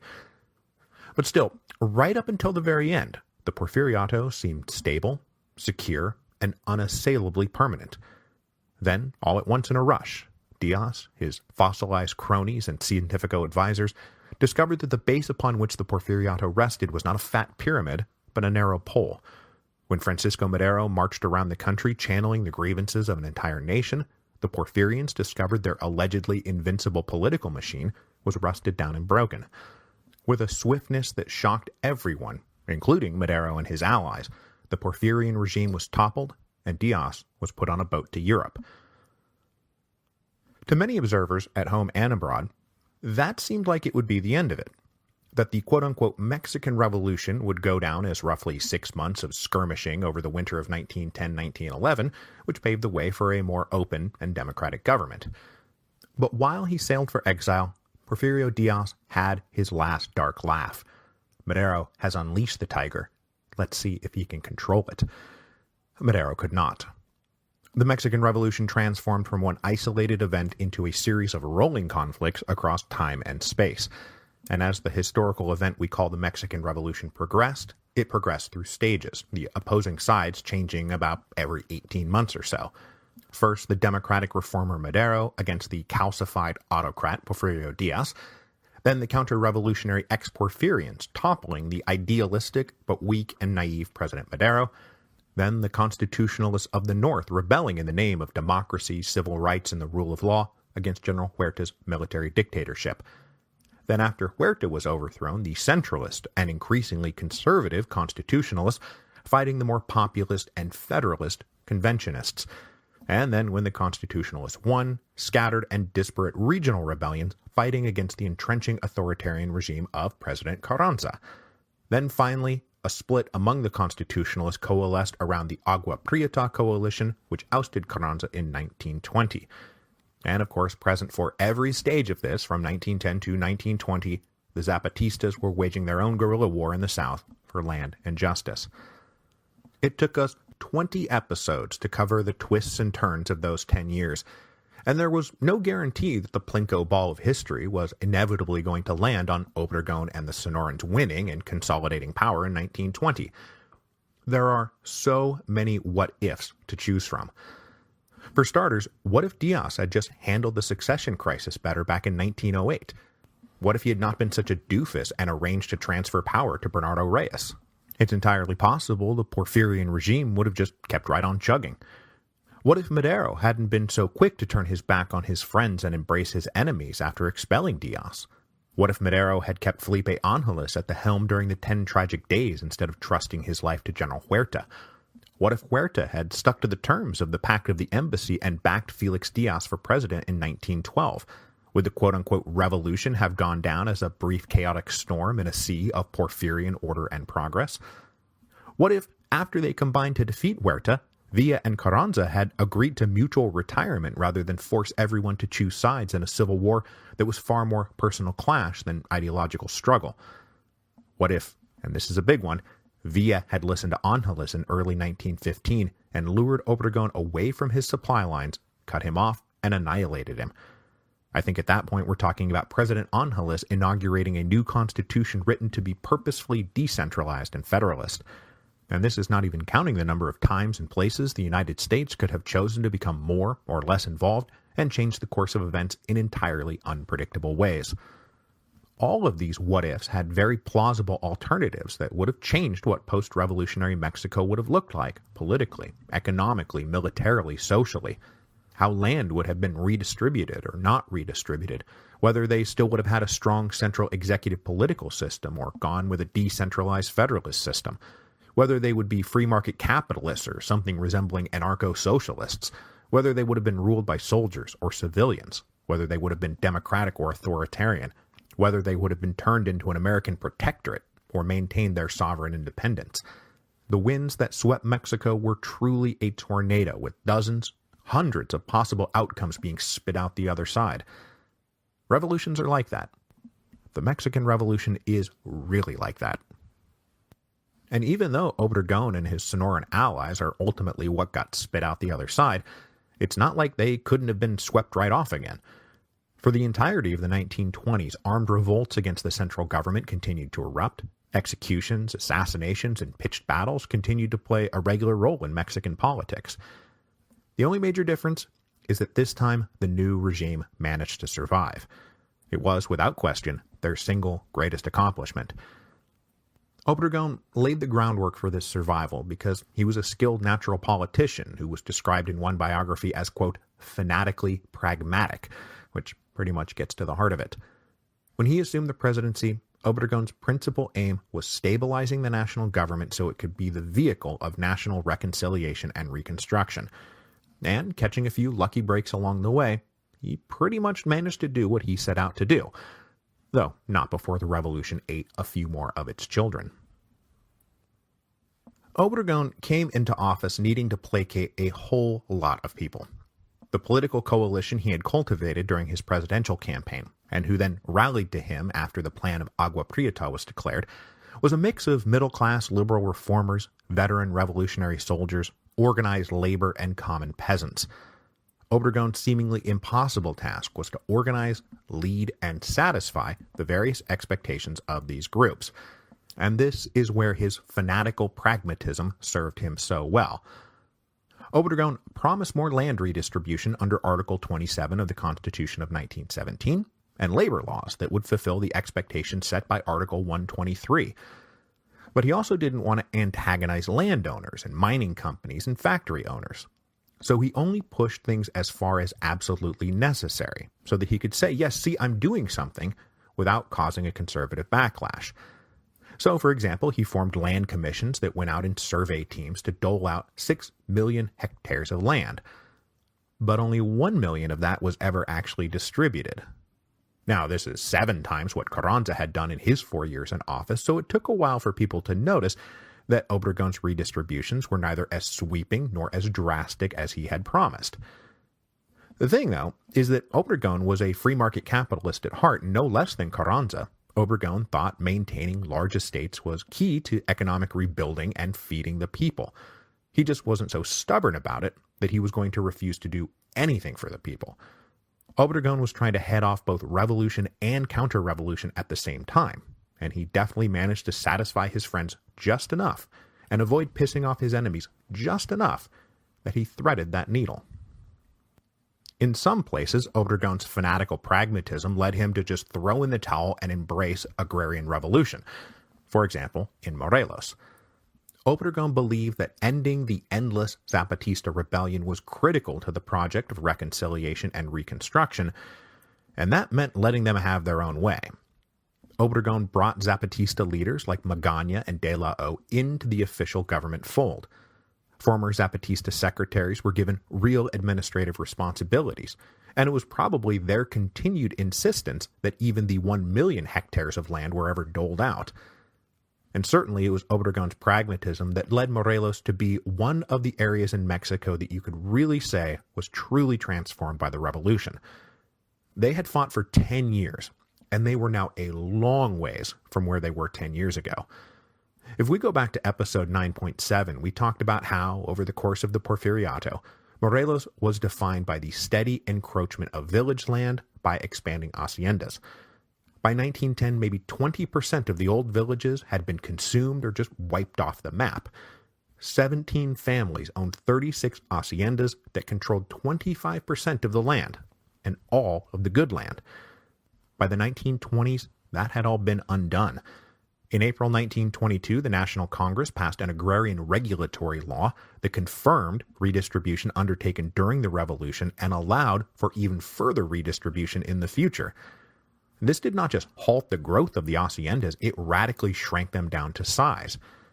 Sparkling new, legally binding grants of communal lands for the ancient villages were drawn up, notarized, and registered. Villages no longer rested their claims on 300-year-old documents stored in a sacred lockbox. In addition, 40 or so irregular settlements that had grown up over the course of the Revolution were recognized and awarded land of their own. The haciendas of Morelos were carved up and given back to the villagers. By the end of the 1920s, there were 150 recognized villages, and only 4 or 5 estates that were recognizable as haciendas. The villagers now owned 75% of the good land in Morelos. The Zapatistas had won. Ending the Zapatista rebellion was critical to the future stability of Mexico. So too was normalizing relations with the Colossus of the North. Just a few weeks before Obregon was sworn into office, the Republican Warren Harding was elected President of the United States. His new administration, like the outgoing Wilson administration, was not thrilled about the violent overthrow of Carranza, and they refused to recognize Obregon even though he could now claim a Democratic mandate. One of the principal obstacles to recognition was the new Secretary of the Interior, Albert Fall. Fall had been a senator from New Mexico and was very close with the oil lobby. He had used his previous position as chairman of the Senate Foreign Relations Committee to lend a belligerent voice to the debates on Mexican-American relations. Fall and his buddies were absolutely scandalized by the nationalization of subsurface resources promised by Article 27 of the Constitution, and they wanted it removed as the price of American recognition. Obregon tried to reassure the Americans that he would be respectful of American property, but that striking Article 27 would just not fly for domestic political reasons. To slip out of this dilemma, Obregon tried to bypass the power of the American oil lobby by making nice with another powerful lobby, American bankers. In the summer of 1922, Mexican negotiators met in New York City with a consortium of bankers who owned Mexican national debt. The two sides agreed on a certain amount of national debt that Obregon's government would assume, and made a schedule for repayment. Obregon hoped that this deal would lead to recognition, which would mean loans and legal arms purchases, but he was disappointed. Though he had advocates in New York and Washington, D.C., the Harding administration continued to withhold recognition. In May of 1923, Obregon tried again, this time meeting informally with U.S. negotiators about claims of damages and lost property suffered by American citizens during the Revolution. Obregon now found the Americans far more open to reconciliation. This is partly because by now, the bellicose Secretary of the Interior Albert Fall had been busted for orchestrating the infamous Teapot Dome scandal, which was about the corrupt leasing of federal land to his oil buddies. Fall became the first U.S. cabinet secretary to go to prison. So the Mexicans and Americans were now able to come to an agreement. The Mexicans would pay damages for lost property, but most importantly, Obregon agreed that Article 27 would not be invoked retroactively. All U.S. property and concessions acquired before 1917 would be grandfathered in.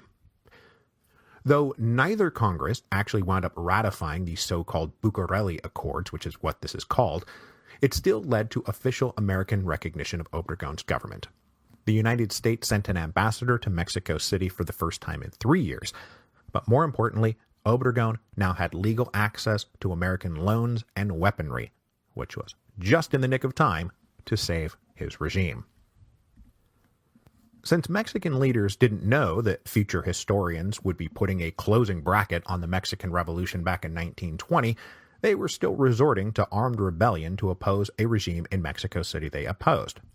From 1920 to 1922, that mostly meant hardcore Carrancista generals who had gotten pushed aside after the first chief was murdered. There's no need to detail these rebellions because they all failed, but it is worth noting that they were all raised by constitutionalist veterans who had fought alongside Obregon and the Sonorans for years. But the entropy of victory is a relentless force, so many old comrades had to be lined up against the wall and shot. By 1923, though, that entropy had reached even inside the core Sonoran clique that had formed the plan of Agua Prieta to overthrow Carranza, and it centered on the eternal problem of political succession. With Obregon's term set to expire in 1924, and the principle of no re-election now firmly entrenched, it was never too early to decide who was going to succeed him. Two men fancied themselves worthy: former governor of Sonora and former provisional president Adolfo de la Huerta. The other was Plutarco Elias Calles. Now, I probably should have brought Calles into this a long time ago, but he's far more important after the revolution than during the revolution, so I just kept putting it off until, well, here we are. But Calles is very important after the revolution, so here's a little thumbnail rundown of the future El Jefe Maximo. Calles was born in 1877 in Sonora, so like practically everybody else we've talked about, he only ever knew life under the Porfiriato. He grew up poor, the son of an alcoholic, and was ultimately raised by his aunt and uncle after the death of his mother. This background forced him into a variety of odd jobs once he came of age, but it also primed him to support the presidential aspirations of the reforming apostle of democracy, Francisco Madero. Calles supported the Maderistas and, when they overthrew Diaz, was awarded with a job as a police commissioner. When Madero was murdered, Calles was quick to support the Sonoran rebellion against Huerta, and it was here that he began his lifelong alliance with Obregon. It was also at this point, around 1913, that his talents really started to show themselves. Though he was a commissioned officer in the constitutionalist armies, Calles' strengths lay in organization and supply, and he spent most of the wars up in Agua Prieta, maintaining the lines of trade to the United States. He was in fact still running Agua Prieta when Pancho Villa came around for one of his several final defeats in 1915. That was the time that the Americans let Carranza ferry troops through American territory. Calles is the one who welcomed them. Carranza then appointed Calles to be governor of Sonora in 1915, and then elevated him to Minister of Commerce, Industry, and Labor in 1919. That move was a part of Carranza trying to undermine Obregon's home base of support, trying to separate Calles and Obregon politically. But it backfired. Calles discovered that in person, Carranza was even less likable and more sinister than he had been led to believe, and the appointment actually brought Obregon and Caius closer together, with Caius now using his position in the national government to shore up support for Obregon in the lead up to the 1920 election. It goes without saying that Caius was one of the principal signatories of the Plan of Agua Prieta. When Obregon took up the presidency, Caius became Minister of the Interior, and then for a variety of reasons that we won't go into, Obregon finally decided in 1923 that he would support Caius over de la Huerta to be his successor. De la Huerta was not happy about being passed over, and he started canvassing his own potential supporters to see what might happen if he challenged Obregon and Caius in the election of 1924. And that canvassing effort brings us now, for one last final time, to Pancho Villa. After making the deal in 1920 to lay down his guns and retire, Pancho Villa stuck to his word. He settled with his men on a sprawling hacienda in a fertile but remote valley in northern Durango. Naturally concerned about all the people out there who wanted to kill him, this remote hacienda was patrolled by his 50 bodyguards, and Villa almost never left the safety of his property. He also kept his interest inwardly focused and concentrated on building up and managing his estate. As promised, he stayed out of politics and made no trouble for the new government. He and Obregon even opened up a conciliatory correspondence, with Villa often sending praise and congratulations and good wishes to Obregon, and Obregon always promptly answering. There was even a moment where some would-be rebels came to sound Villa out, and not only did Villa not join them, he ratted them out to the authorities. But the conciliatory correspondence with Obregon was a bit phony on both sides. Villa was never going to be able to entirely quit the idea that he was still destined for something greater, nor was Obregon ever not going to think of Villa as a potential threat. By 1923, Villa was beginning to offer his opinions about politics more openly. In a newspaper interview, he stated that he preferred de la Huerta, not Caius, be the next president of Mexico. After all, it was de la Huerta who had pushed through the terms of Villa's peaceful retirement. Now, Villa had survived as long as he had, in part because he was instinctively paranoid and careful about avoiding potential assassins. During the Revolution, he had earned populist plaudits for frequently dining communally with his men, but this was mostly to avoid having his food poisoned. After retirement, as I just said, Villa almost never left his estate, because that would expose him to his enemies. But as the years passed, he relaxed a bit and would occasionally take trips up to the city of Parral, where he was known and liked and was comfortable. In July of 1923, Villa took a trip up to Parral on business, riding in a car with a driver, a secretary, and 3 armed escorts. He enjoyed a few days in the city, and then, on July the 20th, 1923, prepared to leave. Driving the car himself, one of his new favorite pastimes, Villa's car approached an intersection and slowed down to turn. As he made this turn, somebody out in the street shouted, "Viva Villa!" a cry Villa was used to hearing whenever he came round. And it is not without some dramatic charm that it's the last thing he ever heard, because this Viva Villa was the signal for gunmen in a corner apartment to open fire. They unloaded 40 bullets into the car. Villa, in the driver's seat, was hit at least 9 times and died instantly, as did his chauffeur and secretary. His bodyguards were injured. One managed to escape alive. The other 2 were gunned down in a subsequent chase and firefight. The assassins then mounted horses and rode off. Legend has it that Villa's last words were, "Don't let it end like this. Tell them I said something." But this was the last bit of the legend of Pancho Villa. Really, he was just riddled with bullets and died, without ever uttering another word. It was, for some time, a confused mystery who really killed Pancho Villa. Was it personal? Was it political? Independently organized or ordered by the most powerful men in Mexico? It was incredibly suspicious that no great effort was made to chase down the killers in the hours and the days that followed the murder. Then a few months later, a man came forward and wrote a confession where he said that he organized and carried out the murder of Pancho Villa all by himself. But even after this confession was published, the authorities took their time arresting him, and then when he was finally convicted and sentenced to 20 years in prison, he was quietly pardoned and released 3 months later.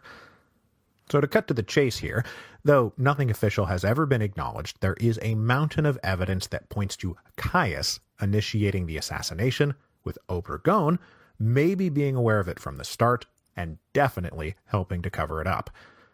The motives are not hard to divine. A living Villa was always a threat, especially given the immediate problem of his openly stated preference for President de la Huerta. There is also speculation, though this is all hearsay, that Villa's death in July of 1923 coincides suspiciously with American recognition of Obregon just a month later, that maybe finally making Villa pay for the raid on Columbus was a secret part of the agreement. Friedrich Katz bookends his massive biography of Pancho Villa with the three legends of Villa: the white legend, the black legend, and the epic legend. These legends were born as Villa rose to fame with the Division del Norte, and only grew after he died. The white legend has Pancho Villa as an innocent man abused by the same cruel system that abused all poor innocent Mexicans. He had been driven into banditry after learning firsthand the cruel ways of a world dominated by rapacious hacendados and corrupt jefes politicos.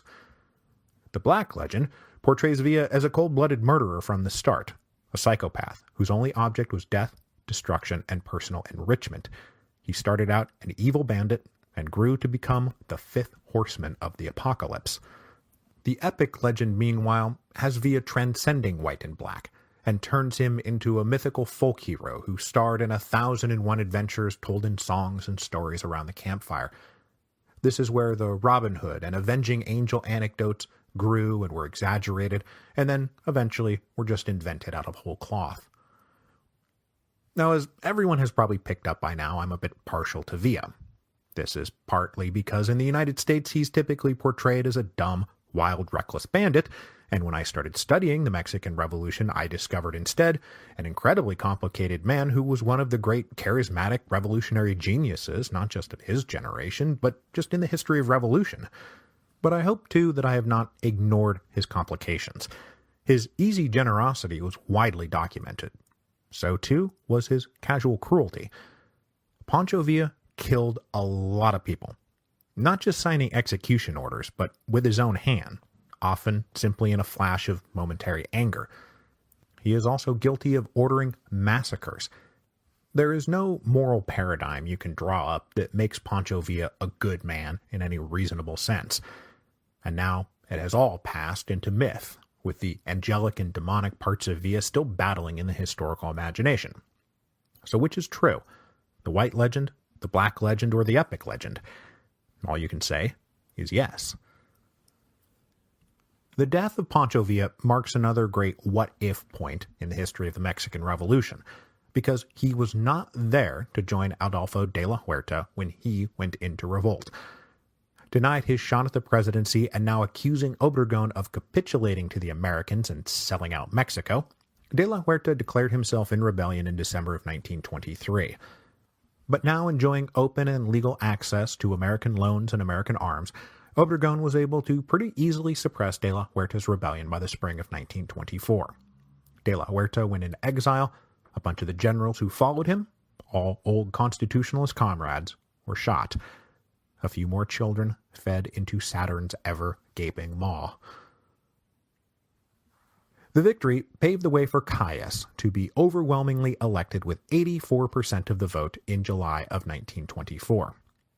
When Caius was inaugurated on November the 30th, 1924, it was the first peaceful transfer of presidential power since 1880.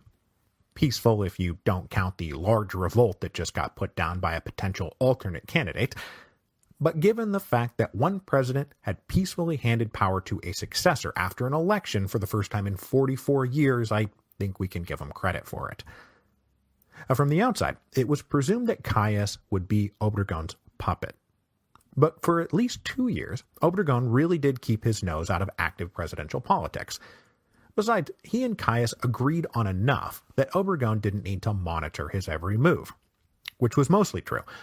But there were two places Caius wanted to plant his own flag. One was relations with the United States, the other was relations with the Catholic Church. In these two places, Caius would help plunge Mexico right back into chaos. First of all, he immediately repudiated the Buchareli Accords and almost started a war with the United States, which was only resolved when American diplomats managed to talk Caius into seeing things the American way, or else. He also rankled the Americans by allowing that new international pariah, the Soviet Union, to establish its first official embassy in the Americas in Mexico City in 1925. This led some in the United States to start calling Caius a Bolshevik, which is pretty funny, given what I'll tell you about Caius here in a minute. But unquestionably, the most provocative and destabilizing thing Caius did was pass a set of laws designed to implement the most draconian, anti-clerical aspects of the Constitution of 1917. Pragmatist Obregón had never wanted to touch the religious stuff, and he never enforced those parts of the Constitution. But Caius was a devout atheist whose revolutionary motivations were driven in part by a detestation of the church. For him, eliminating the church from public life was a big part of what the revolution was supposed to have been about. So in July of 1926, he passed the so-called Caius Laws, which all but made it illegal to be a priest in public. Priests had to register with the government, they couldn't wear religious garb in public, a priest who criticized the government could get 5 years in prison. Then Caius went around closing monasteries and convents and religious schools. Now, messing with religion is bound to inflame passion, and Caius inflamed quite a bit more than that. It inflamed a massive armed rebellion that would go on for the next 3 years, and is dubbed the Cristero War. Centered in the Bajío of west-central Mexico, Father Hidalgo's old stomping ground, radical Catholics rose up in defense of the church on January 1st, 1927. The Federal Army general in charge of suppressing this revolt initially relayed that it was going to be more of a hunt than a campaign, but soon enough at least 50,000 active Cristeros were involved in the rebellion. My friends, try to eradicate religion at your own peril. Between Caius antagonizing the United States and starting the Cristero War, ex-President Obregón thought that maybe he now needed to be a bit more hands-on. He started making more frequent trips to Mexico City to confer with Caius, and then in June of 1927, he announced he was running for president again. This announcement flew in the face of the principle of no re-election, but Obregón and Caius waved this aside, saying, "Oh, we just meant no consecutive re-election." But Obregón's bid for re-election wasn't just offensive in principle. Other old constitutionalist leaders who had been waiting for their turn to be president got pretty mad because Obregón was going to block them, and maybe just trade off terms with Caius forever. To head off another rebellion, two of these guys, both long-standing friends, allies, and comrades of Obregón and Caius, were arrested and executed on probably trumped-up charges of fomenting a rebellion. So when you start to look back, the post-revolutionary peace and reconciliation was built atop a graveyard. With no serious challengers, Obregón then won his non-re-election re-election in July 1928. It was quite a landslide, too. Obregón won 100% of the vote against the 0% won by invalid or blank ballots. But the semi-expected game of alternating terms with Caius never happened. On July 17, 1928, just a few weeks after his thunderous election, Obregón attended a celebratory luncheon in a town on the southern outskirts of Mexico City. Obregón had the place of honor on the dais, flanked on either side by a dozen friends and supporters. The Cristero War was still raging, and a young radical Catholic named Leon Torra approached the dais with a sketchbook in hand, pretending to be doing portraits of the attendees. This seemed innocuous enough, and allowed him to get right up close to Obregón. When he did, Torra pulled out a pistol and fired 5 bullets into Obregón's head, point blank. Álvaro Obregón, the most successful of all the Mexican revolutionaries, followed the near-universal fate of Mexican revolutionaries and died a bullet-ridden death. Álvaro Obregón occupies a weird place in the memory of the Mexican Revolution. He was made by the revolution, of course. He went from obscure chickpea farmer and prosperous entrepreneur to victorious general and president of Mexico in just a few short years. And by virtue of winning the revolution that had made him, Obregón then turned around and made the revolution. defining in hindsight what it had all been about. Obregón stamped his own personality on the new Mexico that was born from the ashes of the old Mexico. But thanks to his fanatical pragmatism, Obregón claims no great idealistic mantle or expansive revolutionary vision. From his very first campaign as a colonel in the militia, Obregón was cautious and careful and Fabian. He lacked the color and flash and machismo of Villa and Zapata. He certainly lacked their charismatic ability to rouse the passion of the people. And as an unintended consequence of his victory, Obregón never bathed in the transcendental glow of martyrdom like Madero and Zapata and Villa. His life just doesn't have the same tragic arc nor the same romantic tug, even though Obregón too was ultimately assassinated. But though Obregón will never have 0.1% as many books, movies, and songs written about him as are written about Villa and Zapata, who represented the perennially crestfallen aspirations of the revolution, who represented what it might have been about, Obregón represented the practical achievements of the revolution, what it really was about. And though it can at times forget about him, Mexican history ultimately runs through Álvaro Obregón. The death of Obregón led to a succession problem. He had just been elected president. So who would be president now? Would Calles stay in power? For 6 weeks, no one knew, as leaders in Mexico City scrambled for a response. But in September of 1928, Calles gave a farewell speech as president and said, "No, I will not remain president. We will instead appoint an interim president who will oversee new elections scheduled for the following year." The principle of no consecutive re-election would thus remain in place. Once this interim presidency was underway, don't worry about who the interim president was, doesn't matter.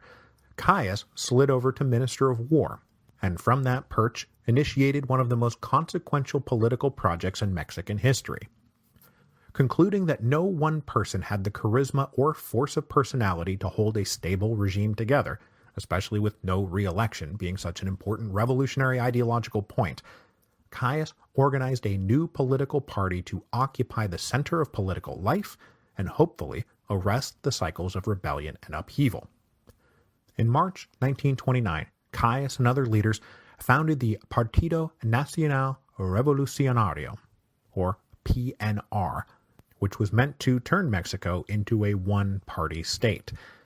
The PNR would bring together an officially recognized labor union with peasant worker confederations and professional and state worker organizations, making them all members of the party. The charter of the party then mandated that all these new members pay dues, giving the PNR a huge war chest and national member base. With these resources, the PNR ran candidates for office at the local, state, and national level, identifying, grooming, and elevating worthy party men to be the future leaders of Mexico. What this did, in effect, was recreate the Porfirian apparatus, except as a party dictatorship instead of a personal dictatorship. The PNR would go through some name changes and reorganizations, eventually settling in 1946 on calling itself the Partido Revolucionario Institucional, the Institutional Revolutionary Party, or PRI, which was both kind of a contradiction in terms, and the party that ran Mexico for the rest of the century. The arrival of the PNR kicked off a period known as the Maximato, because with a party in place and no need to worry too much about which guy happened to be president, Calles was able to run everything from whatever office he happened to be holding. Calles was soon known as El Jefe Maximo, and so we call it the Maximato. The beginning of the Maximato also marks a sharp conservative turn, just as the quote-unquote Revolutionary Party was being founded. They declared land redistribution to be at an end and started all but forbidding strikes in the party-controlled labor unions. Violence and intimidation came back with a vengeance. The Communist Party was outright banned, making it laughable that Calles was ever considered a Bolshevik, which he really was not. The launching of the Maximato also coincides with the end of the Cristero War, which had now been raging for 3 years. The Cristero rebels were ultimately doomed by geography and access to money and weapons, but they did not go down without a hard and bitter fight. The casualty numbers are brutal, upwards of 100,000 dead on both sides. This is a really big conflict. Probably another 250,000 people emigrated north to the United States. But in 1929, the American ambassador finally brokered a ceasefire where the government promised it wouldn't be quite so draconian in its enforcement of the anti-clerical laws. Not that there were many priests left at this point. In 1926, there were about 4,400 priests in Mexico. By the early 1930s, there were just 334 in the whole country. 17 states had no registered priest at all. The rest had been killed or emigrated. And though Caius agreed to the ceasefire, he couldn't walk away without rounding up and executing a final batch of about 5,000 Cristero rebels. So yeah, it's really hard to nail down when the Mexican Revolution actually ended. In Morelos, the Maximado brought in a new breed of politicians who slowly displaced the old guard Zapatista revolutionaries. They were slicker and more adept at party politics. Among them, Zapata's own son Nicolas, who was far more interested in self-enrichment and doling out favors to his friends than his father, on whose name he traded. The state was also repopulated both as local families grew and migrants moved into the area, putting stress on all the finely, carefully aligned allotments of communal land. And the fall of the haciendas had also brought an inevitable consequence. Everyone was pretty much down to subsistence farming. Very few profitable crops were being grown. All the sugar mills were broken and dilapidated, so of course no more sugarcane was being grown. Not that the villagers really cared that much. I mean, harvesting sugar sucks. But it was a trade-off. They had self-government, they had their own land, but they didn't have a lot of money. Many villages turned to the expedient of hacking down forests to make charcoal as a way to generate some cash. But mostly, they just didn't care.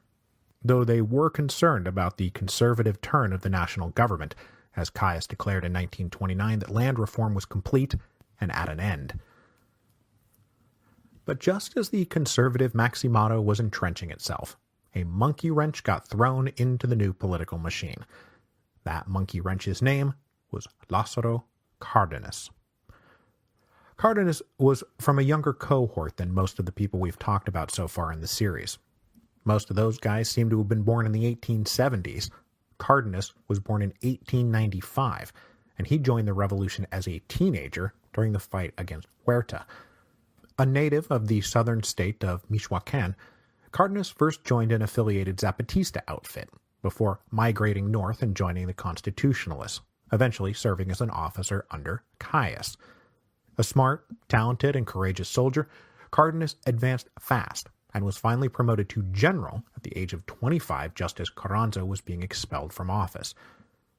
Cárdenas then held a variety of political posts through the 1920s, benefiting mightily from his relationship with Caius. Caius in fact trusted him so much that Cárdenas was made the first president of the PNR. And though Cárdenas was not Caius's first choice to be the candidate's party for president in 1934, there didn't seem to be anything to fear from it. But Cárdenas was cut from a different cloth. He was a truly committed progressive socialist who had watched the party's conservative turn with alarm. As the official state party candidate, Cárdenas could have sat back in Mexico City and coasted to victory in the 1934 election. But instead, he went on a 2,000-mile campaign across Mexico, glad-handing, meeting people, listening to their problems, and most importantly, building up his own base of popular support independent of El Jefe Máximo. Cárdenas ran on a 6-year plan to fulfill the unmet promises of the revolution. A 6-year plan that was approved by the party because it was supposed to be campaign promises, not a legislative agenda. After winning the election of 1934 with a cool 98.2% of the vote, it took Cárdenas very little time to assert his independence from El Jefe Máximo.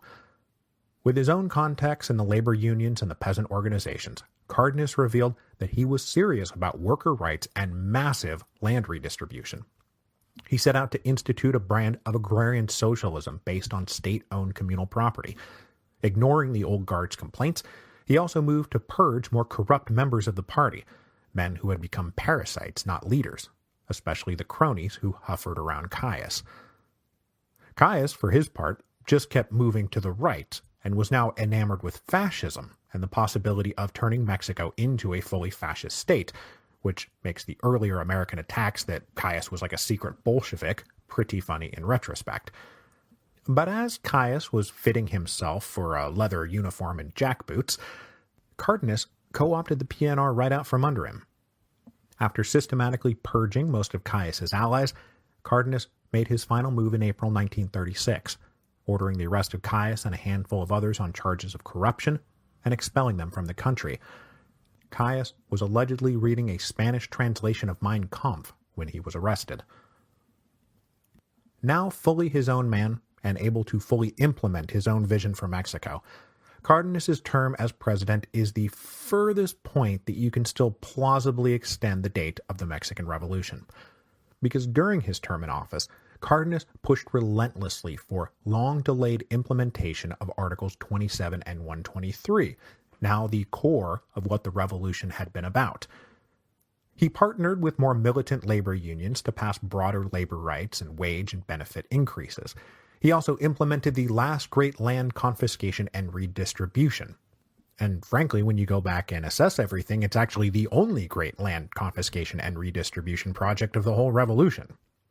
Upwards of 180,000 square kilometers of hacienda land was seized by the state.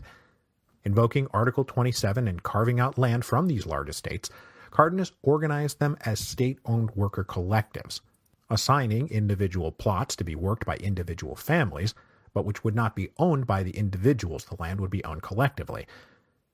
This is obviously massively controversial, both on the right and on the left, as some with more anarchistic or decentralist leanings said you're just turning the Mexican state into one great hacendado, the boss to end all bosses.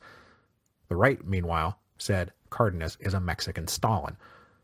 But Cardenas's political position was unassailable, and though he was ruling a one-party state, even without that invulnerable structural advantage, he probably still would have won election. He was massively popular while in office, probably the most popular president in Mexican history. With the arrival of the great sweeping reforms of President Cardenas, we return to Morelos one last time. Cardenas made a surprise visit to the state early in his term to guarantee even more land for the villages, to take over even the last remaining haciendas. His vision of agrarian socialism also included a plan to uplift the whole state from its somewhat impoverished condition. He ordered a state-owned sugar mill be constructed, where villages could bring cane that they might now viably grow. This was a noble enough plan, but the reintroduction of sugarcane once again put Morelos on the radar of businessmen who saw the potential for white gold. The population of the state started to boom as businessmen and workers moved in, hopefully trying to recreate the old planter aristocracy. But this process was arrested because the villages all had ironclad proof of their ownership of the land. As for the old Zapatista generation, those that yet lived had settled peacefully. There were no more rebellions. Peace had come. Hildardo Magana, who inherited the Zapatistas from Zapata himself, found a prominent place in the army and in the administrations of the post-revolutionary governments, and he always urged them in the direction of land and justice for the people. He became an ally of Cardenas, and eventually, in 1936, was appointed governor of Michoacán, and then declined an offer to succeed Cardenas as president of Mexico. Not that he would have made it. Magana died in 1939. Meanwhile, De La O, the most aggressive of all the Zapatistas, managed to just live and live and live. He served in a variety of military and political posts until retiring to his village, where he died peacefully in 1952, at that point an honored legend of the revolutionary generation. A wake for him was held on the floor of the National Congress, and he was buried with full military honors. The legend of the Zapatistas, the unflinching, uncompromising defenders of peasant justice and autonomy, then continued to spread across the world, even as Morelos itself remained at peace. The Zapatista symbols and ideals would be folded neatly into liberation Marxism and Latin American revolutionary struggles right up to the present. And I cannot leave without mentioning that in response to NAFTA taking effect on January the 1st, 1994, in what many assumed would be the return of the hegemony of the Colossus of the North, a band of self-declared rebels went into armed revolt in Chiapas under the name of the Zapatista Army of National Liberation. They never were defeated. They're still out there. By 1938, President Cardenas had been in office for 4 years and done more than anyone to actually fulfill the promises of the revolution that was by now 20 years in the past. It was time to put the capstone on his project. Article 27 of the Constitution of 1917 stated unequivocally that the subsurface resources of Mexico belonged to the nation. Cardenas did not agree with the compromises and grandfathered clauses his predecessors had allowed in exchange for recognition and good relations with the United States, especially as oil was now Mexico's most lucrative and largest resource, and much of it was monopolized by foreign ownership. In 1935 and 1936, Mexican oil workers, numbering close to 20,000, started demanding collective bargaining contracts with the oil companies, who refused. Cardenas, being Cardenas, backed the workers to the hilt, and eventually they all forced the companies into arbitration, with the arbiters coming back with a verdict of a $26 million package of pay, benefits, and pensions for the workers. The companies refused to comply and they sued. The Mexican Supreme Court then ruled in favor of the workers. They said that the companies had to abide by the arbiter's decision. When the companies still refused to recognize the terms or the authority of the government to impose those terms, Cardenas canceled their concessions and said, if you don't pay, I'm going to nationalize everything, not just the oil, but all the extraction facilities sitting on top of that oil. The companies had the expert technical workers and international financing needed to run all of that extraction equipment, and so they called Cardenas's bluff. But Cardenas wasn't bluffing.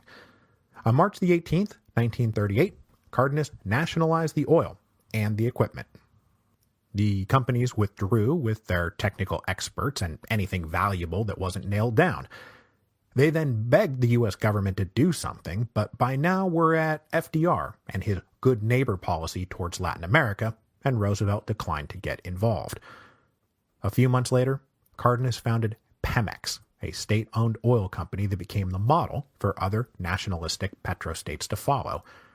Now, it took a bit to get Pemex back up and running, but in a few years World War II started, and pumping Mexican oil to the Allies became far more important than who owned what, and the United States sent technical advisors to get Mexican oil production at peak efficiency. And by then, plenty of Mexican experts had been trained in their own right. Pemex is today one of the largest oil companies in the world. It is a major source of revenue for the Mexican state, and also, because of that, is a major center of corruption and graft. The nationalization of oil was the last great revolutionary act of the Mexican Revolution, and probably the last possible point where you can say this is where the Mexican Revolution ends. Because though we are a long way from where we started, 30 years now since Madero started plotting his run for the presidency, it was in keeping with the spirit of completing the undone tasks of the revolution. After this, a new generation of Mexican leaders would come along, men who were too young to have fought in the revolution, and who carried Mexico into the second half of the 20th century, into the Mexican miracle and all that, all of which is beyond the scope of this series. I want to finish here today, and finish the whole series, by asking, what was it all about? For everything that happened, what had changed, and what was still the same? Because as we've seen so often, revolutions are like great tidal waves that rise up and crash down and then recede. And after the waters have retreated, one is left to wonder how much the permanent sea level has changed. And for all the chaos and destruction of the Mexican Revolution, there is a Tocquevillian nature to the whole thing. And in case you've forgotten, Tocqueville's Ancien Regime and the French Revolution stresses the ultimate continuity of French political and social history. This was a necessary counterweight to arguments about a cataclysmic year zero bringing a new world into existence amongst the zip-thudding of the guillotine. So first we'll talk continuity. Politically, aside from the social articles of the Constitution of 1917, it's basically just the Constitution of 1857. It's a federal system with a bicameral legislature and a strong president. That basic structure did not change, We don't have an emperor being declared, or a parliamentary democracy, or radical federalism, or anarcho-socialism. The political framework is the same. On top of that, at least with the founding of the PNR, the Porfirian structure of a managed sham democracy is also pretty much in place. No less than the Científicos, the founders of the PNR wanted not much politics, but a lot of administration. So, managed elections, suppression of opposition groups, and an artificial democracy run out of the presidential palace in Mexico City. Check, check, check. There was briefly a change in the nature of the personnel running the state. Almost no one from the old Porfirian oligarchy was present in the post-revolutionary administrations, and even those that had been invited back by Carranza were invited back on the same terms that Diaz had offered as he consolidated power in the 1880s. You can have economic wealth, but not political power. Replacing this old Porfirian elite was a new class of plebeian, self-made men of the revolution. But in a few years, the state naturally fell back into the hands of the same type of men who had run it previously and who always wind up in charge of any country, frankly. People who came from wealthy families that lived in capital cities, enjoyed good university educations at elite schools, had a cosmopolitan outlook about the world. The meritocracy in the post-revolutionary world was a bit stronger, but it's not like the Porfiriato didn't have space for up-and-comers who showed talent, promise, and a willingness to toe the regime's line.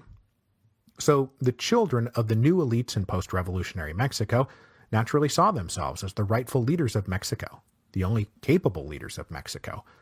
Workers and peasants were there to be ruled, not share in power. So pre-revolution, post-revolution, that's all the same. On a less cynical note, another bit of continuity is that despite the fact that Mexico had been heavily militarized during the revolution and all the guys who took it over in the 1920s had been army officers, they moved to neuter and control the standing army as a source of independent political power, and they reestablished civilian rule. Unlike many Latin American neighbors, Mexico would not become a military dictatorship. A military dictatorship that, for example, Huerta had been trying to build. On the economic front, at least until Cardenas came along and then frankly after he departed the scene, Mexican leaders focused on economic progress by way of importing foreign capital and exporting natural resources. Mexico occupied exactly the same place in the global economy during the Maximato as it had during the Porfiriato, except oil now outpaced mineral and agricultural exports as the principal profit-making enterprise. Remember, the Sonorans who took over Mexico in the 1920s were basically all free market capitalists. What also stayed the same, slowly and more over the years, was that Mexico continued to labor under social and economic inequality.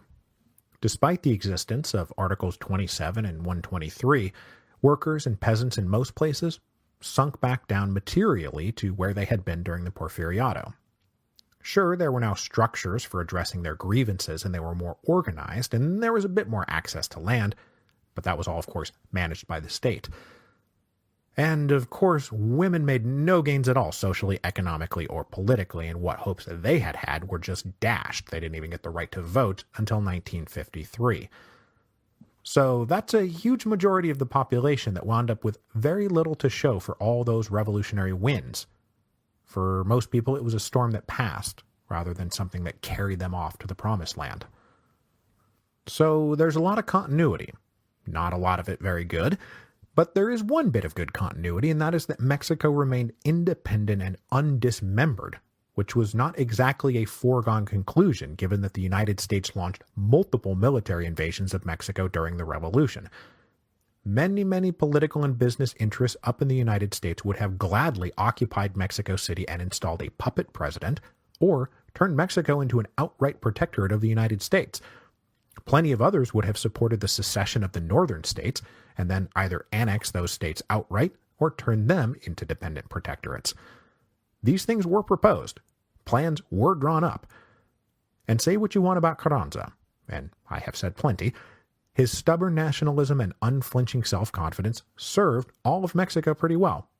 He kept staring down the Americans, and the Americans kept blinking and saying, well, hell, it ain't worth the trouble. So in terms of independence and sovereignty and geographic boundaries, the Mexico that went into the revolution was the same one that came out the other side, and that is quite an accomplishment. So it's all the same then, huh? It was all for nothing? Well, wait, not so fast. The big difference is hard to concretely articulate, but it's a very similar dynamic to what happened in France after the revolution there. The sense of self-worth of even the lowest peasant was elevated. They now had a sense of themselves. They had a sense of self-confidence. Everyone had spent a decade railing against and fighting and mocking the old bosses. Those guys had been literally chased off their estates. The old oligarchical elite, when they returned to those estates, now complained that people no longer knew their place. 10 years of being told you're a person, not a slave, had sunk in. So even on these large estates that had rich owners and poor workers, the old lord and serf dynamic was played out. It didn't work anymore because people would stand up for themselves. And the owners and managers, themselves scarred by the revolution, wanted to avoid reigniting a revolution, so conditions got better and self-respect spread. This is all very vague and hard to define, but it is a victory for a revolution that so many people no longer knew their place. Now, politically, as I just said, the system is practically the same, but there were important differences. There is a difference between a one-man dictatorship and a party dictatorship, however gray that distinction may be. No re-election, the slogan that had kicked off the revolution, was permanently implemented. No Mexican president since Obregón has ever been re-elected. And though it was all managed from behind the scenes, party control resolved the problem of succession.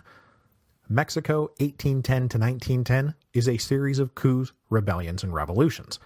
Mexico 1910 to the president is regularly scheduled peaceful transfers of power. That's not nothing, and it's certainly a change wrought by the revolution. Another change wrought by the revolution is that even though this is a bit of a sham democracy, it is now a sham social democracy. No longer could leaders totally ignore the workers and peasants as previous rulers had.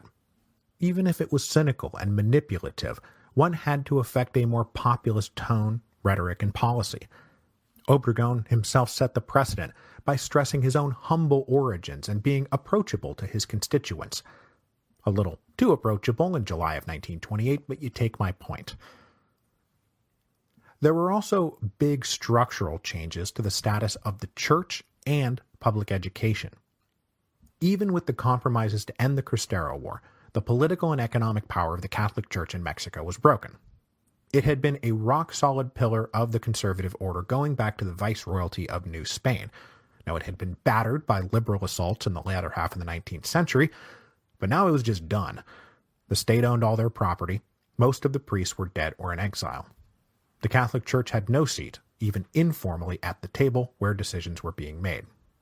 Now, I don't want to overstate this. Religious belief, of course, remains strong, especially in the rural areas, and things these days are a lot more lax.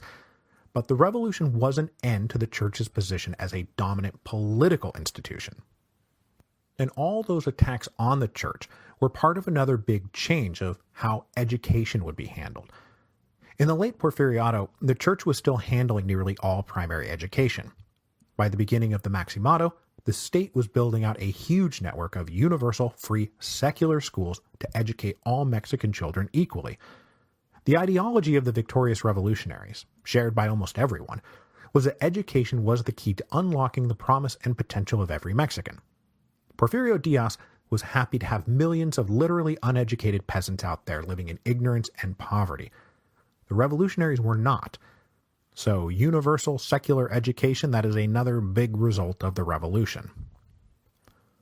Now, were it not for the coming of Lázaro Cárdenas, there would be even fewer economic and social changes to talk about, but he did come along.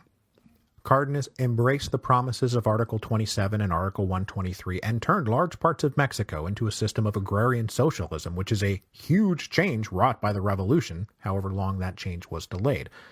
And this is to say nothing of the nationalization of the oil in 1938, which is a huge change economically.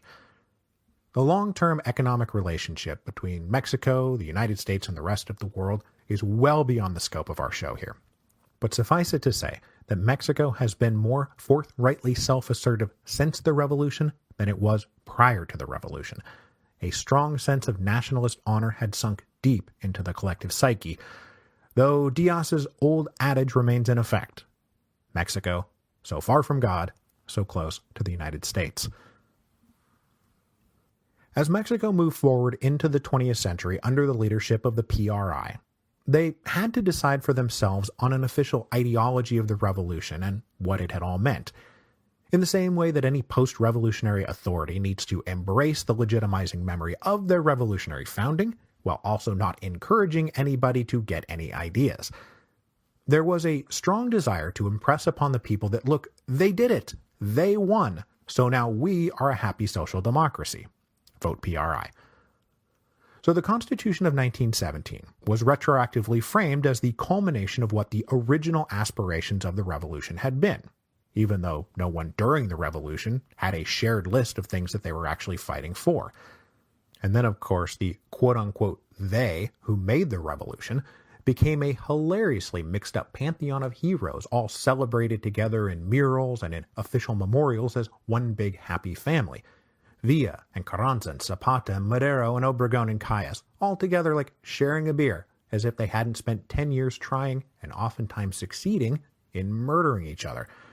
Now, the United States celebrates its founding fathers all together, and though there was vicious infighting between them, they were mostly moving in the same direction.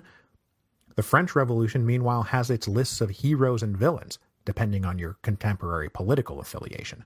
Conservatives have one list, leftists have another. It's all still debated, but they don't put up pictures of Marat taking tea with Lafayette. And then there's Russia. Well, the Russians just literally airbrushed people out until the October Revolution was staged by Stalin's bushy mustache shimmering in the angelic light reflected off Lenin's bald head. But official Mexican memory just jams everyone all together. There is a monument of the Mexican Revolution in Mexico City. It repurposed the abandoned remains of a new legislative palace that had been started but not completed during the latter days of the Porfiriato. Turning an abandoned Porfirian shell into a monument to the revolution is pretty great symbolism, but there they interred the bodies of Madero, Carranza, Calles, and Cardenas. Madero had never trusted Carranza. Calles had helped overthrow Carranza, and Cardenas had then expelled Calles from the country. In the 1970s, the Mexican government reinterred the body of Pancho Villa in this monument to rest forever beside Carranza, his most hated enemy. Now, various governments have tried off and on over the years to get Zapata's body moved into the monument of the Mexican Revolution, but his family won't allow it, to the last refusing to give his moral and political legitimacy to anyone but the people of Morelos. We will end with a little connective anecdote that will serve to transition us back to the Russian Revolution. After Cardenas's hard left turn in the 1930s, Mexico became a refuge for left-wing European political exiles, most especially absorbing 20 to 30,000 Spaniards fleeing the victorious fascist regime. In 1929, a certain Russian communist had been driven out of Russia. Nobody, given this guy's revolutionary credentials, really wanted him in their country, and so by 1936 he was basically living under house arrest in Norway. Cardenas offered this communist exile asylum, and in 1937 this guy and his wife settled in Mexico City. He then spent the next few years living in relative comfort, but by 1940, Stalin's NKVD wanted to end him for good. After dodging one set of gunmen in May 1940, the exile was at his desk on August 20th, 1940, when an assassin crept in armed with an ice axe. The assassin closed his eyes as he crashed the ice axe into the exile's head, fracturing his skull, but leaving him with the strength to wrestle with the assassin until bodyguards burst into the room. But the injury was fatal. After surgery the next day, the old exile died at the age of 60. Leon Trotsky was dead. Stalin had killed him. And when I come back, we'll go all the way back to the very beginning and try to understand how it had come to this.